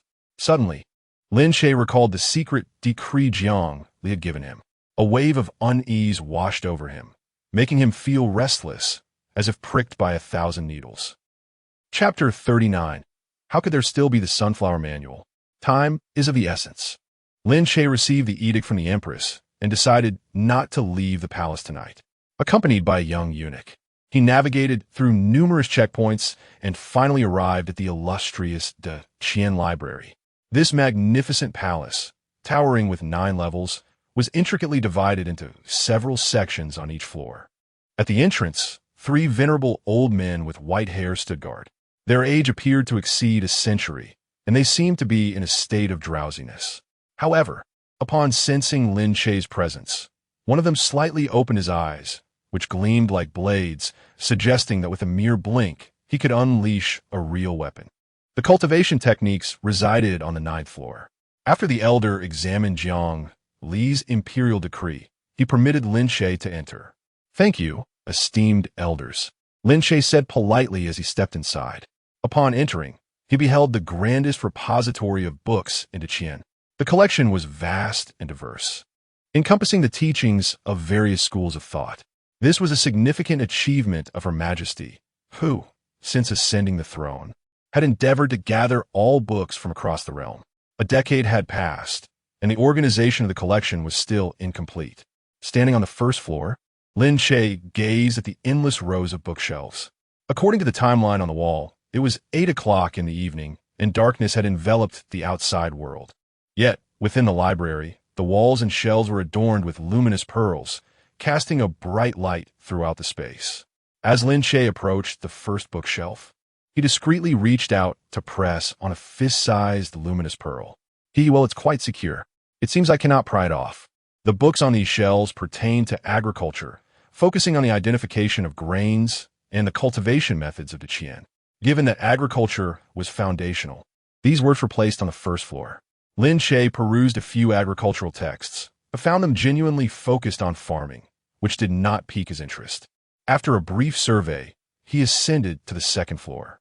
The elder at the entrance had not deceived him. Lin Che diligently examined the books from the 2nd to the 8th floors, which included texts on legalism, Confucianism, militarism, Taoism, Moism, Yin-Yang philosophy, name school, miscellaneous studies, agriculture, medicine, and strategy, among others. However, none contained genuine cultivation techniques. Continuing his exploration, he ascended to the 9th floor, where he finally encountered various cultivation manuals. Suppressing his excitement, Lin Che approached and casually seized one, flipping through its pages. After a glance, he shook his head. This particular book was not suitable for his current level and was intended for those at the 5th grade True Element realm. It would be a futile endeavor to study it. This area was marked with a color yellow, indicating that these were yellow-level techniques. Lin Che understood that many techniques were categorized into 4 grades: Heaven, Earth, Mysterious, and Yellow. Naturally, Heaven was the highest and most formidable, albeit the most challenging to cultivate. Coincidentally, the cultivation technique he practiced, the fiery sun tyrant dragon spine art, was a heaven-grade skill. With each deliberate step, Lin Che steadily advanced, diligently honing his skills to attain his current level of enlightenment. His gaze was naturally set on the horizon, seeking the elusive, celestial-grade techniques. Resolute in his determination, he pressed onward. As he ventured deeper, he encountered an array of shelves, each lined with a plethora of unique martial arts manuals. One could not help but wonder where the great Qian had amassed such an extensive collection of cultivation techniques. After a while, he finally arrived at the celestial grade section. One particular tome caught his eye, its title exuding an air of formidable power, the Canon of Heaven and Earth. Lin Che noticed a rather peculiar shelf, sparsely populated with only 3 books. Without hesitation, he seized the Canon of Heaven and Earth and casually flipped open the first page. To cultivate divine skills, one must first castrate oneself. What? Why does this sound so familiar? Goodness, to master this technique, one must first undergo castration. Is this the Sunflower Manual? How could it possibly be here? A jolt of alarm surged through Lin Che. Could it be that others had traversed into this realm as well? Even in his grasp, he could sense a chilling aura emanating from the manual. Fortunately, it was not truly titled the Sunflower Manual. That particular work was ill-suited for him. Suddenly, a calm voice emanated from behind him. Startled, Lin Che turned to find that an enigmatic figure had quietly appeared. His initial hesitation stemmed from his inability to ascertain whether this individual was male or female. The person possessed an extraordinary beauty, exuding an air of heroism. Their long, silver hair cascaded down to their waist, moving as if stirred by an unseen breeze, while their androgynous features seemed devoid of expression for many years. However, their Adam's apple was distinctly visible, and they bore no piercings in their ears, nor did they possess pronounced pectoral muscles. At that moment, Lin Che noticed a large table in the corner, cluttered with numerous martial arts texts. This individual must be the librarian of this place. Forgive me, esteemed senior. I shall tidy up immediately, Lin Che exclaimed, hurriedly gathering the scattered books. The long-haired figure appeared accustomed to such tasks, assisting him in restoring order to the disarray. Sensing their aura, Lin Che discerned that the silver-haired individual possessed no martial prowess whatsoever. Yet, it was more plausible that their cultivation had reached a level of transcendence, thereby rendering them devoid of any detectable energy. To serve as a humble caretaker in this esteemed library surely signified a remarkable background. A thought crossed Lin Che's mind. Perhaps he could forge a connection with this illustrious figure. Thank you, esteemed senior. I am Lin Che. May I inquire about your honorable name? A name is merely a moniker, the silver-haired individual replied enigmatically, returning to their station to transcribe a martial arts manual. The air of superiority was palpable.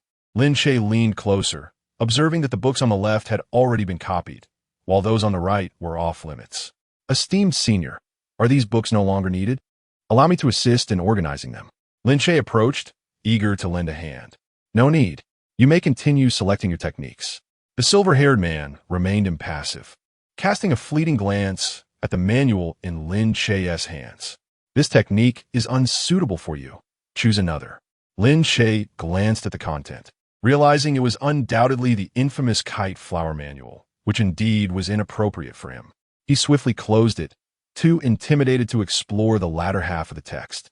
May I inquire, esteemed senior, which technique would be most suitable for my cultivation at present? The silver-haired man, without lifting his gaze, continued transcribing techniques and replied, if you can master both the dragon spine technique and the blazing sun body, reaching the pinnacle of their realms, it speaks volumes of your innate talent. Should you practice the dragon spine technique alongside the dragon bone technique, dragon muscle formula, and heavenly gang concealed dragon body, you may yet achieve remarkable accomplishments in the future. Lin Che inhaled sharply, a chill running through him. Who exactly was this silver-haired man?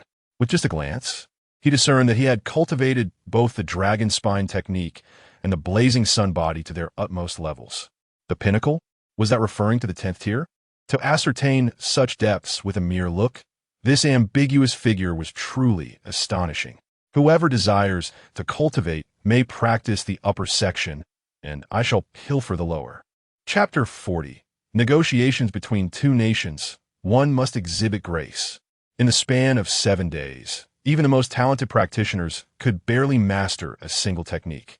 Yet Lin Che accomplished the remarkable feat of mastering 3. The text's Dragon Bone technique and Dragon Muscle secret were akin to the Dragon Spine technique, wherein the initial level was easily grasped, but the subsequent stages grew progressively more challenging. Within 2 days, Lin Che had successfully learned the first level of both texts. As for the ensuing difficulties, he felt no trepidation, for he possessed the system.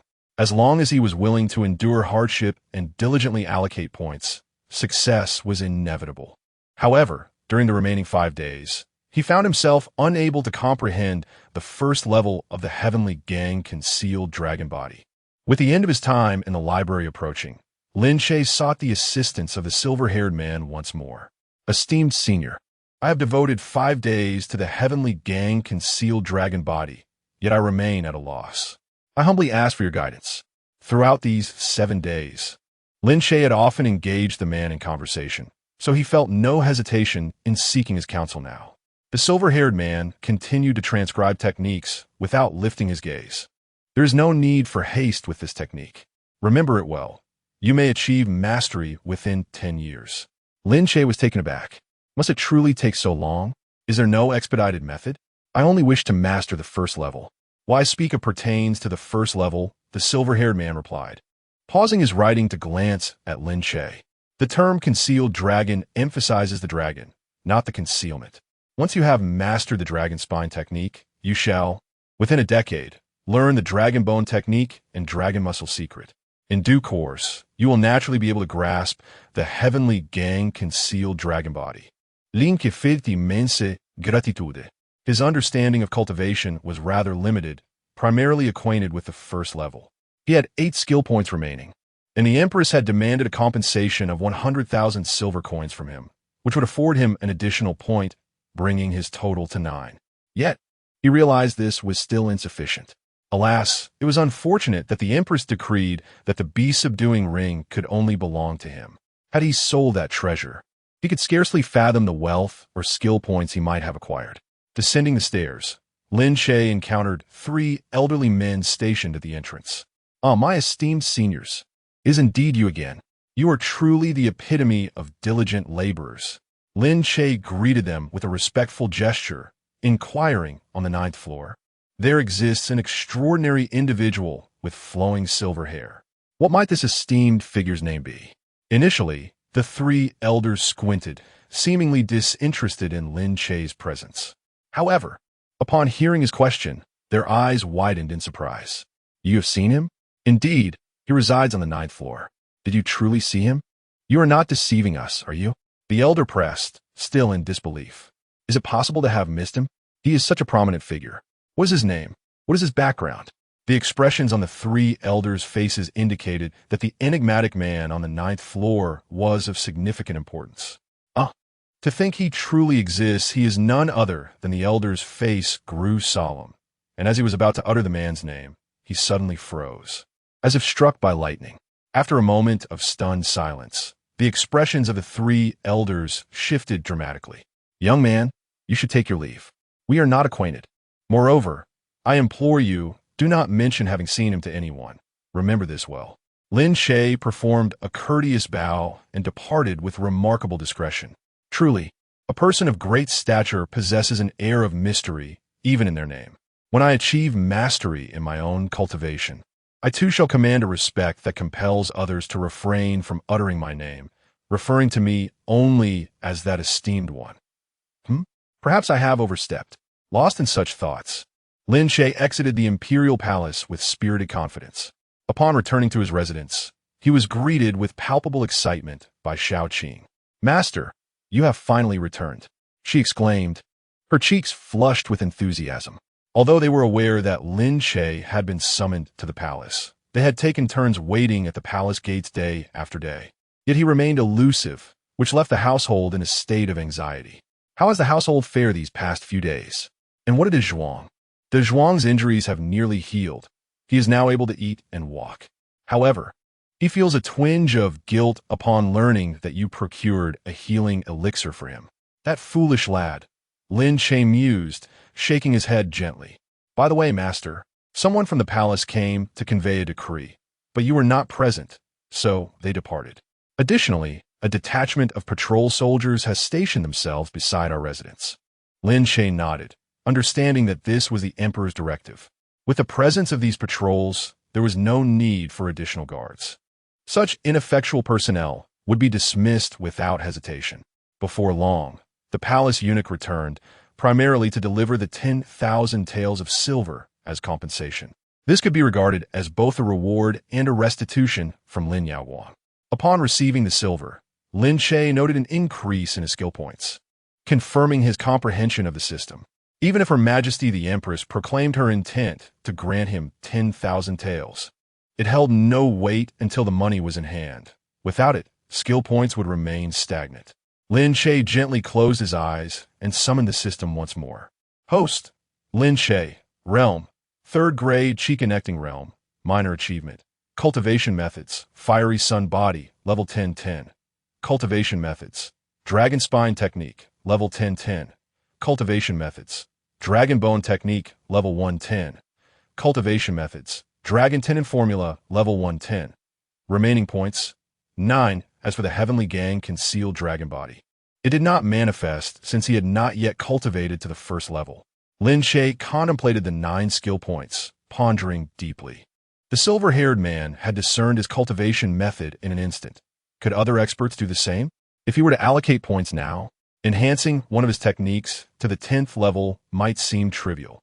Yet, if he were to reserve them, storing his strength for a critical moment, perhaps that would yield a more unexpected advantage. With this in mind, Lin Che resolved to refrain from using his points for the time being, opting instead to delve deeper into the Heavenly Gang Concealed Dragon Body while conserving his skill points. The Empress had indeed gifted him a box. It is uncertain whether the object is a precious jewel or a rare elixir. Lin Che swiftly retrieved the box and opened it. To his surprise, it contained a token. Upon examining the inscription, he realized it was an entry token for the Imperial Harem. What could this mean? Li Fei, have you given me a token that grants access to the harem? What is the implication? Is this an invitation for me to seek you out for a game of cards in the dead of night? Do you truly believe that entering and exiting the harem is so effortless? He sighed, resigning himself to the situation. Forget it, it's not worth the trouble. I'll just wash up and sleep. The following morning, there were visitors at his door. To his astonishment, it was Ying Dahong and Chong Ting from the Grand Minister's office. Lin Che recognized them from their previous encounter at the steps of the royal mausoleum, so their presence was not entirely unfamiliar. Deputy Minister, we have come to disturb you once more, Ying Dahong exclaimed jovially, appearing quite familiar. Lin Che quickly grasped their purpose. Are you two here to summon me to work? Work? Ying Dahong paused briefly before responding, Yes, Deputy Minister. The envoy from the Yinyun Kingdom has already entered the territory of Daqian and will arrive in Tiandu in 3 days. There are numerous matters awaiting your decision since you have not been to the court these past few days. Chong Ting forced a smile, adding, Indeed, with the envoy's arrival, negotiations are imminent. Time is of the essence. Your presence as Deputy Minister is essential. That is indeed necessary. However, to be candid with both of you, I am not well versed in hosting the envoy from Yinyun Kingdom or in diplomatic negotiations, Lin Che admitted frankly. Deputy Minister, you are being modest. In truth, it is rather straightforward. Negotiations between 2 nations require graciousness. A leisurely conversation will suffice. Well, we are merely messengers. We will follow the directives given to us. They assured him. Negotiations between 2 nations require graciousness. This sentiment struck a familiar chord within Lin Che. Nevertheless, he sensed that the situation was more intricate than it appeared. After all, his identity had been that of a hostage in the Yinyun Kingdom for a decade. If he mishandled this, he feared the Emperor might replace him as envoy. In 2.5 months, should he fail to depart from Tiandu, he could face dire consequences from the State Security Office.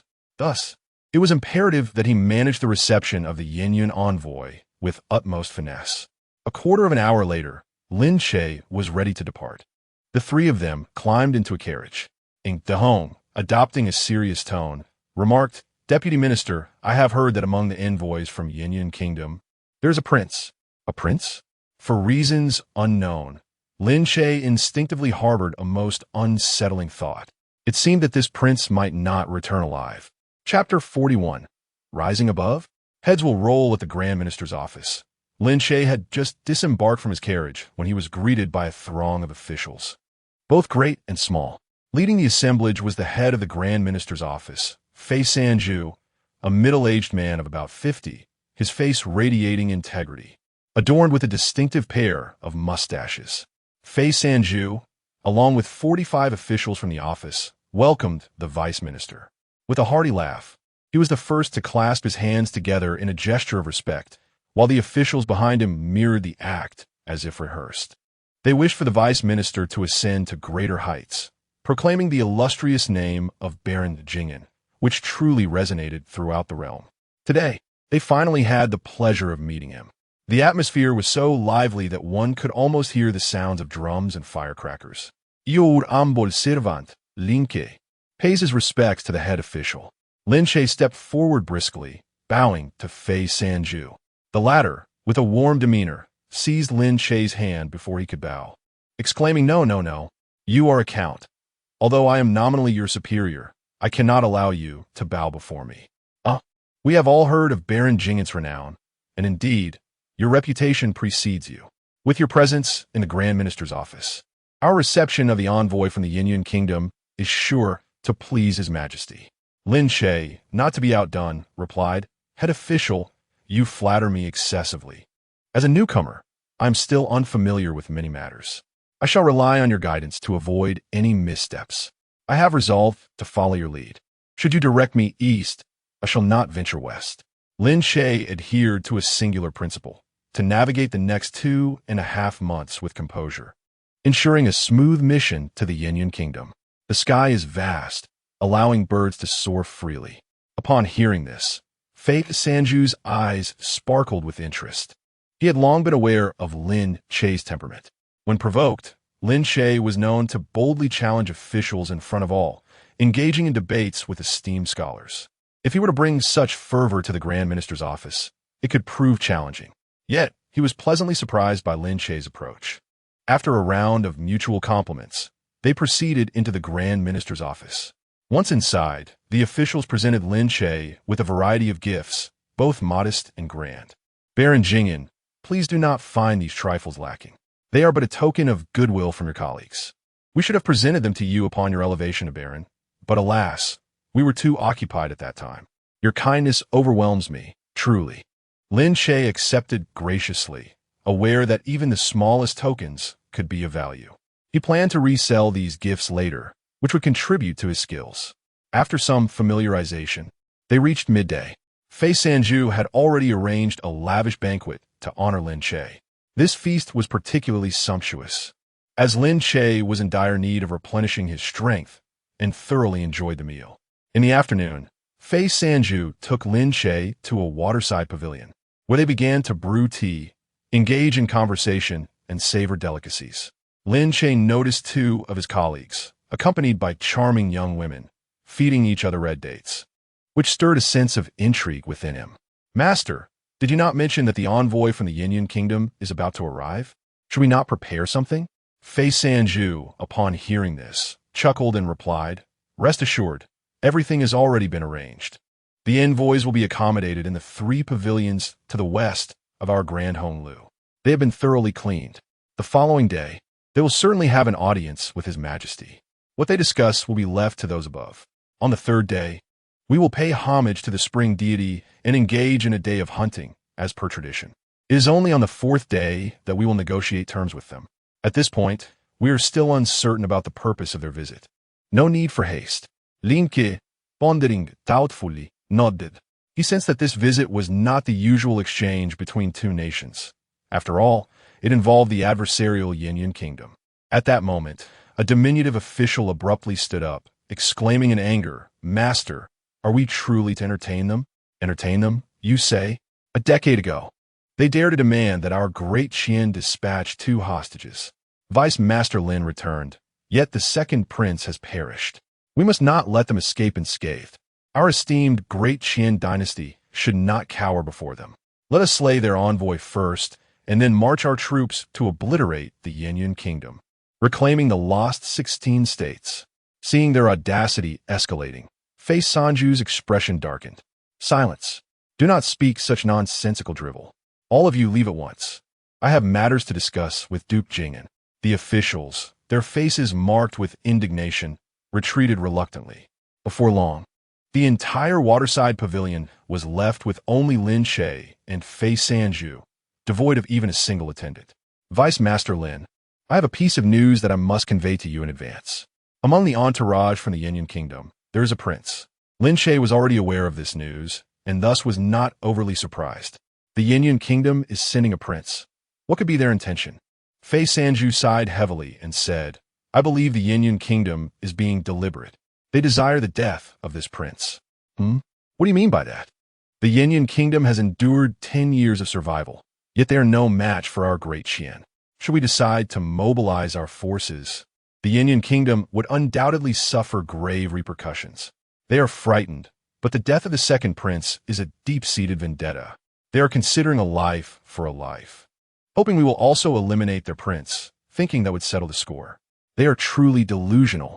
Lin Che remained silent, his mind racing with various possibilities. Observing Lin Che's lack of response, Fei Sanju approached him and gently patted his shoulder. Brother, do not think that our bond is superficial. The arrival of the Yin emissaries reflects the stance of all Great Qian. Consider this. You were imprisoned by the Yin kingdom for a decade. If revenge is to be sought, who among our Great Qian would be most fitting to initiate this endeavor? It must be you. Even if you are reluctant, there will surely be those who compel you into action. Personal grievances and national hatred.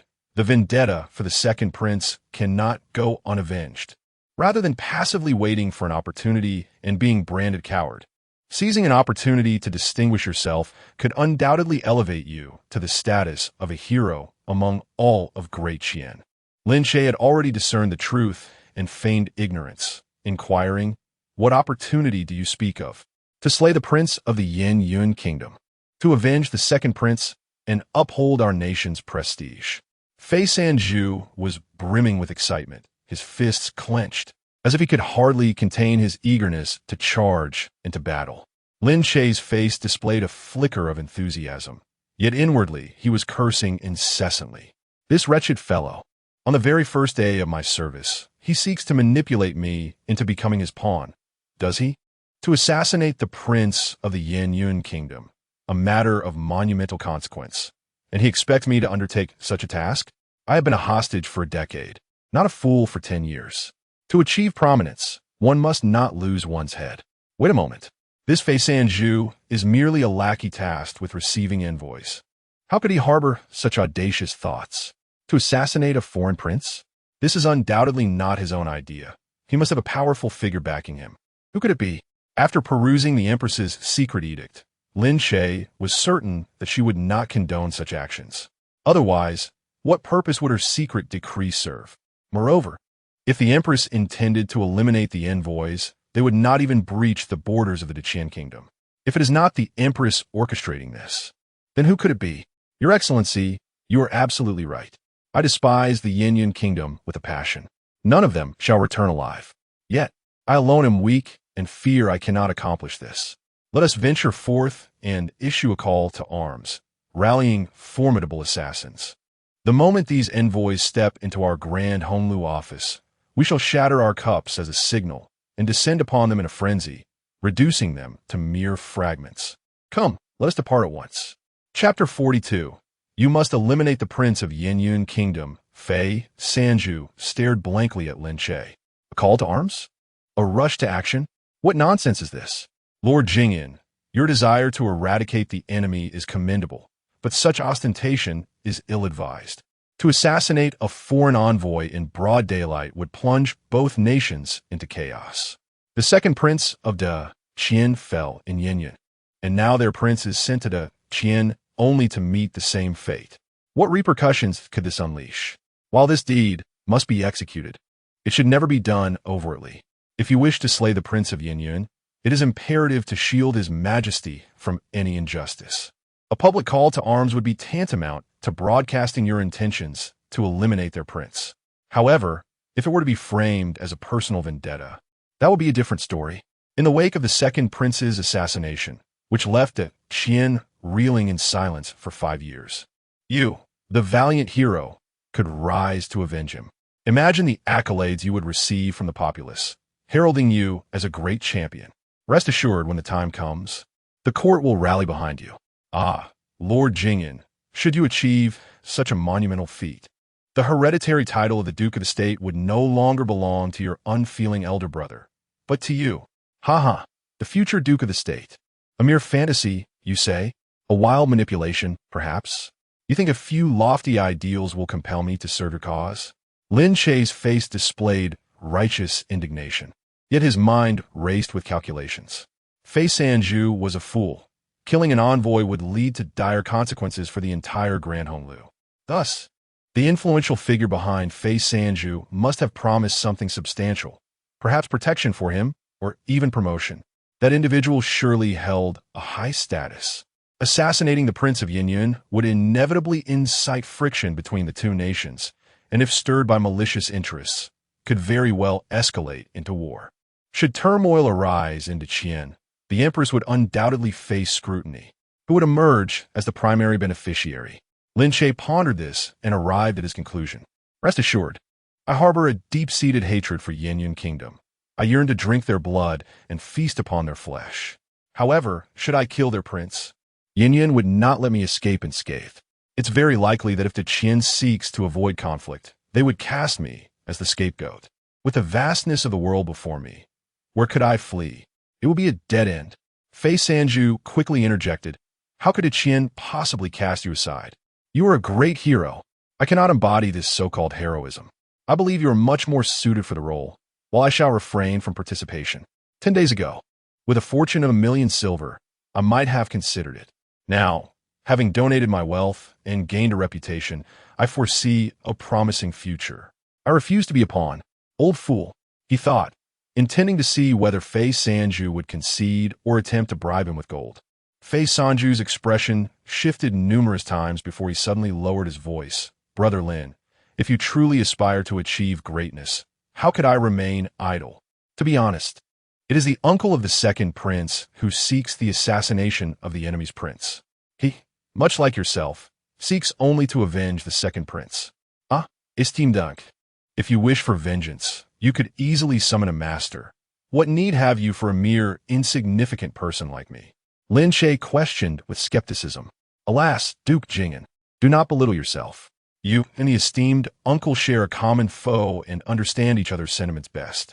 The uncle has already instructed to do everything in his power to assist you in becoming a great hero. Fei Sanju leaned in closer. Even if we take a step back, should you truly wish to depart from Tiandu City, the uncle has already devised an escape route for you. A dragon boat is prepared for your use. You can directly retreat to the Wandao Sea. Moreover, regardless of your success, he shall provide you with this sum. Fei Sanju extended a finger. 100 million? Well, I could contemplate that. Fei Sanju twitched at the corners of his mouth, cursing inwardly. 100 million? How can you utter such a figure? If I had 100 million, I would take matters into my own hands, while you merely consider it. It is not 100 million. Duke Jingyan, you are a person of deep loyalty and righteousness. How could you be driven solely by money? It is merely 10,000 taels of silver.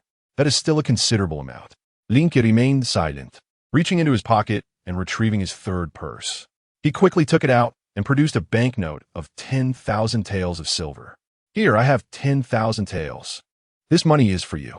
Go and eliminate the prince of the Yinyun Kingdom. Fei Sanju was momentarily taken aback, pointing at himself in disbelief. Me? Duke Jingyan, you jest. My frail body cannot bear such a task. How about this? I shall return and discuss it with the esteemed uncle. Do as you wish. Please also convey to the esteemed uncle that I am genuinely willing, but lacking in capability. After a few more polite exchanges, they parted ways. Lin Che returned to his office, where he could simply sit and sip tea without any further obligations. His mind, however, lingered on the earlier conversation. Did the esteemed uncle truly wish to slay the Prince of Yinyan? Perhaps. Yet, the uncle was certainly not the person he imagined. On his very first day at the Grand Secretary's office, he was unexpectedly approached by Fei Sanju to conspire over such a grave matter. It seemed the other party was indeed anxious. After all, he had spent the preceding days in the palace library. With only 2 days remaining until the arrival of the Zhenguo envoy, there was no time to slowly win them over. Tiandu City was indeed fraught with peril. When Lin Yaowang learned that he was to host the Zhenguo envoys, he would undoubtedly resort to underhanded tactics. A person like Lin Yaowang would never let such an opportunity slip by. It appeared imperative to earn money diligently and earn it frantically. What could be done? Continuing to sell poetry and prose would no longer suffice. Perhaps I could write Dream of the Red Chamber, which would surely sell well. As this thought crossed his mind, he felt deflated. He had only read Dream of the Red Chamber once. How could he possibly remember it? To attempt to transcribe it from memory was even less feasible. To earn quick money requires a gimmick, something like the CEO's love story. Why not write, "The overbearing Empress falls in love with me"? That could work. As Lin Yaowang pondered ways to amass wealth, the prison of the Ministry of Justice witnessed a door creaking open. A constable received a silver note from an individual and whispered, "Be quick. The shift is about to change." Understood, Lin Yaowang softly replied, hastening toward the cell ahead. Within, a female inmate, disheveled and with vacant eyes, leaned against the wall, seemingly devoid of her spirit. "Cousin," Lin Yaowang called out softly, gazing at Cheng Xian inside. Upon hearing the voice, Cheng Xian's expression transformed into one of bitter resentment, her teeth clenching audibly. "What do you want?" "Leave. About what I mentioned the day before yesterday. Have you given any thought?" Lin Yaowang inquired quietly. Cheng Xian, filled with rage, rushed forward, striking the iron bars of the cell with both hands, producing a resounding thud. "Lin Yaowang, you are inhumane. Has your conscience been devoured by dogs? What did you promise me? It was you who urged me to conspire against Lin Che, intending to ruin him. I risked everything for your sake. Now, with the ministry investigating, you expect me to bear the blame alone? Are you even human?" Cheng Xian screamed in desperation, attempting to force the bars apart and confront Lin Yaowang, but it was futile. "Silence. If you do not heed my words, I shall abandon you." The charge of framing Lin Che is no trifling matter.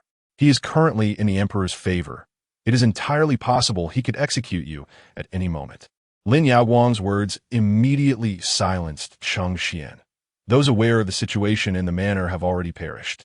There will never be other witnesses. Just admit that you misjudged. Lin Che came to rescue you. It's all a misunderstanding. I will assist you. In the end, you shall be released. Cheng Xian, gritting her teeth, retorted, "Released? I have been sentenced to lose my cultivation and serve 5 years in prison. Do you expect me to believe your empty promises? Leave. Only 10 days remain before the execution. There is still an opportunity, the envoy from the kingdom of Yinyan. If you trust me, follow my lead. After those 10 days, you will surely be free." Lin Yaowang rapidly outlined her plan. Cheng Xian, momentarily taken aback, clenched her jaw and said, "In my predicament, you still refuse to relent? If we fail, not only will I perish, but my entire family will as well. That is unacceptable. I have shared the plan with you. It is indeed a rare opportunity. Should the envoy depart, you will never escape this fate. The one who has brought you such misfortune is not I, but Lin Che. He must die." After a long pause, Cheng Xian finally nodded. "Fine. I will trust you one last time. If you dare deceive me, I shall haunt you even in death." Chapter 43. The envoy from the Yinyan Kingdom. A display of authority. The envoy from the Yinyan Kingdom has arrived. Lin Che, as the appointed deputy minister to welcome the delegation, was naturally tasked with meeting them outside the city. At the city gate, the north wind howled, causing the black banners of Daqian to flutter vigorously. Lin Che sat atop a majestic steed, his expression grave as he patiently awaited their arrival. Receiving the emissaries from the Yinyan Kingdom was indeed a delicate matter. It was imperative to maintain decorum, lest they offend the dignity of the nation. Yet excessive warmth could be misconstrued as weakness, given the unresolved animosities between the two kingdoms. "Master Chief, who are those officials behind us?" Lin Che inquired quietly of Fei Sanju, who walked beside him. Without turning his head, Fei Sanju replied in a hushed tone, "They are chroniclers, tasked with documenting the interactions between our two nations. Every action and utterance will be meticulously recorded." Lin Che glanced back and observed the chroniclers, pens poised and ready to document the proceedings. Judging by their demeanor, it was evident they hailed from the Confucian Academy. "They are coming," Fei Sanju suddenly whispered. Indeed, as Lin Che peered into the distance, he discerned a procession approaching from the end of the road, flags unfurling in the wind. The bright yellow banners bore the character of Yin. It was unmistakably the envoy from the Yin Kingdom. As the delegation drew nearer, the rhythmic sound of drums echoed softly in the air. At last, the 300-strong delegation halted just outside the city gates. Lin Che's gaze meticulously appraised the envoy, and at the forefront was a man clad in golden armor. His steed, though appearing to be a war horse, possessed striking red eyes and a single horn protruding from its forehead. The armored figure was tall, seemingly in his 30s or 40s, with a piercing gaze and a somber countenance, exuding an aura of genuine martial prowess. It felt as though he commanded not merely 300 men, but an army of 30,000 fierce warriors. The golden-armored man remained silent. It was instead a guard beside him who proclaimed loudly, from the Yin Kingdom, the 16th prince, Gong Qingyin, here to represent the kingdom in Daqian. Who comes forth to greet us? Indeed, a prince, Gong Qingyin. Lin Che's brows furrowed slightly. He had heard the name before, but had never encountered Gong Qingyin in person. During his 10 years at the Proton Mansion, his opportunities for outings had been exceedingly rare, and encounters with the royal family of the Yin Kingdom were even scarcer. "I am the chief of the Grand Herald, Fei Sanju," he announced, bowing respectfully. "The delegation has traveled a great distance. Please allow us to enter the city." Suddenly, a cold snort escaped Gong Qingyin, and his unique steed emitted a fierce whinny, as if responding to an unspoken command. The sound was jarring, filled with an oppressive aura characteristic of wild beasts. Instantly, the horses of Daqian's officials were startled, causing chaos among them. A few officials, unable to maintain their balance, were unceremoniously thrown from their mounts. Lin Che displayed remarkable quickness in his reaction, and the strength within his body was not to be underestimated. With a sudden pull of the reins and a firm press against the horse's back, he managed to stabilize the steed. "Am I not a prince? Is it customary for the Daqian to send you to greet me? Why does your majesty not come forth to receive us?" Fei Sanju's expression shifted as he declared in a booming voice, "We of the Grand Honglu are solely responsible for receiving delegations. The Daqian has its own protocols, and it is unsurprising that you, being from the diminutive Yin Kingdom, are unacquainted with proper decorum. Come, let us proceed into the city." Gong Qingyin cast a dismissive glance, clearly unimpressed. "You are merely a servant. What right do you have to lecture me on etiquette? As a prince, I am entitled to the treatment befitting royalty. Is the Daqian not a land of propriety? This is how you receive ambassadors? Go summon your majesty to greet us personally." Fei Sanju, seething with indignation, found himself momentarily at a loss for words. Observing this, Lin Che inwardly cursed. Uncertain whether Fei Sanju was feigning ignorance or deliberately instigating humiliation towards the Daqian. This exchange, instigated by the old man, could only bring disgrace to all involved, particularly if the Empress were to learn of their ineptitude.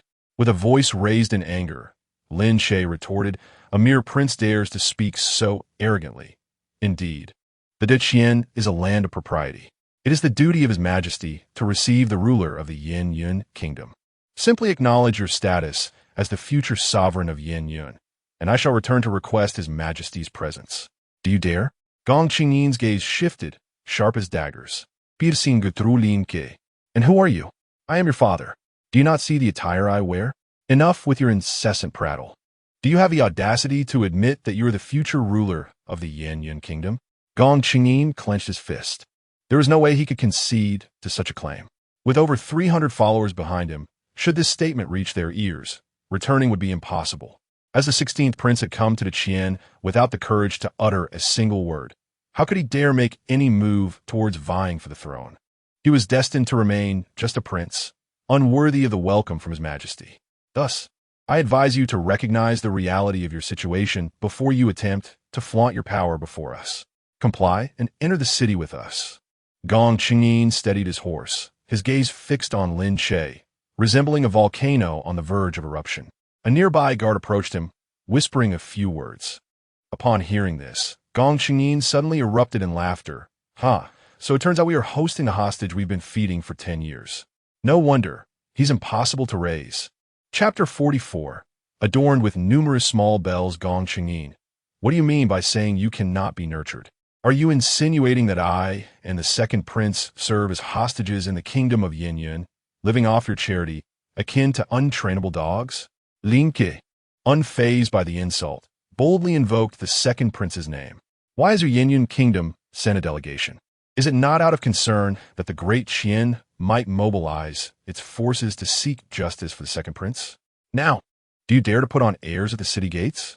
Indeed, Gong Qingyin's complexion shifted dramatically, a retort lodged in his throat yet unspoken. Lin Che, pointing an accusatory finger, declared, I dare to speak. Your 16th prince is nothing more than a dog, wagging his tail for our great Qian. Barking wildly at the gates of Tiandu, a tumult erupted among both factions. When had they witnessed such a reception for an envoy? This was akin to a shrew scolding in the streets. Following Lin Che, closely worrying Da Hong and Chong Ting, who hastily whispered, Lord Jingyan, temper your words. Diplomatic discussions should embody grace. Indeed, Lin Che nodded, observing Gong Qingyin's flushed face, ready to explode, and immediately resumed his tirade. You, a mere prince, dare to hope that our illustrious monarch would deign to meet you? What are you really? If you wish not to come, then depart at once. You waste my time. Gong Qingyin pressed a hand against his sword, seething with the urge to charge forward and slay Lin Che on the spot. Yet he hesitated. To execute an envoy at the foot of the royal city would spell catastrophe for the entire Yin kingdom. Young Master Lin, it has been quite a while. You truly have impressed me. A voice suddenly emerged from behind carriage. The curtain was lifted, revealing a slender figure who gracefully descended. The woman was attired in traditional Yin fashion, her upper body notably exposed, a light yellow wrap accentuating her fair skin and smooth abdomen, adorned with numerous small bells. Her flowing garments evoked an impression of one who could both sing and dance. Upon steadying herself, her visage came into view, a stunning oval face, her smile radiant like a blooming flower, embodying beauty beyond compare. Let's all calm our tempers. We have come to discuss significant matters between our two nations. There is no need to escalate to armed conflict, is there, young Master Lin? Lin Che regarded the enchanting woman, memories flooding back. Her name was Qi Fiwen. Although her status within Yin was unclear, she possessed the ability to enter and exit the hostage residence freely. Lin Che had witnessed her on several occasions seeking the second prince. With a beaming smile, Qi Fiwen addressed Fei Sanju. We have come with sincerity. May we enter the city? Fei Sanju wiped the sweat from his brow, responding with a smile. Of course, ceremonial escort, clear the way. Lead the delegation into the city. Instantly, the entire procession sprang into action. The Yin delegation followed suit, entering through the grand gates of Tiandu. As the esteemed Gong Qingyin passed by Lin Che, he cast a meaningful glance in Lin Che's direction, yet refrained from uttering a word. Upon entering the city of Tiandu, the delegation proceeded along the main thoroughfare, transitioning from the outer city to the inner city. Along this route, the arrival of the delegation captured the attention of numerous citizens, who gathered in droves to observe. Upon realizing it was the envoy from the Yin kingdom, some among them erupted in vehement insults. A few impassioned residents even hurled stones and eggs at the delegation. Fortunately, the presence of the city defense troops flanking the sides restrained the citizens from becoming overly unruly. After much effort, they finally arrived at the Grand Minister's residence. Given that Lin Che had already begun to vent his frustrations at the city gate, the officials in the Grand Minister's office dared not allow any interaction between Lin Che and the delegation. Relishing this respite, Lin Che chose to remain hidden in his quarters. He silently contemplated that his outburst at the city gate should sufficiently signal his sentiments to the outside world. His animosity towards the Yinyan kingdom's envoy ran deep. Surely, he had established a fixed image in the minds of the public. If anyone sought his assistance, they would likely come to him that very night. His objectives remained unchanged.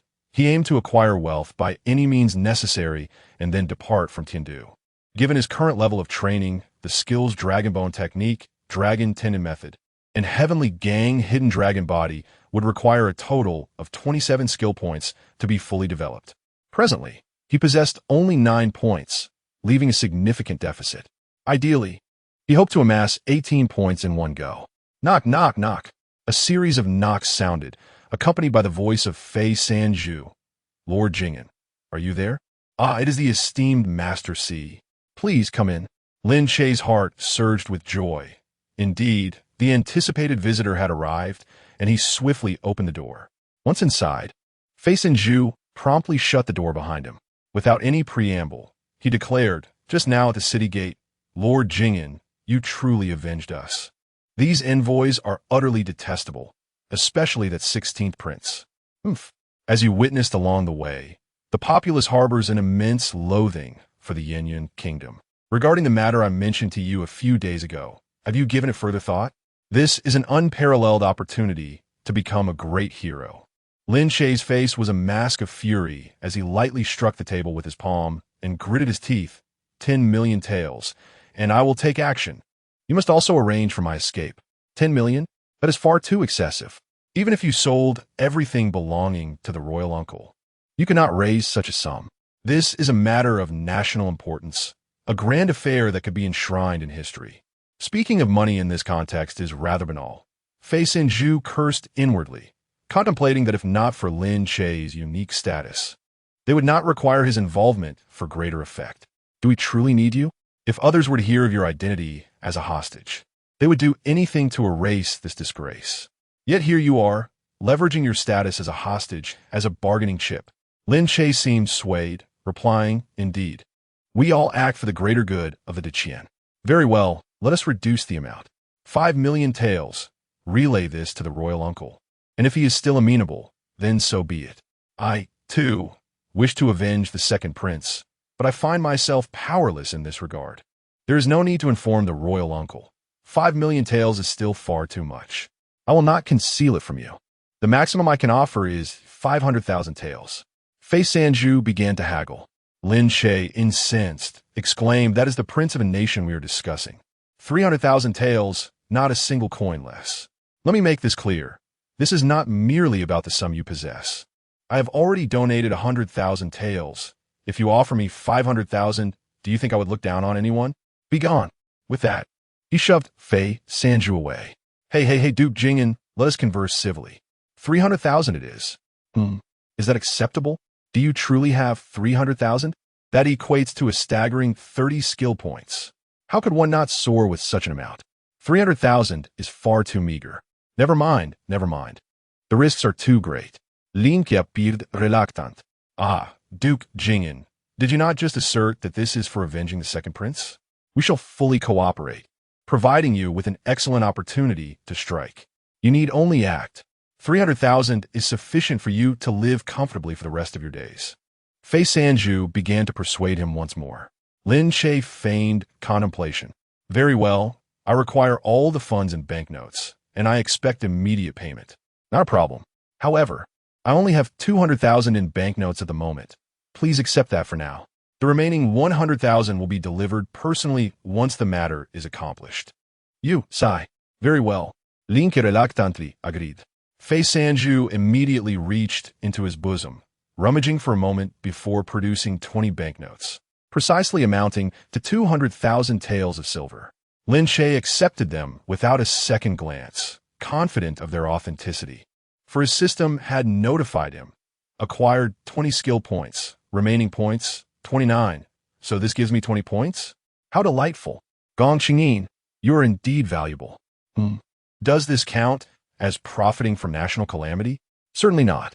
I have sacrificed 10 years of my youth for the great Qian, facing countless dangers. What is wrong with claiming 200,000? It is rightfully mine. Duke Jing'an, take the money. The next steps must be executed flawlessly. Otherwise, I may spare you, but the royal uncle will not. The restless spirit of the second prince shall not find peace either. Rest assured, it will be handled with utmost care. Fei Sansu clasped Lin Che se end firmly. Then we shall act tonight. Prepare well. Chapter 45. Selling them out in a swift turn of hand, shall we proceed tonight? Time is of the essence. Tonight it is then. Very well. I'll return to the estate to make my preparations. Once the matter is concluded, you may arrange for my departure. Lin Che had fully immersed himself in his role, appearing as if he were inextricably linked with Fei Sanju. Fei Sanju's demeanor was tinged with apprehension. At this juncture, why would you return? Simply wait at the yamen. The estate holds 1,000,000 taels in silver for me. Otherwise, if you could provide me with some, I shall forego my trip back. Be swift. After departing from the Grand Secretariat, Lin Che made his way directly to the Jing'an Manor. He felt no need to glance back. Surely, there were eyes watching him from afar, for he had just secured 2,000,000 taels. The absence of surveillance would indeed be peculiar. As he reached the entrance, he spotted several Confucian scholars waiting for him, prompting a broad smile. He had spent the past few days mingling with these scholars, and now they were indeed anticipating his return. Esteemed scholars, I apologize for the wait. Come in, let us converse within the manor. Lin Che greeted them with his customary warmth. Ah, Duke Zhenguo, you have returned so early? Is today not the day for receiving the envoy? Indeed, but I find these tedious envoys utterly distasteful, so I have returned to indulge in a brief respite. Ha ha ha, Xiaoqing, you and your companions, please go procure some meat and vegetables. We shall prepare a hearty meal to entertain our guests. With a jovial tone, Lin Che issued his commands and leaned closer to Xiaoqing, whispering, please summon the captain of the guard station next door to join us for dinner. Do so discreetly, ensuring no one else is aware. Xiaoqing appeared momentarily taken aback, but nodded obediently before departing with several attendants to procure provisions. Lin Che continued to engage with the scholars. After some time had passed, he decided to excuse himself under the pretense of visiting the restroom. Indeed, just outside the lavatory, he encountered the captain of the guard. This unit had been personally dispatched by Her Majesty the Empress to ensure his safety, thus he could be trusted. Over the past few days, Lin Che had taken the opportunity to become acquainted with the captain, and the invitation for dinner had merely been a verbal agreement to summon him. Duke Zhenguo, you called for me. What is the matter? Captain, I have an urgent matter of utmost importance. I kindly request that you proceed to the palace at once and inform Her Majesty, urging her to send someone to meet with me. Lin Che paused briefly before adding, it is not a matter of distrust. Some information may be better kept from your ears. No need for elaboration. I shall depart immediately. With a swift motion, the captain vaulted over the wall and vanished from sight. Lin Che had expected to wait a considerable duration. Yet merely a quarter of an hour passed before he heard a voice echoing in his ear. I am in your room. Lin Che felt a surge of excitement. The speed was astonishing.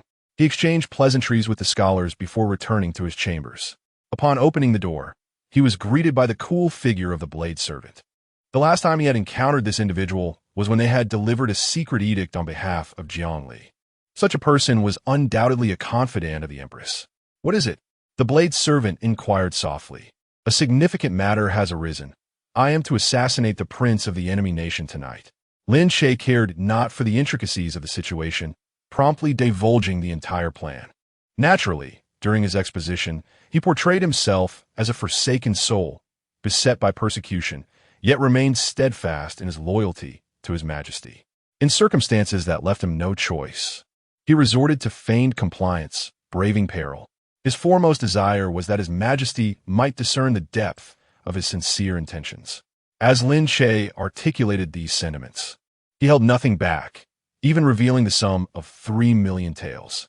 This scheme, concocted by an unknown hand, perhaps that of the royal uncle, had reduced him to a mere pawn in their game. The outcome of his actions lay in their hands.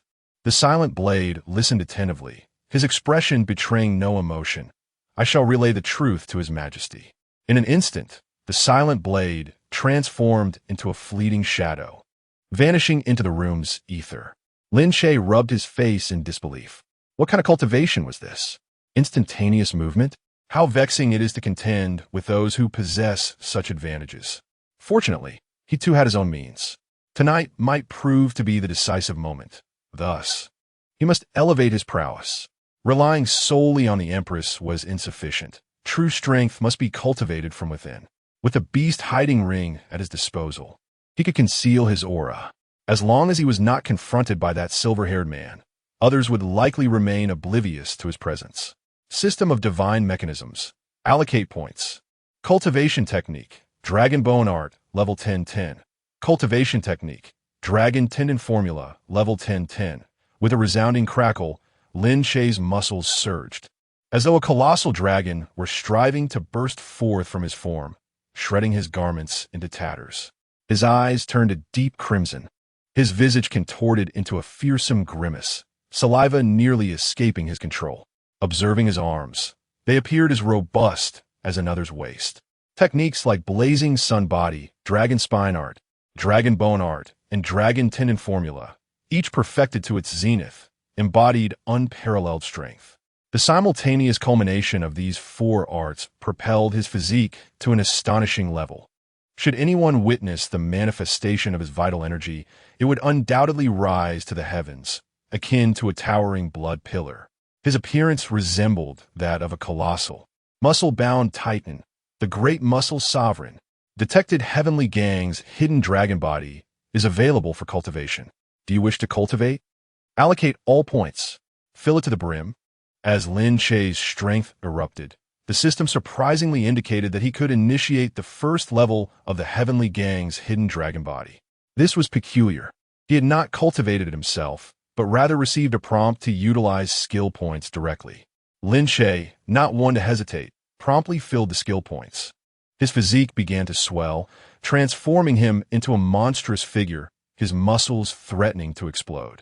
Yet, as the heavenly gang's hidden dragon body reached its 10th level, he found himself regaining control over his body. Crack! Crack! His muscles contracted, reverting from the frenzied, monstrous form back to the original Lin Che. Exhaling deeply, he felt a newfound clarity. Lin Che collapsed onto the ground, drenched in sweat, gasping for air, his clothes tattered and nearly exposing his weapon. Astonishingly, the technique known as the Heavenly Gang Concealed Dragon Body possessed a mysterious power that could conceal all of his formidable explosive strength.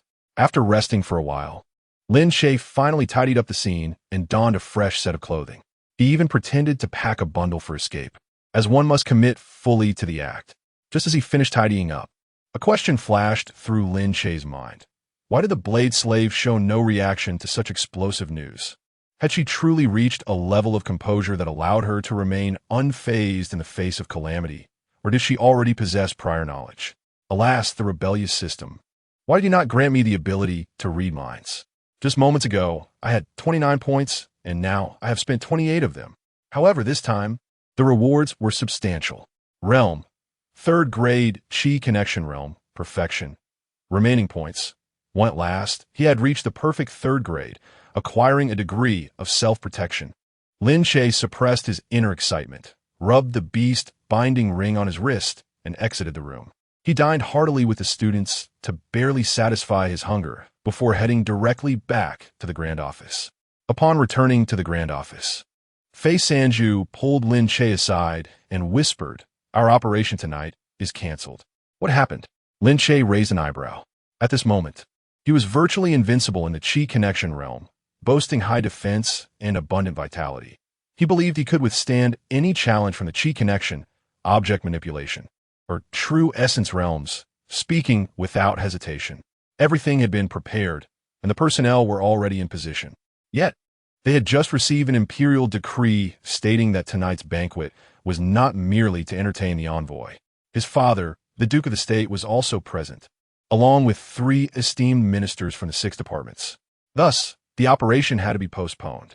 Fei Sanju wore a troubled expression, seemingly unable to fathom why the Empress would issue such a sudden decree.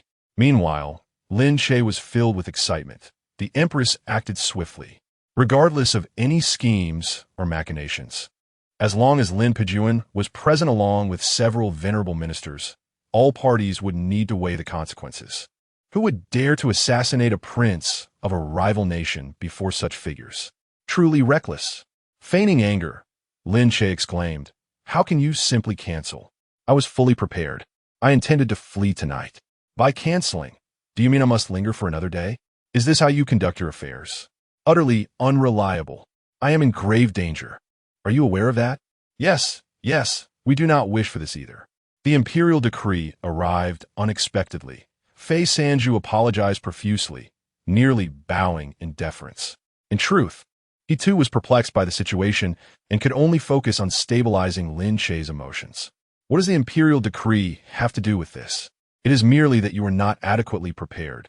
I regret ever collaborating with you. Perhaps I should just return your funds.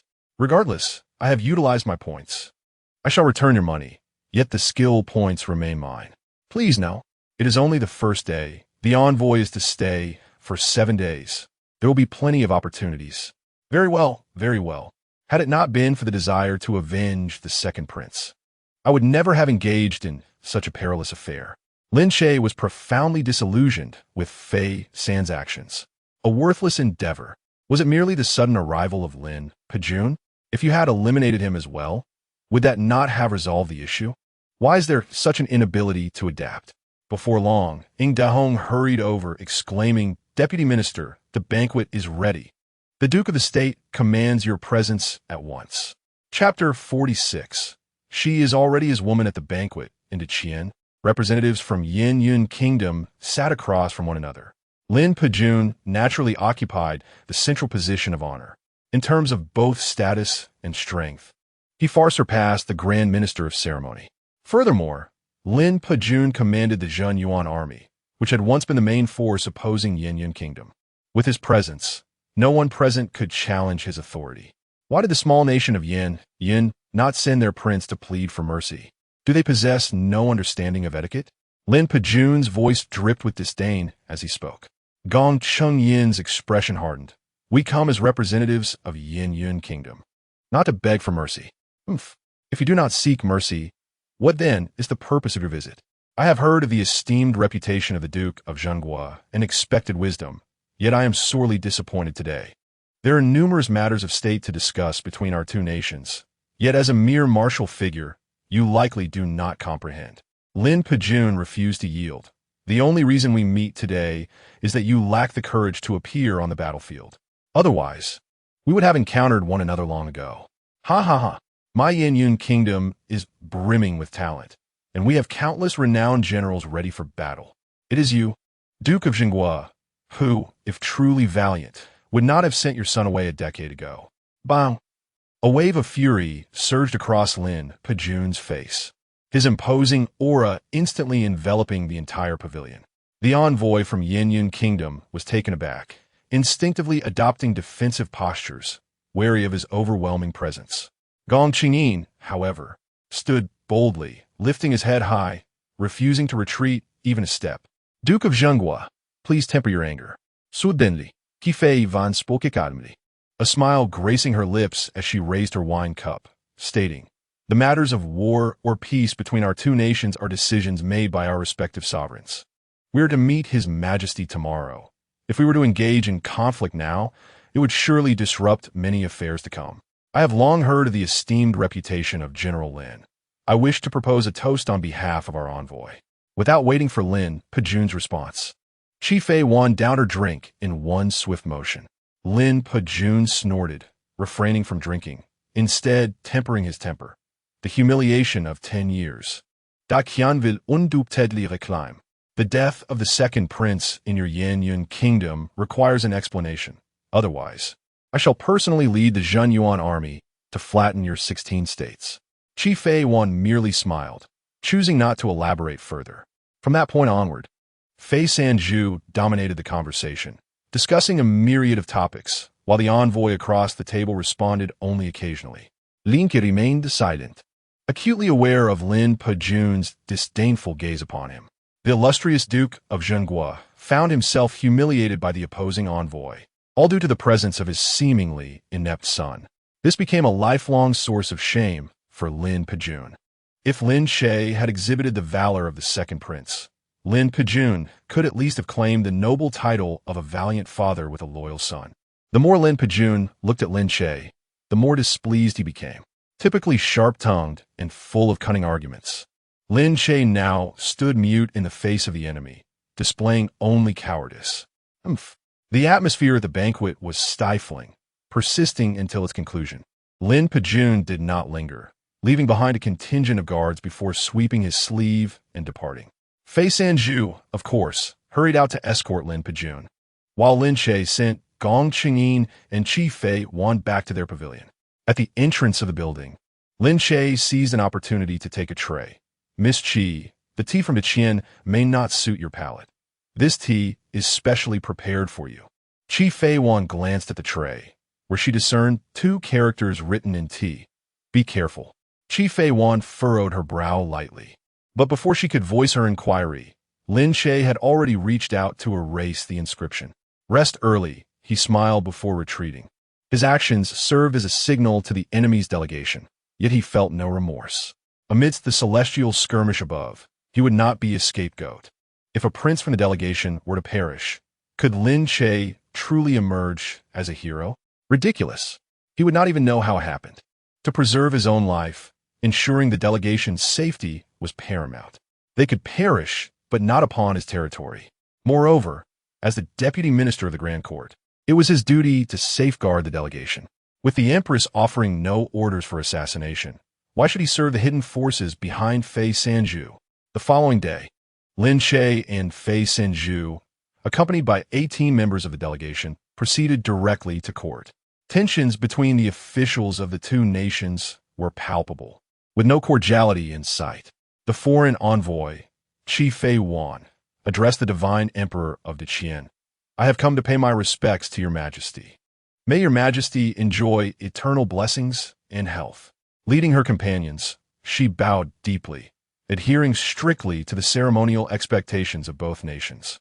Upon the dragon throne, Jiang Li, strikingly beautiful, spoke. So, it is the daughter of a national master of Yin Yun Kingdom. Jiang Li's gaze swept over, landing on Gong Qingyin, who appeared transfixed, staring blankly, seemingly in a daze. And who might this be? Jiang Lin Kidat. Gong Qingyin, upon hearing the question, snapped back to reality, stating, I am Gong Qingyin, the 16th prince of Yin Yun Kingdom. Your majesty, meeting you in person truly exceeds the tales. Your beauty is unparalleled in the realm. Jiang Li did not respond to Gong Qingyin's flattery, but instead posed a direct question. What brings Yin Yun Kingdom to Daqian? In truth, all present were acutely aware of the underlying circumstances. The second prince had perished in Yin Yun Kingdom, and it was evident that Yin Yun had come seeking peace. However, no one anticipated that Qi Fei Wan would speak with such audacity. Her enchanting eyes briefly met Lin Che's before she declared, Your Majesty, the esteemed Lin Che, Duke of Jing'an, possesses noble character, unparalleled beauty, and a spirit of loyalty and ambition that has won my admiration. Over the past decade, we have forged an inseparable bond. Therefore, our delegation has come with the intent of a union between our 2 nations to celebrate a harmonious marriage. The court erupted in a clamor of astonishment. They anticipated all possible outcomes. The envoy from the Yin Yun Kingdom either denied the assassination of the second prince, displayed arrogance, or wept pitifully while attempting to reclaim him. They even speculated that the 16th prince was merely a pawn sent by Yin Yun Kingdom in a life-for-life exchange. However, they could never have imagined that Qi Feiwen intended to enter into a matrimonial alliance. This revelation took even Lin Che by surprise. He was certain that during his time at the hostage residence, he had only encountered Qi Feiwen a handful of times, without exchanging a single word. Where could such an inseparable bond have originated? Jiang Li paused momentarily before asking, Are you saying that you wish to unite with Lin Che in matrimony? Indeed, Qi Feiwen responded, her eyes instantly glistening with tears as she gazed longingly at Lin Che. In a hushed tone, she confessed, for the past decade, he has only harbored feelings for Daqian, never daring to take a step forward. I urged him to remain in the Yin Yun Kingdom, yet he refused. Upon his return to Daqian, my heart has yearned for him day and night, dreaming of our moments beneath the flowers and the moonlight. In truth, he is already mine. I beseech your majesty to grant this wish. Allow me to take Lin Che as my consort and return with me to the Yinyun Kingdom. Chapter 47. A marriage alliance? What is the situation? Lin Che's eyes widened in disbelief, his face a canvas of incredulity. He had never been in such an intimate setting with this Qi Fei Wan, not even during the 10 years as a hostage, where he had never indulged in frivolities. What was this woman attempting to achieve? Lin Che refrained from immediately voicing his objections, calculating whether this could be an opportunity to escape from Tiandu City safely. However, his silence was misconstrued by others as tacit acceptance. Lin Pejun was the first to speak. Casting a cold glance at Lin Che, you are betrothed to Mo Zhao Shui, yet you maintain ambiguous relations with a woman from an enemy nation. You, as a hostage for 10 years, have truly brought shame to the Lin family. Ha! No wonder Jing and Bo was so eager to travel to Yinyun Kingdom, threatening with his life. It seems he had long had someone in his heart. In truth, this was not such a grave matter. The man is unmarried. The woman is unwed. Mutual affection is quite normal. Artichian does not stipulate that a hostage cannot harbor feelings for another. Does it? You all are just old-fashioned. Unexpectedly, Shun Luo, an elder from the Six Ministries, rose to Lin Che's defense. This matter holds significant weight. It is not solely for Jing and Bo to decide. The emperor must make the final judgment, for this concerns a marriage alliance between two nations. If you have not deliberated thoroughly, do not speak recklessly. Whether or not this is a marriage alliance is a matter for the emperor to consider. During court discussions, one should naturally speak freely. Whether Jing and Bo is to become the prince consort of Yinyun Kingdom is indeed a matter of utmost importance. Silence. Suddenly, the chief eunuch bellowed, his long whip cracking against the ground with a resounding echo, effectively silencing the voices of the ministers. Glancing at Lin Che before addressing Qi Fei Wan with an icy inquiry, you wish to ally with Jing and Bo, uniting our two nations. Is this your desire, or that of your sovereign? My heart is set on Lord Lin Che, and our sovereign is moved by this sentiment. Thus, I have been granted the title of Princess Yunmeng. This is the token of our Yun's sovereign to his majesty. Qi Fei Van declared, producing a letter from her bosom. The chief eunuch swiftly descended to receive it, respectfully delivering it into Jiang Li's hands. Jiang Li opened the envelope and perused its contents before calmly refolding it. She first directed her gaze towards the wheelchair-bound Qian Linggong, stating, F.A. Zhang, what is your perspective on such a joyous occasion? Originally, Qian Linggong had been under house arrest for a month, but due to the arrival of the delegation, he was permitted to attend court. Your Majesty, a marriage alliance between our two nations is undoubtedly a positive development, Qian Linggong replied with a smile. However, Jing and Bo is also a crucial minister of Artichian. If he were to become the prince consort and travel far to Yinyun Kingdom, it would indeed be a great loss. The Duke of the State has not seen his son for 10 years and has yet to reunite with him. How can he bear to send him away to become a prince consort? This would only lead to further separation from his family. Instead, let Princess Yunmeng marry into Artichian. We shall ensure she wants for nothing. We will certainly host a grand celebration for their union. Jiang Li's eyes sparkled with satisfaction, and she nodded gently, encouraging Qian Linggong to continue. Princess Yunmeng and Duke Zhenguo share a bond reminiscent of romance beneath blooming flowers and the moonlight. However, adherence to customs is imperative, particularly since Duke Zhenguo is already betrothed to Mo Zhao Shui of the Mo family. It is not uncommon for men to have multiple wives. It would be a disservice to have Princess Yunmeng occupy the position of a secondary wife. Naturally, I aspire for a union between our two nations, fostering familial ties that would provide a genuine resolution regarding the matter of the second prince. Those who are kin would never deceive us, would they? The brief words of Qian Linggong struck like a keen blade, sharp and incisive. Unfettered by the notion of marriage alliances, he deftly redirected the discourse back to the second prince. The second prince, during his time as a hostage, had taken his own life. His remains lie buried in the land of the Yinyun Kingdom. Failure to resolve this matter precludes any possibility of a marriage alliance. Upon hearing the mention of the second prince, both Qi Fiwen and Gong Qingyin visibly paled, rendered speechless. The death of the second prince left them with no room for subterfuge. Jiangli turned to Lin Che. Duke Zhenguo, what are your thoughts? I, your humble minister, hold no opinions. I shall defer entirely to your majesty. Lin Che replied, his voice resolute, betraying neither joy nor sorrow. Then there is no need for haste. Your matters are of lifelong significance. After all, Princess Yunmeng shall remain here for several days. You may deliberate further. For today, let us conclude dismissed. The ministers collectively hailed Long live the Emperor, bidding farewell to His Majesty with great reverence. It is indeed rare for court sessions to conclude so abruptly, especially so soon after their commencement.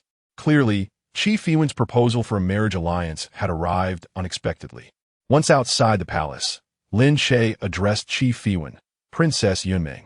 According to our itinerary, I should accompany you on a tour of our capital, Tiandu, allowing you to experience the customs and culture of our Daqian. I wonder if you still possess the inclination to explore?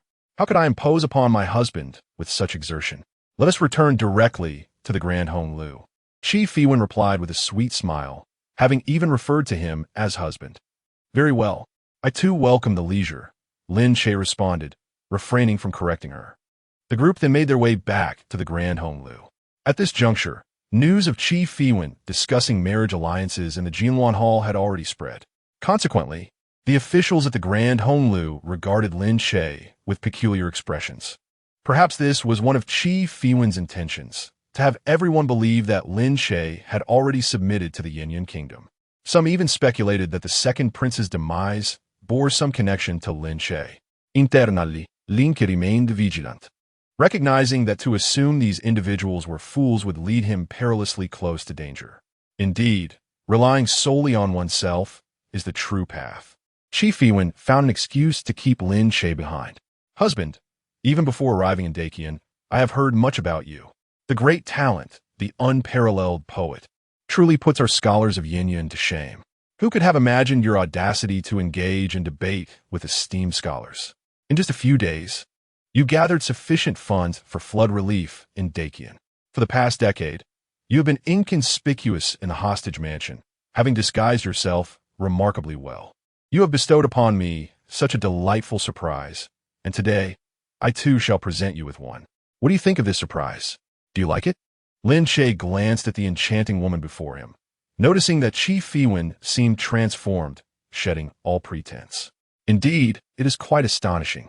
When did we find ourselves beneath the blossoms and moonlight? This tale is truly moving. Are you not afraid that I might inform the emperor that we are mere strangers? Would you reject this alliance? Qi Fiwen took a seat opposite Lin Che and poured him a cup of tea. Are you not concerned that I might spread rumors, claiming that you were responsible for the demise of the second prince? You, who ought to have perished instead. Do you truly believe they would take your word for it? To cast me into disrepute, what gain is there for you? Lin Che retorted. Qi Fiwen leisurely sipped her tea. The benefits are numerous. People often harbor greater animosity toward traitors than their enemies.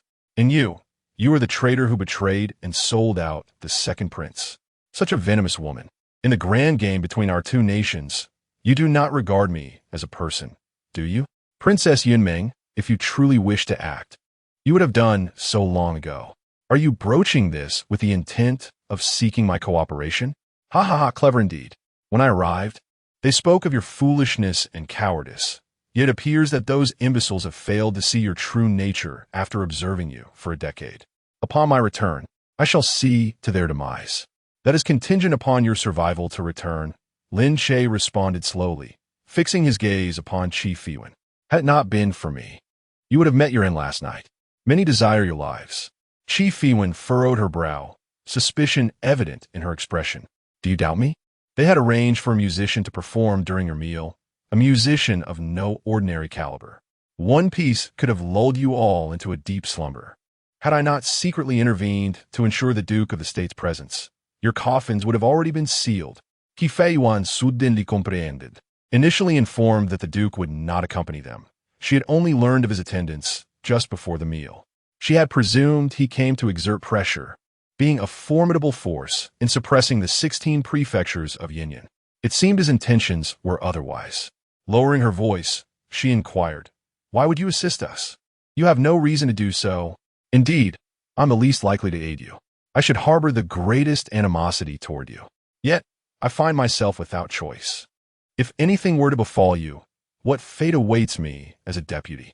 My failure would surely lead to my demise." Lin Che leaned in closer. "I have no options left. I have endured for a decade. I simply wish to survive. What wrong have I committed?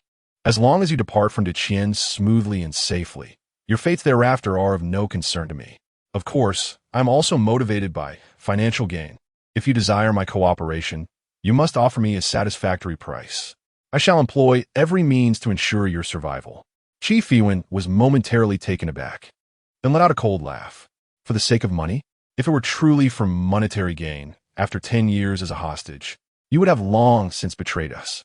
In the past, I had no choices, but now I simply aspire to become a wealthy individual. Lin Che declared, rising abruptly, and continued in a grave tone. "The time remaining for you is limited. While an overt attack can be evaded, a covert strike is much harder to defend against. Tomorrow, during the hunt, you shall surely perish." With no further words, Lin Che exited the room. That evening, during the meal, Lin Che did not encounter Qi Fiwen. According to the other members of the delegation, Princess Yunmeng was unwell due to the unfamiliar environment and needed to rest in her chamber. Lin Che did not inquire further. He had already exerted himself to navigate the complex dynamics among the three factions. The remainder depended on Qi Fiwen. As the night wore on, at precisely 3:15 in the morning, Lin Che, who was resting in the Grand Minister's quarters, heard a knock at the door. Alert and vigilant, he cautiously observed for a moment before vaguely discerning that Qi Fiwen stood outside. After a brief contemplation, he opened the door to admit her. Qi Fiwen wasted no time on pleasantries, getting straight to the point. "How much? Name your price." Chapter 48. "Master, please give me money. This depends on you. Princess Yunmeng. Your life, as well as that of Gong Qingyin, holds great value." Lin Che's heart surged with excitement. At last, he could secure a substantial sum, and surely it would not be meager. He had already attained the 3rd rank in the Qi realm, with the promise of reaching full mastery soon, and then striving for the 4th rank in the material control realm. What he lacked most was money.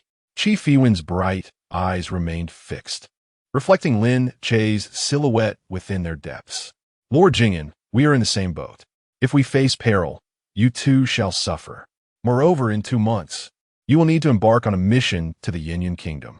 If you protect us now, I shall ensure your safety when you arrive in Yinyan. This is a fair exchange. As for the financial aspect, a token amount would suffice. Would you not agree? This woman dares to negotiate. I am eagerly anticipating my rise through wealth. Who knows, I might also be sent to Yinyan Kingdom in 2 months. We shall address future matters at a later time. Since you have come seeking my assistance, why not be straightforward?" Qi Fiwen refrained from mentioning the price. "With your current cultivation, what protection can you offer me? I can divulge their assassination plans. That alone is sufficient. If you truly desire my protection and scathe, the price will indeed increase significantly." After a moment's contemplation, Qi Fiwen acquiesced. "Very well. The 16th prince and I shall each provide 10,000 taels of gold. 10,000 taels of gold equates to 100,000 taels of silver, a mere fraction of skill points. Princess Yunmeng, forgive my lack of formalities. I wish you sweet dreams tonight." Lin Che, disinterested in further discourse, rose to open the door, signaling Qi Fiwen to depart. Yet she remained, a gentle smile gracing her lips. "My dear husband, how rude you are, to dismiss someone over a disagreement. Just how much do you require? This is a bride's dowry after all. 10,000 or 20,000. Are you belittling me?" Lin Che, lacking courtesy, reached into his robes and slapped a stack of banknotes onto the table. "Here lies over 2 million taels of silver, equivalent to over 200,000 taels of gold. Do I truly need your trifling sum? Just call me master once, and I could grant you 10,000 taels on the spot." "Oomph, really?" Master Qi Fiwen's face lit up with surprise as she sweetly and smoothly uttered the words, extending her hands with a radiant smile. Master, please give me money. What? Are you still a princess? Where is your integrity? Your dignity? Do you not feel shame as a noble princess? Lin Che was taken aback. Qi Fiwen's calling him master completely overturned his impression of her. With a playful smile and alluring eyes, revealing her fair neck, she responded, "What does my dear husband mean? If you enjoy this, I shall gladly oblige. Let us return to serious matters." While saying this, Lin Che began to gather the banknotes. Qi Fiwen, her smile fading slightly, declared, "Lin Che, perhaps you do not believe me now, but I genuinely wish to be your friend. A true friend. To demonstrate my sincerity, I am willing to offer you 400,000. 400,000? Such a substantial amount? That amounts to a staggering 40 skill points. Wealth is within reach." With a delicate pout of her tender lips, Qi Fiwen remarked, "Your heartbeat quickened. It seems my offered price pleases you." This enchanting woman can even perceive his heartbeat?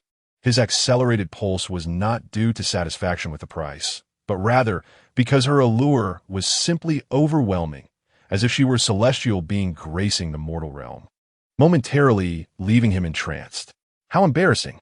Lin Che, maintaining a serious demeanor, added, "Perhaps you could increase the offer a bit more.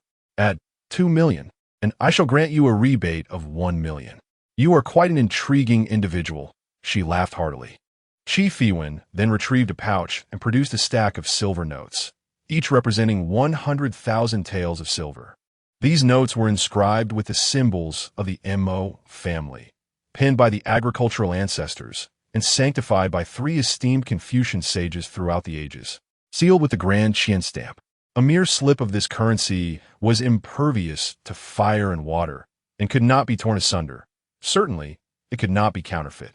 This amounts to 3,900,000 taels. This is 90,000 taels. Qi Fiwen began counting the notes for Lin Che. 3,990,000? Wasn't it 4 million? My lord, how could you forget? You just promised the gentleman 10,000 taels. Qui fait one flèche à suite, innocent smile. Oh dear, why did I utter that careless remark? Lin Che, helpless, could only accept the 3,990,000 taels with a heavy heart. Fortunately, just 4 days prior, upon his arrival at Daqian Town, Fei San had presented him with gifts from various officials. A swift sale had yielded over 10,000 taels, perfectly complementing the 4 million taels of silver. System notification, skill points acquired, 40. Remaining skill points, 41 this time. Everything truly seemed to be looking up. The adage fortune favors the bold, while the timid starve held true. Were it any other minister, they would never dare to conspire with the enemy's envoy. You have received the money. What are the plans for tomorrow's hunting ground? Qi Fiwen inquired. The specifics remain unclear, as we must wait until tomorrow. However, it is certain that there will be an attempt on your lives in the hunting grounds. Do not regard me with such eyes. They wish for me to eliminate you, thus inciting discord between our nations. Therefore, I shall know the entire plan by tomorrow and will inform you in advance. Qi Fiwen contemplated for a moment before producing a small beetle, no larger than a thumb. Take this. If danger arises, crush this beetle. My own beetles will sense it and alert me. Such a remarkable object. Lin Che accepted the seemingly lifeless beetle, still and silent. Lin Che, you would do well not to go back on your word. Otherwise, should you squander this money, you may find your life forfeit. Look at you. I am not that kind of person. After discussing further details, Lin Che bid farewell to Qi Fiwen. Once back in his chamber, sleep eluded Lin Che. This sudden influx of 4 million taels had catapulted him into the realm of the affluent. The workings of the system were perplexing. Borrowing was ineffective, and rewards not yet attained were void. Only that which was in hand held any value. It seems that Fei San promised Lin Che 3 million taels, yet he has only provided Lin Che with 2 million. Consequently, Lin Che possesses merely 20 skill points, as the remaining funds have yet to be received and thus hold no value. The paramount concern at present is cultivation. Although he has already attained the 3rd rank, he still feels a deficiency in his qi. It appears that the tome Sanyuan Qi Refinement Compendium must be further studied. This is a fundamental method practiced by the majority of martial artists. After much contemplation, Lin Che realized that he must cultivate this method to the first layer before he can truly benefit from it. An entire night is hardly sufficient for such advancement. Certainly, some techniques allow for elevation without the need for personal cultivation, relying solely on skill points. For instance, both Dragon Bone technique and Dragon Muscle formula require cultivation to the first layer, while the Tiangang Sunglong body can be directly enhanced using skill points. It seems he must seek an opportunity to visit the Great Qian Library. Early the next morning, the royal entourage set forth towards the Tiandu hunting grounds, an expanse far more vast than the entirety of Tiandu City, stretching endlessly into the 10,000 mountains. Throughout the history of Great Qian, the ancestors emerged from these mountains and ultimately established the realm. Yinyun Kingdom, once a territory of Great Qian hundreds of years ago, can be considered of the same lineage and heritage. Whenever an envoy from Yinyun arrives in Great Qian, a pilgrimage to the hunting grounds and homage to the ancestors is customary, followed by a collective hunting ceremony. Lito Lin Che. Ah, you look invigorated after a few days. Upon arriving at the hunting grounds, Lin Che encountered General Wen Hong. Greetings, General. Lin Che quickly bowed, recognizing the importance of this esteemed figure. Since our last meeting, I have been greatly inspired and resolved to cultivate diligently. You met my grandfather, yet you have not seen me? Beside him stood Wen Wuyo, arms crossed, dressed in military attire, exuding a striking presence. How could that be? I caught sight of a celestial figure from afar and dared not gaze directly. It turns out to be Miss Wuyo. No wonder. Wen Wuyo's face blossomed with delight as she proudly accentuated her figure. Your taste is commendable. I shall let you off this time. Let off what? You possess nothing. Lin Che jested. We are destined to be brothers. Noticing Wen Wuyo's attire, he feigned surprise. Are you planning to showcase your skills this time, Miss Wuyo? The hunt is exceedingly perilous. Perhaps it would be wiser for you to refrain from competing with those rough men. The Emperor has declared that the one who claims first place shall receive substantial rewards. Naturally, I must participate. Do you think I am inferior to the other men? Wen Wuyo responded, hands on her hips, feigning irritation. Lin Che, fully aware of the hidden dangers of this hunting expedition, glanced anxiously toward Wen Hong for assistance. However, to his astonishment, Wen Hong appeared to dote on his granddaughter, laughing heartily without a hint of disapproval. What to do? As Lin Che pondered excuses to dissuade Wen Wuyo from participating, his brow furrowed as he spotted another familiar figure. Lin Yaowang. He too had arrived. Chapter 49. A last-minute appeal for help. The cavalry of the State Protectorate approached slowly, with Lin Pajuan, the Duke of the State Protectorate, leading them. Their 100-strong contingent emanated an aura of invincibility. Riding alongside Lin Pajuan was Lin Yaowang. Astride a magnificent steed, his spirit invigorated. In this moment, the adage, a tiger does not breed a dog, was vividly embodied in their presence. When Lin Che cast a glance at Lin Yaowang, the latter appeared to sense it, turning his head to meet Lin Che's gaze. The two locked eyes, their stares colliding in the air like palpable forces. That scoundrel intends to kill me today. In a mere glance, Lin Che discerned Lin Yaowang's intent, a mix of mockery and resentment that indicated he would not let this opportunity slip by. Observing Lin Yaowang's attire, resplendent in brocade and exuding elegance, it was evident he did not intend to partake in the hunting expedition. Had he arranged for someone else to take his place? Such a move was indeed disconcerting. Yet, Lin Che felt no fear. According to the long-standing customs of the Great Qian dynasty, the hunting event was intended to emulate and honor the pioneering spirit of their ancestors. Historical records indicated that when the ancestors emerged from the vast mountains, they were merely at the Qi refinement stage.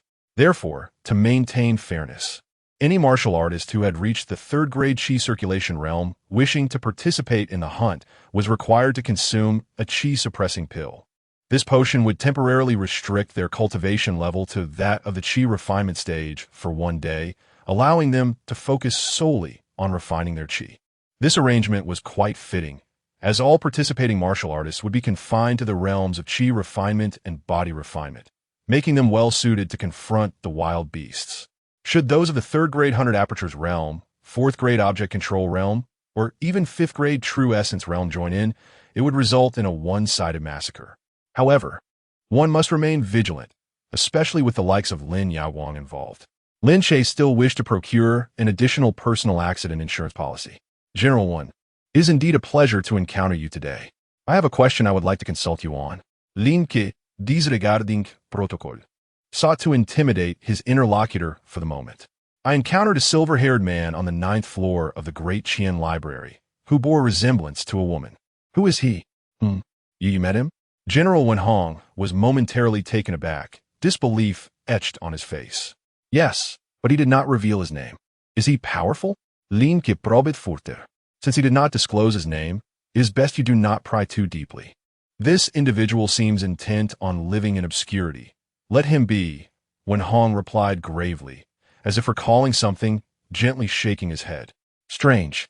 Why won't even General Wen divulge anything? Lin Che mused. However, this adds to my advantage. The more enigmatic he is, the more beneficial he becomes to me. Lin Che promptly adopted a demeanor of distress. Of course, I understand that I should not disturb him. Yet on the 9th floor, he provided me with much guidance and explicitly instructed me to practice the dragon bone technique and dragon muscle formula. Remarkably, under his tutelage, my progress has been swift. Did he guide you personally? Wenhong's eyes widened as he scrutinized Lin Che. Indeed, during those 7 days, I remained by his side, and every word he spoke greatly benefited me. However, when I was about to leave, he refused to disclose his name, as if he wished to avoid any disturbances from others. I merely stated that I had been in his company, yet he did not truly instruct me in cultivation. You may speculate as you wish. Moreover, I am certain that you would not seek out that silver-haired man for clarification. Old General, I would like to consult you further. Apart from the comprehensive guide to Qi refinement, are there any other cultivation techniques available? I am eager to learn. Could you teach me? Now? Yes, indeed, right now. Wenhong glanced at the assembled ministers ahead, noting that the emperor had yet to arrive, and thus he declared, Very well, since that person has even guided you. It proves that you truly possess extraordinary talent. No wonder when I observed you earlier, I noticed a significant transformation in you. I have here a powerful cultivation method, a heavenly grade technique coveted by Qi refinement practitioners, the Zhou Tian Qi absorption technique. I once imparted this technique to your father, but it appears he did not pass it on to you. Lin Che merely shook his head gently, not wishing to delve into discussions about Lin Pejun. Subsequently, Wenhong directly employed a technique of sound transmission to instruct Lin Che gradually. To Lin Che's astonishment, upon merely listening to the Zhou Tian Qi absorption technique once, a prompt from the system appeared. Detected a cultivable technique. Do you wish to cultivate? Lin Che was not inclined to wait. If he did not learn now, he might miss the opportunity later. Cultivate. He decisively allocated a skill point. Buzz. In an instant, a surge of energy enveloped Lin Che. The sensation was as if every pore in his body could breathe, forming an invisible protective shield, a formless Qi barrier. With each breath, he could draw upon every pore, generating a torrent of true Qi that circulated around him, ultimately gathering at his dantian. If this continued, over time, it would undoubtedly form a sea of Qi. What a remarkable lad. Have you already entered the realm of cultivation? Wenhong, standing beside Lin Che, immediately sensed the shift. Taking a deep breath, he stated gravely, Indeed, that person truly recognized your potential. Such talent is unparalleled in this age. When His Majesty practiced the Zhou Tian Qi absorption technique, it required 12 days of cultivation and earned him the title of the first celestial maiden of Daqian. Who would have thought? Ha ha ha. Lin Che felt an overwhelming excitement within. He had spent 1 skill point and still had 40 remaining. Soon, when he entered the hunting grounds, he would no longer need to restrain himself and could allocate them all. I am audacious. I am unrestrained. What can you do about it? It seems that last-minute efforts can indeed bear fruit. Now all I need is a fitting BGM. I always scramble at the last moment. Scrambling at the last moment. Wait, what is this? It should be, inquiring of the world, is this mountain the highest? Just as Lin Che was overwhelmed with excitement, a voice shouted from afar, His Majesty has arrived. Jiangli is here. and the hunt is about to commence. Chapter 50. The true purpose of the hunt. As Jiangli arrived, the ministers bowed in unison, marking the commencement of the grand ancestral worship ceremony. Lin Che seized the opportunity to approach Fei Sanju, exchanging a knowing glance that inquired about the forthcoming plan. Fei Sanju, with no reservations, disclosed the details. For who could have anticipated Lin Che's audacity to collaborate with the envoy that had imprisoned him for a decade? Employing a method of silent communication, Fei Sanju stated, "Our primary target is Gong Chengyin.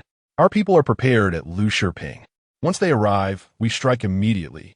Remember, you must be the one to deliver the final blow to Gong Chengyin." Lin Che nodded solemnly. While this group possessed the capability to eliminate Gong Chengyin, it was essential for him, in his capacity as a hostage, to execute the act. The ancestral rites concluded swiftly, and all martial artists participating in the hunt stepped forward. Those who had attained the third-tier realm were required to consume the qi-nourishing pill. With so many skilled warriors present, deception was impossible. Jiangli proclaimed, "Since this is a hunt, there shall be rewards. The one who captures the most and the most precious game will be honored as the new divine archer." The warriors erupted in cheers, their spirits lifted. To them, such a title represented the pinnacle of glory. Lin Che internally scoffed, recognizing the Empress's talent for grand promises. What value did the title of divine archer hold? It was no noble rank. A reward of 100,000 taels of silver would be far more substantial. After graduating from kindergarten, he had ceased to believe in such hollow accolades as little angels promoting good hygiene. Boom, boom, boom. The war drum sounded, signaling the imminent beginning of the hunt. Standing on the high platform, Jiangli gripped a longbow, drawing it sharply against the distant mountains with a striking grace. Whoosh! An arrow flew forth, marking the official start of the hunt. Wen Wuyang was the first to charge out on horseback, prompting the other martial artists to follow suit with a chorus of spirited shouts as they galloped forward. Dressed in fine attire and riding fiercely, the young men vied for glory, embodying the splendor of Daqian. Lin Che remained stationary. Noticing that Chi Fei Wan had not joined the hunt, but was instead engaged in conversation with Jiangli atop the platform, awaiting the return of the hunters. Meanwhile, Prince Gong Chengyin had long since led his cavalry into the fray. In such circumstances, Lin Che found no opportunity to inform Chi Fei Wan of his intentions. "Your Majesty," Lin Che, disregarding the formalities, clasped his fist from afar. "I have yet to participate in the hunt and wish to strive for the title of Divine Archer. I humbly seek your permission." Jiangli appeared indifferent to this matter, replying, "If you wish to go, then go. There is no need for further discussion with me. The hunting grounds are fraught with fierce beasts, so take care, Duke Zhenguo." "Thank you, Your Majesty." Lin Che then turned to Chi Fei Wan, smiling as he clasped his hands. "Princess Yinming, would you care to join me?" Chi Fei Wan waved her hand dismissively. "I shall pass.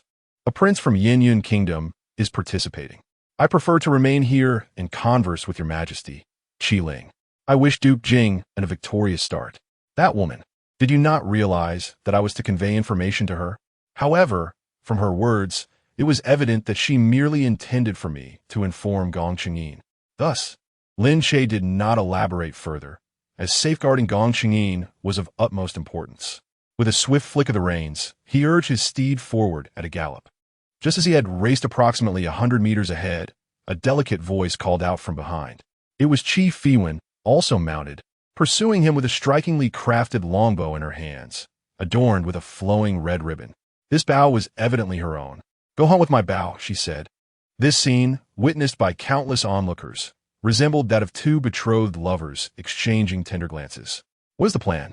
she inquired telepathically as she handed the powerful bow to Lin Che. "Lu Shiping," Lin Che replied softly while accepting the bow. "They will await your arrival ahead. Hasten to join them." As Chi Feiwen relinquished the bow, a faint blush crept upon her fair cheeks, and she bashfully turned her horse around. This enchantress, she can control her own blushing.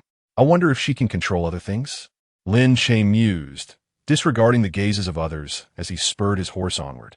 The romantic tableau struck Lin Pejun's eyes as exceedingly jarring, prompting him to emit a heavy hum of discontent. Wen Hong, seated directly across from him, took note of the sound and spoke up. What's the matter? Are you resentful of young Lin Che? Are you about to lecture him again? Lin Pejun replied solemnly, Old General, Lin Che is betrothed to a Mo Zhao Shui, yet he brazenly dallies with the princess of an enemy nation.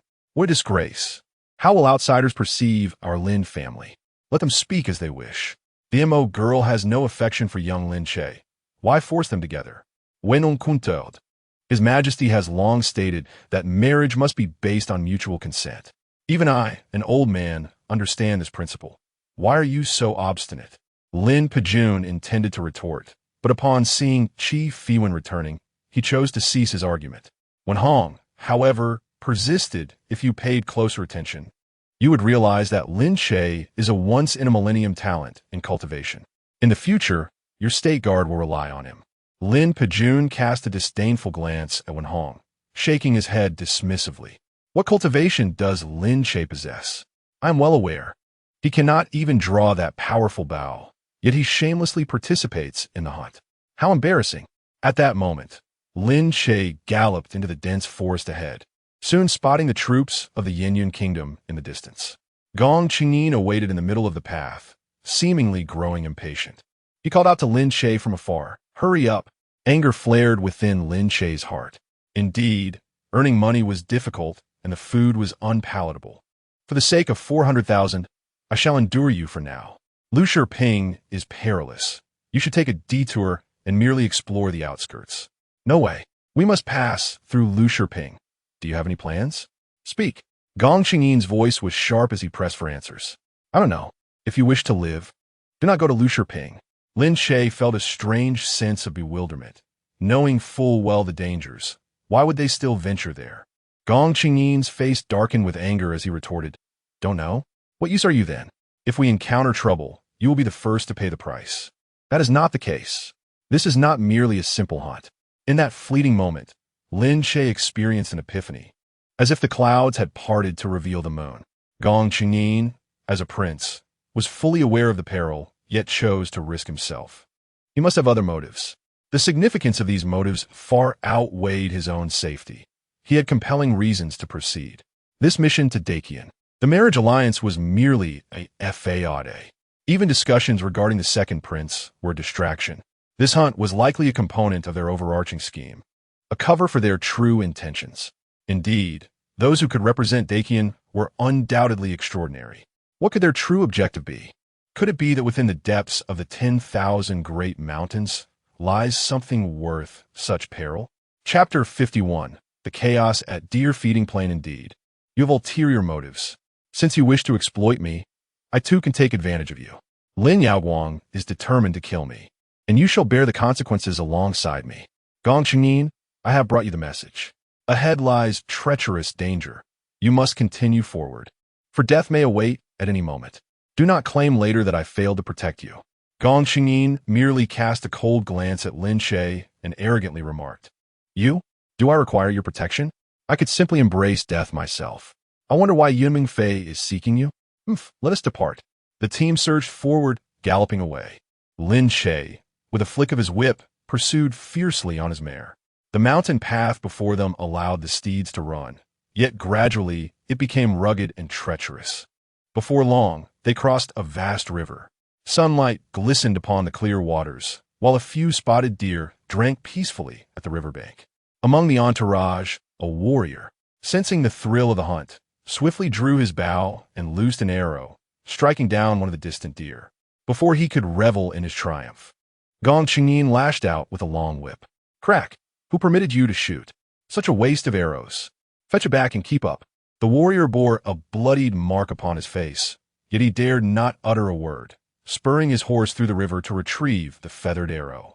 The group pressed on without pause, clearly guided by someone familiar with the terrain, their advance marked by silence and urgency. Master, the deer-feeding plain lies just ahead. We need only cross the hill and descend. Understood. Change attire. Gong Qingyin replied, swiftly shedding his golden armor and exchanging it with that of a nearby guard. The entire maneuver was executed with remarkable efficiency, completed in the span of 10 breaths. Lin Che, trailing behind, secretly admired this display. If anyone were to seek Gong Qingyin's life, they would surely recognize his distinctive garb, for few could truly identify his face. As Gong Qingyin finished changing, he commanded, "Let's commence." Simultaneously, four guards drew black horns from their waists and raised them to the sky, blowing with fervor. The sound of the horns echoed far and wide, reverberating through the nearby valleys. Before long, a flock of startled birds took flight from the forest, circling above the heads of the entourage.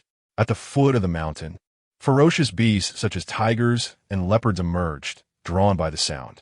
Is this a summoning of birds and beasts? Lin Che's pupils constricted as he pondered the means by which Gong Qingyin would confront an ambush. Now he understood. This fellow had indeed come prepared. They had anticipated the hunt and had long been equipped with horns capable of summoning wildlife, sufficient as long as they knew the enemy's position. As expected, as the sound of the horn echoed, an increasing number of birds and beasts appeared around them, the nearest already within a mere dozen meters. In a straightforward hunt, their skills would undoubtedly prevail.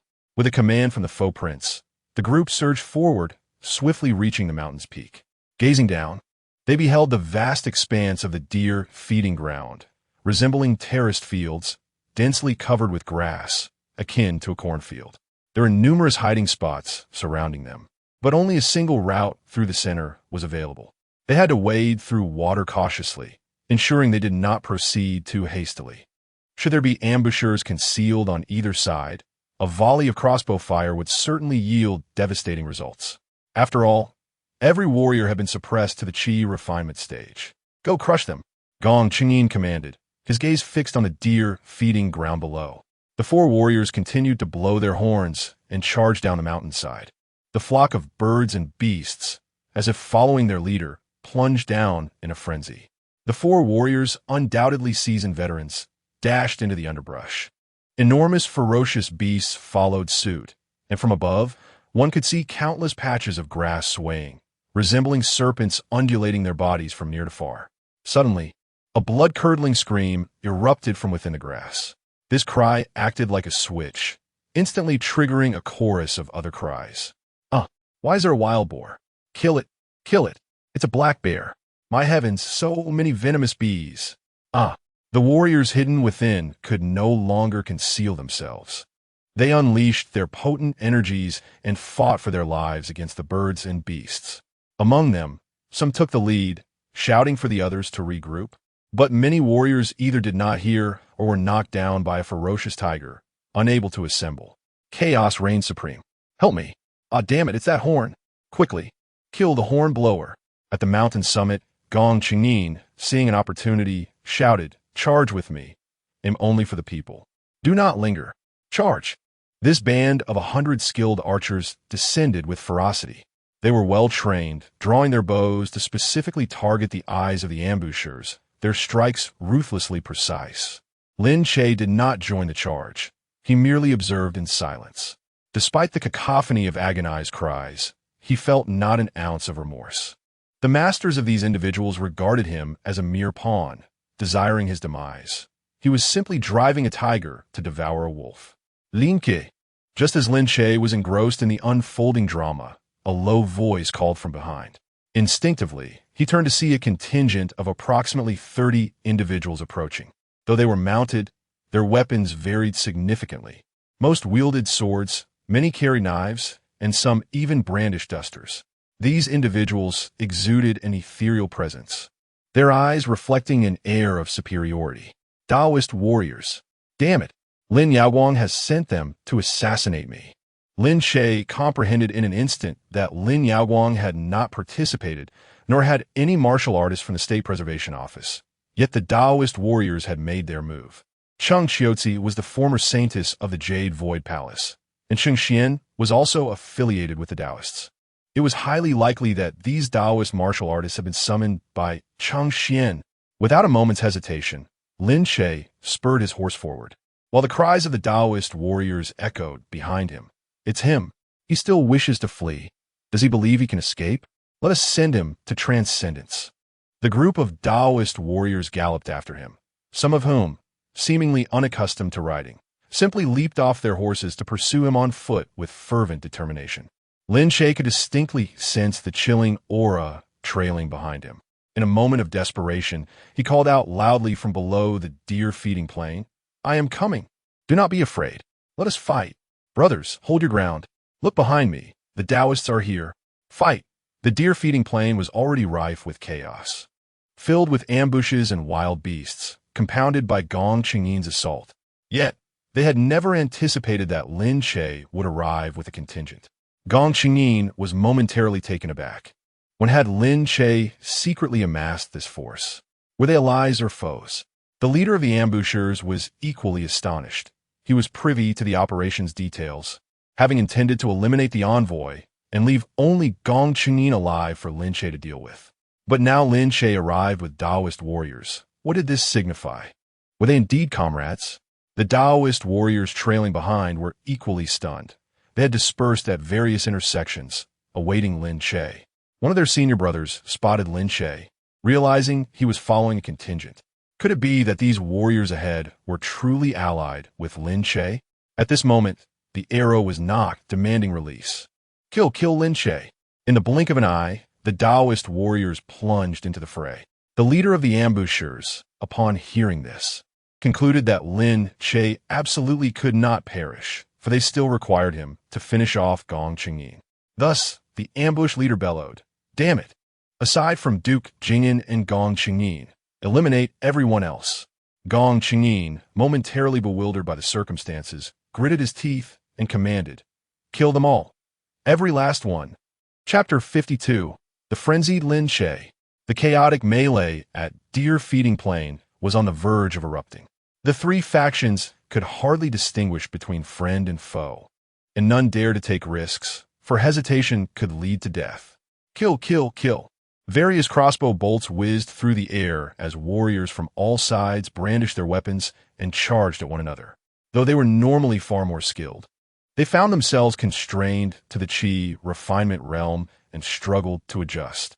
Many warriors, seeing their opponents merely 5 meters away, struck out with their blades, only to realize that their attacks could reach barely 2 meters, rendering such efforts utterly futile. Lin Che plunged into the throng, darting and weaving as he pressed forward. He had no desire to linger for even a moment. Already, he had witnessed several heads rolling on the ground. Suddenly, Lin Che heard the piercing sound of an arrow slicing through the air. He promptly ducked, throwing himself over a small mare. Thud! An arrow struck the mare's neck, eliciting a mournful cry as it collapsed to the ground. "It's him! Kill him!" Several hidden assailants, brandishing long knives, surged forward with fierce intensity, their eyes ablaze with rage. Lin Che shouted, "Look closely. I am Lin Che, the Duke of Zhenguo. I'm the one you seek." These trained assailants, moving with a speed surpassing that of war horses, closed the distance of 100 meters in but a breath. Damn! Sold out. Fei Sanju had not merely wanted him to kill Gong Qingyin. If he were to perish at Gong Qingyin's hands, the outcome would be the same. Thus, this band of ambushers had turned their aggression towards Lin Che. The 2 million given by Fei Sanju had not necessarily been for him to eliminate Gong Qingyin. Rather, it was to ensure his own involvement in the hunt, a price on his head. Did they truly believe him to be an easy target? He too possessed formidable skills. With a mighty roar, Lin Che flipped himself, landing firmly on the ground, activating the Beast Tamer ring on his wrist. Activate the Celestial Dragon Concealment Body. Invoke the Dragon Bone Art, Dragon Spine Technique, Dragon Muscle Formula, and the Blazing Sun Dominance. With a thunderous roar, akin to the roar of a dragon, Lin Che's voice reverberated through the air, startling the beasts summoned by the horn, shaking them from their stupor. The warriors engaged in battle also felt a tremor in their hearts. This roar resonated like the furious growl of a ferocious beast, sending chills down their spines. Crack! Crack! Lin Che, already towering at over 1.8 meters, now surged to an imposing height of 2.3 meters, an overwhelming force building within him, long suppressed and now ready to explode. His muscles rippled and tore through his clothing, resembling a coiling dragon. His visage twisted, particularly his pronounced pectorals, which heaved and exhaled as if breathing fire. A primal, blazing energy erupted, and his formidable form ignited with visible flames. His enormous, blood-red eyes blazed with pure yang fire. Roar! With a furious roar, Lin Che unleashed flames from his throat, propelling himself forward like a cannonball. He struck out with a punch, and with a resounding impact, the first ambusher's head was shattered, brain matter splattering everywhere.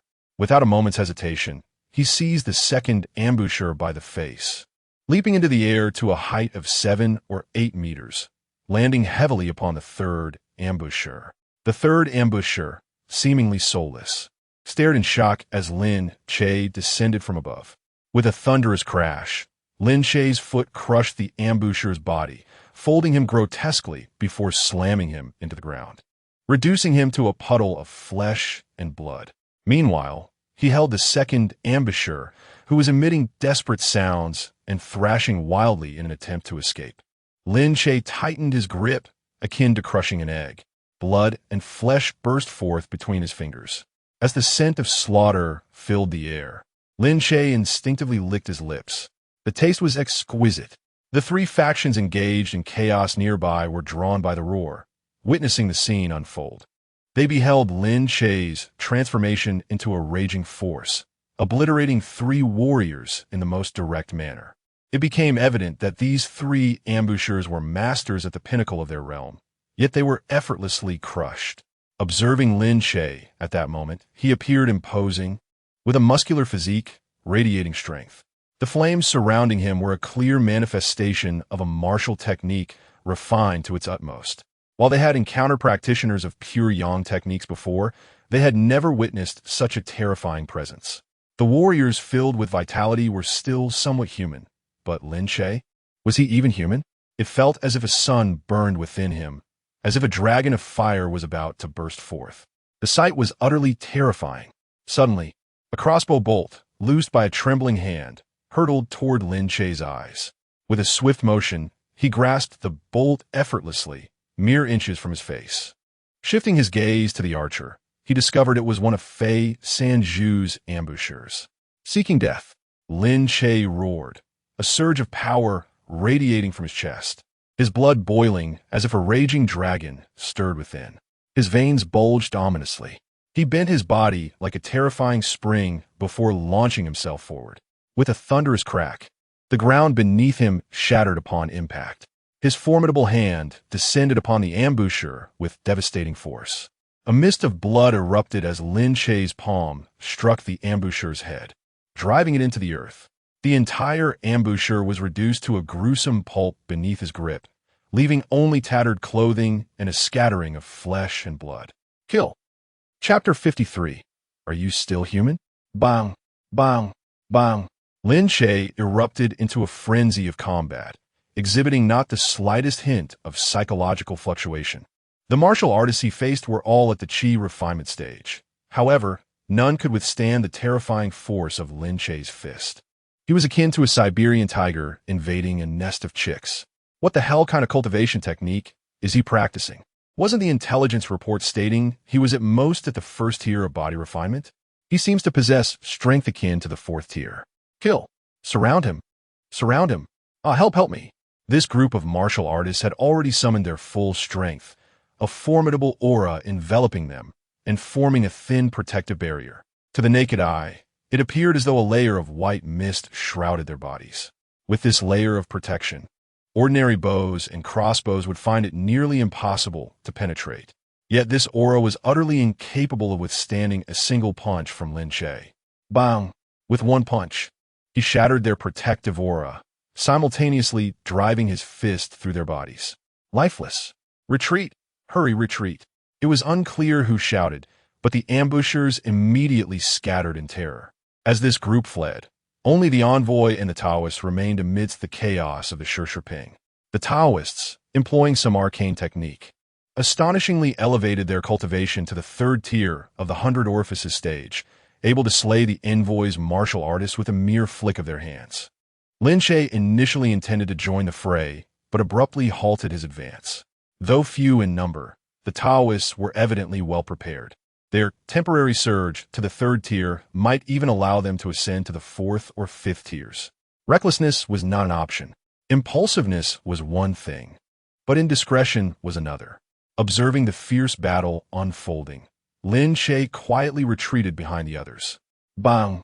Gong Qingyin was kicked by a Taoist martial artist, sent flying. The martial artist masquerading as a prince was cleaved in two by a sword aura, his head rolling on the ground. I will save you. Without a moment's hesitation, Lin Che dashed over, hoisting Gong Qingyin onto his back, and began to flee. As he ran, he shouted, "You all hold the rear. I will ensure your master escapes first." The envoy-esque martial artist had long harbored thoughts of retreat. Upon seeing Lin Che carry Gong Qingyin away, they immediately pursued him.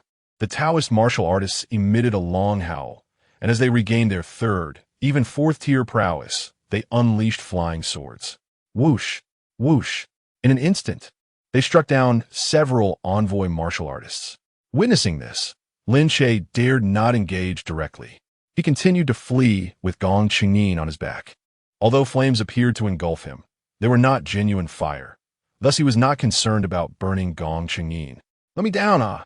Gong Qingyin suddenly cried out in agony, calling desperately, "Your Highness, it is my duty to protect you. Fear not, I shall never abandon you. You damn it, put me down." As he spoke, Gong Qingyin coughed up a mouthful of blood. Whoosh! Whoosh!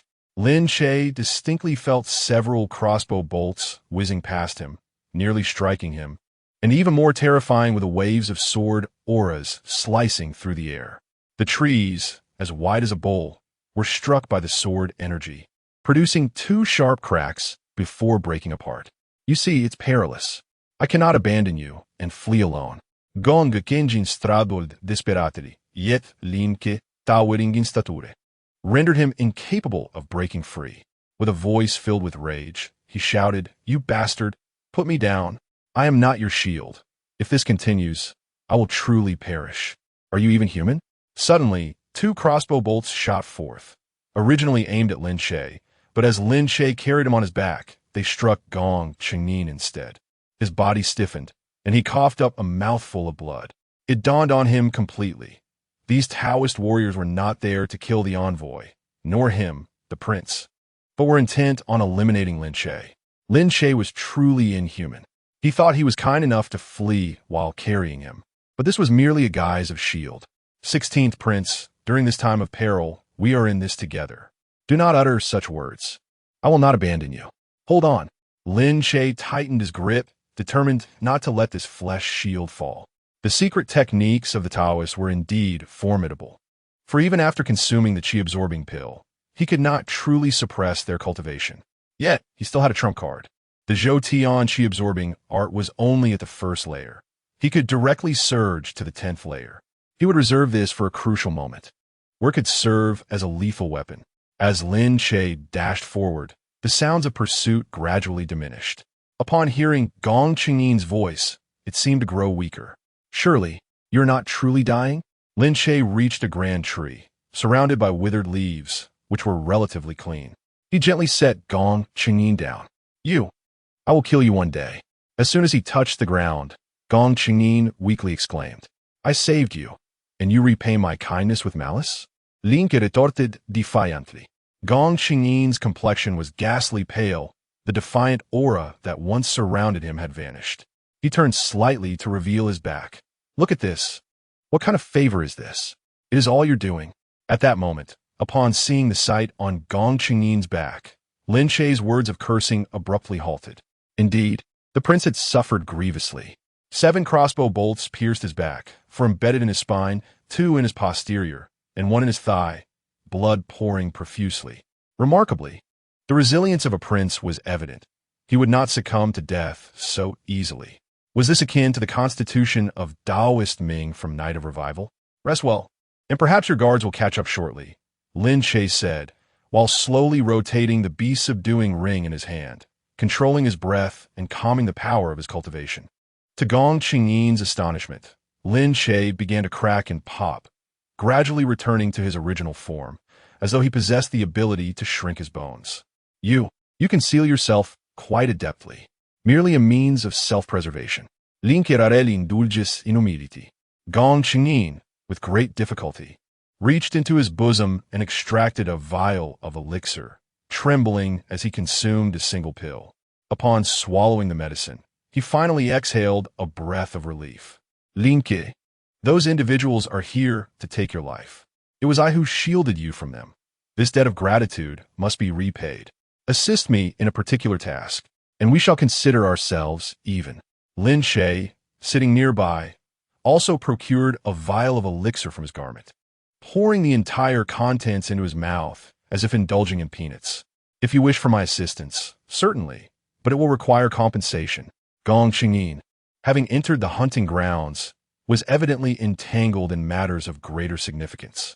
Gong Qingyin gritted his teeth and retorted, "We have already provided you with 4 million. 4 million indeed.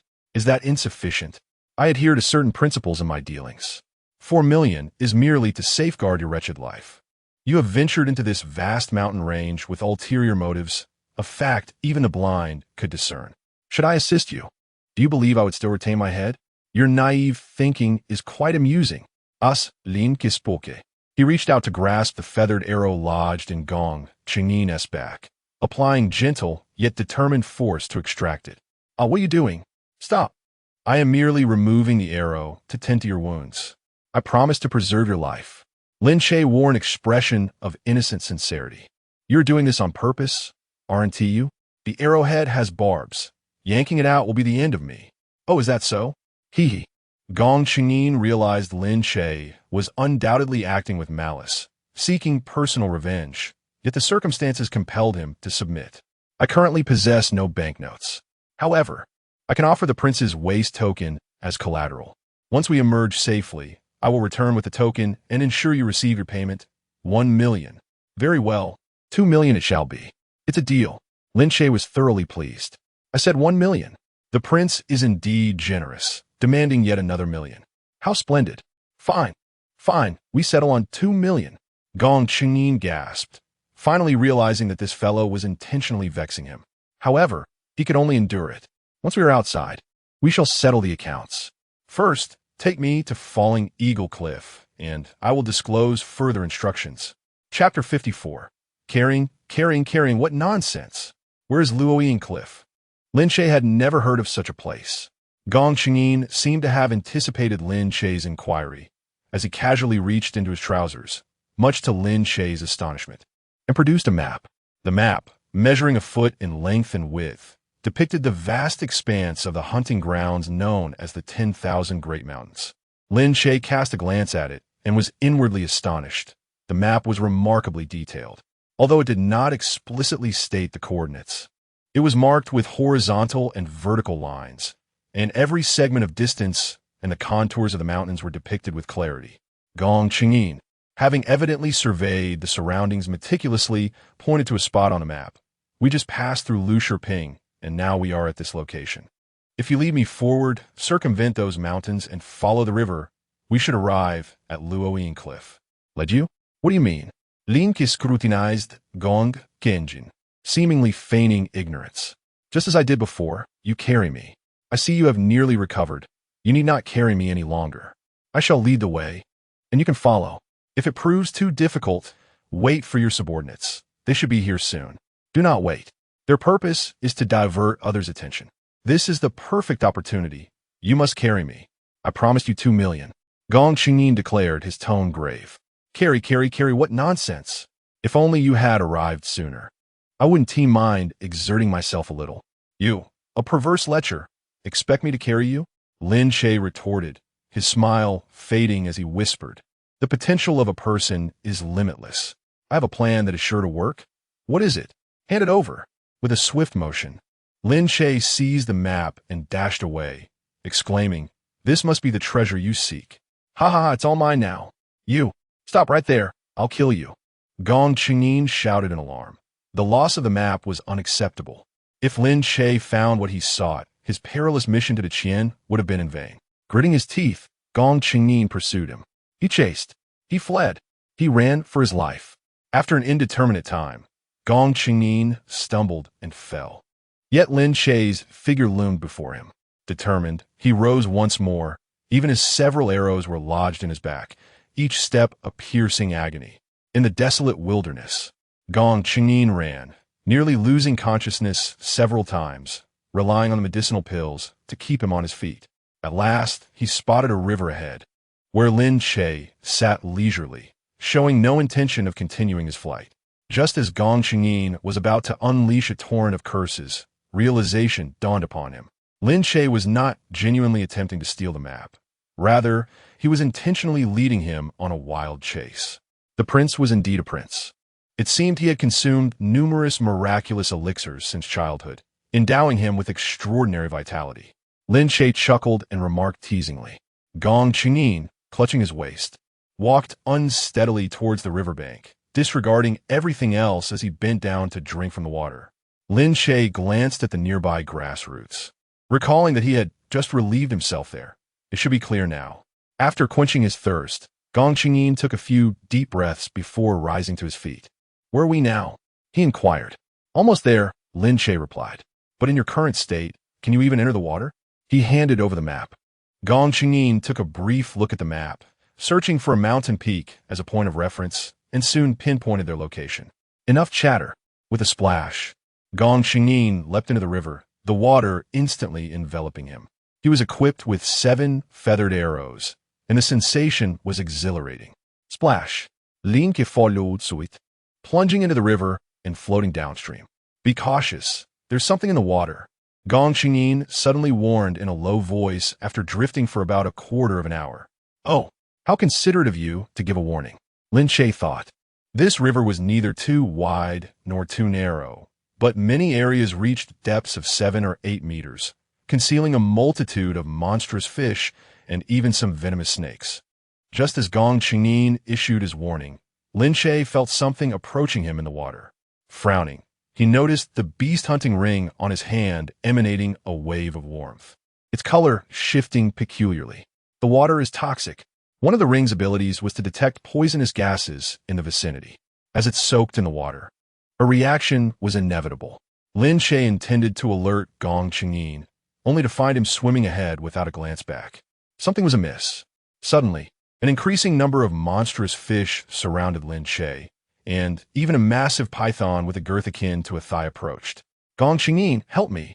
Lin Che cried out, feeling himself being dragged down into the depths by an unseen force. Instantly, the river began to churn violently, as countless monstrous fish and venomous snakes ferociously tore at him. Hearing the screams behind him, Gong Qingyin's excitement only grew as he swam fervently ahead. Meanwhile, a peculiar vial of potion appeared in his hand, which he smeared over his head and face. Several snakes that had intended to attack him, upon catching the scent of the potion, hastily retreated. Before long, Gong Qingyin managed to flip himself onto the riverbank. He quickly glanced back, only to find no trace of Lin Che, prompting him to burst into laughter. P.S. dead. He brought this upon himself. After resting for a moment, Gong Qingyin pulled out the map and ventured deeper into the thicket ahead. After about a quarter of an hour, a head suddenly emerged from the underbrush. It was Gong Qingyin. He continued to observe the river, noting its calmness and the absence of any pursuers. With a sigh of relief, he muttered, "It seems I was too anxious." Turning in another direction, he swiftly departed. Meanwhile, a head slowly broke the surface of the water amidst the river's vegetation. Gasping for breath, it was Lin Che. At this moment, Lin Che was enveloped in a layer of protective aura, shielding him from the vicious bites of the surrounding monstrous fish and venomous snakes. This treacherous creature employed poison and executed a sneak attack, truly despicable. However, his meticulous caution suggested that the object he sought must be exceedingly precious. After all, what would compel a noble prince to take such risks? Lin Che swiftly discerned Gong Qingyin's tactics, and thus he decided to play along, submerging himself beneath the water surface. Although the venomous snakes and giant pythons were formidable, he was well equipped to handle them with his aura and martial prowess. At this juncture, he could stealthily pursue his target. Lin Che cautiously followed, as the path ahead was forged by Gong Qingyin himself, making it relatively easy to navigate. As he proceeded, he suddenly heard a cascading sound, the unmistakable noise of flowing water. With remarkable agility, he climbed a large tree to survey the area, and to his astonishment, he beheld a magnificent waterfall. The precipice from which the waterfall cascaded was indeed the eagle's drop that Gong Qingyin sought. Below, the landscape stretched out flat and verdant, interspersed with numerous rivers and marshes. From this vantage point, the diverging rivers resembled colossal serpents entwined with one another. What could that be? Suddenly, Lin Che turned his head to catch sight of a golden beam of light, akin to a pillar of radiance, ascending skyward from the marshland beneath the eagle's drop. Chapter 55. No time to wait. Kill, what on earth? Lin Che merely cast a glance and was immediately struck by the blinding brilliance of the towering beam of light. Instinctively, he blinked, and the radiant column vanished. Gone? Lin Che attempted several times, yet the dazzling beam remained elusive. This situation was not unfamiliar to him. It had occurred before. The first time was when he beheld the imperial palace. The second time was upon encountering the royal tomb. And now, this was the third occurrence.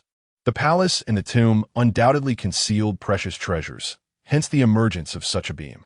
Yet, what treasures could possibly lie beneath the precipice of Falling Eagle Cliff? In this expanse of marshland, patience was required. Lin Che resolved to adopt a strategy of waiting. On the precipice, Gong Qingyin displayed remarkable agility, traversing the steep cliffs with the ease of walking on flat ground. He meticulously searched every crevice, even resorting to his dagger to excavate special stone seams.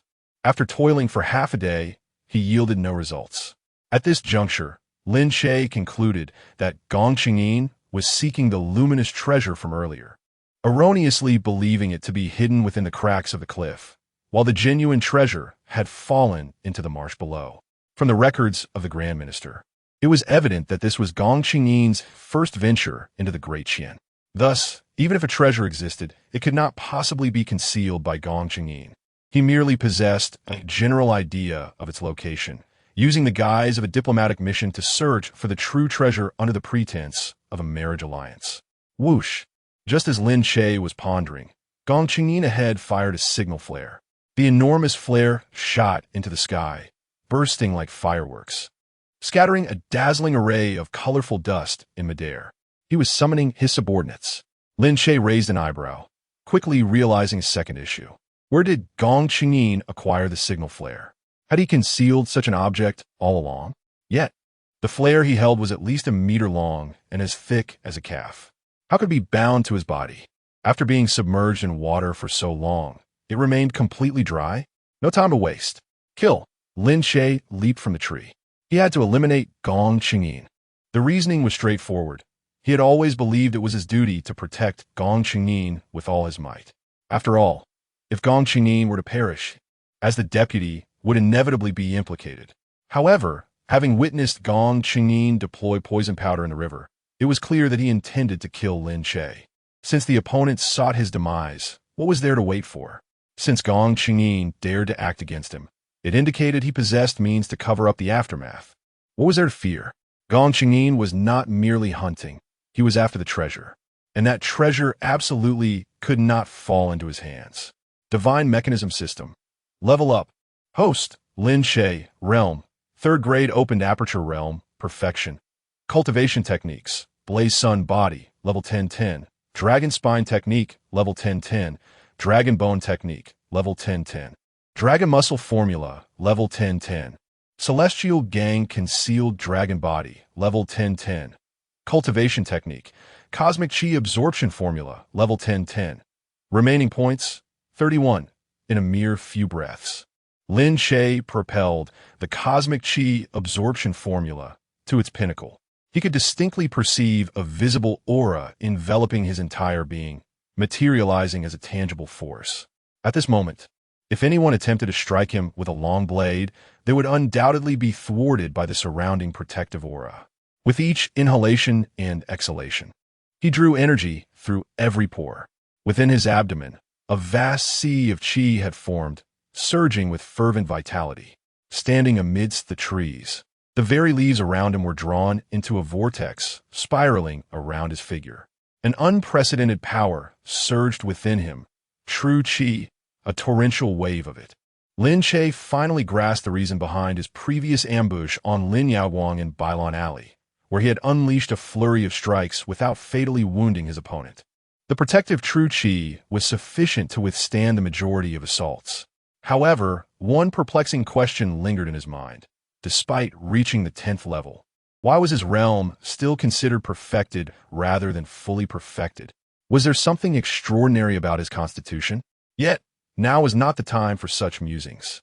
With a sudden leap, he charged towards falling Eagle Cliff, racing towards Gong Qingyin. At the precipice of the cliff, devoid of any concealing trees, he had to hasten his approach. During his furious sprint, Lin Che once again activated various body-forging techniques, his physique expanding into a hulking figure, resembling a muscular behemoth. "It is you." Gong Qingyin had sensed a powerful breakthrough emanating from the forest, and he had been vigilant. Suddenly, a massive silhouette burst forth, and he immediately recognized Lin Che. Without uttering a word, Gong Qingyin found himself wielding a colossal 2-meter-long crossbow. He unleashed a flurry of bolts toward the charging Lin Che, each bolt slicing through the air with a faint chill, clearly not an ordinary weapon. Thud, thud, thud. The bolts penetrated Lin Che's protective aura, embedding themselves into his flesh, causing a trickle of crimson to escape. Lin Che's pupils constricted in disbelief. How could he, with his formidable aura and physical resilience, be wounded by these bolts? Although the injury was merely a superficial puncture, it was enough to leave him astounded. Yet, Lin Che was unaware that Gong Qingyin was even more astonished. What? Gong Qingyin's body shuddered as he glanced at the massive crossbow in disbelief. This was the most powerful crossbow of their Yinyun kingdom, crafted by the renowned Mo family, reinforced with a millennium-old dragon sinew, and personally blessed by the national master. One bolt could obliterate the body of a third-grade martial artist, capable of shattering city walls with a single shot. Why had Lin Che withstood a barrage of over 10 bolts? Boom!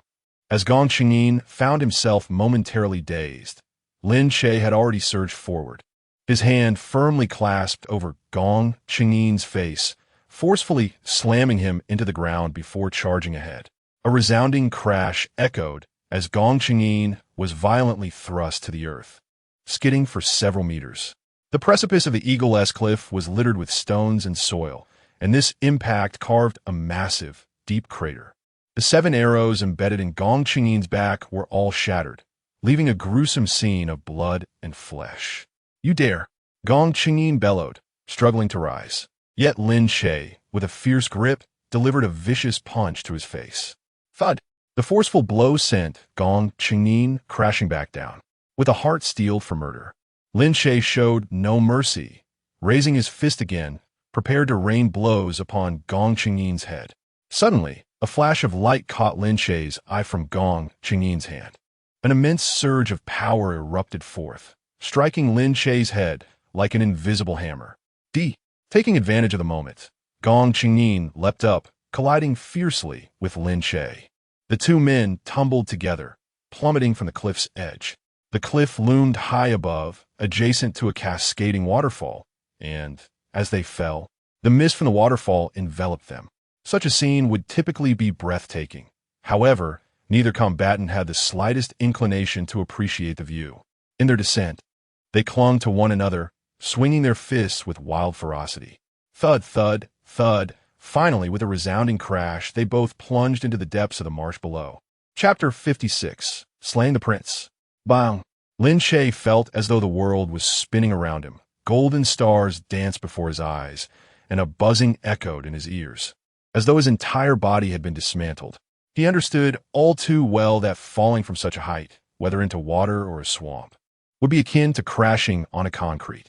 Fortunately, his physique was incomparable. Shaking his head amidst the mire, he emerged from the depths, disregarding the muck that clung to him, and swiftly fixed his gaze upon Gong Qingyin, who was not far away. Buzz! Gong Qingyin unexpectedly wielded a long spear, his mouth smeared with filth as he frantically swallowed pills. Seemingly in a frenzy, Lin Che unleashed his inner energy, a powerful force buoying his substantial form, ensuring he would not sink into the swamp. In the blink of an eye, mere meters separated them. Bending low, Lin Che scooped up a handful of mud and hurled it forward. With his strength, Even a handful of muck flew like an arrow released from its bow, aimed directly at Gong Qingyin's eyes, an attack nearly impossible to evade. Ah! Gong Qingyin instinctively closed his eyes, but quickly realized he could not afford to do so. The moment he reopened them, Lin Che's massive fist had already collided with his face. Bang! Gong Qingyin was propelled backward, crashing heavily against the cliff beside the waterfall. Almost simultaneously, Lin Che charged forward like a wild beast. Even from 7 or 8 meters away, he leapt into the air, bending his right leg to deliver a brutal flying knee strike. Bang! It struck precisely at Gong Qingyin's dantian. His body trembled. A cloud of blood mist erupted from him, and Lin Che's blow shattered his energy core. A mouthful of crimson spurted forth from Gong Qingyin's lips. "Please, don't kill me. I am a prince," Gong Qingyin stammered, his face a mask of terror. He could scarcely believe that one day he would fall victim to Lin Che's hands. This hostage. Back in the days at the hostage manor, he had never even deigned to glance at Lin Che. "No, you are not a prince. You are a dead man. In your next life, be mindful." Lin Che's eyes blazed with murderous intent. It mattered not to him whether Gong Qingyin was a royal. He had offended many, and who did this one think he was? Crack! Lin Che grasped Gong Qingyin's head with both hands and twisted violently, severing it cleanly from his body. The head and body were separated. Breathing heavily, Lin Che casually tossed the severed head aside and sat down to catch his breath, consuming a couple of pills in the process. With his mindset, even before his transmigration, he would have felt no burden in committing such an act, let alone now. As for the consequences of slaying Gong Qingyin, what consequences could there be? As long as he left the Great Qian, the world was vast. Turning to banditry and plundering was a viable path. What treasures could this scoundrel possibly be hiding? Lin Che glanced at the fallen spear nearby, a sense of curiosity stirring within him. The signal flare from earlier could be disregarded, yet now an enormous crossbow bolt and an additional war spear, measuring over 2 meters in length, had appeared. Could it be? Lin Che suddenly seemed to have an epiphany, promptly beginning to sift through the belongings of the deceased Gong Qingyin. After meticulously searching through the body, he finally unearthed a palm-sized pouch, a dagger, and 2 vials of elixirs. Nothing else remained. The openings of the 2 vials were still grimy, likely having been used by Gong Qingyin, with a few remnants inside. Uncertain of whether these potions were restorative, Lin Che refrained from recklessly handling them. The dagger, however, was a treasure, glimmering with a cold light, capable of slicing through iron with ease. Lin Che had previously observed this dagger at Gong Qingyin's waist. It appeared unremarkable. Lastly, there was the peculiar pouch, adorned with 2 strange embroidered eyes, its opening secured by a black cord. The oddity was that Lin Che found himself unable to open the pouch, despite his current strength. He could not sever the cord. This was undoubtedly a prized possession. It was quite possible that the crossbow bolts, war spear, and signal flares had all been drawn from within. Lin Che pondered for a moment before becoming alert again. The signal flare indicated that Gong Qingyin had already summoned his subordinates. This place was unsafe. He gathered his findings, including the war spear, which would surely fetch a handsome price if sold. After discerning a general direction, he prepared to leave. However, he had scarcely moved when he suddenly heard voices calling from the Eagle's Cliff. "Master, master!" It was Gong Qingyin's guards. He could not afford to expose himself. In this vast marsh, finding a place to hide was indeed challenging, unless he directly submerged himself in the mire and deep waters. Without further hesitation, Lin Che plunged into the swamp, carefully emerging with only his head above the surface to observe intently. There were not many individuals, only 11 in total. It appeared that 2 of them were wounded, requiring assistance to walk. Given their limited numbers, he could not be blamed for his actions. A family should remain whole. Today is indeed a fortuitous day. I shall ensure you all embark on your journey together. Chapter 57. Too weak. Ah, my lord, is that you? Good heavens, my lord has been slain. The resounding cries of the dozen or so martial artists echoed like thunder, filled with grief and indignation. They disregarded the perilous height of the cliff, leaping down in a frenzy, clutching the severed head of Gong Qingyin, howling toward the heavens. A few warriors, paralyzed by fear, collapsed into the water with a splash. He is dead, dead. We too shall perish. Indeed, their duty was to safeguard Gong Qingyin, to protect him with their very lives. Now that he is dead, none among them could hope to escape, and even their families would suffer the consequences. This is a prince. Who has slain my lord? Who? I recall, my lord was carried away by Lin Che. It must be him. Hurry, search for him. You too. Return immediately to report to Princess Yunming. Quickly, within the ranks, someone took charge, and the group began to scatter. Soon, one of them spotted a massive crossbow, discarded nearby. This is my lord's crossbow. He must have wielded it to slay his enemies. Look, ahead appears to be a spear. Indeed, two more discovered the battle spears floating in the marsh. These are all weapons belonging to Gong Qingyin, and they recognized them well. Two of the warriors rushed forward to retrieve the spears. However, as they approached, a spear suddenly shot up, piercing one warrior's throat with lightning speed. The spearhead penetrated his neck, blood gushing forth. Ah! The nearby warriors gasped in alarm, their cries escaping their lips, only to witness a flash of cold light as the battle spear swept toward them. In an instant, one spear sliced through the chest of another warrior. His body froze in place, eyes fixated on the deep crimson mark across his torso, his heart pierced. With a thud, two warriors collapsed simultaneously into the marsh. Someone, over there, hurry! A warrior nearby shouted, drawing their weapon, bending their bow, and knocking an arrow, cautiously advancing. Suddenly, a dark figure leaped from the marsh, brandishing a battle spear and charging forward. It is him, Lin Che. Though the shadow moved swiftly, his towering figure, surrounded by an aura like flames, was unmistakably recognized by the warriors. It is I. Upon being recognized, Lin Che did not attempt to hide. He roared in fury and swept his battle spear with great force, like a tempest sweeping through an army. The warrior at the forefront raised his furious blade in an attempt to block Lin Che's strike. Yet, his pupils constricted in realization. With a whoosh, the battle spear cleaved through, severing the warrior in two. Swish, swish, swish. Several crossbow bolts rained down, landing just an inch before Lin Che, but were halted by an overwhelming force of qi. What? He has reached the qi refinement stage? Impossible. His qi cannot possibly stop our arrows. Kill him. The formidable warriors, unafraid of death, charged forth, with one bearded fighter wielding a long blade in both hands. With a fierce roar, he leaped into the air, raising his furious sword high above his head, aiming a devastating strike at Lin Che. Although the blade had yet to reach Lin Che's crown, the fierce energy it emitted carved a long, straight line across the surface of the marshy waters. Too weak, Lin Che declared, refusing to dodge or evade. He positioned his battle spear horizontally to intercept the blow. A resounding clash echoed as the furious sword met the spear, unleashing a visible ripple of energy that radiated outward in all directions. The bearded warrior felt a sharp pain in his wrist as his grip faltered, blood splattering from the torn skin at his palm. Yet he persisted, angling his wrist to slice toward Lin Che's fingers gripping the spear. Sparks flew, accompanied by an ear-piercing shriek.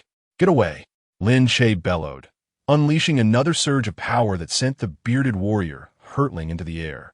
With a swift twist of his spear, Lin Che lunged ferociously at the airborne fighter. Swish, swish, swish.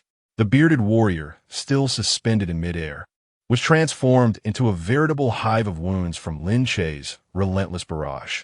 By the time he hit the ground, he had been reduced to several mangled pieces. Not good. One of the warriors finally grasped the dire situation. They were no match for Lin Che. I'll take the master back. You all cover our retreat quickly. You worthless scoundrel. Why aren't you covering the rear? Another shouted. He is certainly beyond the qi refinement stage. Run. If Gong Qingyin were still alive, they might have fought to the death. But with their master slain, what purpose did it serve to continue the fight? As the saying goes, when the tree falls, the monkeys scatter. They had no desire to perish. Perhaps returning with Gong Qingyin's severed head could be considered a merit, allowing them to scrape by. Thus, one warrior resolved to flee, and none of the others were keen to remain and continue the battle. They all bolted in a frenzied scramble. Their speed in fleeing entirely hinged on who could avoid being the last. Kill. Lin Che understood that he could not allow them to escape alive. Even if they were to fabricate a tale, he required a death devoid of witnesses. The towering cliff of falling eagles was not a place they could ascend at will. Even for those skilled in lightness techniques and true energy, it posed a challenge. Lin Che pursued, eliminating several more along the way. Ultimately, only 3 managed to ascend the cliff of falling eagles. Lin Che, invigorated with abundant, true energy and raw strength, climbed and leaped up the cliff with fervor. Can you still escape? Lin Che charged forward, leaping distances of over 30 meters, quickly closing in on the last of the envoy's warriors. With a single thrust of his spear, he pierced through the enemy's body. "Help! Help!" cried the warrior at the front, clutching Gong Xingyi's severed head as he ran. His voice frantic, just as Lin Che dispatched the last pursuer and aimed to continue his chase, he halted in surprise. A substantial number of warriors were approaching from the distance, appearing to number 200 or 300. Moreover, judging by their attire and banners, they were evidently disciples from various prominent families. They must have seen the signal flare released by the public seal earlier, which is why they hurried over. What shall we do? Should we kill or spare them? Chapter 58. The Sinister Act. He actually killed the prince. It cannot be permitted. Lin Che's judgment crystallized in an instant, and the reasoning was straightforward. Even if he charged forth, many among the 300 would undoubtedly escape before his energy was entirely expended. Most importantly, amidst the crowd, he discerned a familiar figure, Wen Wuyo. Surely, he could not bring himself to slay the granddaughter of Wen Hong.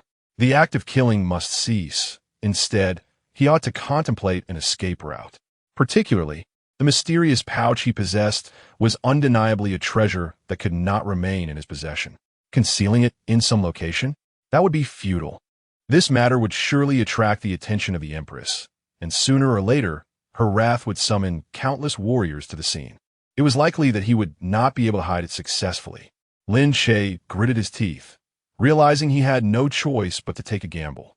He swiftly turned around, beginning to search his surroundings. Before long, he discovered a bird's nest perched upon a branch, containing 2 exceptionally adorable chicks. Without hesitation, he seized the nest, hastily stowed the pouch within, and arranged some dry grass atop it before gently returning the chicks. Thus, he carried the nest with purpose, striding forward. Ahead, the martial artists from the prominent families had encountered the fleeing envoy's warriors, who appeared to harbor doubts about the people of Daqian. They shouted loudly, forbidding anyone from approaching. Seizing the opportunity, Lin Che called out to Wen Wuyo, "Miss Wuyo, you have arrived as well." At that moment, Wen Wuyo sat astride her warhorse, clad in fiery red attire, her delicate face radiating excitement from the journey. She scrutinized Lin Che before frowning and inquiring, "What has transpired? Why does that man claim you killed the Prince of Yanyan? Is Gong Xingyin truly dead?" "Indeed, but the tale is lengthy. I must see His Majesty at once. Please accompany me." Lin Che extended his invitation. Although Wen Wuyo was typically willful, she recognized the gravity of the situation and quickly asked, "Did you truly commit the act? As the deputy minister of the Grand Court, you have killed Gong Xingyin. You could face execution. Are you aware of this?" She glanced around, noting the presence of the guards from the state of Wei, and whispered, "You must flee at once. No need for that. His Majesty is wise and will surely understand my intentions." Lin Che refrained from elaborating further and followed Wen Wuyo on their return. Along the way, Lin Che feigned nonchalance, offering the bird's nest to Wen Wuyo. "I may soon be summoned by His Majesty for questioning. I am particularly fond of this nest of birds. Could you care for them for a few days?" Wen Wuyo, not overthinking the matter, accepted it without hesitation. "Do you truly believe you can resolve this? The one who lies dead is Gong Xingyin. I should inform my grandfather first. That will not be necessary. No one can assist me in this matter. Remember, I intend to raise these 2 birds, so take good care of them. When I return, they must be as they are now. Also, they are quite young and sensitive to human scent. Refrain from handling them. Keep them in the nest." "Very well, very well. Just take care of yourself." Lin Che wished to offer further admonitions, yet the throng surrounding him was overwhelming, preventing him from expressing more. He entrusted the enigmatic pouch to Wen Wuyo, knowing it was safely in her possession, providing a point of reference for future inquiries. Had it been buried in this desolate wilderness? Retracing his steps to find it would be futile, leaving him unaware of who might have taken it. The group returned to the city at a brisk pace, soon arriving at Liu Shiping.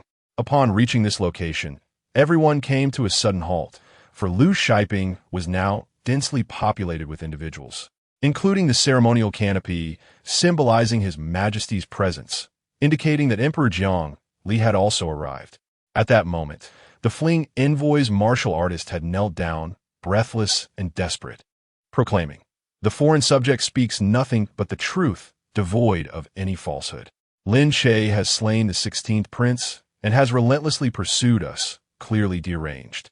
Your Majesty, with but a command to apprehend him, you shall find my words entirely factual." The countenance of those present shifted dramatically. Initially, they had heard of a skirmish at Liu Shiping, where two factions had ambushed Gong Qingyin, resulting in countless casualties, an act utterly intolerable. Hence, Jiang Li had personally led the officials into the hunting grounds, arriving at Liu Shiping. However, to their astonishment, before the situation could be clarified, an envoy's martial artist returned, cradling the severed head of Gong Qingyin, weeping profusely and declaring that Lin Che was responsible for the prince's death. At this juncture, Qi Fiwen's expression darkened considerably as she stepped forward to lift the head of Gong Qingyin, turning sharply. "Jiang Qiliang, what is the meaning of this? Our Yinyun Kingdom's envoy has come to extend goodwill to you. Yet the 16th prince was brutally slain. In times of war, one does not harm envoys. What grievance do we hold against the Qian that warrants such a monstrous act against our prince?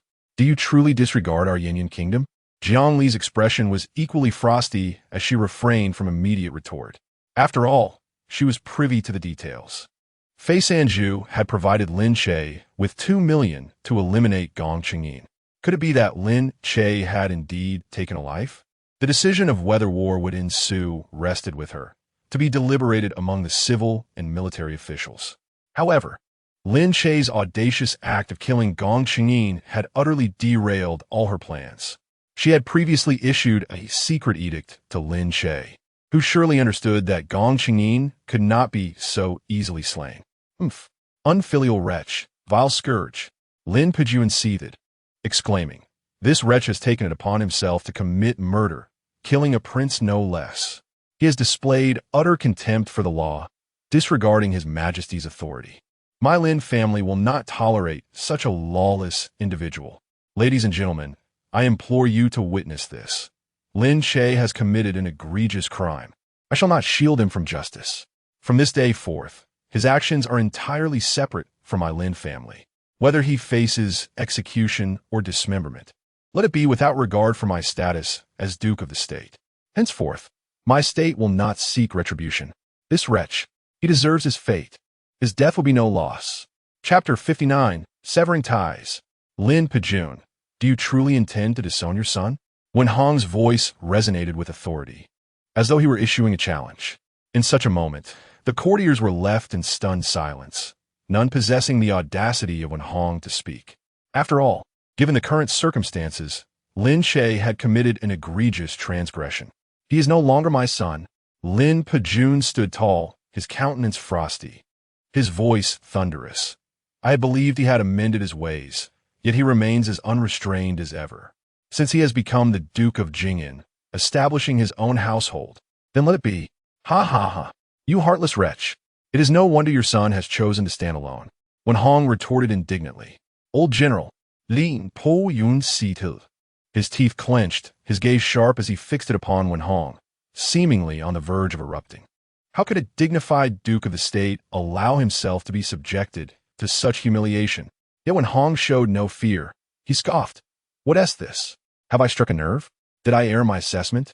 What crime has Lin Che committed that you, rather than defending him, choose this moment to sever ties?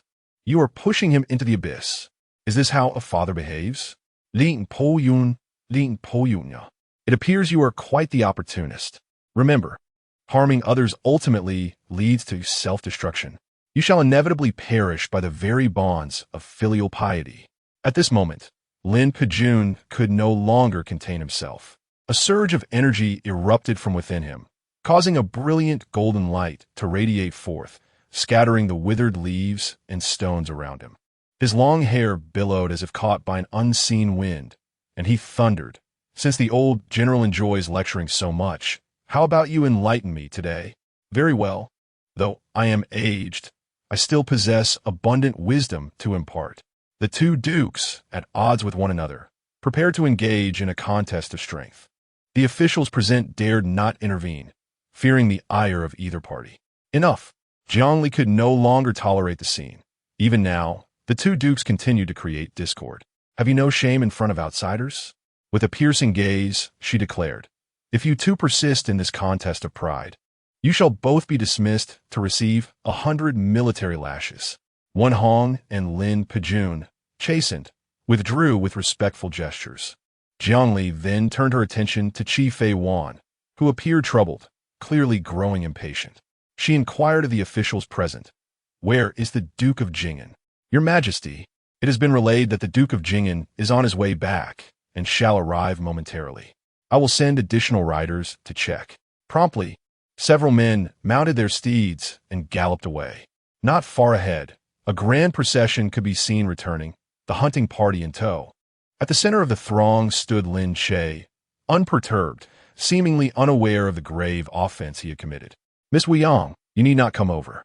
I shall approach on my own."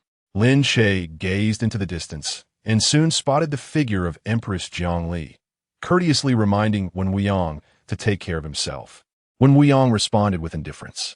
Lin Che chuckled softly, refraining from elaborating further. Just then, he heard an anxious voice from the crowd by the roadside. Upon glancing over, he recognized the little eunuch Yu Huadian, whom he had encountered several times before. "The Duke of Zhenguo just publicly severed ties with you. The Duke of Wei spoke up on your behalf," Yu Huadian said hurriedly, lowering his head and daring not to meet Lin Che's gaze. Lin Che was taken aback. Did this Yu Huadian truly wish to court disaster? After spending so long in the palace, did he not realize that feigning ignorance was the key to survival? Such a multitude, and yet he dared to convey a message. This little eunuch. Lin Che felt a surge of emotion. Amidst looming peril, the so-called benefactor had begun to distance himself, while a mere eunuch risked his life to deliver a message, urging him to discern the current situation and identify whom to trust. Such loyalty was indeed rare. "Your humble subject Lin Che pays his respects to your majesty." From afar, Lin Che dismounted and hurriedly approached to bow. Jiang Li's exquisite visage betrayed no trace of joy or anger as she coldly inquired, "I have heard that your journey has been tumultuous. Were there any notable occurrences?" A murmur of concern rippled through the crowd. What did the Empress's question imply? Was she not supposed to unleash her wrath?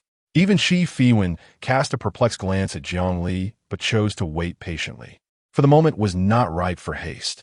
Lin Che raised his head, knowing he could not evade the inquiry, and replied, "Your Majesty, I encountered two distinct groups, who clashed with the envoy of the Yan Yun Kingdom, resulting in grievous casualties.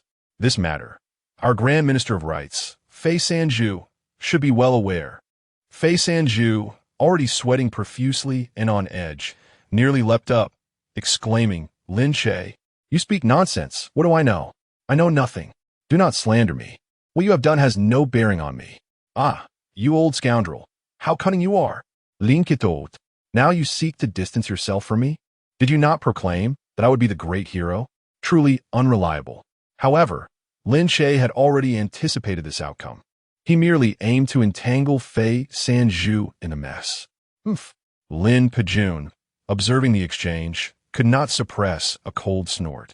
At this juncture, Lin Che still refused to admit his actions, thinking he could escape unscathed by casting blame. The entire Grand Minister of Rites was a den of corruption.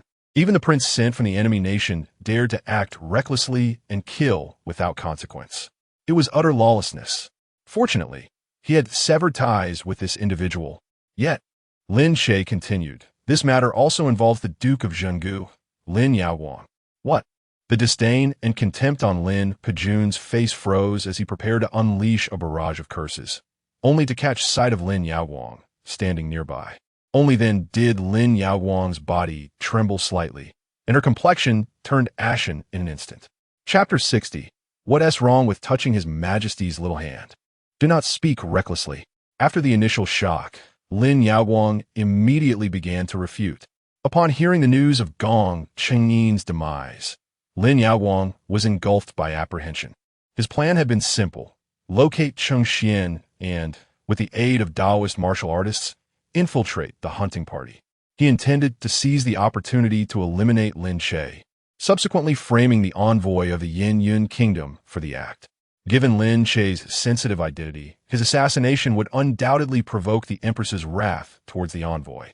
At such a moment, the Empress would certainly recognize the significance of the state protectorate, for if any action were to be taken against the Yin Yun Kingdom, the Zhenyuan army under the state protectorate would be the principal force.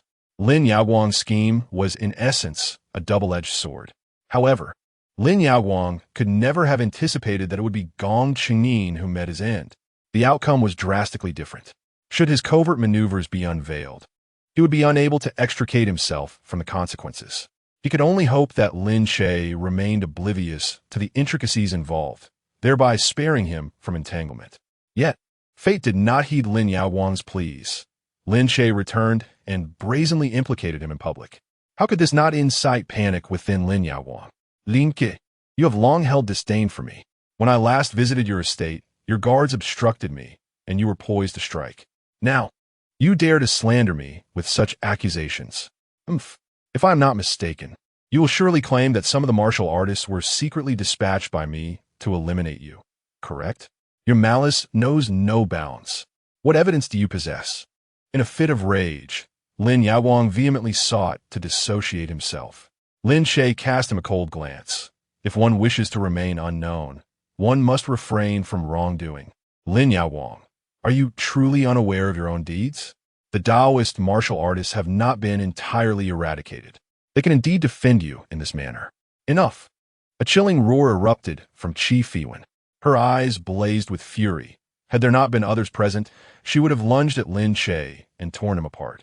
She pointed at the head covered in white cloth beside her and demanded, "Why did you kill the 16th prince? Why? Regardless of your reasons, the Yin Yun Kingdom will not let this pass."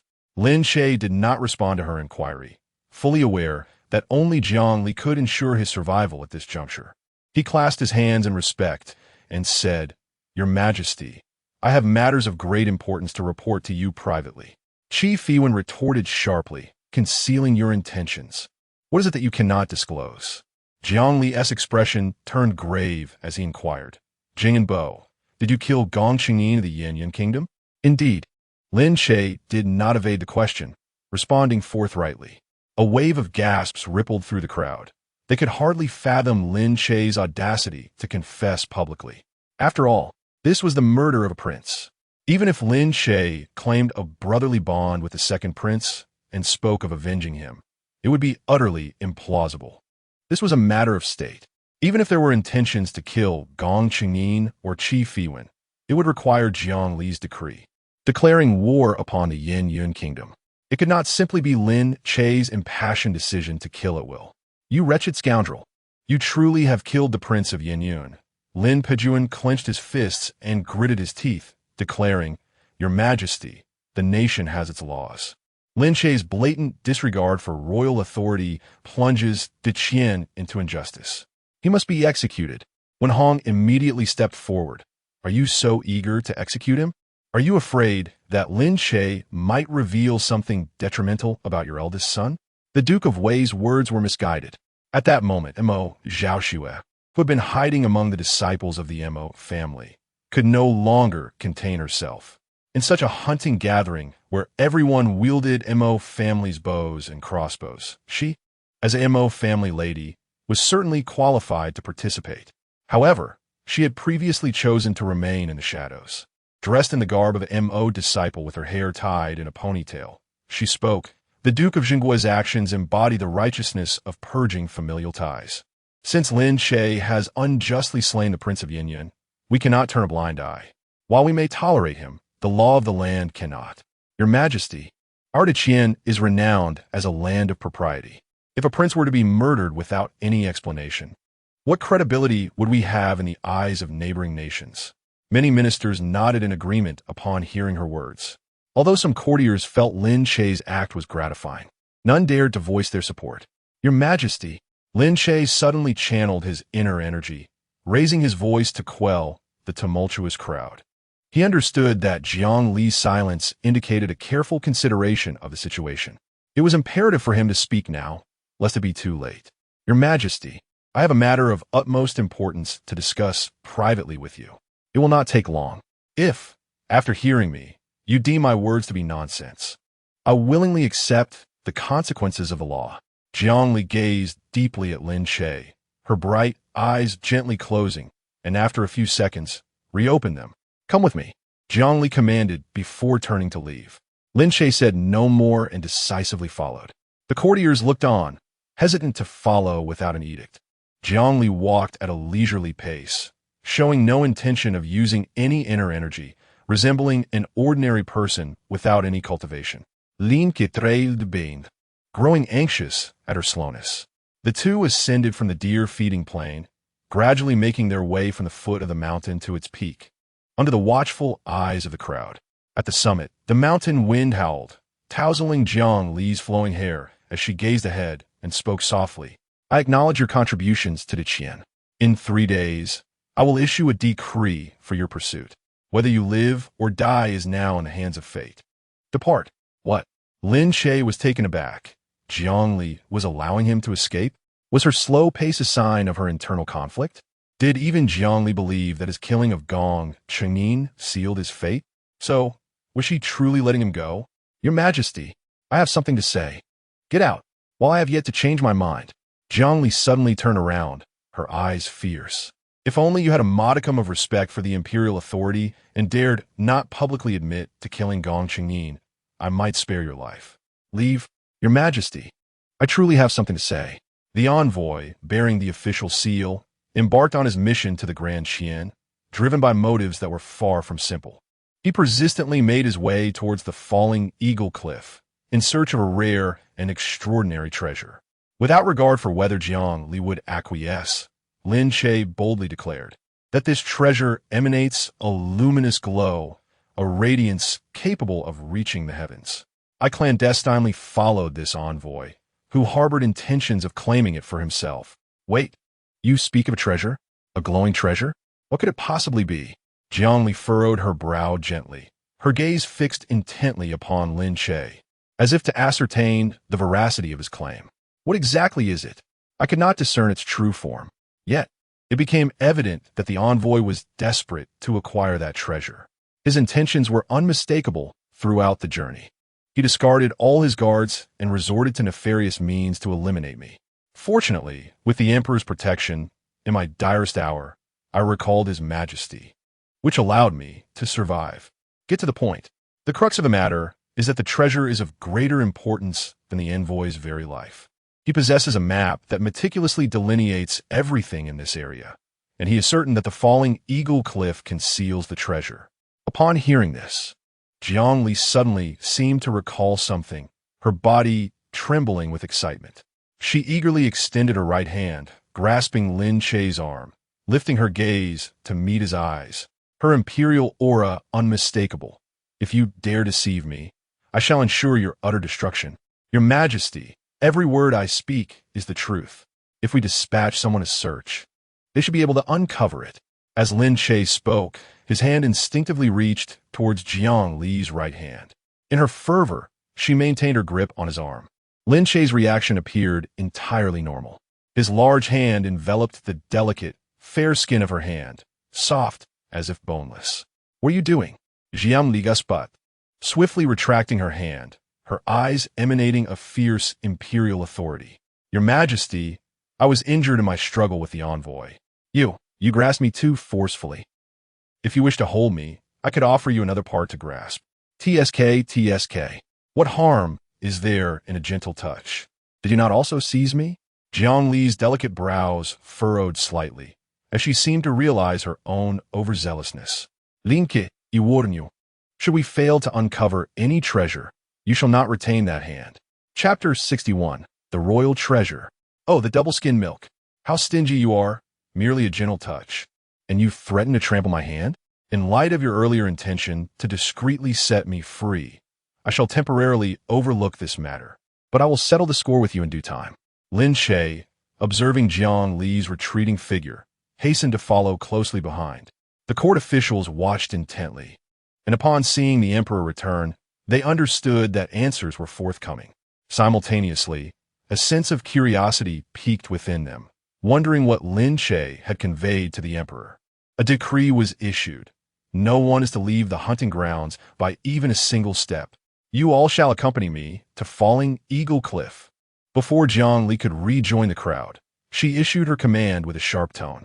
Then, with a powerful leap, she mounted a magnificent warhorse, her gaze sweeping towards Qi Fiwen, a sly smile playing on her lips as she said, Princess Yunming, you shall join us as well. Your Highness, the body of our 16th prince still lies here, and the murderer roams freely. You are to follow, and I will provide you with a satisfactory answer.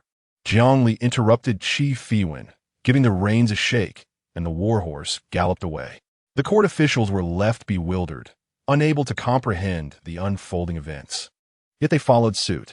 Qi Fiwen furrowed her brow, reluctant to move, but shadow guards had already appeared by her side, leaving her no choice but to comply. Thus, the entourage, grand and determined, traversed mountains and rivers until they finally arrived at Falling Eagle Cliff. Along the way, several individuals stumbled upon the corpses of the envoy's warriors, their deaths gruesome, as if torn apart by fearsome beasts. Could it be that these were all slain by Duke Zhenguo? Someone whispered incredulously. Wasn't it said he lacked martial prowess? Although the martial arts of these envoy warriors had been suppressed to the Qi refining stage, their combat abilities and experiences were far beyond the ordinary. Their demise was too tragic. There must be something amiss. Perhaps the Mingjing division should investigate thoroughly. Enough of this. The emperor has brought us here for a reason. Let us hasten and discover the truth, urged another. The group noticed that Jiang Li had already come to a halt ahead, and they promptly followed suit. In truth, nearly all of them had never set foot in this place before. Even those who had participated in past hunts had merely passed through hastily, for the marsh below was devoid of ferocious beasts.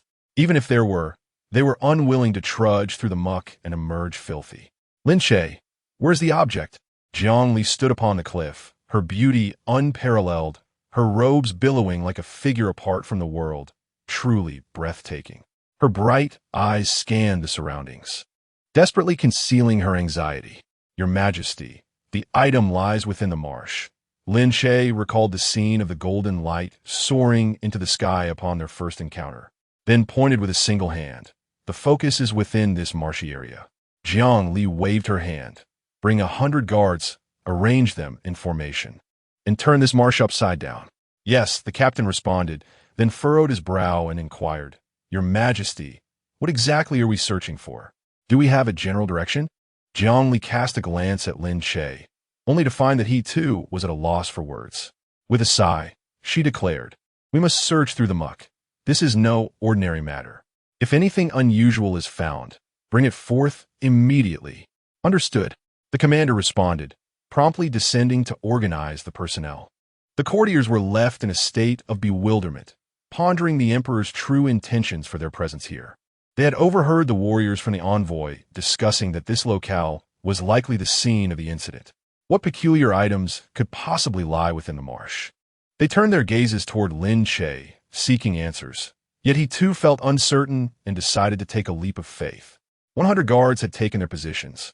At the commander's signal, they transformed into diligent farmers, beginning to excavate the swamp by hand. Some warriors nearby redirected the flow of the waterfall, forcibly altering the course of the river. The warriors here were all of the 6th rank in flesh and blood regeneration, with the leading captains even reaching the 7th rank of levitation. Thus, the task of digging through the muck posed no challenge for them. However, each handful of mud required careful inspection, and the nature of the sought-after item remained a mystery, which proved to be the most time-consuming aspect of the endeavor.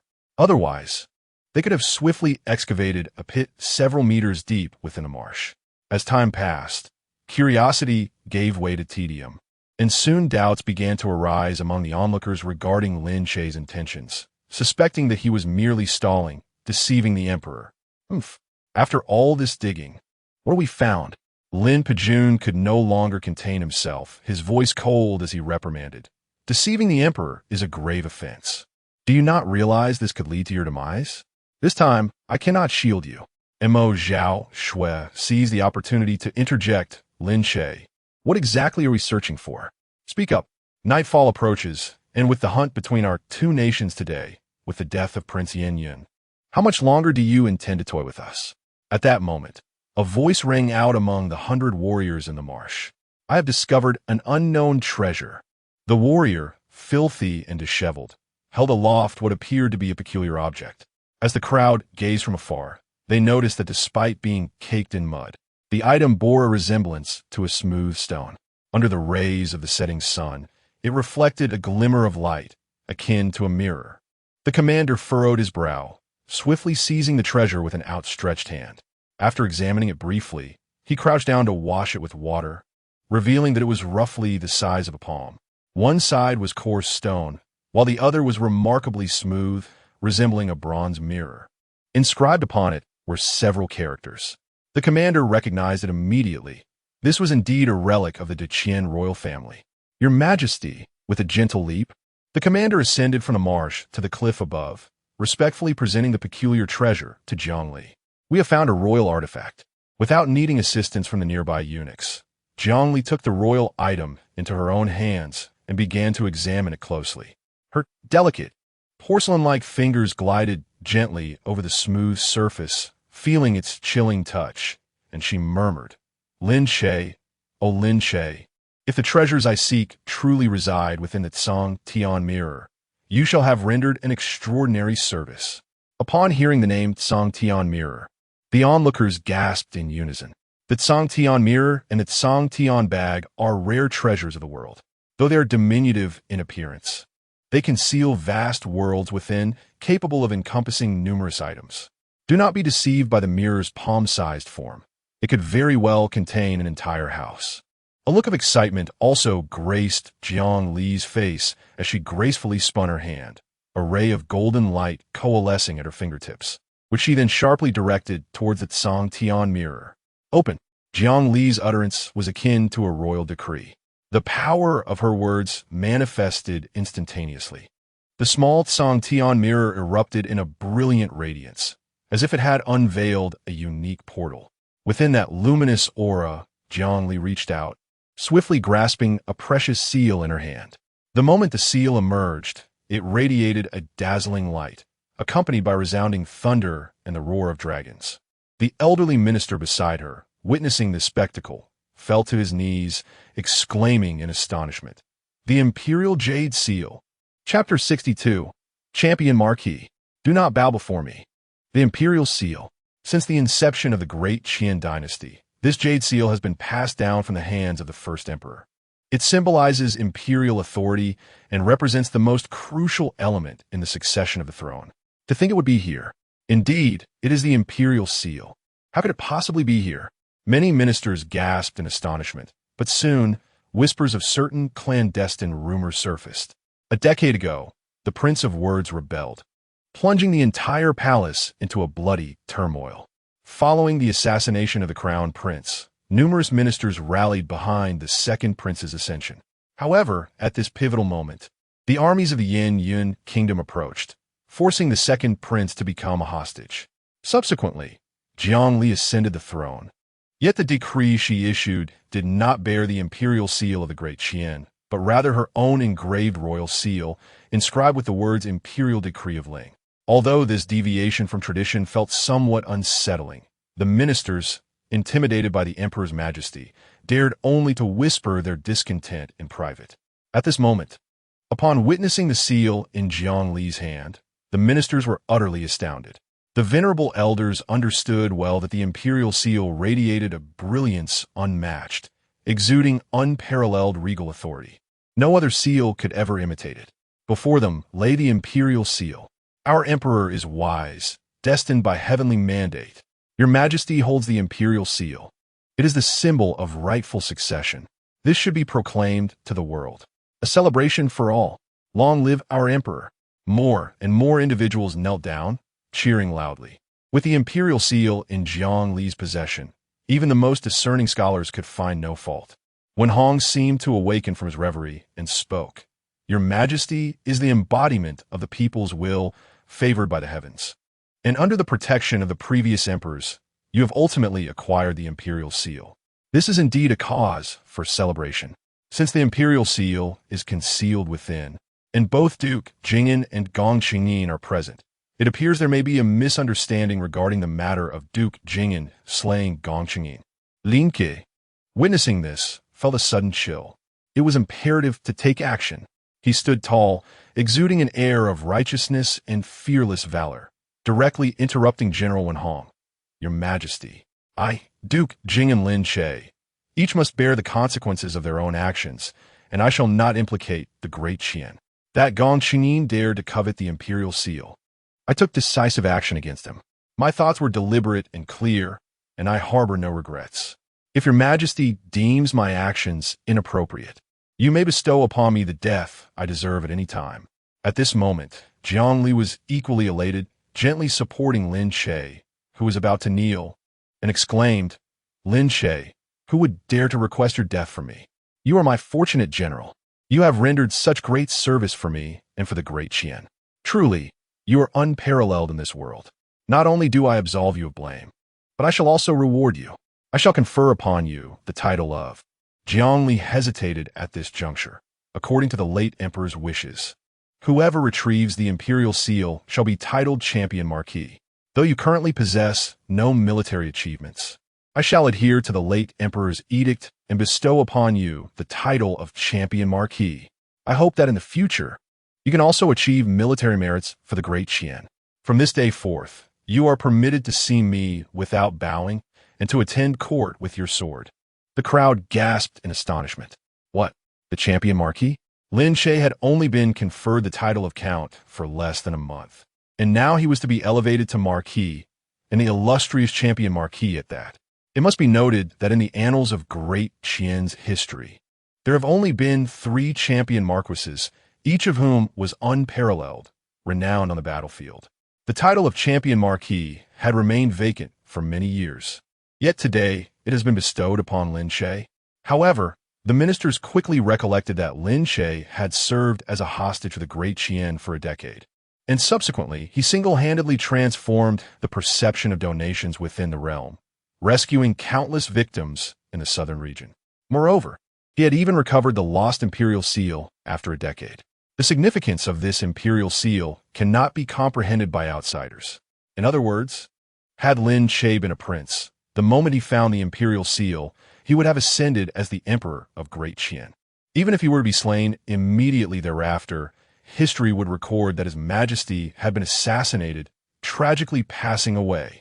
For the past decade, Jiang Li's greatest concern had been the absence of this imperial seal.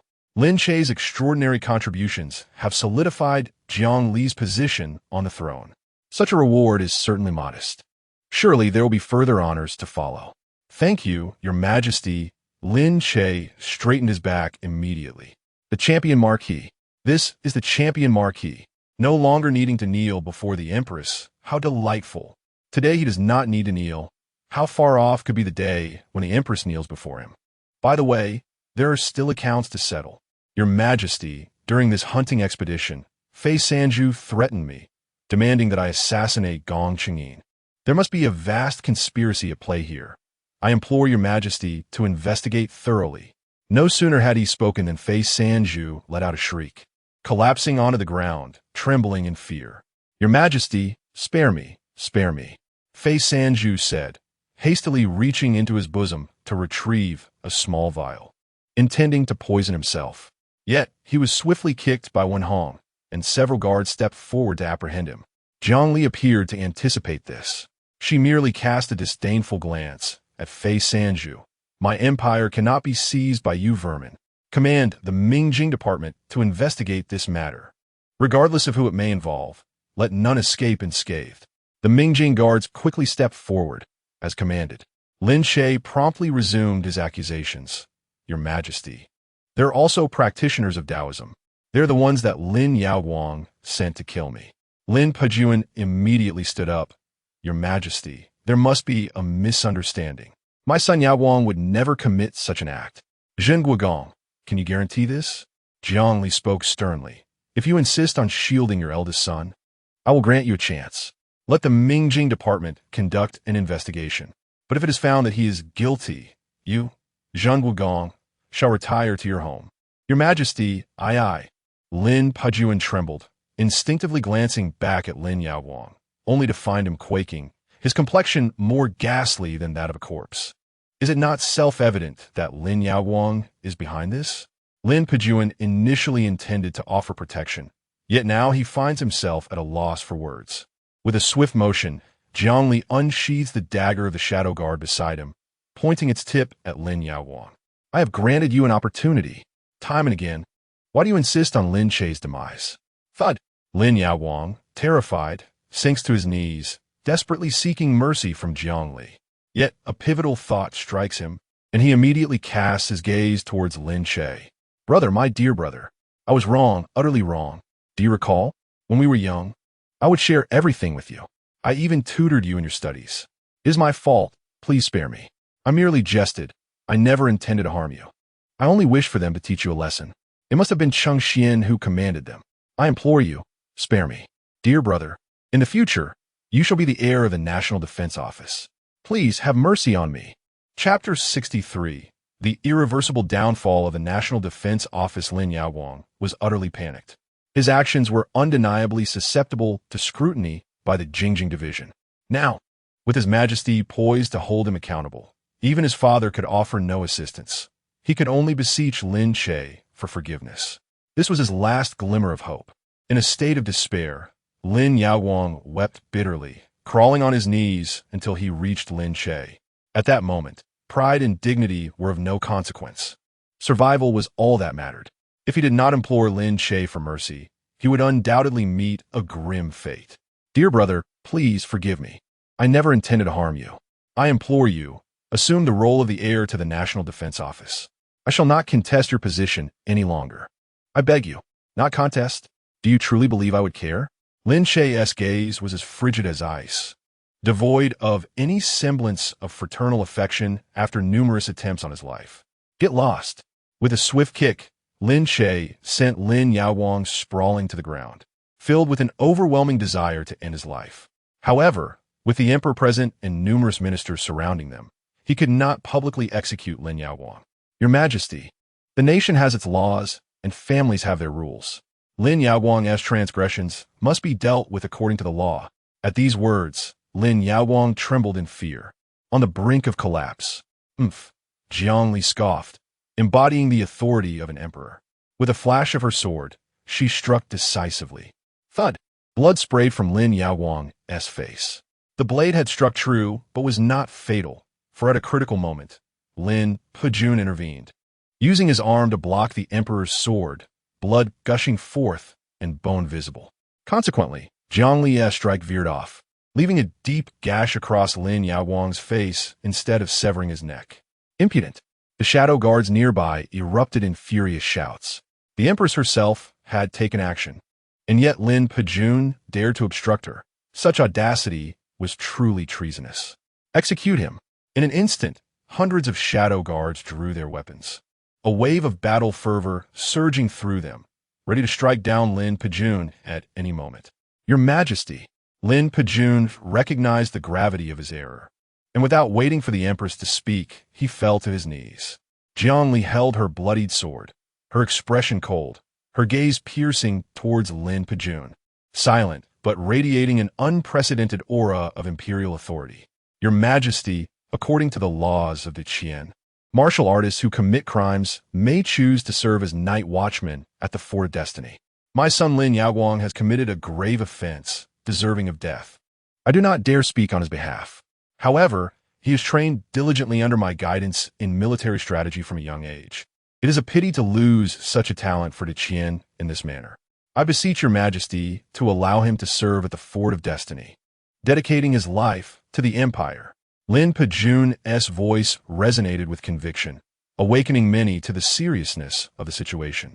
Lin Yaoguang trembled, disregarding the pain in his face, pleading, Your Majesty, I am willing to go to the Fort of Destiny, and serve as a night watchman for the rest of my life. Jiang Li furrowed her brows lightly, for indeed, within the laws of Daqian, there exists such a stipulation. Even for capital offenses, save for treason, any condemned prisoner may request to be sent to the Great Wall of Fortunes to serve as a night watchman. The Daqian of today is far from peaceful. That sprawling Great Wall, extending for 100,000 miles, serves as a genuine bulwark against terrifying foes.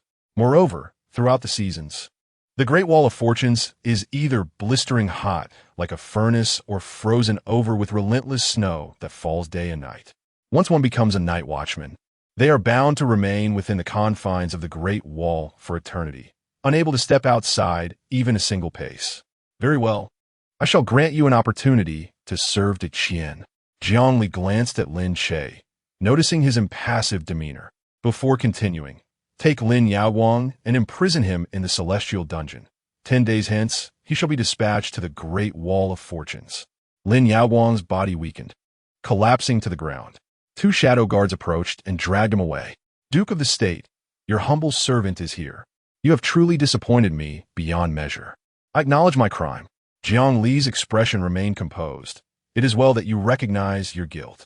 I am aware of the unrest within the Duke's estate and the underlying reasons. It is all for the sake of hereditary succession. Those coveting the title of Duke of the State vie for control over the Zhenguo army. I appreciate your hard work and merit, and genuinely wish to avoid witnessing your children turn against one another. Proclaim the edict. I have heard that our ancestral emperors regarded the stability of the nation as the cornerstone of governance. The Duke of the State's lineage has been loyal and virtuous through generations, with remarkable contributions to guarding the borders and ensuring the safety of our people. Truly a pillar of the nation and a guardian of the realm. However, the rivalry among the heirs of the Duke's estate is indeed an unfortunate affair for our dynasty. To manifest the imperial grace and extend royal favor, this decree is specially issued to promote benevolence within the Duke of the State's house. The Duke's estate shall see its descendants flourish, all of whom are unparalleled talents, capable of undertaking significant responsibilities. Henceforth, the hereditary succession will no longer rest solely upon the heir, but will allow all children of the Duke, regardless of legitimacy, to inherit their father's legacy and jointly wield military power. This is my profound intention. I hope the Duke's household will be diligent and loyal, with siblings united in purpose, living up to my expectations. Boom! Lin Pejun knelt on the ground, as if struck by lightning, his blood freezing in his veins, rendering him immobile. He stared blankly, wanting to respond to the decree, but his throat felt constricted, preventing him from uttering a word. It seemed he still believed he had misheard. The surrounding ministers could not suppress their astonishment, exchanging wide-eyed glances, seeking confirmation from one another on the veracity of this matter. This imperial edict was nothing short of a total annihilation. Jiang Li's sword had just struck Lin Yaoguang's face, and now this decree seemed to sever the very lifeblood of the Duke's estate. Lin Che felt a jolt in his heart. The Emperor's fury could indeed lead to the downfall of countless lives. This was the effect it wrought. At this critical juncture, a single edict could spell the inevitable collapse of the entire Duke's household. Just moments ago, Lin Che had been contemplating how to bypass Lin Yaoguang, thinking it too lenient for that wretched creature. Yet, unexpectedly, the double-edged strategy proved effective. The issuance of this decree shattered the entire Duke's estate. The hereditary power is no longer the sole possession of the heir. The offspring may collectively wield military authority. What does this imply? Quite simply, if the heir alone were to hold power, the next generation would still uphold the illustrious reputation of a national protectorate. However, with all offspring sharing command, the Zhenguo army would be divided into numerous factions. How much military power could each individual possess? Furthermore, as these progeny beget their own descendants, the meager fragments they hold would be further fragmented. At most, this situation could persist for 3 generations. The imminent dissolution of a national protectorate is inevitable. The Zhenguo army must also be disbanded, falling under the control of the court. Lin Che secretly marveled at the Zhenguo's sickening, recognizing the opportunity that had arisen amidst such turmoil. Simultaneously, he harbored a sense of vindication. After all, the national protectorate held no significance for him. Let it be destroyed, utterly obliterated. Princess Yunming. Jiang Li suddenly spoke again, directing his gaze toward Qi Fiwen, a smile gracing his lips as he inquired, "Do you wish to follow Gong Qingyin, or do you desire to preserve your life?" Qi Fiwen was already in a state of panic, fully aware that the purpose of this mission to Daqian was to seek the imperial seal. Now, all pretext seemed exceedingly fragile. For Jiang Li, there were no longer any constraints. Without allowing her to respond, Jiang Li continued with a smile. "Do not fret. Return to the palace with me. Take your time to ponder on the way." With the imperial seal in hand, Jiang Li strode forward, suddenly turning to Lin Che, "Champion Marquis, you shall also accompany me back to the palace." Chapter 64. Celebratory fireworks. Your humble servant has arrived. Lin Che responded with alacrity, promptly following suit. The assembly of ministers trailed behind him, a tumultuous throng, with many seizing the opportunity to extend their congratulations to Lin Che. Sensing the opportune moment, Lin Che addressed his fellow officials, stating, "Esteemed colleagues, when I was previously bestowed the title of Marquis of Jingyan, I did not host a banquet for you all. This time, with His Majesty's abundant favor, I have been granted the title of Duke. 7 days hence, I shall host a feast at my residence. I sincerely hope each of you will grace us with your presence to partake in the festivities." The venerable elder of the 6 ministries, Shun Luo, was the first to speak. "Champion Duke, you ought to have hosted a gathering long ago. I had anticipated enjoying fine spirits at your abode during our last encounter. If others do not attend, I shall certainly be there myself." "Ha ha ha! Congratulations, Champion Duke. Having just received your title, should you find your household insufficiently staffed for the banquet, I am more than willing to assist in the arrangements. Please do not hesitate to call upon me.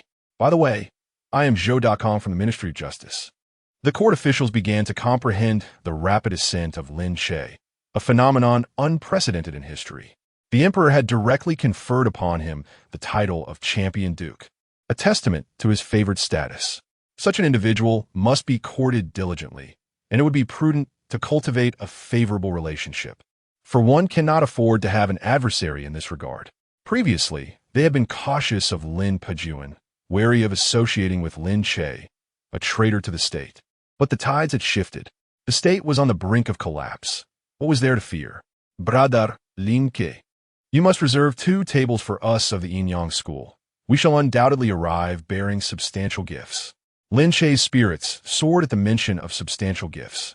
Why was he hosting a grand banquet? Obviously, it was to collect congratulatory presents. Was he truly idle? This was an opportunity to reap significant rewards. "Ha ha ha! Rest assured, I will reserve seats for you. I shall instruct my staff to prepare the invitations right away."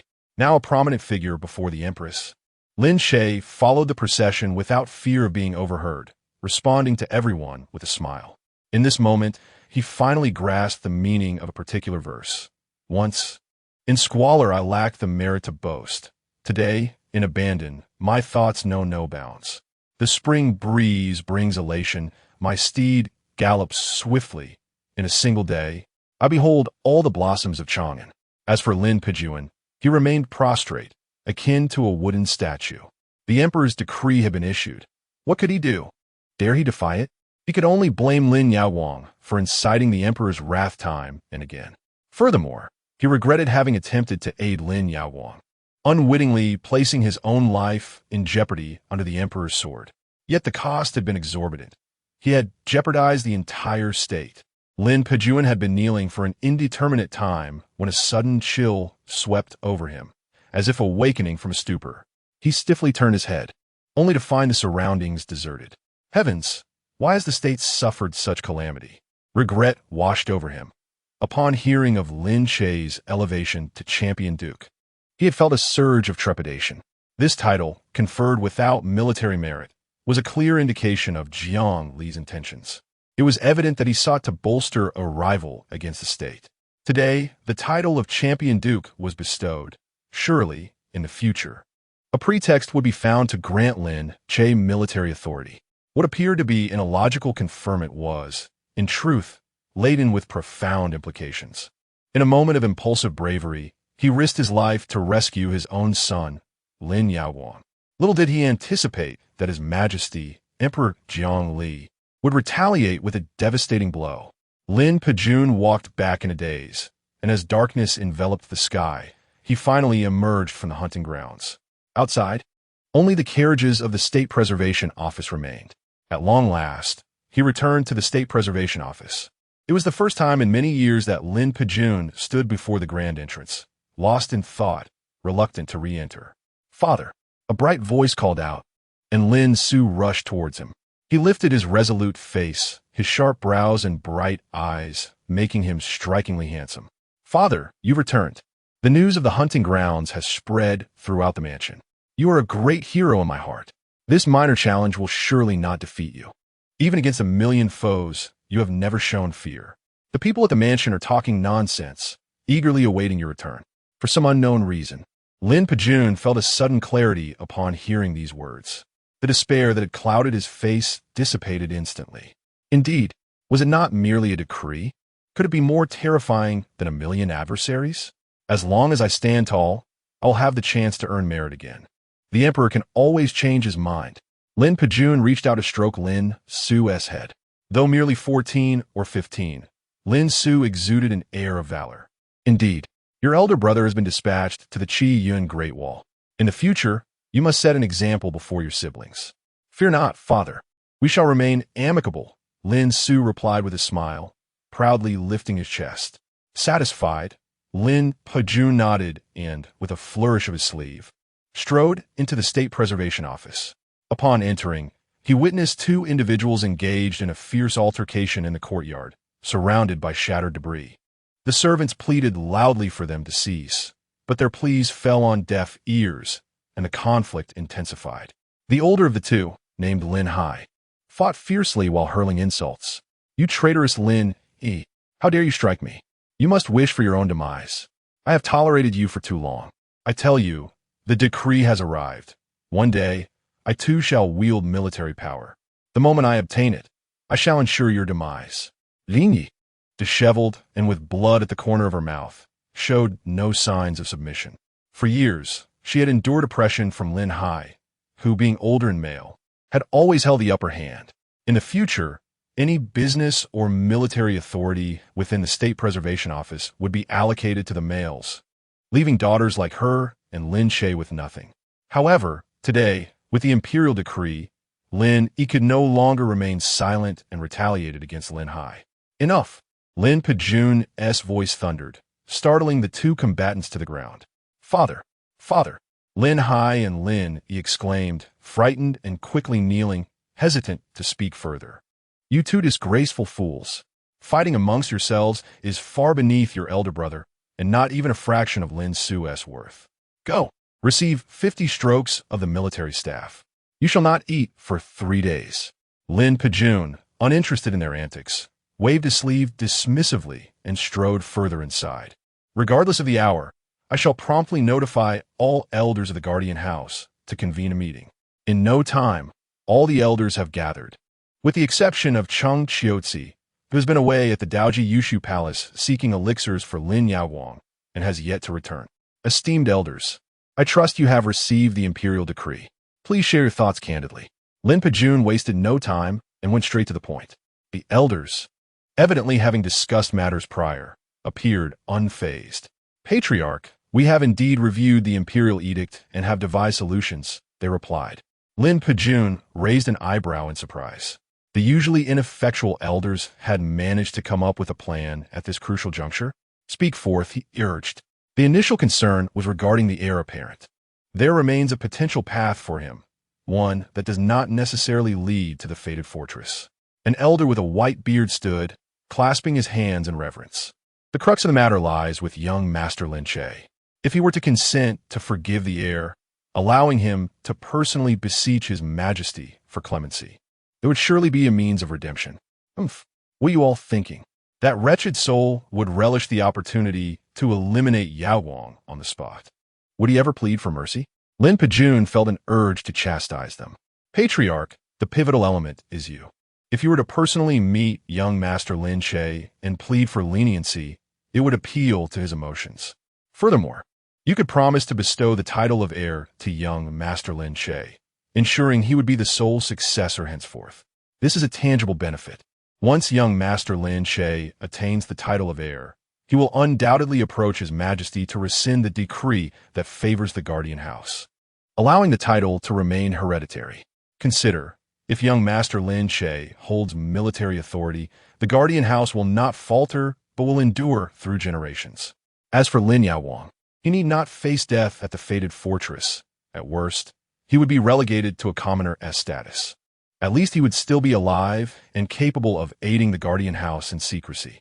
Upon hearing this, the other elders erupted in laughter, having exhausted their intellect to conceive such a resolution. A dual benefit. Ha ha ha. A perfect solution.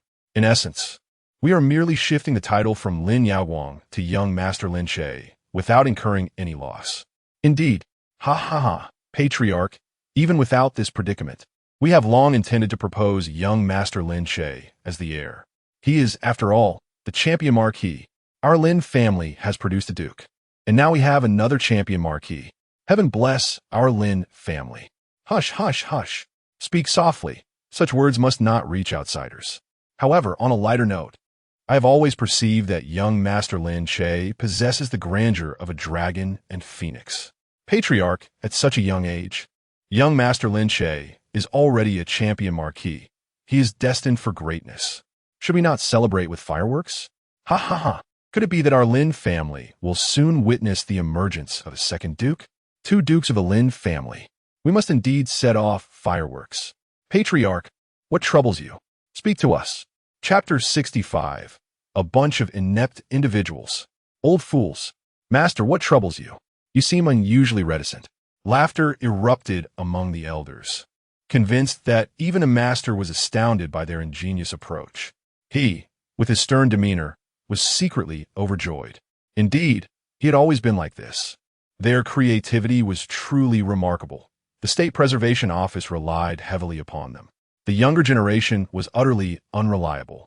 As the elders continued to express their excitement, they became increasingly oblivious to Lin Pujuan's countenance. Enough! Lin Pujuan's furious roar shattered the atmosphere. Rising in anger, a terrifying surge of energy erupted from him, sending the tables and chairs flying across the hall. Paintings from the walls fell, and windows shattered under the force. The elders' expressions changed drastically as they stumbled backward in terror. A bunch of fools. A pack of old fools.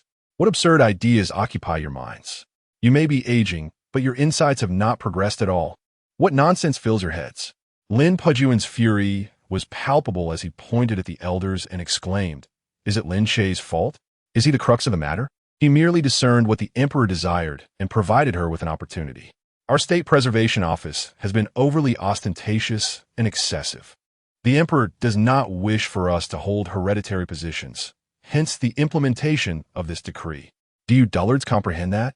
Do you think that by having Lin Che plead for mercy, the emperor will change her mind? This is her unwavering intention. Even if the late emperor were resurrected, her decision would remain unaltered. A bunch of fools, buffoons. Lin Pujuan truly felt the urge to confront them, to deliver a blow to each. It was absurd that, at such a critical juncture, they remained so naive, believing that the Empress's decree was a jest. The only viable course of action now was for our State Preservation Office to achieve remarkable merit, ensuring the Emperor's continued trust in us and the survival of the office. Merit. Do you understand? Merit. The elders exchanged glances, their minds finally stirred by the reprimand. One elder pondered briefly before speaking. The master speaks wisely. If it is merit we seek, we do have a plan. Young Master Lin Che has now become a champion marquis. This presents a splendid opportunity. Does he not require a grand banquet in a few days? We can use this chance to mend our relationship with him. In 2 months, he will be dispatched to the Yin Kingdom. With Prince Gong Qingyin slain, the 2 nations are undoubtedly in turmoil. If we wholeheartedly assist young Master Lin Che in his mission to the Yin Kingdom, upon his return, the Emperor will surely reward him once more. In that moment, our State Preservation Office will produce yet another meritorious figure. Indeed, young Master Lin Che is our chance for redemption. At his age, He has achieved the rank of champion marquis. In the future, he may not only become a duke, but perhaps even a king. Lin Che trembled with rage, wishing to berate them further, yet he found himself at a loss for words. To be honest, the plan proposed by these elders was indeed a brilliant one. If, 2 months hence, Lin Che were to be dispatched to the Yinyan kingdom, he would direct the Zhenyuan army straight to the border of Yinyan, conveying a clear message. Should any harm befall Lin Che, the army would launch an immediate assault on the 16 prefectures of Yinyan. By the time Lin Che returned, he would undoubtedly have achieved great merit. Yet, alas, Lin Che is no longer connected to him. Time to consider other alternatives. Why? Inquired the head of the family. No one else compares to young Master Lin Che. Lin Che retorted angrily. He is no longer your young Master Lin Che. Before the Emperor, I have severed all ties with him. He is no longer a member of our Zhenguo house. What? Several elders were struck with disbelief, quickly replaced by expressions of outrage. These elders, after all, were Lin Che seniors. Young Jun, is this truly what your second uncle meant? Have you lost your senses? How could you sever ties? You are a grown man and the head of the family. Is it normal to quarrel with your son to the point of cutting off relations? What wrong has Lin Che committed? Must you truly renounce him? Oof. How can you act so rebelliously against Lin Yaoguang? Now that he has been sent to the Qiyun Great Wall, where is your severance there? What nonsense fills your head? Nasally Jun, the entire Zhenguo house is crumbling under your hands. We had hoped to mend our relationship with Lin Che, yet you have sealed our fate. It is truly baffling how to address your folly. Heaven seems intent on bringing ruin to our Zhenguo house. Lin Che wished to counter their accusations, yet he recognized his own culpability. His agitation only grew as the elders adopted an imposing demeanor. Disperse. I shall find my own way. He waved his hand, eager to evade their incessant nagging. He understood well that, even without severing ties with Lin Che, he could not seek Lin Che's aid. After all, he is a father. In this world, how could a father plead with his son? How could a father prostrate himself before his child? The father must guide the son. He is a father and need not compromise with any offspring. If the children cannot endure even the slightest grievance, how will they cope with the world outside? He has always acted in the best interest of his children. Furthermore, after the commotion stirred by the elders, he had formulated a plan. Time would stretch ahead, and he could gradually accumulate merit. As for his eldest son, Lin Yaoguang, although he was to journey to the Qiyun Great Wall, it was conceivable that he might fall prey to bandits along the way, resulting in his disappearance. In Daqian, opportunities for Lin Yaoguang would be scarce, yet he could still be sent to Yusu Palace for cultivation. Should he achieve success in his training, he might even ascend to the pinnacle of Taoism. Even the Empress would have to acknowledge him in private. His eldest son possesses the demeanor of a Taoist master. In the royal palace, outside the imperial study, Lin Che waited patiently, having consumed cup after cup of tea. As dusk fell, and neither Jiang Li nor Qi Fei Wan emerged, he unceremoniously requested the maid to bring forth some snacks. At that moment, the sound of creaking wheels echoed from outside. The esteemed Duke of Qianling has arrived. This limping fellow, wearing a subtle smile, nodded with satisfaction upon seeing Lin Che. Quite impressive. Although Lin Che has attained the title of champion marquis, he still holds the position of deputy minister of the Grand Secretariat, and thus finds himself lacking in the audacity to confront the foremost figure of the legalist school. Having encountered F.A. Zheng, I too was fortunate to have achieved some merit. It is solely due to His Majesty's immense blessings that the imperial seal was recovered. The Duke of Qianling gently shook his head. I did not refer to this. I was speaking of your martial prowess. When I first encountered you, your cultivation was minimal, not yet having perfected the first rank of body tempering. Now, you have reached the third rank of perfection. Your progress is astonishing. Even Gong Qingyin met his end at your hands. Quite remarkable. Lin Che felt a slight shock in his heart and replied with a smile. It was merely fortune. It was only through the guidance of that silver-haired gentleman in the library that I attained such cultivation. Alas! Regardless, you all dare not seek verification. This shield is truly invincible. Indeed, even the Duke of Qianling, upon hearing this, nodded pensively. No wonder. It is he. By the way, His Majesty has assigned me to oversee the delegation of the Mingjing office. Progress has been made on various fronts, yet many crucial aspects still require the cooperation of the champion marquis for investigation. Lin Che nodded, certainly, but this time, refrain from drawing swords at the city gate and forcibly dragging me to the dungeons of the Mingjing office. Ha! Last time, it was all a misunderstanding. A misunderstanding, you say? You conspired with the Empress to test whether I show disrespect to the spirits. The Duke of Qianling, seemingly with an unconscious desire to dominate the conversation, promptly inquired, "Face and confess to having offered you 200,000 silver notes to bribe you into assassinating Gong Qingyin. This sum must be submitted as part of the evidence chain." The Duke's statement was not a question of whether this had occurred, but rather a direct bypass of the critical issue, compelling Lin Che to hand over the money. Lin Che, now indifferent, having already reported this matter to His Majesty, thought little of it. While he could not greedily claim the funds, he had indeed earned skill points. That was sufficient. Lin Che responded straightforwardly, "As it should be. I shall provide you with 200,000 right away." He reached into his robe, counted the silver notes, and handed the sum to the Duke of Qianling. The Duke, showing no signs of reluctance, accepted the notes and then inquired, "When we examined Gong Qingyin's corpse, we discovered that all his belongings were missing, particularly his hidden celestial pouch. Did the champion marquis assist in safeguarding it?" "Not at all." "What is this hidden celestial pouch?" "Lin Che blink d'innocently." The 200,000 was unavoidable. But that pouch was something I painstakingly acquired through bloodshed and toil. You think you can simply extend your hand here without standing? Do you have such audacity? Truly, it is not here. Think again. No need to ponder. I assure you, it is genuinely absent. Chapter 66. My lord, I wish to withdraw from the engagement. Fajing. My confrontation with Gong Qingyin was a matter of life and death. My victory was merely by chance. With so many subordinates at his command, how could I have anticipated the need to gather evidence? Was there some crucial piece of evidence that went missing? Should I assist in the search? It might have fallen into the swamp, after all. Lin Che spoke with utmost seriousness, his demeanor betraying no hint of deception. "No need. Our Mingjing Bureau will investigate." He replied calmly. "Very well. Thank you for your efforts. It is merely my duty." Qianling Gong smiled and added, "If you find the environment at the Grand Minister's residence uncomfortable, you are welcome to join us at the Mingjing Bureau. Your character would be well suited there." "Absolutely. I shall give it serious consideration," Lin Che agreed. Yet his heart was set on escaping from Tiandu City. This place was utterly terrifying. Only by leaving the Great Qian could he hope to thrive elsewhere.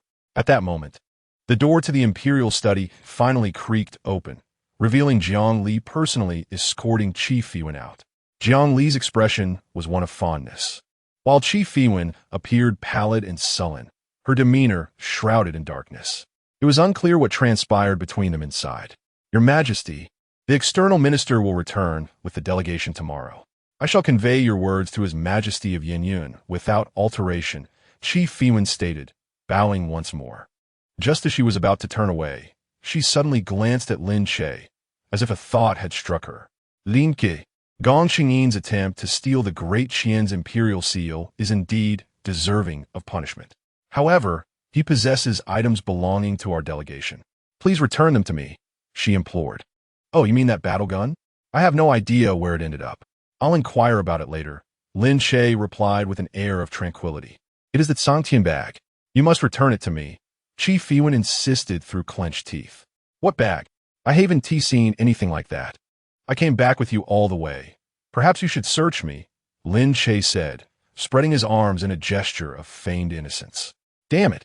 With one Fajing and one princess personally inquiring about this Sangtian bag, could it truly contain treasures? Princess Yunmeng, since the Sangtian bag is not in Lin Che's possession, it is highly probable that it was lost in the hunting grounds or that Gong Qingyin had already handed it over to his subordinates. You should return. If there is any news, I will have someone deliver it to you," Jiang Li advised.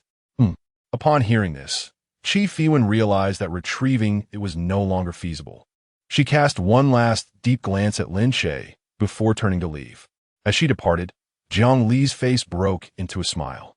"Lin Aiqing, you are truly my fortunate star. I cannot bear to send you to the Yinyun Kingdom, where danger lurks at every corner. Your life could be at stake at any moment. Your Majesty, your humble servant fears not for his life. I am prepared to die for my country on the battlefield. What need is there for my body to be wrapped in a horse's hide? Lin Che proclaimed, standing tall with an air of defiance. Jiang Li patted Lin Che on the shoulder, his admiration evident. Excellent. This is the spirit of a true son of great Qian, the demeanor befitting a champion. Now, tell me about the process of how you dispatched Gong Qingyin. As Qianling Gong was present, he often posed questions, leaving no detail unexamined. Naturally, Lin Che had already contemplated many aspects. Apart from the matter of the Tsang Tian bag, which he refrained from mentioning, he slightly modified the discovery of the imperial seal, attributing it to the public's discovery, thereby smoothing over the issue. Upon noticing that Qianling Gong had no further inquiries, Jiang Li turned her gaze to Lin Che and remarked, "Your cultivation has advanced remarkably. I heard that you have been accepted as a disciple by the Destiny Wanderer. Is that true? Destiny Wanderer? Who is that?" Lin Che replied, his face a mask of confusion. Jiang Li, observing his expression, exchanged a glance with Qianling Gong, conveying a sense of disbelief regarding the accuracy of her information. "Were you not on the 9th floor of the Daqian library, where you encountered him? He even offered you guidance." "Oh, him. His name is Destiny Wanderer?" Lin Che mused. "Look at the grandeur of the Empress. While you all keep secrets, he is not so reticent." "The name Destiny Wanderer indeed carries weight," Jiang Li remarked, her demeanor unchanged. "It appears he truly did not disclose his name to you. Among the myriad of philosophies, the Zhongheng school reigns supreme. In terms of martial prowess, the Zhongheng school stands unrivaled. Moreover, each generation only passes on the teachings to 2 disciples. You must have encountered one of them. He is known as the Destiny Man. Being chosen as his disciple is a tremendous fortune for you." Realizing the notable stature of this individual, Lin Che felt compelled to refrain from further boasting, responding honestly. "In truth, he did not accept me as a disciple. We merely exchanged a few words, and he advised me on which cultivation techniques would suit me. Beyond that, he did not elaborate." "Really?" Jiang Li's eyes sparkled with interest as she fixed her gaze on Lin Che. "Indeed." Lin Che nodded affirmatively. Jiang Li, seemingly skeptical, instinctively glanced at Qianling Gong. Qianling Gong nodded in acknowledgement, confirming Lin Che's honesty. A smile blossomed on Jiang Li's face. "Very well. Although he did not take you as a disciple, your talent is undeniably exceptional. I understand your thoughts well. Over the next 10 days, you may enter the Daqian library at your leisure to continue your cultivation. Thank you, Your Majesty, for your benevolence. I have already stated that you may approach me without bowing. Such formalities are unnecessary henceforth." "Understood." Lin Che straightened his posture, puzzled by the sudden uplift in the Empress's mood upon learning that he was not the Destiny Wanderer's disciple. Was there perhaps another secret surrounding this Destiny Wanderer? However, he astutely chose to bypass this topic, sensing it was not one the Empress wished to discuss. Noticing Jiang Li's improved spirits, he ventured, "Your Majesty, I humbly dare to request a decree." "Speak. I wish to annul my engagement." In the early morning, at the Confucian Academy, the esteemed scholar Jibu strolled along the bamboo-lined path towards the classroom, hands clasped behind his back. From a distance, he could hear the resounding voices of students reading aloud. Upon closer inspection, he realized they were reciting the timeless verses penned by Lin Che, the greatest poet of all time. In bygone days, amidst the clangor of steel and the valor of warriors, Jibu nodded in satisfaction. Ever since his debate with Lin Che, he had immersed himself in fundraising efforts for disaster relief. Remarkably, within such a brief period, Jibu had become remarkably enlightened, his righteous spirit surging to unprecedented heights. Now, with every gesture, his noble aura seemed to radiate uncontrollably. With his current cultivation, living for 3 centuries posed no challenge. As he stepped into the academy, his gaze swept across the room and noticed that many students emanated a faint yet palpable righteous spirit. This filled him with great solace. The resurgence of Confucianism was indeed imminent. However, Jibu's expression suddenly darkened as he spotted Mo Zhao Shui seated in front of him. To his astonishment, Her righteous spirit had not only failed to flourish, but had diminished significantly. After the morning reading, Jibu directly inquired, Zhao Shui, have your thoughts become disordered of late? Why is your righteous spirit waning? At this question, Zhao Shui trembled, fully aware of her predicament. Once among the brightest students, she now found herself in stark contrast to her peers, who were all advancing while she regressed. Teacher, I do not know. Perhaps it is the worry for my father, she replied. Jibu sighed, knowing that her father, Dong, had gone to the southern region to manage flood relief, a situation that indeed warranted concern for his safety. It is only natural for children to worry for their parents. Yet, your righteous spirit is merely at the stage of learning and understanding, not acting with integrity. Even the anxiety for your father should not impede your progress. Do you not grasp the principles from your studies? In Confucian philosophy, the development of righteous spirit is categorized into 4 stages: learning and understanding, acting with integrity, embodying righteousness, and universal righteousness. At the first stage, learning and understanding, students cultivate their initial righteous spirit simply by studying the teachings of sages and comprehending the principles of the world. Even ordinary individuals, through diligent reading of these texts, can foster a scholarly demeanor.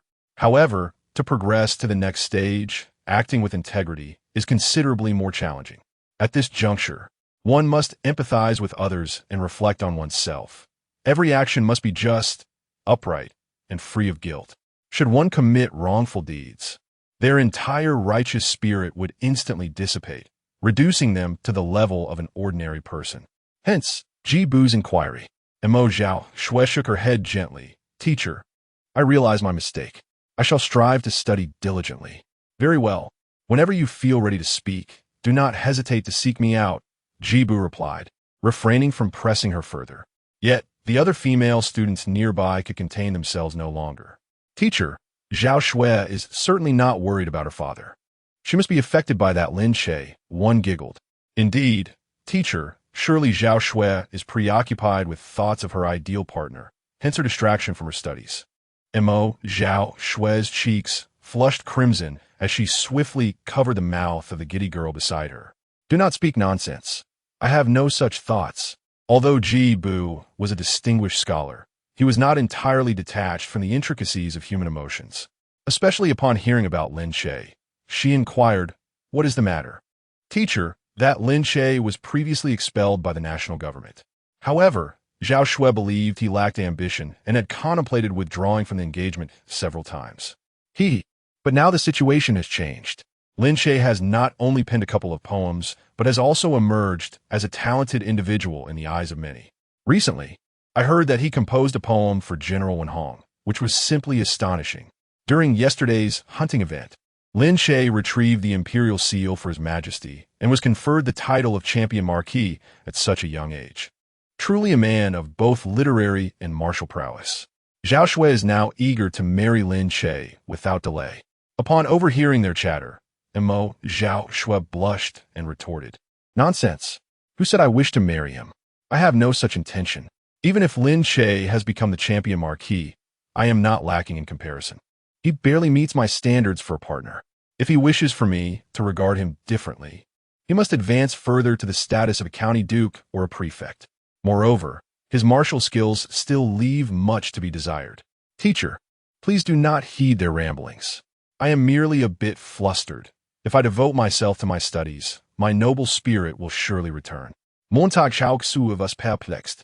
While everyone else seemed to improve significantly after reading Lin Che's poetry for just 2 days, she found herself increasingly agitated. Could it truly be that Lin Che was capable of crafting such verses? Even she, perhaps, would require several more years to produce poetry of that caliber. Why should Lin Che be able to accomplish it? However, upon hearing other students praise Lin Che, she was suddenly struck by the realization that he was referred to as her fiancé. The sensation of becoming the center of attention was quite delightful to her. She relished this feeling. Not long ago, Lin Che had not caught her eye at all. She had even resisted glancing at him. Yet recently, Lin Che had been striving so diligently, clearly attempting to prove himself worthy of her. From being merely a baron to achieving the status of champion marquis, He had worked hard for his own sake. Just barely acceptable, she thought. Still, she could not comprehend why her once noble spirit, characterized by reason and understanding, seemed to diminish with each passing day. Senior Zhao Shui, Senior Zhao Shui, news has come from the palace regarding you. As Mo Zhao Shui was lost in her tumultuous thoughts, she suddenly saw a dozen students rush in. What further news could there possibly be from the palace concerning her? What is the news? Lin Che, he has petitioned His Majesty, huff, regarding your engagement. The students gasped for breath, their words coming in fits and starts. Yet, with those few words, Mo Zhao Shui felt her cheeks flush once more. In an instant, the realization dawned upon her. Goodness, this Lin Che, to go to such lengths for her, was quite audacious. Had he petitioned the emperor for them to wed soon? Ha, what a dreamer. He merely thinks she is barely adequate. Who said she was ready to marry him? What did he say? Please don't rush. Take your time. Lin Che has petitioned His Majesty to annul your engagement. He wishes to withdraw from the betrothal. Chapter 67. The Divine Hunt. Sword directed at the emperor what? A cancellation of the engagement? Mo Zhaoshui's eyes widened, her entire being momentarily frozen in disbelief. Please clarify, is he to marry imminently? Or is he indeed calling off the engagement? He intends to annul the betrothal. He informed His Majesty that his heart belongs to another, and thus he cannot wed you. There are no feelings between you two, hence he has requested to dissolve the engagement. I have inquired about this matter numerous times, and there is no mistake. Mo Zhaoshui's countenance turned ashen, only to swiftly morph into a fiery crimson, a hue of profound embarrassment, akin to being publicly humiliated, especially as all the scholars around her fell silent, collectively gazing in her direction, leaving her feeling utterly mortified. He wishes to break off the engagement. How delightful! I could not have wished for anything more. He has requested to annul the betrothal. I have long desired to do so myself. It was merely the familial ties that held me back from voicing it sooner. How could I, Mo Zhaoshui, ever marry him? It is truly laughable. He ought to reflect on his own worth. He is merely a champion marquis, while my family boasts of marquises as well. To be frank, his appearance and achievements are rather mediocre. I have never held him in high regard. Moreover, he is quite pretentious. Mo Zhaoshui unleashed her thoughts, striving to appear nonchalant. She would not allow the scholars to perceive any trace of her inner turmoil. Very well, as scholars of Confucianism, we ought to prioritize our studies. I have matters to attend to, so I shall take my leave. The scholars wore expressions of awkwardness, momentarily at a loss for words, all watching as Mo Zhaoshui exited the classroom. Suddenly, the room erupted with chatter. What? Is it true? Has Lin the Talented truly called off the engagement? Indeed, the news has spread from the palace, though His Majesty did not immediately acquiesce. His Majesty stated that he would not force the two in a marriage, but also would not treat it as a trifling matter. They must await the return of Mo Jidong from his water management duties to discuss further. However, it appears His Majesty has already given his tacit consent, not wishing to embarrass the Mo family. Heavens! Just previously, it was believed that the Duke of Jing'an, no, the champion marquis, was eager to marry senior sister Zhao Shui, and now he seeks to break it off. Lin the Talented is not lacking in merit. Serving the nation and the people, he possesses exceptional talents, albeit slightly inferior in cultivation. Otherwise, he would not only be worthy of Zhao Shui, but could also aspire to a princess. Silence. Senior sister Mo Zhao Shui is a remarkable figure. For Lin Che to wed her is a blessing earned over 10 lifetimes, and yet he wishes to annul it. He has been granted too much grace. Begone. Do not approach, sycophant. Your stench is repugnant. You scoundrel. You dare to insult a scholar and not face the consequences? You dare to dishonor senior sister Zhao Shui. Strike him. Strike him. A furious charge for the sake of beauty. Strike him. In an instant, the classroom descended into chaos. These scholars, despite their learned demeanor, possessed their own tempers. If it weren't for the realization that a great sage was present, they might have indeed resorted to fisticuffs. At this moment, under the blazing sun, Lin Che and Qin Lingong had just exited the imperial palace. After an entire night of discussions, Lin Che had conveyed all that could be shared. It is lamentable that the 4 million taels given to him by Qi Fiwen were seized by Lord Qianling right in front of Jiang Li. In this back and forth, the 6 million earned has vanished. Lin Che felt a sudden pang of poverty. The champion marquis, Lord Qianling, paused before the palace gates and remarked with a smile, "I have taken the 6 million taels you acquired. Do you harbor any resentment towards me?" Fa Zhang jested. "That money was never rightfully mine. It should be confiscated." Lin Che replied nonchalantly, though it was clear he was somewhat aggrieved. "Since this is the case, allow me to offer you a reminder, so that you may find this 6 million worth the expenditure," Lord Qianling said, sitting in his wheelchair, adjusting his wide sleeves before continuing. "The Mingjing office will assist you in managing your relations with Princess Yunming. You need not worry. This is a matter of state, and they will not seek retribution against you." "Of course, I am aware of that," Lin Che replied, lacking enthusiasm.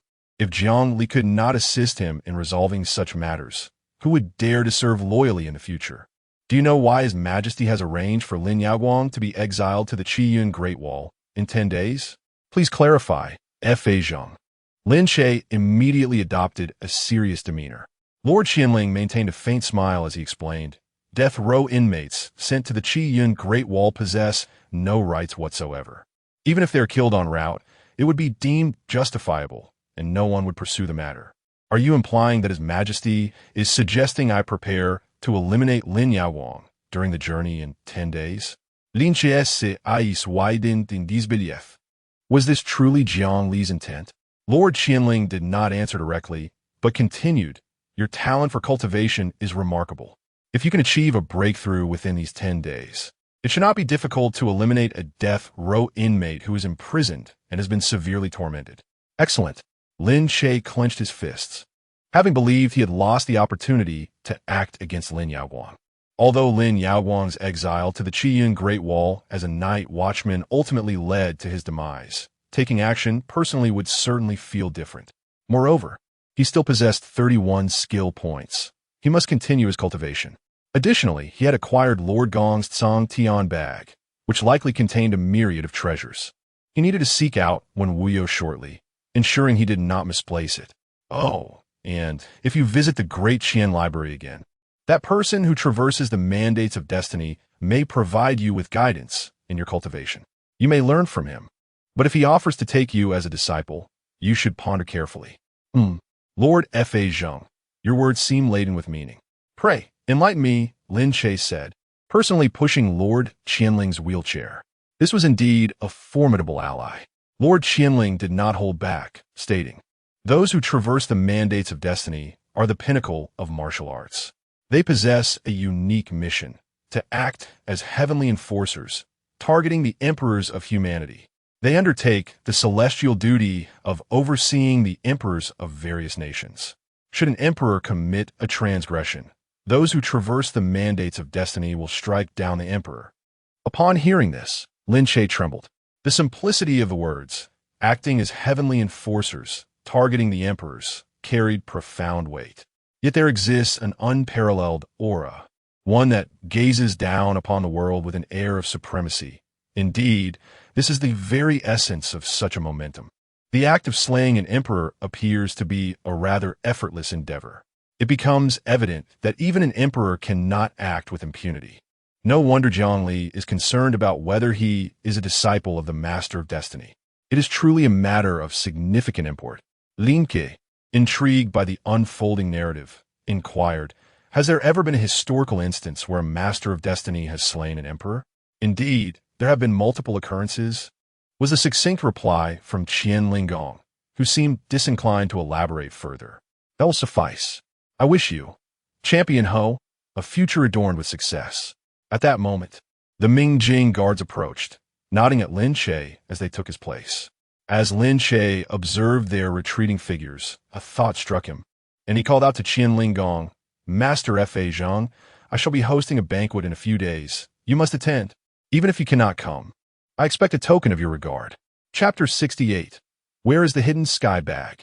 Upon returning to the estate, Lin Che found the entire household abuzz with an invigorating spirit, their faces adorned with a pride that was ineffable. "The master has returned. The Earl has come back home." Shao Qing, along with the other servants, greeted Lin Che with joyous smiles. Even De Zhuang, leaning on his crutch, foolishly shouted, "Earl." It had not been long since their own Jing and Bo had ascended to the esteemed title of Champion Earl, a cause for celebration indeed. "Earl, the Emperor's decree has arrived. The Earl's residence within the inner city is grand and luxurious. When shall we move?" With a grand gesture, Lin Che replied, "No need to wait. We shall move today. I entrust this matter to you. It must be handled with utmost care." Shao Qing, perceptive and astute, inquired, "Earl, are you setting out again?" "Indeed. Quickly prepare. I wish to bathe before departing." The matter of moving is significant, yet it pales in comparison to retrieving the hidden sky bag. After a refreshing wash and donning clean garments, he gathered some gifts bestowed by the Emperor, summoned 2 servants, and set off towards the residence of the Duke of Wei. Upon arriving at the Duke's estate, the servants recognized Lin Che immediately and ushered him inside, announcing loudly, "The champion Earl has arrived." At that moment, Wen Hong was practicing martial arts in the training grounds. Upon hearing the announcement, he did not bother to change out of his training attire and strode out with great strides. "Ha ha ha, little Lin Che. Why are you not at your Earl's residence receiving guests, but instead running here? As a champion Earl, you must be quite busy." Without hesitation, Lin Che responded with a flattering compliment. "Old General, what does it matter whether I am a champion Earl or not? I shall always be your little Lin Che. I disregard other visitors, but my rise to the title of champion Earl is entirely due to your support, Old General. As the saying goes, one must remember the source when drinking water. Naturally, I had to come and disturb you first. Had I not been detained by the Empress last night, I would have come sooner." Wen Hong laughed heartily, his voice resonating like thunder, as he clapped Lin Che on the shoulder. "Good lad. You even come to me with this notion of remembering your roots. Wait, just a day has passed, and your cultivation has improved again? Excellent. Come, let us spar." Lin Che, unreserved, rolled up his sleeves and replied, "I would be honored to receive guidance from the old general, but do take it easy on me. One must endure hardship to hone their skills. Do not fear the blows," Wen Hong remarked as they made their way to the training grounds within the estate. Wen Hong stood tall, arms crossed, exuding an aura of might akin to a towering mountain. Clad in sleeveless training attire, his muscular arms were prominently displayed, rippling like 2 majestic dragons. In that moment, Lin Che felt an odd illusion, as if the heavens themselves could descend. Yet Wen Hong would be able to bear it with his formidable hands. "Old General, my full power may appear somewhat unsightly. Please do not take offense," Lin Che warned before unleashing his potential. Wen Hong had long understood that cultivating to the utmost level of firmness and brightness would undoubtedly bring about changes in the body. "Feel free to unleash your full strength," he urged. With no hesitation, Lin Che reached out and struck the beast ring on his wrist. The ring emitted a resonant hum, no longer suppressing his bodily aura, and the icy chill receded, allowing the boiling blood within him to surge forth unhindered. "All techniques, activate," he commanded. With a crackle and pop, Lin Che's figure expanded instantaneously to a towering height of 2 meters and 3 centimeters, his muscles rippling like a tempest. An aura of energy erupted around him, enveloping his form in a formidable shield. The sound of his shoes bursting under the strain echoed in the air. "Old General, I have taken on a moniker for myself. I am the Devil Muscle Man," Lin Che bellowed, launching himself forward with a thunderous crash, aiming a punch directly at Wen Hong. Though Wen Hong himself stood at 2 meters tall, he appeared diminutive in comparison to Lin Che at that moment. With a resounding thud, Wen Hong did not flinch. He met Lin Che's punch with an open palm. The ferocious force unleashed between their limbs sent shockwaves that widened the eyes of onlookers in the distance. "Not bad. Come again," he beckoned. Bang, bang, bang. Lin Che unleashed a flurry of fervent attacks, while Wen Hong continuously defended himself, refraining from counterattacking. After enduring over 100 punches, Wen Hong finally discerned Lin Che's true capabilities. "Enough," he suddenly exclaimed, stepping forward decisively and pressing his hand down firmly, pinning Lin Che in place. "Old General, I am no match for you." Lin Che wiped the sweat from his brow and took 2 steps back to bow in respect. "When on shuka softly, young Lin Che, The Emperor's commendation of you as the champion marquis is not merely a fleeting whim.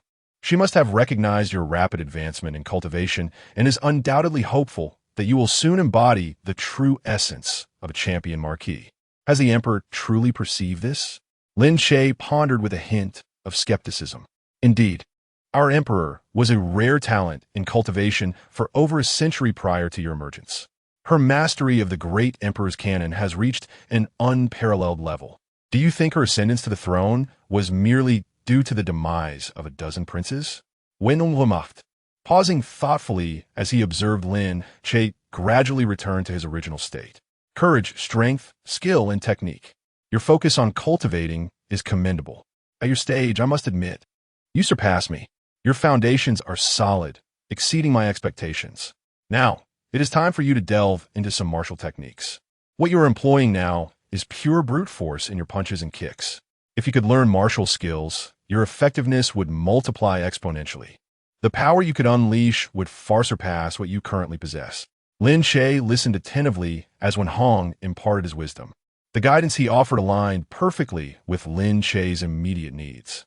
After a prolonged discussion, Lin Che experienced a moment of clarity and posed a question that weighed most heavily on his mind.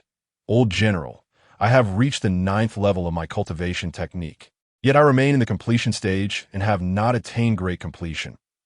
This is quite simple. Cultivation is not merely a solitary endeavor. It requires the assistance of rare treasures from nature. Your physique, too, necessitates the aid of such extraordinary resources. Given your current constitution, consuming the blood of the Tiger King should prove beneficial. After some time, a fiery figure bounded back into view. Lin Che, there are rumors circulating outside that you intend to annul your engagement. Is it true? Do tell me. The voice was unmistakably that of the illustrious A-grade queen, Wen Wuyo, her face radiating beauty, her bright eyes wide open, brimming with curiosity. Wen Wuyo, your information network is quite formidable. Indeed, I am contemplating an annulment, but His Majesty has yet to consent. Lin Che felt a pang of urgency within, though he maintained a composed exterior. She is the eldest daughter of the Mo family. You are being foolish. Marrying Mo Zhaoxue would ensure your future happiness. Their family possesses considerable wealth. Wen Wuyo shook her head, appearing genuinely regretful for Lin Che's predicament. By the way, there are whispers that your heart belongs to another. Who might that be? There are even rumors that you are already a father of twins. Is it true that you are the father of the Yunmeng princess from the Yin Kingdom? Lin Che's eyes widened in astonishment. Who is spreading such nonsense? There is no truth to it. Really? But the Yunmeng princess just remarked about wanting to recruit you as a consort. You are hastily seeking to annul your engagement with Mo Zhaoxue. Isn't it for the Yunmeng princess? She continued, you must tell me the truth. If you dare to deceive me, I shall use a little whip on your backside. Do you believe me? This fiery little pepper, always threatening to use a whip on me. In the future, I shall reciprocate with a whip of my own. Miss Wuyo, I assure you, there is no such matter. After much persuasion, Lin Che finally clarified the situation. Then, as if recalling something casually, he inquired, by the way, where are the 2 fledglings I asked you to look after? They are in my courtyard. Let me show you. With a cheerful demeanor, Wen Wuyo clasped her hands behind her back and led the way with a spring in her step. Lin Che promptly bowed to General Wen Hong. I shall go take a look. Very well. Off you go. General Wen Hong beamed, watching the pair with delight. Following Wen Wuyo, Lin Che soon arrived at the back courtyard of the Duke of Wei's residence. The nest was suspended from a small tree. Thank you for taking care of them, Lin Che expressed as he approached to retrieve the nest. Inside, the 2 fledglings chirped eagerly, mouths agape, waiting to be fed. Noticing that Wen Wuyo had not followed, Lin Che reached in to feign playing with the birds while swiftly searching through the dry grass within. To his dismay, he found nothing. Where's the hidden sky bag? Why is it missing? Lin Che's body stiffened. He pulled out the 2 fledglings, nearly dismantling the nest in his frantic search, yet the hidden sky bag remained elusive. Wuyo, who else has touched my nest? Wen Wuyo, arms crossed and a radiant smile gracing her face, leaned against the door frame and suddenly produced an object, waving it tantalizingly before him. Is this what you're looking for? Chapter 69. Yes, the fragrance of the budding lotus. In the delicate hands of Wen Wuying, the hidden celestial pouch was revealed. Lin Che had thought he had concealed it quite well, believing that this seemingly carefree Wen Wuying would not be so observant. Yet, to his surprise, it had been discovered. Oh dear, so my sachet is with you, Lin Che said with a smile, stepping forward to retrieve it. However, Wen Wuying swiftly hid it behind her back, exclaiming, "Dream on. Even now, you still think you can deceive me? Hey, stop messing around. Give it to me." Lin Che circled around, attempting to snatch it back. Yet, Wen Wuying was surprisingly unyielding, evading him twice, and when she realized she could no longer escape, she boldly stuffed the celestial pouch in her neckline. Indeed, right there. A single word, absolute. With her hands on her hips, she tilted her exquisitely pale face upward, her small tiger teeth peeking out. "Come on, if you want to take it, go ahead. Show me your skills." All right, such audacity. Lin Che had never encountered such a challenge before. He reached out, intending to delve into the hills to reclaim his possession. "What are you doing?" Wen Wuying's cheeks flushed with embarrassment, astonished that Lin Che would dare to approach her. She instinctively stepped back, covering the space between her two small dumplings. "Are you being lewd? Do you dare believe I would tell my grandfather and have both your hands and 3 legs chopped off? Miss, that is my property. You must return it." Lin Che immediately began to sweet-talk her. This matter absolutely could not reach Wen Hong's ears, for this was indeed the celestial pouch that belonged to Gong Chengyin. When Wuying shot Lin Che an indignant glare, her anger palpable. "Humph, didn't you say this was a sachet? Why are you so anxious then? The moment I laid eyes on you, I knew you were up to no good. If you don't tell me, I will inform my grandfather." Sighing, Lin Che confessed, "Actually, this is not merely a sachet. It is a token given to me by a childhood friend." "Nonsense. You think you can deceive me? This is clearly the celestial pouch. My grandfather used it to carry supplies during his military days. Do you dare to lie to me?" When Wuying's demeanor was fierce, realizing he could no longer